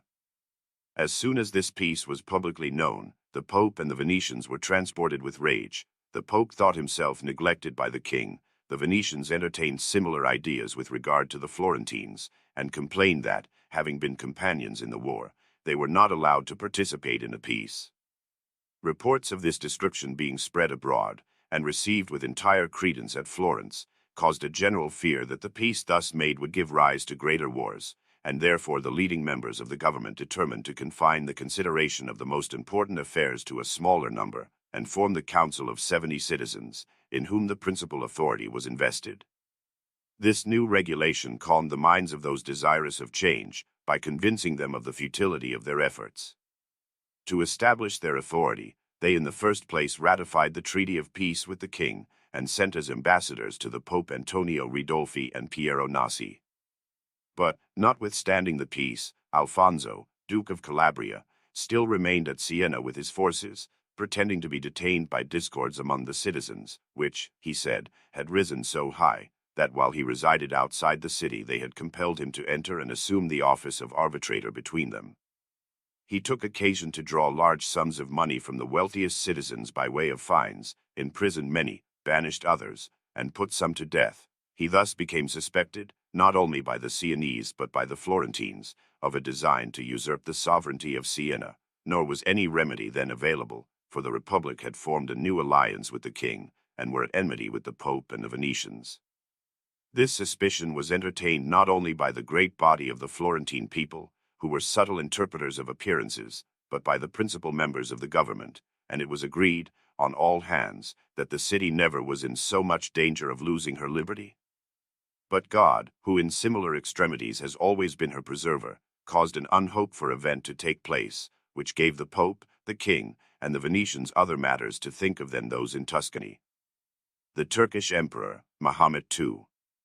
had gone with a large army to the siege of Rhodes, and continued it for several months, but though his forces were numerous, and his courage indomitable, he found them more than equaled by those of the besieged, who resisted his attack with such obstinate valor, that he was at last compelled to retire in disgrace. Having left Rhodes, part of his army, under the Pasha Achmet, approached Valona, and, either from observing the facility of the enterprise, or in obedience to his sovereign's commands, coasting along the Italian shores, he suddenly landed 4,000 soldiers, and attacked the city of Otranto, which he easily took, plundered, and put all the inhabitants to the sword. He then fortified the city and port, and having assembled a large body of cavalry, pillaged the surrounding country. The king, learning this, and aware of the redoubtable character of his assailant, immediately sent messengers to all the surrounding powers to request assistance against the common enemy, and ordered the immediate return of the Duke of Calabria with the forces at Siena. This attack, however it might annoy the Duke and the rest of Italy, occasioned the utmost joy at Florence and Siena, the latter thinking it had recovered its liberty, and the former that she had escaped a storm which threatened her with destruction. These impressions, which were not unknown to the Duke, increased the regret he felt at his departure from Siena, and he accused fortune of having, by an unexpected and unaccountable accident, deprived him of the sovereignty of Tuscany. The same circumstance changed the disposition of the Pope, for although he had previously refused to receive any ambassador from Florence, he was now so mollified as to be anxious to listen to any overtures of peace, and it was intimated to the Florentines that if they would condescend to ask the Pope's pardon, they would be sure of obtaining it. Thinking it advisable to seize the opportunity, they sent 12 ambassadors to the pontiff. On their arrival, detained them under different pretexts before he would admit them to an audience. However, terms were at length settled, and what should be contributed by each in peace or war. The messengers were then admitted to the feet of the pontiff, who, with the utmost pomp, received them in the midst of his cardinals. They apologized for past occurrences, first showing they had been compelled by necessity, then blaming the malignity of others, or the rage of the populace, and their just indignation, and enlarging on the unfortunate condition of those who are compelled either to fight or die, saying that since every extremity is endured in order to avoid death, they had suffered war, interdicts, and other inconveniences, brought upon them by recent events, that their republic might escape slavery, which is The death of free cities. However, if in their necessities they had committed any offense, they were desirous to make atonement, and trusted in his clemency, who, after the example of the blessed Redeemer, would receive them into his compassionate arms. The Pope's reply was indignant and haughty. After reiterating all the offenses against the Church during the late transactions, he said that, to comply with the precepts of God, he would grant the pardon they asked, but would have them understand that it was their duty to obey, and that upon the next instance of their disobedience, they would inevitably forfeit, and that most deservedly, the liberty which they had just been upon the point of losing. For those merit freedom who exercise themselves in good works and avoid evil, that liberty, improperly used, injures itself and others, that to think little of God, and less of his church, is not the part of a free man, but a fool, and one disposed to evil rather than good, and to effect whose correction is the duty not only of princes but of every Christian, so that in respect of the recent events, they had only themselves to blame, who, by their evil deeds, had given rise to the war, and inflamed it by still worse actions, it having been terminated by the kindness of others, rather than by any merit of their own. The formula of agreement and benediction was then read, and, in addition to what had already been considered and agreed upon between the parties, the Pope said that if the Florentines wished to enjoy the fruit of his forgiveness, they must maintain 15 galleys, armed and equipped, at their own expense, as long as the Turks should make war upon the kingdom of Naples. The ambassadors complained much of this burden in addition to the arrangement already made, but were unable to obtain any alleviation. However, after their return to Florence, the Signory sent, as ambassador to the Pope, died Antonio Vespucci, who had recently returned from France, and who by his prudence brought everything to an amicable conclusion, obtained many favors from the pontiff, which were considered as presages of a closer reconciliation. Having settled their affairs with the Pope, Siena being free, themselves released from the fear of the king, by the departure of the Duke of Calabria from Tuscany, and the war with the Turks still continuing, the Florentines pressed the king to restore their fortresses, which the Duke of Calabria, upon quitting the country, had left in the hands of the Sienese. Ferrando, apprehensive that if he refused, they would withdraw from the alliance with him, and by new wars with the Sienese deprive him of the assistance he hoped to obtain from the Pope and other Italian powers, consented that they should be given up, and by new favors endeavored to attach the Florentines to his interests. It is thus evident that force and necessity, not deeds and obligations, induce princes to keep faith. The castles being restored, and this new alliance established, Lorenzo de' Medici recovered the reputation which first the war and then the peace, when the king's designs were doubtful, had deprived him of, for at this period there was no lack of those who openly slandered him with having sold his country to save himself, and said that in war they had lost their territories, and in peace their liberty. But the fortresses being recovered, an honorable treaty ratified with the king, and the city restored to her former influence, the spirit of public discourse entirely changed in Florence, a place greatly addicted to gossip, and in which actions are judged by the success attending them, rather than by the intelligence employed in their direction. Therefore, the citizens praised Lorenzo extravagantly, declaring that by his prudence he had recovered in peace what unfavorable circumstances had taken from them in war, and that by his discretion and judgment he had done more than the enemy with all the force of their arms. Chapter 5.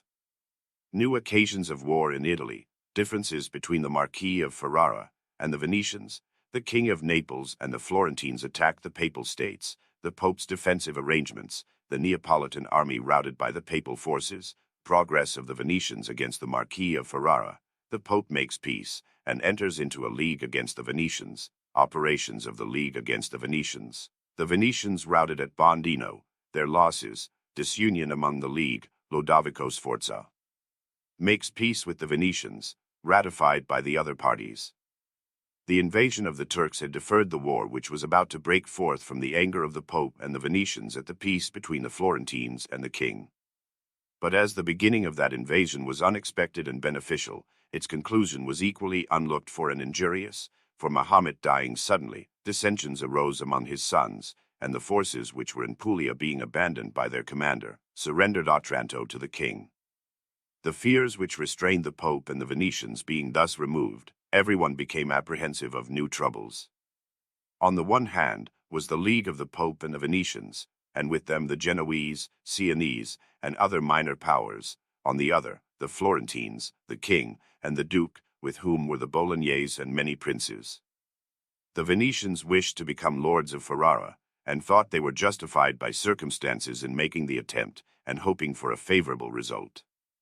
Their differences arose thus. The Marquis of Ferrara affirmed he was under no obligation to take salt from the Venetians, or to admit their governor, the terms of convention between them declaring that after 70 years the city was to be free from both impositions. The Venetians replied that so long as he held the pole sign, he was bound to receive their salt and their governor. The Marquis refusing his consent, the Venetians considered themselves justified in taking arms, and at the present moment offered a suitable opportunity, for the Pope was indignant against the Florentines and the king, and to attach the Pope still further, the Count Girolamo, who was then at Venice, was received with all possible respect, first admitted to the privileges of a citizen, and then raised to the rank of a senator, the highest distinctions the Venetian Senate can confer. To prepare for the war, they levied new taxes, and appointed to the command of the forces Roberto de San Severino, who being offended with Lodovico, governor of Milan, fled to Tortona, whence, after occasioning some disturbances, he went to Genoa, and while there, was sent for by the Venetians, and placed at the head of their troops. These circumstances becoming known to the opposite league, induced it also to provide for war. The Duke of Milan appointed as his general Federigo d'Urbino, the Florentines engaged Costanzo, lord of Pesaro, and to sound the disposition of the Pope, and know whether the Venetians made war against Ferrara with his consent or not, King Ferrando sent Alfonso, Duke of Calabria, with his army across the Tronto, and asked the Pontiff's permission to pass into Lombardy to assist the Marquis, which was refused in the most peremptory manner. The Florentines and the king, no longer doubtful about the Pope's intentions, determined to harass him, and thus either compel him to take part with them, or throw such obstacles in his way as would prevent him from helping the Venetians, who had already taken the field, attacked the Marquis, overran his territory, and encamped before Figarolo, a fortress of the greatest importance. In pursuance of the design of the Florentines and the king, the Duke of Calabria, by the assistance of the Colonna family, the Orsini had joined the Pope, plundered the country about Rome and committed great devastation, while the Florentines, with Niccolo Vitelli, besieged and took Città di Castello, expelling Lorenzo Vitelli, who held it for the Pope, and placing Niccolo in it as prince. The Pope now found himself in very great straits, for the city of Rome was disturbed by factions and the country covered with enemies. But acting with courage and resolution, he appointed Roberto de Rimino to take the command of his forces, and having sent for him to Rome, where his troops were assembled, told him how great would be the honor if he could deliver the church from the king's forces, and the troubles in which it was involved, how greatly indebted, not only himself, but all his successors would be, and that not mankind merely, but God himself would be under obligations to him.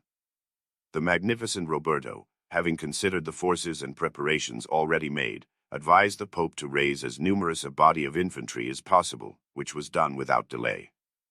The Duke of Calabria was at hand, and constantly harassed the country up to the very gates of Rome, which so roused the indignation of the citizens that many offered their assistance to Roberto, and all were thankfully received. The Duke, hearing of these preparations, withdrew a short distance from the city, that in a belief of finding him gone, the magnificent Roberto would not pursue him, and also in expectation of his brother Federigo, whom their father had sent to him with additional forces. But Roberto, finding himself nearly equal to the Duke in cavalry, and superior in infantry, marched boldly out of Rome and took a position within 2 miles of the enemy. The Duke, seeing his adversaries close upon him, found he must either fight or disgracefully retire. To avoid a retreat unbecoming a king's son, he resolved to face the enemy, and a battle ensued which continued from morning till midday. In this engagement, greater valor was exhibited on both sides than had been shown in any other during the last 50 years, upward of 1,000 dead being left upon the field. The troops of the church were at length victorious, for her numerous infantry so annoyed the ducal cavalry that they were compelled to retreat, and Alfonso himself would have fallen into the hands of the enemy, had he not been rescued by a body of Turks, who remained at Otranto, and were at that time in his service. The Lord of Rimino, after this victory, returned triumphantly to Rome, but did not long enjoy the fruit of his valor, for having, during the heat of the engagement, taken a copious draught of water, he was seized with a flux, of which he very shortly afterward died. The Pope caused his funeral to be conducted with great pomp, and in a few days sent the Count Girolamo toward Città di Castello to restore it to Lorenzo, and also endeavor to gain Rimino, which being by Roberto's death left to the care of his widow and a son who was quite a boy, his holiness thought might be easily won, and this certainly would have been the case, if the lady had not been defended by the Florentines, who opposed him so effectually as to prevent his success against both Castello and Rimino. While these things were in progress at Rome and in Romagna, the Venetians took possession of Figueruolo and crossed the Po with their forces. The camp of the Duke of Milan and the Marquis was in disorder, for the Count of Urbino, having fallen ill, was carried to Bologna for his recovery, but died. Thus the Marquis's affairs were unfortunately situated, while those of the Venetians gave them increasing hopes of occupying Ferrara. The Florentines and the King of Naples used their utmost endeavors to gain the Pope to their views, and not having succeeded by force, they threatened him with the council, which had already been summoned by the emperor to assemble at Bâle, and by means of the imperial ambassadors, and the cooperation of the leading cardinals, who were desirous of peace, the Pope was compelled to turn his attention toward effecting the pacification of Italy.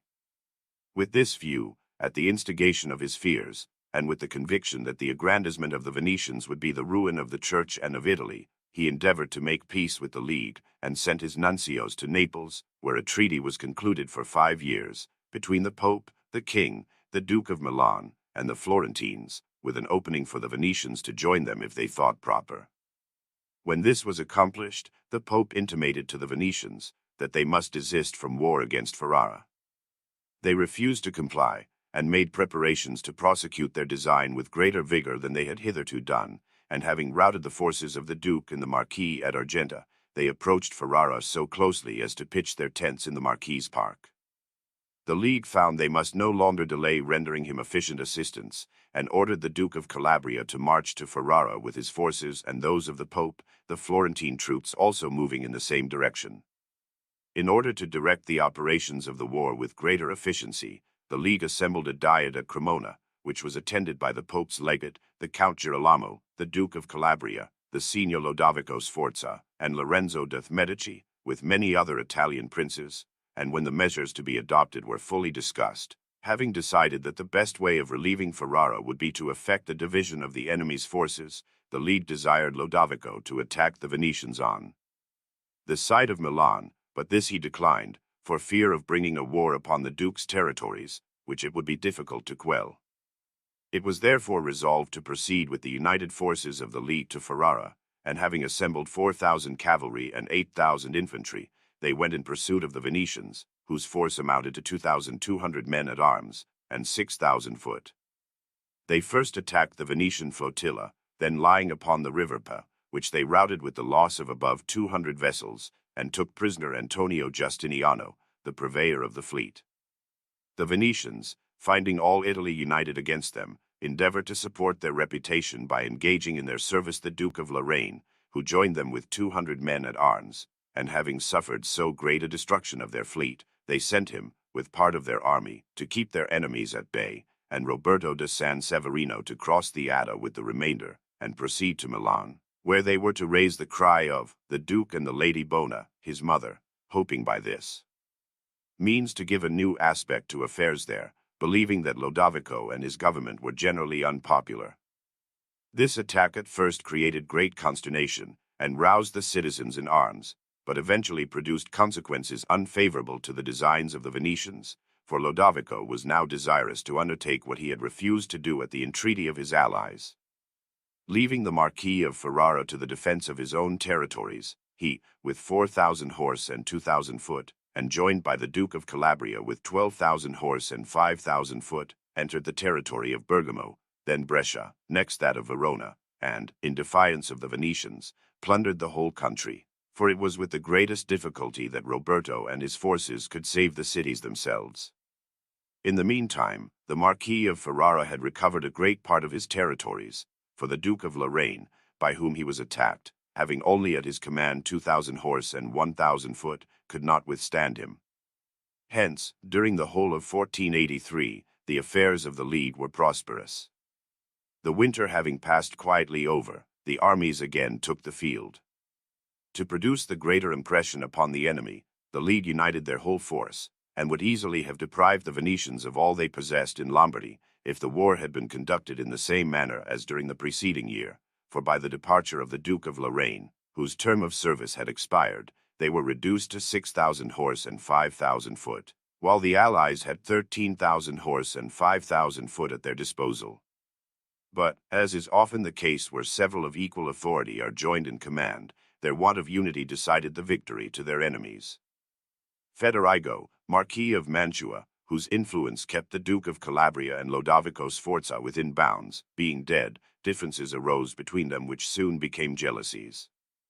Giovan Galeazzo, Duke of Milan, was now of an age to take the government on himself, and had married the daughter of the Duke of Calabria, who wished his son-in-law to exercise the government and not Lodovico. The latter, being aware of the Duke's design, studied to prevent him from effecting it. The position of Lodovico being known to the Venetians, they thought they could make it available for their own interests, and hoped, as they had often before done, to recover in peace all they had lost by war, and having secretly entered into treaty with Lodovico, the terms were concluded in August, 1484. When this became known to the rest of the Allies, they were greatly dissatisfied, principally because they found that the places won from the Venetians were to be restored, that they were allowed to keep Rovigo and the Polsine, which they had taken from the Marquis of Ferrara, and besides this retain all the preeminence and authority over Ferrara itself which they had formerly possessed. Thus it was evident to everyone, they had been engaged in a war which had cost vast sums of money, during the progress of which they had acquired honor, and which was concluded with disgrace, for the places wrested from the enemy were restored without themselves recovering those they had lost. They were, however, compelled to ratify the treaty, on account of the unsatisfactory state of their finances, and because the faults and ambition of others had rendered them unwilling to put their fortunes to further proof. Chapter 6. Affairs of the Pope. He is reconciled to Niccolo Vitelli. Discords between the Colonnesi and the Orsini. Various events. The War of Serezana. Genoa occupied by her Archbishop. Death of Sixtus IV. Innocent VIII. Elected, Agostino Fregoso gives Serezana to the Bank of St. Giorgio. Account of the Bank of St. Giorgio. War with the Genoese for Serezana. Stratagem of the Florentines to attack Pietrasanta. Difficulties and final surrender of Pietrasanta. The Lucchese lay claim to Pietrasanta. The city of L'Aquila revolts against the King of Naples. War between him and the Pope. The Florentines take the king's party. Peace between the Pope and the king. During these events in Lombardy, the Pope sent Lorenzo to invest Città di Castello, for the purpose of expelling Niccolo Vitelli, the place having been abandoned to him by the League, for the purpose of inducing the pontiff to join them. During the siege, Niccolo's troops were led out against the papal forces and routed them. Upon this the Pope recalled the Count Girolamo from Lombardy with orders first to recruit his army at Rome, and then proceed against Città di Castello. But thinking afterward, that it would be better to obtain Niccolo Vitello as his friend than to renew hostilities with him, an arrangement was entered into by which the latter retained Città di Castello, and the Pope pacified Lorenzo as well as he could. He was induced to both these measures rather by his apprehension of fresh troubles than by his love of peace, for he perceived dissensions arising between the Colonnesi and the Orsini. In the war between the King of Naples and the Pope, the former had taken the district of Tagliacozzo from the Orsini, and given it to the Colonnesi, who had espoused his cause. Upon the establishment of peace, the Orsini demanded its restoration by virtue of the treaty. The Pope had frequently intimated to the Colonnesi that it ought to be restored, but they, instead of complying with the entreaties of the Orsini, or being influenced by the Pope's threats, renewed hostilities against the former. Upon this the pontiff, unable to endure their insolence, united his own forces with those of the Orsini, plundered the houses they possessed in Rome, slew or made prisoners all who defended them, and seized most of their fortresses. So that when these troubles were composed, it was rather by the complete subjugation of one party than from any desire for peace in the other. Nor were the affairs of Genoa or of Tuscany in repose, for the Florentines kept the Count Antonio de Marciano on the borders of Serezana, and while the war continued in Lombardy, annoyed the people of Serezana by inroads and light skirmishes. Battistino Fregoso, Doge of Genoa, trusting to Pagolo Fregoso, the archbishop, was taken prisoner, with his wife and children, by the latter, who assumed the sovereignty of the city. The Venetian fleet had attacked the kingdom of Naples, taken Gallipoli, and harassed the neighboring places. But upon the peace of Lombardy, all tumults were hushed except those of Tuscany and Rome, for the Pope died in 5 days after its declaration, either in the natural course of things, or because his grief for peace, to which he was always opposed, occasioned his end. Upon the decease of the pontiff, Rome was immediately in arms. The Count Girolamo withdrew his forces into the castle, and the Orsini feared the Colonnesi would avenge the injuries they had recently sustained. The Colonnesi demanded the restitution of their houses and castles, so that in a few days robberies, fires, and murders prevailed in several parts of the city. The cardinals entreated the count to give the castle into the hands of the college, withdraw his troops, and deliver Rome from the fear of his forces, and he, by way of ingratiating himself with the future pontiff, obeyed, and retired to Imola. The cardinals, being thus divested of their fears, and the barons hopeless of assistance in their quarrels, proceeded to create a new pontiff, and after some discussion, Giovanni Battista Cibo, a Genoese, Cardinal of Malfetta, was elected, and took the name of Innocent VIII. By the mildness of his disposition, for he was peaceable and humane, he caused a cessation of hostilities, and for the present restored peace to Rome. The Florentines, after the pacification of Lombardy, could not remain quiet, for it appeared disgraceful that a private gentleman should deprive them of the fortress of Serezana, and as it was allowed by the conditions of peace, not only to demand lost places, but to make war upon any who should impede their restoration, they immediately provided men and money to undertake its recovery. Upon this, Agostino Fregoso, who had seized Serezana, being unable to defend it, gave the fortress to the Bank of St. Giorgio. As we shall have frequent occasion to speak of St. Giorgio and the Genoese, it will not be improper, since Genoa is one of the principal cities of Italy, to give some account of the regulations and usages prevailing there. When the Genoese had made peace with the Venetians, after the Great War, many years ago, the Republic, being unable to satisfy the claims of those who had advanced large sums of money for its use, conceded to them the revenue of the dogano or custom house, so that each creditor should participate in the receipts in proportion to his claim, until the whole amount should be liquidated, and as a suitable place for their assembling, the palace over the dogano was assigned for their use. These creditors established a form of government among themselves, appointing a council of 100 persons for the direction of their affairs, and a committee of 8, who, as the executive body, should carry into effect the determinations of the council. Their credits were divided into shares, called luoghi, and they took the title of the Bank, or Company of St. Giorgio. Having thus arranged their government, the city fell into fresh difficulties, and applied to San Giorgio for assistance, which, being wealthy and well managed, was able to afford the required aid. On the other hand, as the city had at first conceded the customs, she next began to assign towns, castles, or territories, as security for moneys received, and this practice has proceeded to such a length, from the necessities of the state, and the accommodation by the San Giorgio, that the latter now has under its administration most of the towns and cities in the Genoese dominion. These the bank governs and protects, and every year sends its deputies, appointed by vote, without any interference on the part of the Republic. Hence the affections of the citizens are transferred from the government to the San Giorgio, on account of the tyranny of the former, and the excellent regulations adopted by the latter. Hence also originate the frequent changes of the Republic, which is sometimes under a citizen, and at other times governed by a stranger, for the magistracy, and not the San Giorgio, changes the government. So when the Fregosi and the Adorni were in opposition, as the government of the Republic was the prize for which they strove, the greater part of the citizens withdrew and left it to the victor. The only interference of the Bank of St. Giorgio is when one party has obtained a superiority over the other, to bind the victor to the observance of its laws, which up to this time have not been changed, for as it possesses arms, money, and influence, they could not be altered without incurring the imminent risk of a dangerous rebellion.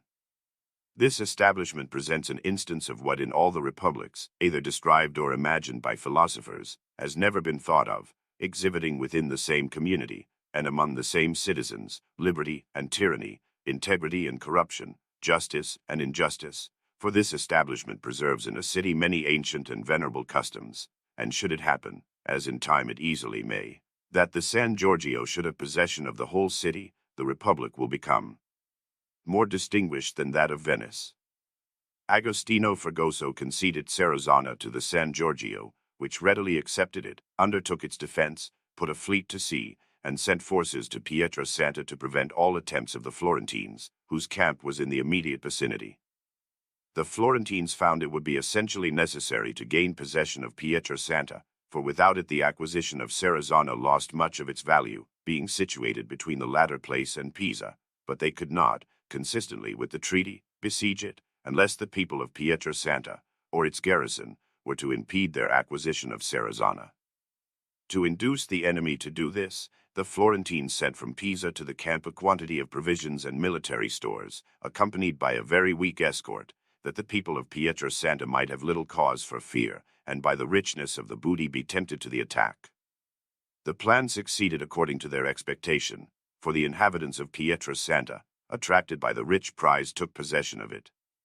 This gave legitimate occasion to the Florentines to undertake operations against them, so leaving Serezana they encamped before Pietrasanta, which was very populous, and made a gallant defense. The Florentines planted their artillery in the plain, and formed a rampart upon the hill, that they might also attack the place on that side. Jacopo Guicciardini was commissary of the army, and while the siege of Pietrasanta was going on, the Genoese took and burned the fortress of Veda, and, landing their forces, plundered the surrounding country.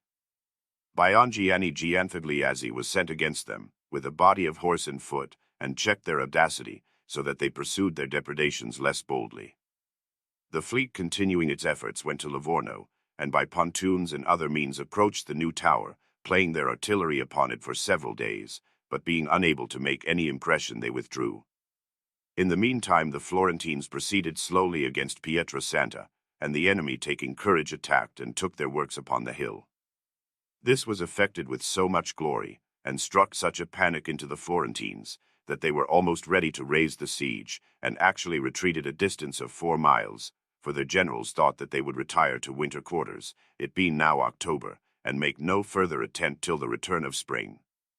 When the discomfiture was known at Florence, the government was filled with indignation, and, to impart fresh vigor to the enterprise, and restore the reputation of their forces, they immediately appointed Antonio Pucci and Bernardo del Neri commissaries, who, with vast sums of money, proceeded to the army, and intimated the heavy displeasure of the Signory, and of the whole city, if they did not return to the walls, and what a disgrace, if so large an army and so many generals, having only a small garrison to contend with, could not conquer so poor and weak a place.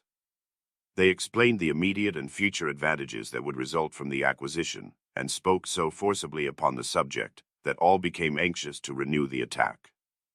They resolved, in the first place, to recover the rampart upon the hill, and here it was evident how greatly humanity, affability, and condescension influenced the minds of soldiers, for Antonio Pucci, by encouraging one and promising another, shaking hands with this man and embracing that, induced them to proceed to the charge with such impetuosity that they gained possession of the rampart in an instant. However, the victory was not unattended by misfortune, for Count Antonio de Marciano was killed by a cannon shot. This success filled the townspeople with so much terror that they began to make proposals for capitulation, and to invest the surrender with imposing solemnity. Lorenzo de' Medici came to the camp when, after a few days, the fortress was given up. It being now winter, the leaders of the expedition thought it unadvisable to make any further effort until the return of spring, more particularly because the autumnal air had been so unhealthy that numbers were affected by it. Antonio Pucci and Biongianni Gianfigliazzi were taken ill and died, to the great regret of all, so greatly had Antonio's conduct at Pietrasanta endeared him to the army. Upon the taking of Pietrasanta, the Lucchesi sent ambassadors to Florence, to demand its surrender to their republic, on account of its having previously belonged to them, and because, as they alleged, it was in the conditions that places taken by either party were to be restored to their original possessors. The Florentines did not deny the articles, but replied that they did not know whether, by the treaty between themselves and the Genoese, which was then under discussion, it would have to be given up or not, and therefore could not reply to that point at present. But in case of its restitution, it would first be necessary for the Lucchese to reimburse them for the expenses they had incurred and the injury they had suffered in the death of so many citizens, and that when this was satisfactorily arranged, they might entertain hopes of obtaining the place. The whole winter was consumed in negotiations between the Florentines and Genoese, which, by the Pope's intervention, were carried on at Rome, but not being concluded upon the return of spring, the Florentines would have attacked Serezana had they not been prevented by the illness of Lorenzo de' Medici and the war between the Pope and King Ferrando, for Lorenzo was afflicted not only by the gout, which seemed hereditary in his family, but also by violent pains in the stomach, and was compelled to go the baths for relief. The more important reason was furnished by the war, of which this was the origin. The city of L'Aquila, though subject to the kingdom of Naples, was in a manner free, and the Count di Montorio possessed great influence over it. The Duke of Calabria was upon the banks of the Tronto with his men-at-arms, under pretense of appeasing some disturbances among the peasantry, but really with a design of reducing L'Aquila entirely under the king's authority, and sent for the Count di Montorio, as if to consult him upon the business he pretended then to have in hand. The Count obeyed without the least suspicion, and on his arrival was made prisoner by the Duke and sent to Naples. When this circumstance became known at L'Aquila, the anger of the inhabitants arose to the highest pitch. Taking arms they killed Antonio Cencinello, commissary for the king, and with him some inhabitants known partisans of his majesty. The L'Aquilani, in order to have a defender in their rebellion, raised the banner of the church, and sent envoys to the Pope to submit their city and themselves to him, beseeching that he would defend them as his own subjects against the tyranny of the king. The pontiff gladly undertook their defense, for he had both public and private reasons for hating that monarch, and Signor Roberto of San Severino, an enemy of the Duke of Milan, being disengaged, was appointed to take the command of his forces, and sent for with all speed to Rome. He entreated the friends and relatives of the Count di Montorio to withdraw their allegiance from the king, and induced the princes of Altamira, Salerno, and Bisignano to take arms against him. The king, finding himself so suddenly involved in war, had recourse to the Florentines and the Duke of Milan for assistance. The Florentines hesitated with regard to their own conduct, for they felt all the inconvenience of neglecting their own affairs to attend to those of others, and hostilities against the church seemed likely to involve much risk. However, being under the obligation of a lead, they preferred their honor to convenience or security, engaged the Orsini, and sent all their own forces under the Count di Pitiglieno toward Rome, to the assistance of the king. The latter divided his forces into two parts. One, under the Duke of Calabria, he sent toward Rome, which, being joined by the Florentines, opposed the army of the church. With the other, under his own command, he attacked the barons, and the war was prosecuted with various success on both sides. At length, the king, being universally victorious, peace was concluded by the intervention of the ambassadors of the King of Spain, in August, 1486, to which the Pope consented, for having found fortune opposed to him he was not disposed to tempt it further. In this treaty all the powers of Italy were united, except the Genoese, who were omitted as rebels against the Republic of Milan, and unjust occupiers of territories belonging to the Florentines. Upon the peace being ratified, Roberto de San Severino, having been during the war a treacherous ally of the Church, and by no means formidable to her enemies, left Rome, being followed by the forces of the Duke and the Florentines, after passing Cesena, found them near him, and urging his flight reached Ravenna with less than 100 horse. Of his forces, part were received into the Duke's service, and part were plundered by the peasantry. The king, being reconciled with his barons, put to death Jacopo Coppola and Antonello d'Aversa and their sons, for having, during the war, betrayed his secrets to the Pope. Chapter 7. The Pope becomes attached to the Florentines. The Genoese seize Serezanello. They are routed by the Florentines. Serezana surrenders. Genoa submits to the Duke of Milan. War between the Venetians and the Dutch. Osimo revolts from the church. Count Girolamo Rierio, Lord of Furli, slain by a conspiracy. Gallardo, Lord of Faenza, is murdered by the treachery of his wife. The government of the city offered to the Florentines. Disturbances in Siena. Death of Lorenzo de' Medici. His eulogy. Establishment of his Family, estates bought by Lorenzo, his anxiety for the defense of Florence, his taste for arts and literature, the University of Pisa, the estimation of Lorenzo by other princes. The Pope, having observed in the course of the war how promptly and earnestly the Florentines adhered to their alliances, although he had previously been opposed to them from his attachment to the Genoese, and the assistance they had rendered to the king, now evinced a more amicable disposition, and received their ambassadors with greater favor than previously. Lorenzo de' Medici, being made acquainted with this change of feeling, encouraged it with the utmost solicitude, for he thought it would be of great advantage if to the friendship of the king he could add that of the pontiff.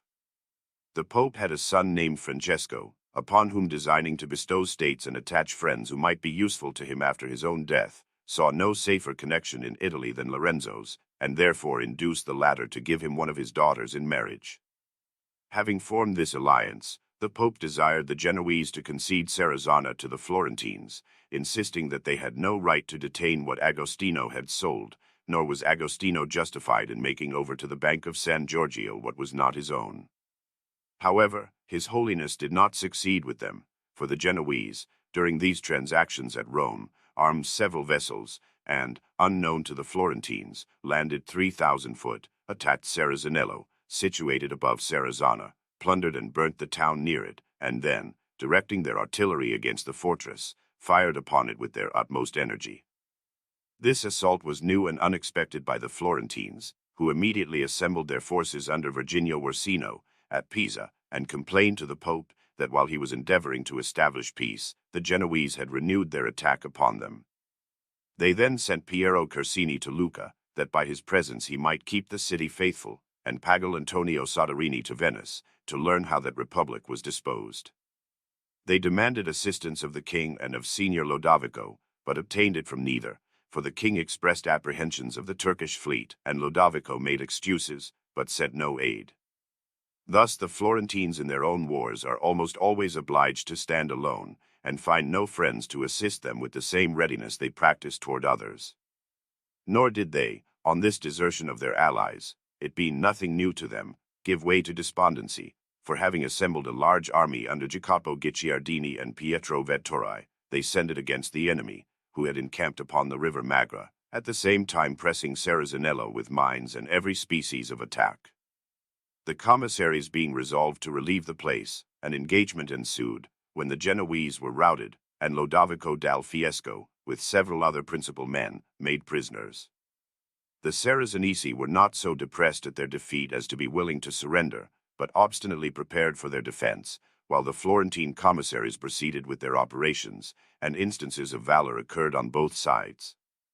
The siege being protracted by a variety of fortune, Lorenzo de' Medici resolved to go to the camp, and on his arrival the troops acquired fresh courage, while that of the enemy seemed to fail, for perceiving the obstinacy of the Florentines' attack, and the delay of the Genoese in coming to their relief, they surrendered to Lorenzo, without asking conditions, and none were treated with severity except 2 or 3 who were leaders of the rebellion.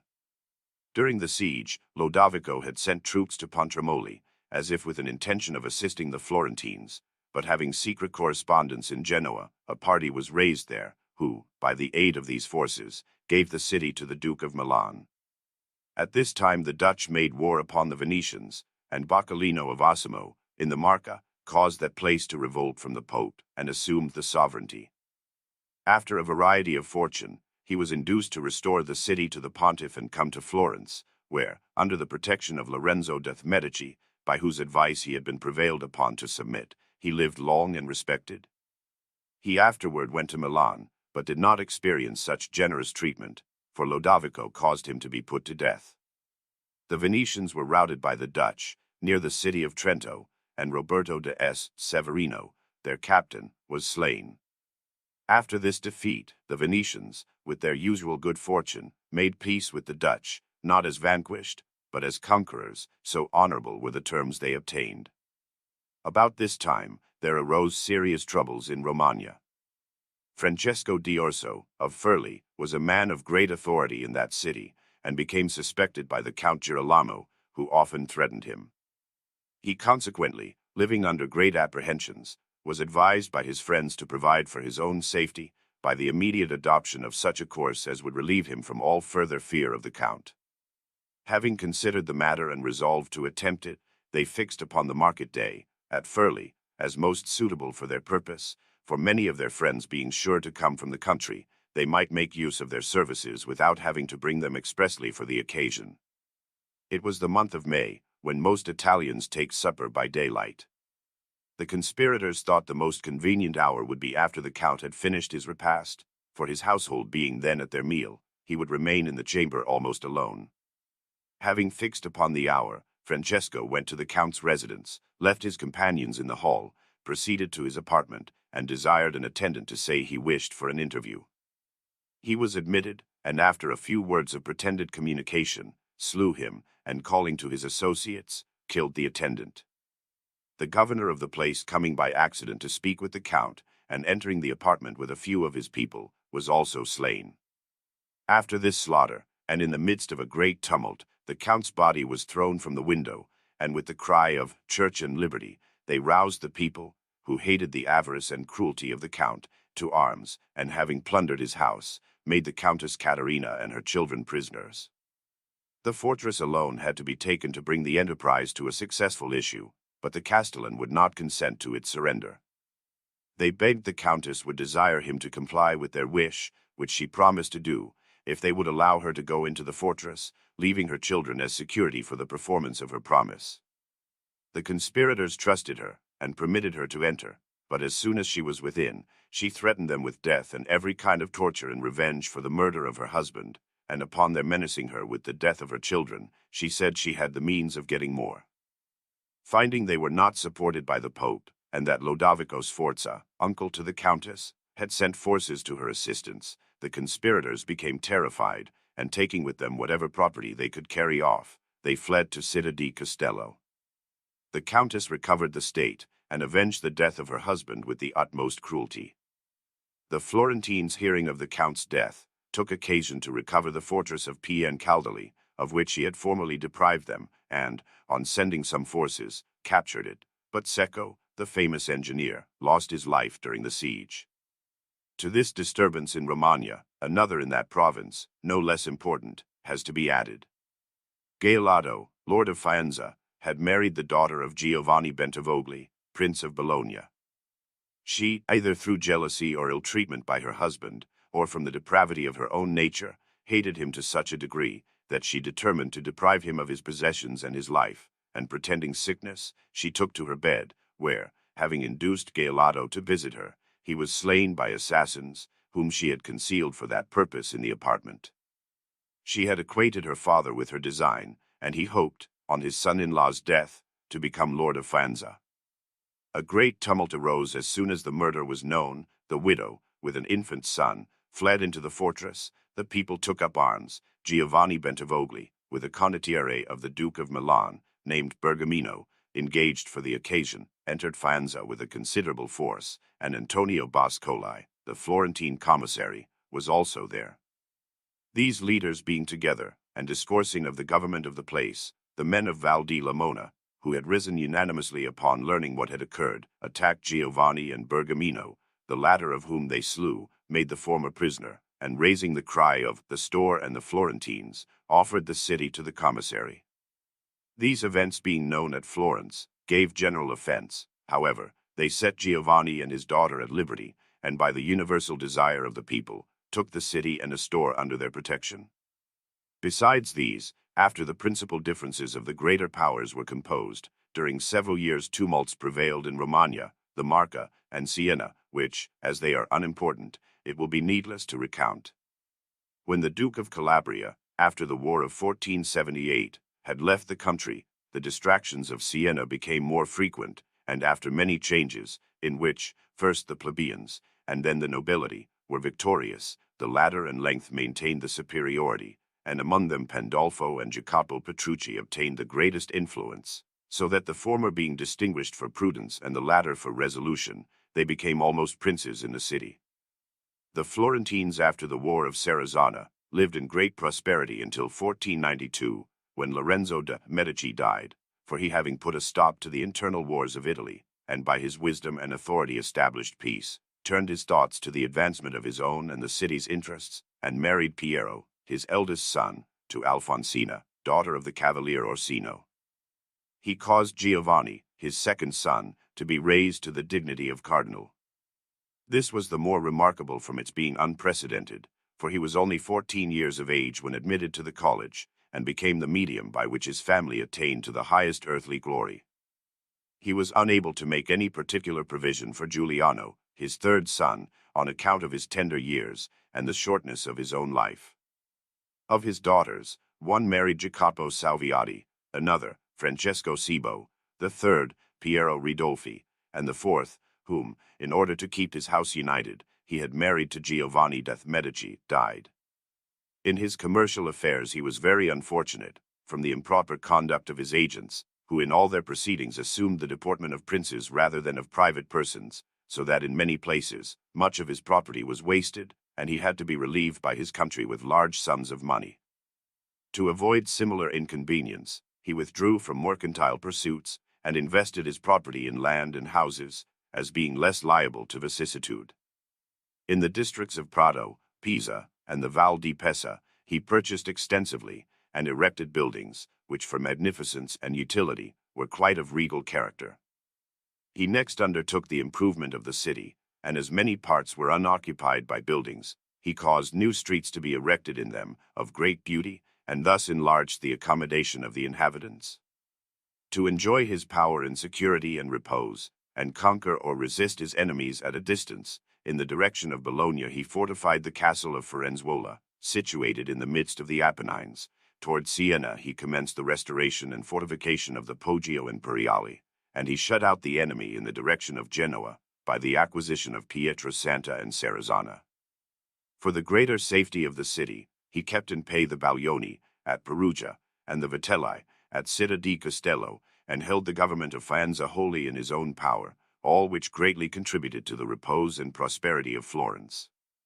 In peaceful times, he frequently entertained the people with feasts and exhibitions of various events and triumphs of antiquity, his object being to keep the city abundantly supplied, the people united, and the nobility honored. He was a great admirer of excellence in the arts, and a patron of literary men, of which Agnolo da Montepulciano, Cristoforo Landini, and Demetrius Chalcondylas, a Greek, may afford sufficient proofs. On this account, Count Giovanni della Mirandola, a man of almost supernatural genius, after visiting every court of Europe, induced by the munificence of Lorenzo, established his abode at Florence. He took great delight in architecture, music, and poetry, many of his comments and poetical compositions still remaining. To facilitate the study of literature to the youth of Florence, he opened the university at Pisa, which was conducted by the most distinguished men in Italy. For Mariano da Cinazzano, a friar of the order of St. Augustine, and an excellent preacher, he built a monastery in the neighborhood of Florence. He enjoyed much favor both from fortune and from the Almighty. All his enterprises were brought to a prosperous termination, while his enemies were unfortunate, for, besides the conspiracy of the Pezzi, an attempt was made to murder him in the Carmine, by Battista Frescobaldi, and a similar one by Baldinetto da Pistoia, at his villa, but these persons, with their confederates, came to the end their crimes deserved. His skill, prudence, and fortune were acknowledged with admiration, not only by the princes of Italy, but by those of distant countries, for Matthias, king of Hungary, gave him many proofs of his regard. The Sultan sent ambassadors to him with valuable presents, and the Turkish emperor placed in his hands Bernardo Bandini, the murderer of his brother. These circumstances raised his fame throughout Italy, and his reputation for prudence constantly increased, for in council he was eloquent and acute, wise in determination, and prompt and resolute in execution. Nor can vices be alleged against him to sully so many virtues, though he was fond of women, pleased with the company of facetious and satirical men, and amused with the games of the nursery, more than seemed consistent with so great a character, for he was frequently seen playing with his children, and partaking of their infantine sports, so that whoever considers this gravity and cheerfulness will find united in him dispositions which seem almost incompatible with each other.